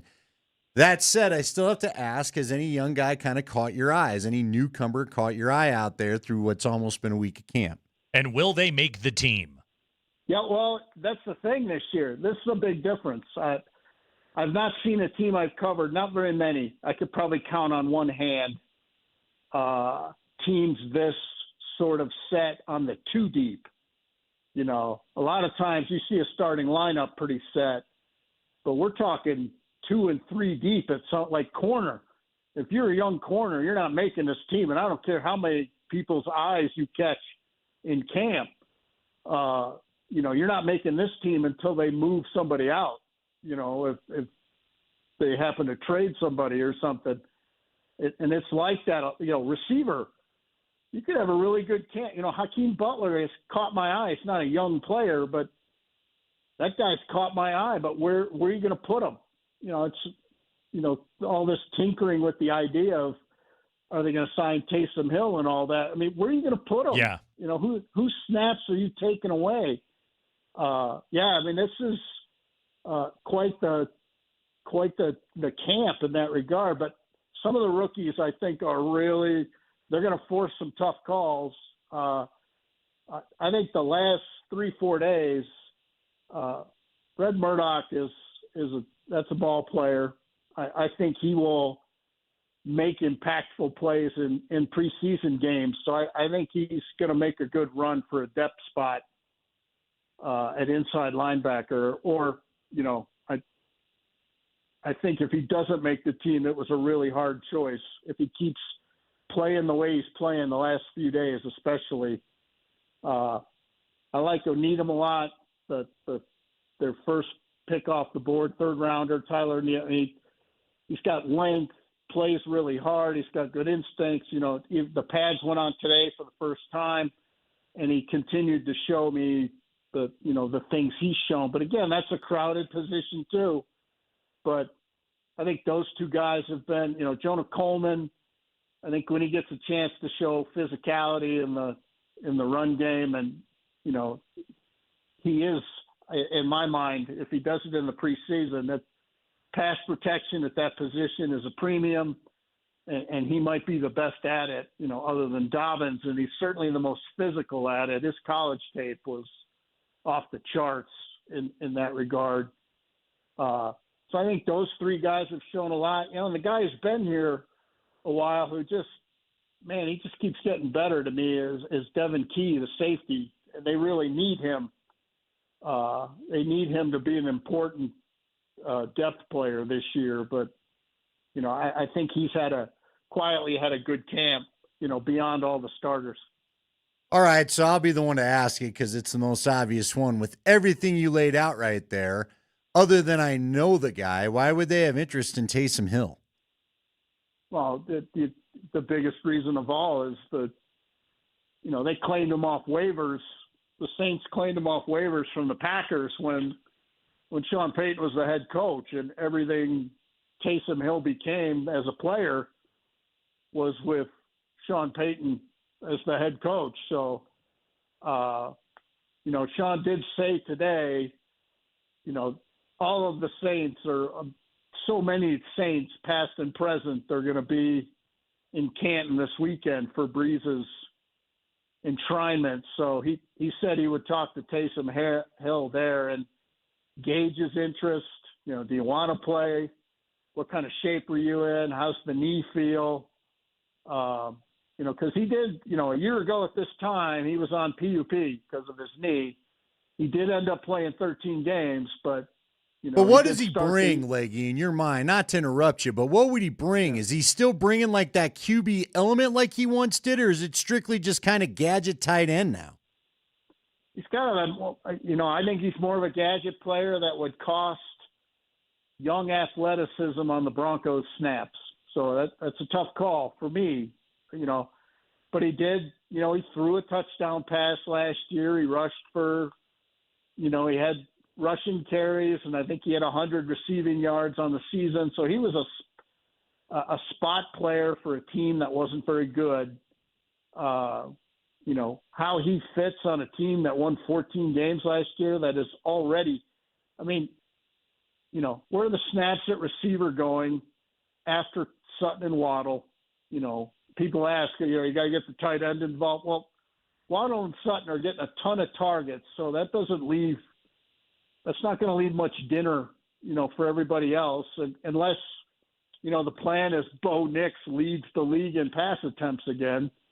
So I'm just not sure a full roster spot. I think it's pretty costly on this team, and you may end up losing a player that 2 years from now you wish you had. Altitude Training Camp coverage brought to you by Ramos Law.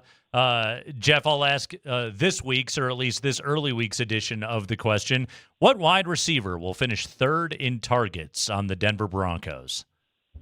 Well, if you're asking me after watching what's going on so far, is Mims has been the most impactful of the other guys. And, today, Pat Bryant showed he's a contested catch beast. Great back shoulder catch. Yeah, and he's had one or two of those a day. Yeah. He really does He's comfortable in a crowd, and if you're the quarterback, I can't express to people how much that means to a quarterback if they know they're going to put it in a crowd and you'll be the guy with the ball at the end. That's all kinds of confidence. And coaches notice that stuff, and they notice where the quarterback throws the ball in the tight situations, 3rd and 5, red zone, late on the clock, backed up. They always have practice periods where the offense is backed up on its own 2 or its own 3. Those moments, the quarterback, you can see, all right, who does he really, really trust? Because, the one thing you get out of this camp is the Broncos defense is having a hell of a camp. Yeah. Whatever people think they know. Much to the chagrin of the fans. Yeah, no, the Broncos defense is having a hell of a camp, and when things do happen on offense, it's because the defense has dialed it back. And so the Broncos, George Payton and Sean Payton, are getting a true read on offense of these guys. So the receivers are earning every catch, and I think that's why right now I'd say Mims is I'd love to see a lot of Mims, Waddle, and Sutton in 3 wide receiver sets. But I don't know if the head coach has it in him to play 2 smaller guys, and with Sutton as the only perimeter size. So, but those would be my top 3 right now if I got to choose. Well, Jeff, I think Andy and I would both sign that petition to get more Marvin Mims offensive snaps out on the football field. All right, let's dive further into that defense, including Riley Moss and pecking order at the cornerback position, which Jeff alluded to earlier. Not many jobs, or any jobs for that matter, to be had. More Broncos training camp coverage brought to you by Ramos Law with Jeff Legwald of ESPN right after this.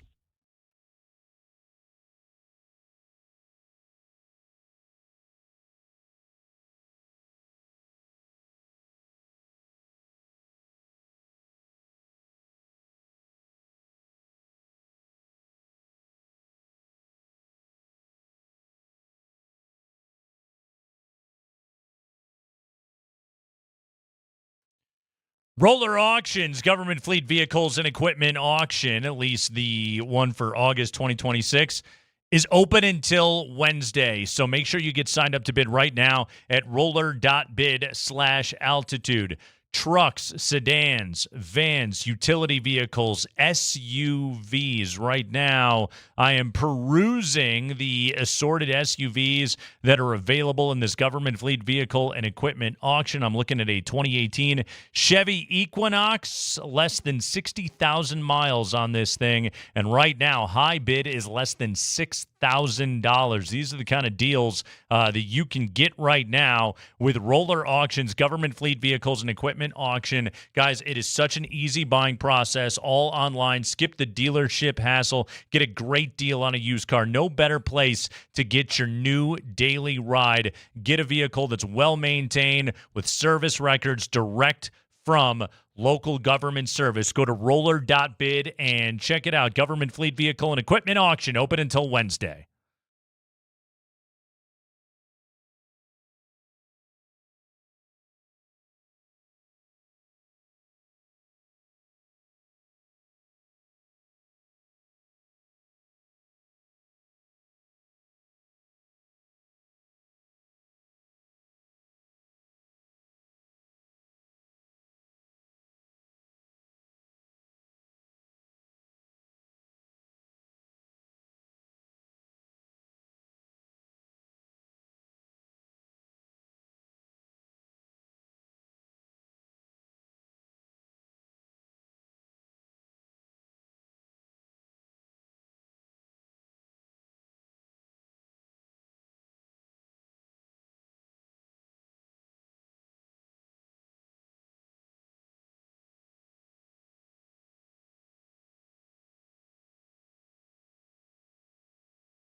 All right, continuing our training camp conversation after the Monday practice. Jeff Legwold of ESPN is with us. Jeff Legwold brought to you by the International Brotherhood of Electrical Workers, IBEW Local 68.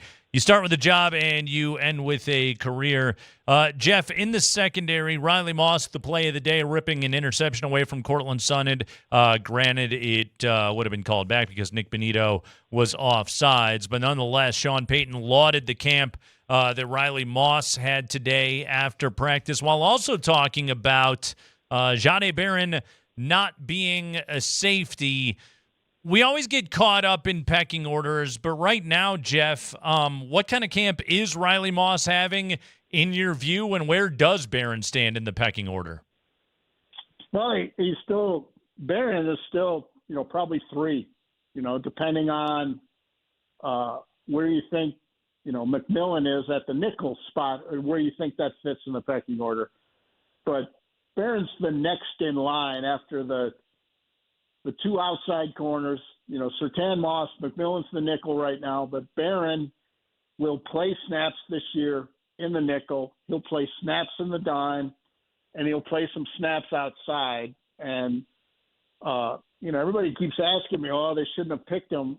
This notion to me, guys, that you should only have 22 good football players on your team and you're somehow going to succeed is just not the way to run a team. You got to have the best players you can find at every position. And, if they don't have Jahdae Barron, they don't really survive Surtain's absence last year, as well as they did. And that's why you have a guy like Jahdae Barron. Yeah, he was picked 20th on the board, and he hasn't been able to get his way in the starting lineup. Well, newsflash, you ain't beating out Surtain, and it ain't Riley Moss's fault that he's a much, much better athlete than he's given credit for a variety of reasons, apparently. White cornerback. I find it ridiculous. People can't recognize his athleticism. Yeah. Jahdae Barron can't get past Riley Moss because Moss is bigger, stronger, and in tight quarters is a more proficient corner right now. Jahdae Barron is more versatile, probably a more sudden, explosive athlete in the short area than Riley Moss if you're looking at him from a draft perspective. But he is not just the grinded out fighter in man coverage that Riley Moss is. And that on almost any other team, Jahdae Barron's playing a lot more. Chris Abrams-Drain is playing a lot more. But they don't play for other teams. They play for the deepest team at corner in the NFL. And when you're talking top 5, they've got one of the best nickel corners in Jaquan McMillan, and they have the best corner in Surtain. So I think the discussion about Barron has to be held with some perspective. McMillan is a free agent coming up, and Moss is a free agent coming up. So Jahdae Barron's a very important player to the Broncos for a lot of reasons. By the way, did Sean Payton, speaking of issues on their defense, Jeff, did Sean Payton tip his hand today that they drafted Red Murdoch because of his forced fumble number and because they only had 14 takeaways last year? Well, you can't. I'm telling you, I watched a lot of that tape before the draft, and I felt like every time I looked up, the ball was on the ground when Red Murdoch was in the area. So nobody in the league could ignore an NCAA record, for forced fumbles from a linebacker. He's that young guy is a really heady player, and if he does that kind of stuff in the preseason, if he knocks even one out in the preseason, that's going to go a long way, because those are the rare jobs that are open. Backup at inside linebacker is one of the open places on this roster, and a backup safety. Devin Key is one, but they need another, so there are a couple backup spots, and, Murdoch is playing. He's still running with the threes a lot, but I wouldn't be stunned to see him running with the twos before the week is out, at least for a few snaps, and maybe even next week too. All right, Jeff, you know what? I feel like going into camp and the national media were, I told you, kind of on it. Jonah Coleman was a big deal. Jonah Coleman was all we heard about. Now, I don't feel like – I don't know that I've noticed him. It's early in camp. There's a lot going on. I'm sure the preseason games will help. How do you think he's kind of fit in so far? Have you seen a lot of Jonah Coleman? Has he made you sit up at all? No, I mean, I've seen him, how he fits in the offense, but his best trait is physicality, and you're not going to see that in 9-on-7 or 11-on-11 in camp. Nobody's tackling to the ground. You're playing what they call thud speed. You're not going to see if a guy would have really run out of that tackle. You're not going to see him in full-blown pass protection situations. He's going to have to show he can be in the right position in camp and pick the right guy, but you're not going to see his best trait, which is physicality. And I think, I think he has made enough of an impact in just the work they have done to sort of be the third guy already. When I see rotations, I think Jaleel McLaughlin and Tyler Bidet are fighting it out, I think, to be that fourth back with Coleman and Harvey and Dobbins when all is said and done. Jeff Legwold, Leggy, did you get the full tour of the facility, and if so, what jumped out at you, or did you just watch the drone video like I did? No, I went on the tour. Okay. And, Cake in their song, he toured the facility. I did. Mm-hmm. I did tour the facility. I went the distance. And he was going for speed. Well, in this case, you had a short skirt and a long jacket, but that's okay. Yeah. Anyway, go ahead.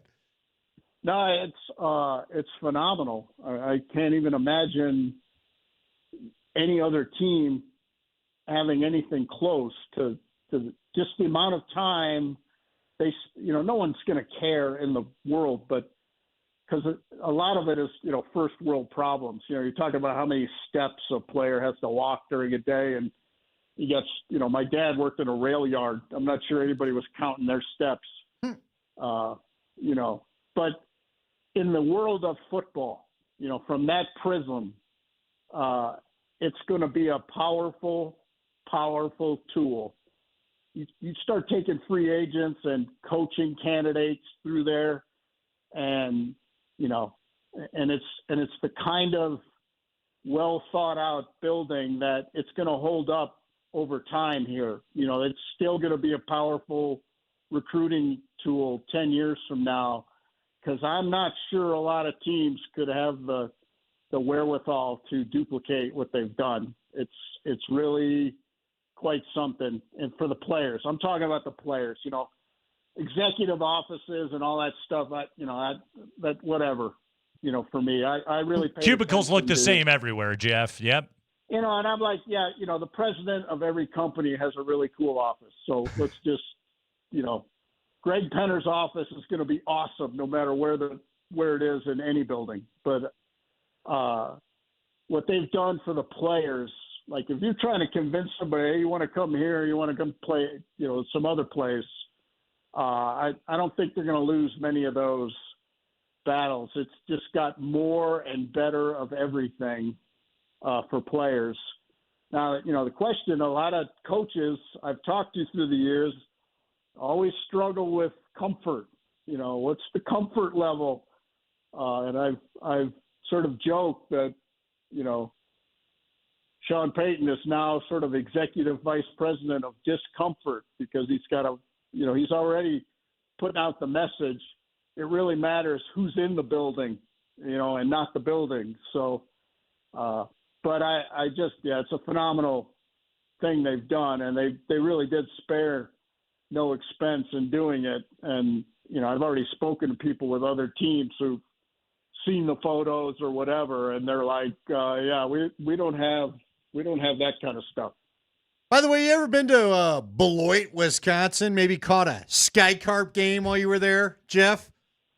I've been to Beloit, Wisconsin many times, and if you have a time for a little Legwold story. Why not? We Jeff? do. Yeah. We do. Hey, they extended our show. We're going to extend your appearance. Rocky's got a prospect that was playing for the Beloit Sky Carp. There you go. I'll just tell you and this dates me, but when I was in high school, kids, the drinking age in Wisconsin was 18. Only had to be 18. The drinking age in Illinois was 21. Well, Beloit, Wisconsin is about 6 feet over the border. Yep. And almost everyone I knew on their 18th birthday went to Beloit, Wisconsin or Racine, Wisconsin. And that was kind of how you celebrated your 18th birthday. So I have been to Beloit many times and driven many of my friends back from Beloit because I've never officially had a beer, but I was an excellent driver. So if you turned 18 years of age at a time in the state of Illinois, you wanted to go and be loitering, apparently, for the evening. Yeah, right over, I think, isn't it right by Janesville? I believe Janesville was right in the vicinity. I played many a traveling baseball game in that area as a youth. All those towns were right over the border, so but that predates the Sky Carp, so it does, which is apparently a goose. Yeah, as we did you also, know it was a goose? I did. I was not aware of that. Silly goose. All right, Jeff Legwold, everybody. ESPN.com. Read Leggy's training camp updates every single day. Jeff, great stuff as always, man. Thank you. Take care, fellas. We'll see you. Always great to get Jeff Legwold with us here on the Kreckman and Lindahl Show. We got the 5 biggest stories of the day from around Broncos training camp coming up here in just a moment as our training camp coverage is brought to you by Ramos Law. But keep it right here. You want to hear an outstanding Colorado Lottery live banter spot right after this.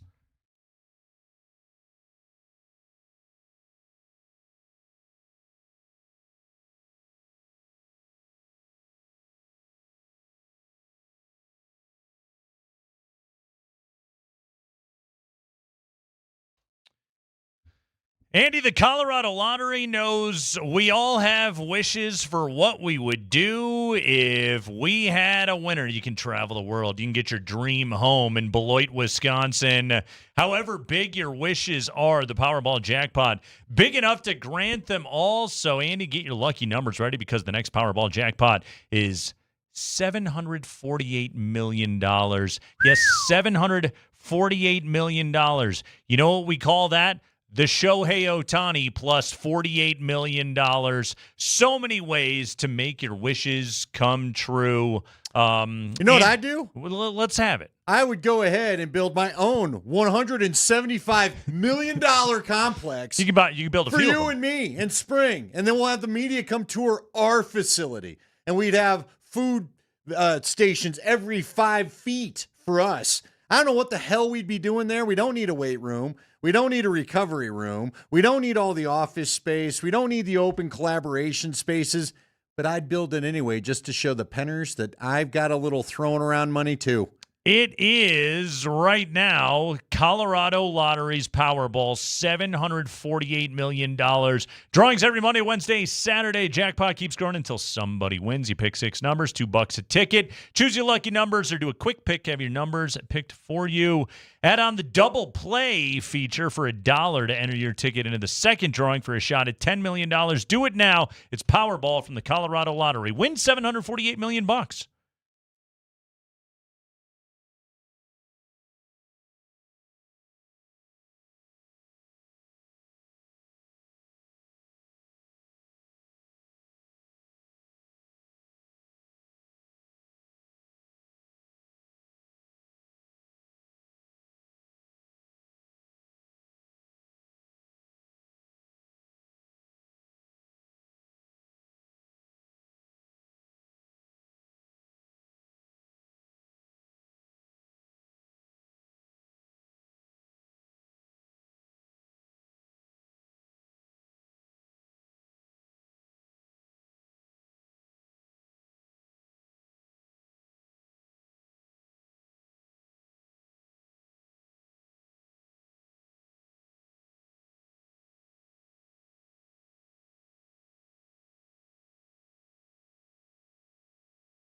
Our training camp coverage on Altitude Sports Radio 92.5 is powered by Ramos Law. Car accident? You need Ramos Law, a medical doctor and attorney. Visit ramoslaw.com. Let's get the 5 biggest stories of the day from around Broncos training camp with our own Mark Springer. Wondering what's for dinner tonight? Try Papa Murphy's Pizza. They make delicious pizza. You bake it when you're ready. Order online at papamurphys.com. Sean Payton was asked by Jeff Legwold today, what it's going to be like on game days communicating with offensive coordinator Davis Webb. Here we go. Sean, with Davis's new role, do you structure meetings differently than you did before, and do you spend the same amount of time with the coordinator? Well, we're in the preseason now. In the regular season, I think it'll be very similar to like what we did, maybe not as late. In the preseason, it's still the same. Like I've got some notes for the offensive staff. At some point today, we'll go in and just talk about a few things. So I don't think any of that's changed. Yeah, I think I've said this. The bigger change will just be game day listening, and not initially looking down at the call sheet, but following it. Will you interject a lot, you think? Well, I'm sure in a healthy way. Look, this is going to work. It's going to be. But I've done it before. Yeah. Think about Bill. No, I'm not going to be tough like Bill. Bo said you still have a play sheet, though. And Yeah. Previously, there'd be different times where you might suggest things, this or that. Like, could you see yourself in Davis's here, being like, about this? Yeah. Some suggestions, some mandates. It'll work fine. So he says he will interject in a healthy way, but then also added at the very end, there will be mandates. Yeah, I do think it's funny, like he's being asked to do something in Sean Payton that he has not done in a really long time in his football life, seating play calling duties, and then he has to make it work in a football way. He has to make it work in an interpersonal way in order for it to be able to work in a football way for a guy that is in a quite legendary manner, Andy, kind of a tyrant when it comes to what he wants his offense to look like. I wrote it down the moment he said it, that he will interject in a healthy way.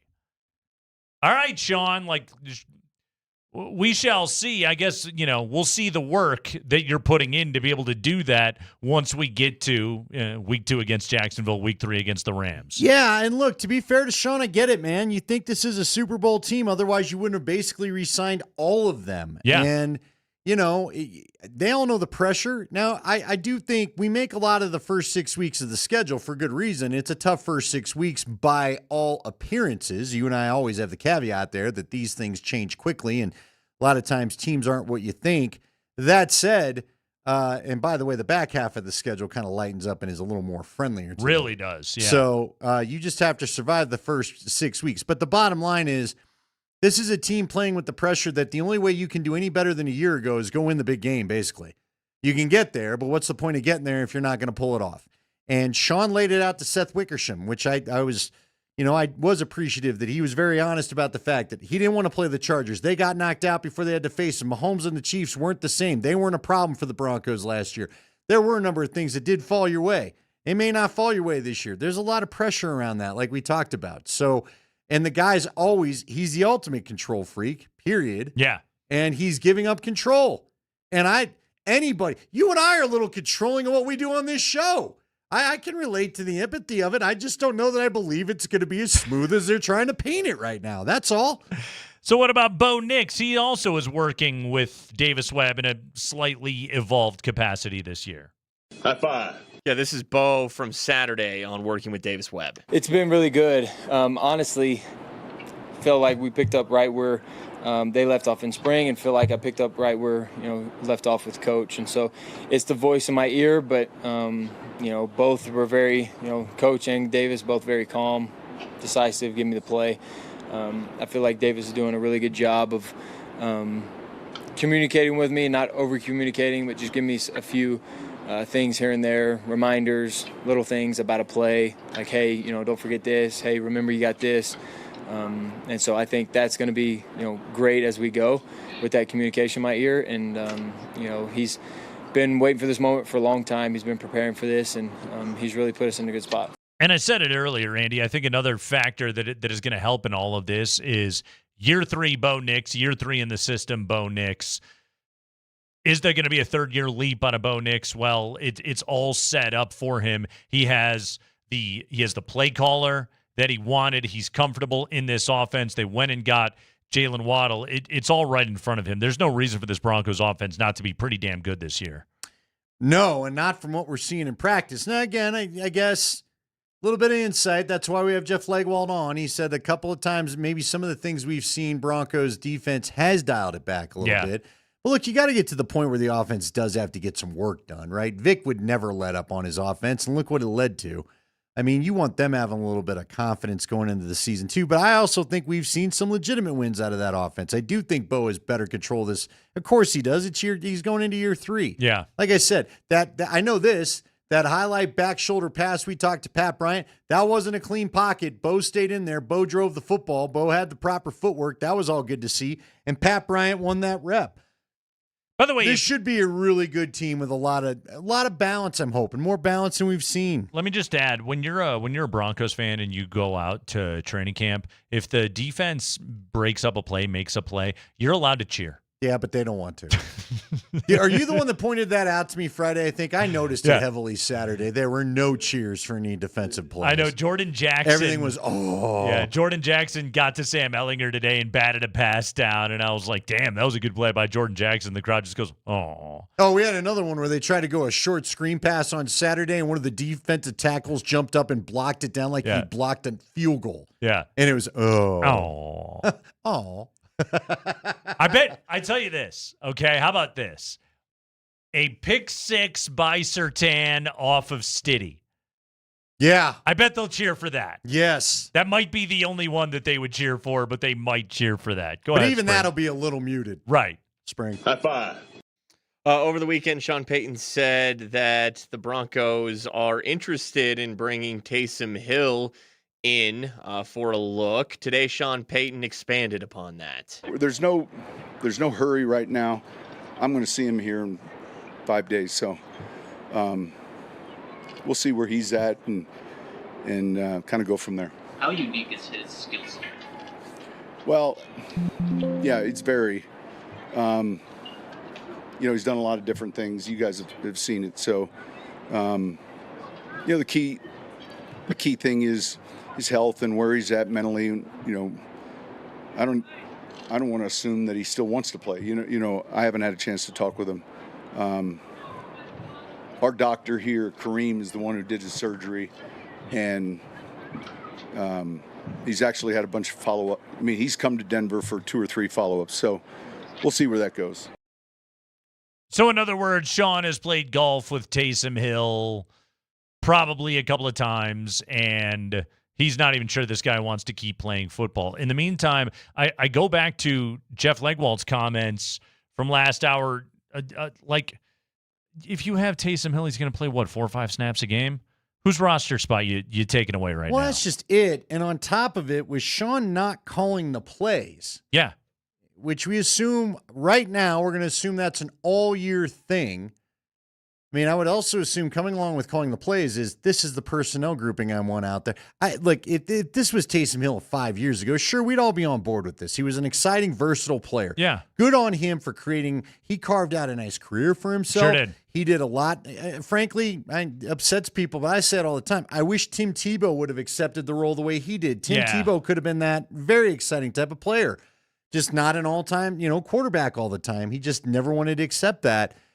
But a 35-year-old version of a tight end, which is he's more a tight. And again, I don't think Bo needs help with the deep ball. I don't think he needs Taysom to come in and chuck a deep ball for him, which is basically what I remember him doing for Drew Brees. I'm just not. Or if you wanted him as as a red zone gadgety threat, but Bo's good in the red zone. Right. Bo's really good. Matter of fact, it's the best part of his game by the numbers, really. I just am not as interested in that. I just don't see what he adds to the team. Like you said, I don't know whose reps you take because I really want to see. I want to see Jolie. I want to see Loner if he can get healthy. Yeah. I don't want another. I don't really want. I know this sounds wild. If you're asking me who would you rather be on the Broncos this year, Nate Adkins or Taysom Hill, I'll tell you Nate Adkins. I just think he does more of what this team needs directly. Like he's got the kind of skill set. And I would say the same thing about Jolie or Loner or whatever, if Loner's ever going to get healthy, but whoever else is at the bottom of that tight end depth chart right now. Yeah. I have very little interest in this Taysom Hill thing other than, it would be a fun story and a fun reunion, but this team's trying to win a Super Bowl. This isn't a fun reunion kind of team. And this isn't like the Rams bringing back Aaron Donald. You know? Yeah, great point. Not exactly the same thing. Now, Sean did say, Sean said on the NFL Network, he didn't go in as in-depth at the podium today, but because the Broncos doctor came from New Orleans, and I guess Taysom Hill has seen the Broncos doctor, we got that a little bit at the end of the answer, but Sean didn't explain it as well. Basically, the Broncos team doctor has worked on Taysom Hill's knee a number of times, and Sean on NFL Network kind of did what he did with Bo. I was a little bit interested because he said flat out, we've got the cut in there, but Sean said, yeah, it was a complete knee reconstruction. I'm like, there you go saying things I don't know if the player wants you to say again. That's how we got a conference call at the end of the year. But he said he's better now. Year 2, they're usually healthier. So I think there's real intrigue by Sean. But again, does Davis Webb get a sign off on this thing? Because if it's Davis Webb's call sheet and plays to call, he may be like us. I don't need a 35-year-old trying to make a comeback in here. And does he want to bring in an old buddy and then cut him? Well, like Mike Shanahan and Jerry Rice? Yeah. Could be a little bit uncomfortable. Go ahead, Spring. High five. Sean Payton was asked today how cornerback Jahdae Barron We is should doing. emphasize cornerback. Yeah. How's he doing? He's doing good. I read somewhere where we moved him to safety, and I don't know who wrote the article. He's playing nickel. He's playing corner. And then when we get into dime, he replaces a linebacker. So he's doing really good. There's been no position change. But you do talk about vision for a player. Is it, I guess anything's possible, but that he could get some work of safety down the line? Is that at least a... No, that's what the article said. Yeah. No safety work. He's playing corner, nickel, and dime. Corner, nickel, dime backer. That's Jahdae Barron's life now. Yeah, which was the light they kind of brought him in for last year. He's a first-round pick. And everybody wants him to start. I get it. You want a starter out of that. I think they knew this guy. I'll just say it again. The quickest way to say it is they're more comfortable with his role than the fans are because of the first-round pick. So, and like Jeff pointed out, you need good players all over the place. Now, if you don't like the pick, that's fine. I'm probably never going to talk you into it. But I think you don't – when it comes time to go get good corners – we're about to see, and just watch Riley Moss. All the teams that passed on Riley Moss, now you got to pay him the real fat paycheck before he's done a thing for you. That's why you want to get these guys like quarterbacks. You want to get them when they're good before they cost you $40 million a year before they've done anything for your team. Yes, you want guys on their rookie deal, and Jeff Langwald, I love the way that he worded it when he was with us last hour. He said there seems to be a sentiment that you're only supposed to have 22 good football players. Like, someone's going to get hurt. There is going to be a substantial injury somewhere in the secondary this year. You want to know how I know that? Because there always is. And there is going to be a Broncos cornerback, one of those top 3, Surtain, Moss, or Jaquan McMillan, that's going to miss time this year because you always do. That's the way this sport works. There's a 100% injury rate in this game. So you have got a good player in Jahdae Barron. You've got a good player in Chris Abrams-Drain. You don't need to move any of those guys. I make the same argument about the receivers all the time. Why would they trade any receivers? Someone's going to get hurt. You got 5 good receivers on this team. Hell, I think Lil Jordan Humphrey is a good receiver, and he's number 6 on this team right now. Knowing full well that somebody is going to miss time, somebody could end up on IR, and that you're trying to do the thing and win a Super Bowl right now, You don't subtract anything off of this team for the sake of worrying about future draft picks or anything else like that. Every last egg needs to be in the 2026 basket. I'm with you. I'm also trying to remember, because you talked about it right there. You don't want to end up in a scenario where you don't have a good player to go in for a good player. Who was number 27 on the team the last couple of years? J.K. Dobbins. No, the corner. Damari Mathis. Damari Mathis. You don't want a Damari Mathis against the Dolphins who can't freaking cover anybody. Yeah. And instead, we were like, oh, can Riley Moss hold up as the number one? You didn't have to worry about that because everybody went right after the guy that was actually replacing number 2. Riley Moss had the highlight play of practice today, ripping an interception out of the hands of Cortland Sutton. It looked like Jaquan McMillan in the playoff game against Buffalo. Talanoa Hufanga spoke to the media, Spring. Yeah, and here's what he said today. Refs were very trigger happy when it comes to the flags with him, but he is a guy that works really hard. I got to work out a lot with him this offseason. And just seeing the details, I think, he's a very athletic human being. Like, a lot of people kind of discredit it because, it's the white corner. I'm not going to say that, but that's what everybody else does. But he is probably actually one of the most athletic corners I've ever been around. Quick twitch. And now it's really just what can we do to get his technique to where it's at. And, coaches have done a great job. He's done a great job. And hopefully go out there and make more plays like that he did today. Go out there and make a lot of those this season. And he'll be very happy when it comes at the end of the year. I like Jeff talking about last hour, like the phone booth fight that a cornerback has to be in on a given play, and the way that Riley Moss has excelled in that regard. Like, Andy, I've been watching Moss day in and day out, and is he getting beat? Yes, because he plays across from Patrick Surtain. He's also coming back and making plays after that. No cornerback is going to bat 1,000, basically, unless you're Patrick Surtain. But Riley Moss is as tough a player as there is. He was better last year after the bye week when it came to the penalty count. I got high hopes for that guy. Again, call me crazy, and yeah, maybe you should have drafted Omari and Hampton. But I love how deep the Broncos are in the secondary. You've got to be great in the secondary, especially in this division and in the AFC. Yeah, I mean, again, I'm with you. This secondary is what you want to go along with a good pass rush. You know what allows a pass rush to get home when they're not the ones that win at the line? A good secondary. Mm-hmm. And this team has both. That's why they were so good, especially the first half of the year. So, and now the only thing we need is, and I'd love to talk to Talanoa Hufanga before camp is over. You guys are going to try to effort a few interviews, but we need him to make a few picks, hold on to a few footballs next year. We got 3 Rockies trades today. We'll run through those, tell you what Colorado acquired at the deadline coming up after this. Plus, Broncos fans, no pumpkin spice lattes for you. You're just going to get an invoice in the mail. We'll tell you what we're talking about next.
By the way, Rockies and Rays in the first of a 3-game set coming up tonight.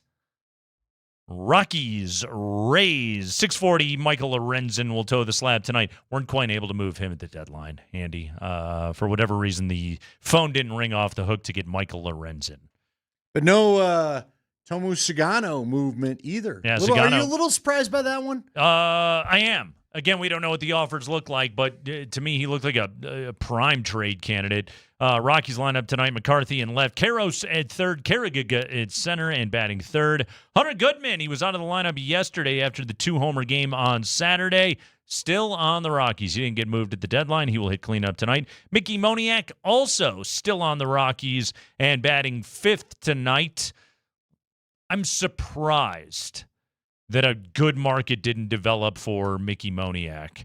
Willie Castro at second, Tyler Freeman in right. Johnston is at first, and Zeke Tovar will hit ninth and play shortstop tonight for Colorado as they go up against the very good Tampa Bay Rays, who are also active at the deadline. 3 deals got done today, Andy, for Colorado. Let's start with the latest one. That was Vic Vodnik getting traded to the Miami Marlins for infielder Connor Norby. Rockies also get right-handed starting pitching prospect Aiden May, who is currently compiling a 3.80 ERA at high A ball this year.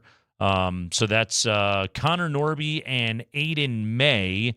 The Rockies also today moved Antonio Senzatella to the Milwaukee Brewers, Milwaukee, which is Algonquin for the good land. Lefty reliever Mark Manfredi and infielder Juan Martinez in exchange for Senza. Manfredi is closer to the big league level. Martinez is a 19-year-old prospect. And then earlier today, the Rockies sent Brenton Doyle to the Chicago White Sox. They got starting pitcher, right-hander Mason Adams, who's coming off Tommy John, but he's at AAA and 26 years old. He's a candidate to be in the rotation next year.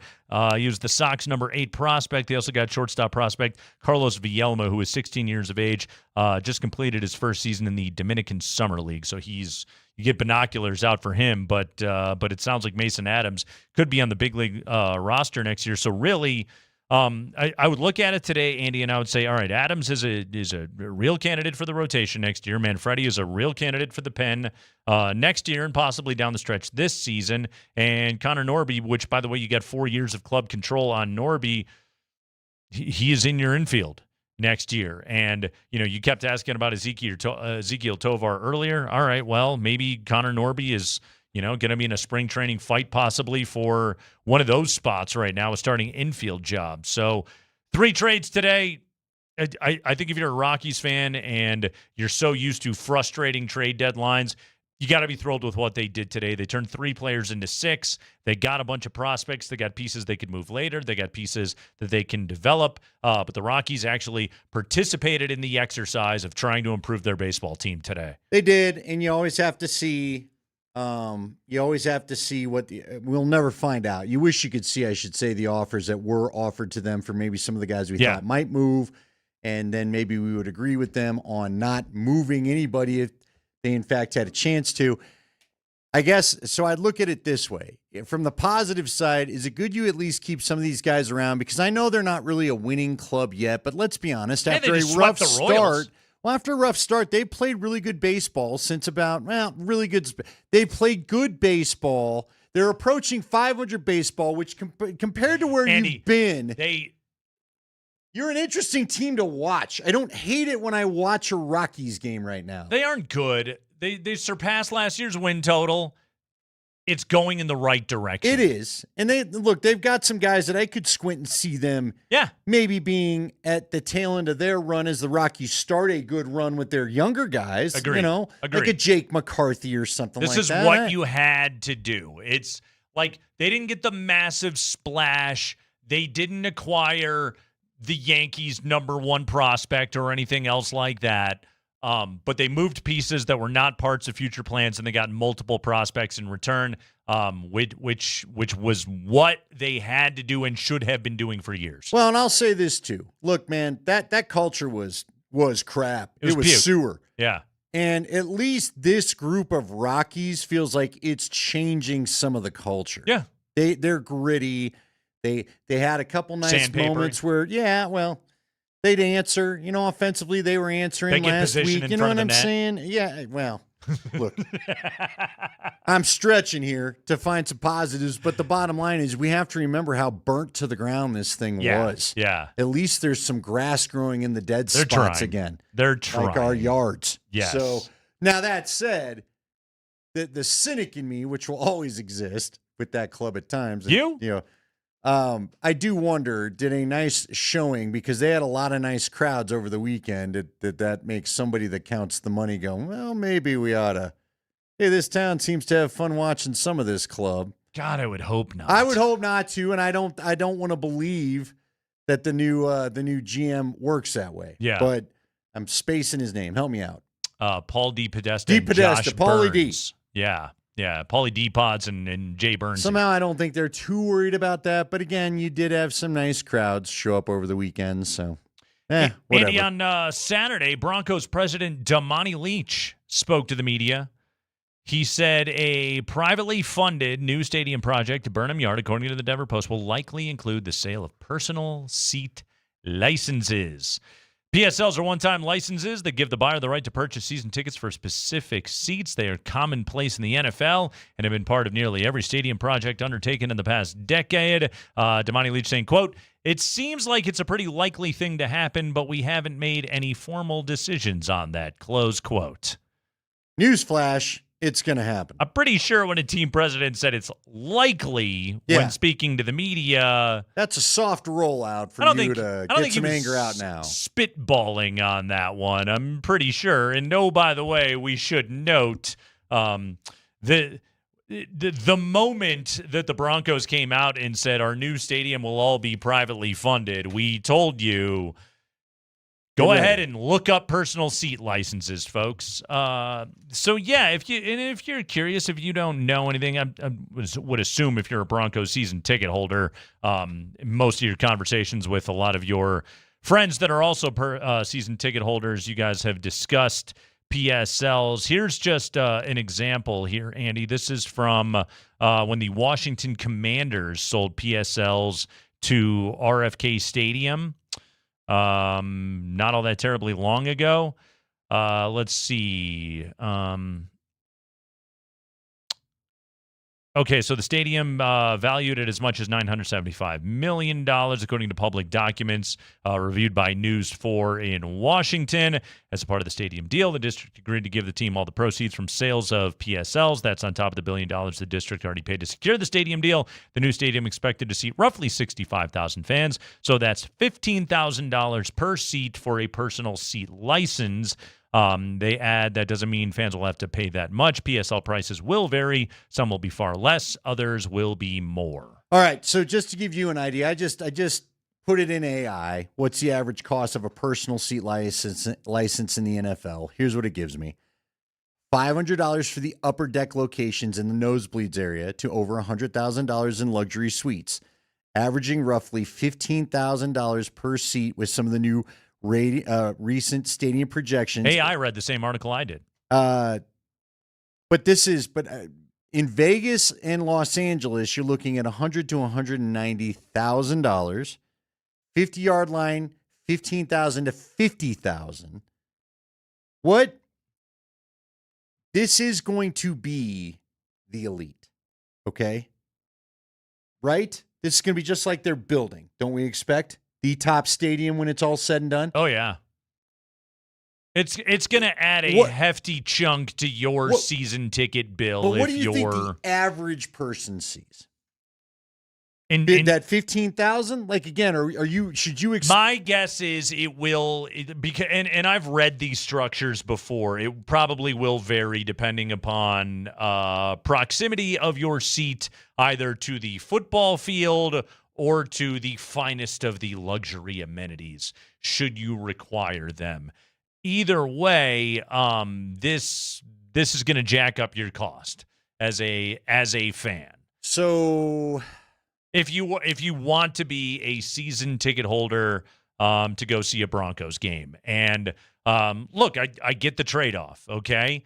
And quite frankly, I would prefer, as brutal as the PSL price tags can be, I greatly prefer that than trying to hook in the taxpayers with the bill. I think that this is, in the very least, you got to rob Peter to pay Paul somewhere, and what the Broncos have chosen is the way that most NFL franchises go, which is to take the money from their customers, from their fan base, which, if you choose to be a Broncos season ticket holder, just know it's like everything else in 2026, just going to get more expensive for you. What? 303-504-0925. All right, here we go. Well, maybe this isn't what I was hoping. If somebody doesn't mind sharing, and we won't read your name, what roughly do you pay already for your season tickets? And give us a rough idea where they're at. Mm-hmm.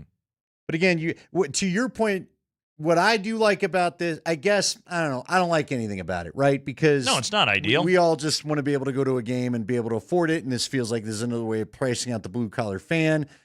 But it is what it is. It's the way sports are moving. But to your point, I'd rather, and this is where they get you, but the corporate speak is, we'd rather charge the people using it on a regular basis than charge the taxpayers that may never use it, right? Yeah. So that see no benefit if from you look at it in that way, it does seem like a more fair way to go about it. But ultimately, I know a lot of people that are barely holding on to those season tickets by a string that are the avid fans, that do want to go, that want to paint their face and want to make it a rowdy environment. Look, the thing that I think we all worry about when you hear PSL is it going to become wine and cheese? Is it going to be too where you're a fan, but you're not, like, again, you need some of the nutties in there to make that place special. You know what I mean? Someone who doesn't mind having no voice when they go back that way. And I'm not saying there's not white-collar folks that aren't hardcore fans. I know a guy that's a lawyer that dresses as a prophet, for goodness sake. But I'm just saying, you know, like, again, sometimes the nutty environments you hear historically about in sports don't come from, I guess I don't imagine the South Standers of back in the day in Mile High had a lot of money to go extra for PSLs, is all I'm saying. And you also have to consider, okay, if I want to continue on as a Broncos season ticket holder and I want the right to be able to buy the AC/DC tickets or whoever else is playing there, which it'll first, be a full thing of concerts now, right? Exactly. And I want to be able to do all of that. Well, then maybe to cover the cost of my personal seat license, whereas maybe I was selling 1 or 2 games, high-price games, maybe I'm selling 3, 4, or 5 of them now in order to be able to afford my season tickets a little bit better, and maybe that's the possibility of more visiting fans inside your building. Like, there is a fallout to doing this, but I would also imagine, given the exorbitant prices that some fans will be asked to pay should they want to be able to hold on to their tickets, I do think there will be a lot of people that just like, I can't justify it. Well, the old in this economy, right? And I will simply move on. And I have to imagine that there will be a fair number of Broncos fans that will go, well, we had a taxpayer-built stadium that is 23 years old. All of a sudden, the stadium didn't look so bad, right? And I didn't have to pay that. Yeah. And I could go tailgate on a Sunday and go scream my head off and go watch a Broncos game. But yeah, the Broncos got a ton of good press out of, we're privately funding this thing. We're not asking the taxpayers, which, number one, if that would have been a ballot measure in the city of Denver today, Andy, you and I both know how that would have went. Yeah, no tax measure seems to do too well. Exactly. Right now. Yeah, Broncos to finance a football stadium. I don't think the Broncos. Number one, I don't think they win that. But also, it privatized. Yeah, privately funded by our customers is ultimately going to do it, and we're going to have to be able to defray construction costs. So therefore, again, here's an invoice, everybody. Like, we got to be able to pay for this thing somehow, because while we're staunch good members of the community, we're not running a charity here, folks. You know what? We don't get a Super Bowl in our building by just being Right. generous. Well, and then again, that's the other. A Super Bowl here would be very cool and a boon for the economy. You and I also have been to a number of Super Bowls. The locals don't love a Super Bowl as much as you think. It is a big pain to your daily life. Well, and now, Damani Leach is, complaining about the community community agreements in Burnham Yard, and how dare you get how dare they have consultants that I have to make to sure talk that to. we don't get cheaper. There's a lot, How dare they organize? So it looks like a lot of people have written in. We appreciate you. It looks like in the lower bowl, I'll just say, I don't want to single out anybody's sections, although they're being kind enough to share the information. You're looking at anywhere from $1,700 to $2,000 a seat. One person pointed out where they sit, it's about $8,800 a year for the 4 seats, 10 games, all that stuff. Okay. So what do you think you're adding to that? So If it's a $8,800. $2,000, you're probably looking at could it be as much? It wouldn't be $10,000 a seat. I was going to say, you want to pay $30,000 for your tickets in a year? Do you really think it could be that high, Nate? I mean, you don't have to pay You've it read annually. into us, I think, more than I have. You pay once? Yeah, you don't pay it every single year. And perhaps, with an agreement, I don't know, maybe you can Klarna the thing and, pay it over. I like shop pay myself there, Nate. With a firm. Over 4 lump payments. 4 paying 4. I like a paying 4. Yeah, you can pay off your PSL. If you get when we get the sad man condo, will we get a break? Will we get a break on the seat? On our PSL. On our sad divorcee condo that we're going to have in our early 60s. We're like the 2 Muppets balcony commentators from our sad, barely 4-foot deck. For those of you that don't know what we're talking about, we have. It's not a running joke that we will live together when this is done. We have now floated the idea of one day Andy and I having to live in the Burnham Yard divorcee because condos. The show is over. It is no longer Denver's longest running afternoon show. Our wives will have left us. The wives will have had enough of this crap. We will have no option. And we will just yell our opinions to you on the street below.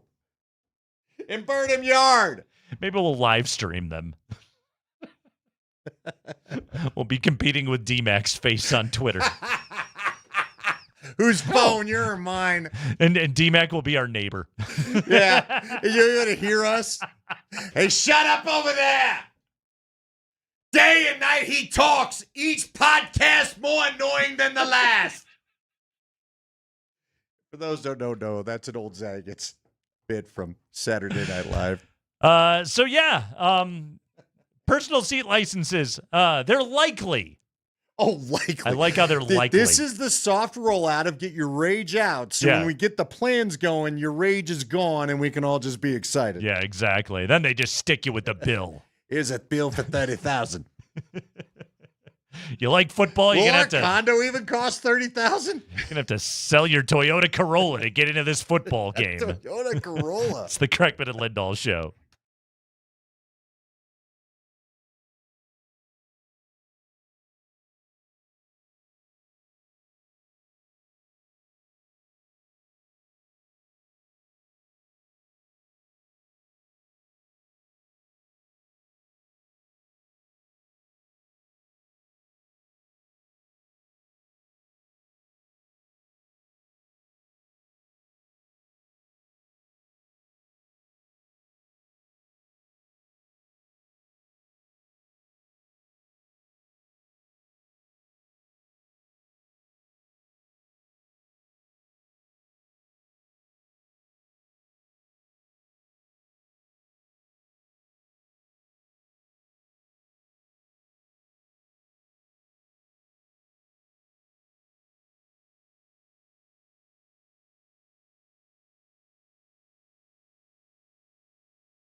Wrapping things up here on a Monday afternoon, Kreckman and Lindahl, Altitude Sports Radio 92.5. Baseball trade deadline day. 3 deals out of the Rockies. Antonio Senzatella, Victor Vodnik, Brenton Doyle. We hardly knew ye. Tomo Sagano still on the club.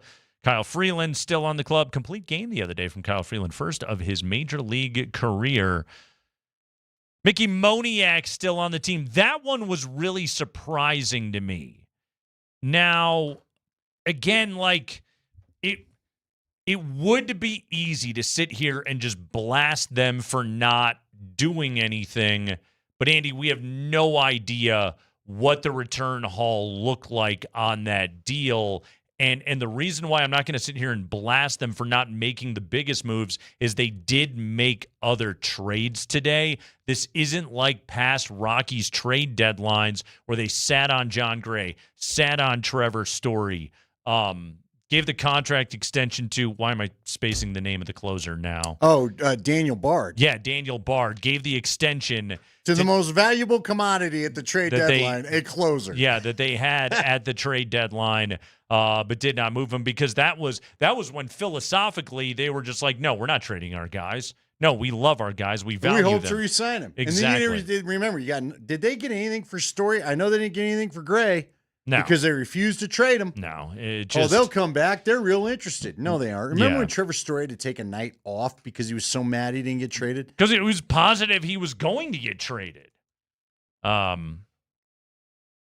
yeah, like other teams were bigger. Like the Mets aggressively sold today, like as well they should have, given what their payroll is. What a disappointment that club is right now. The Nationals aggressively sold at this trade deadline. The Giants moved as much as they possibly could, but also the Giants had Luis Arise.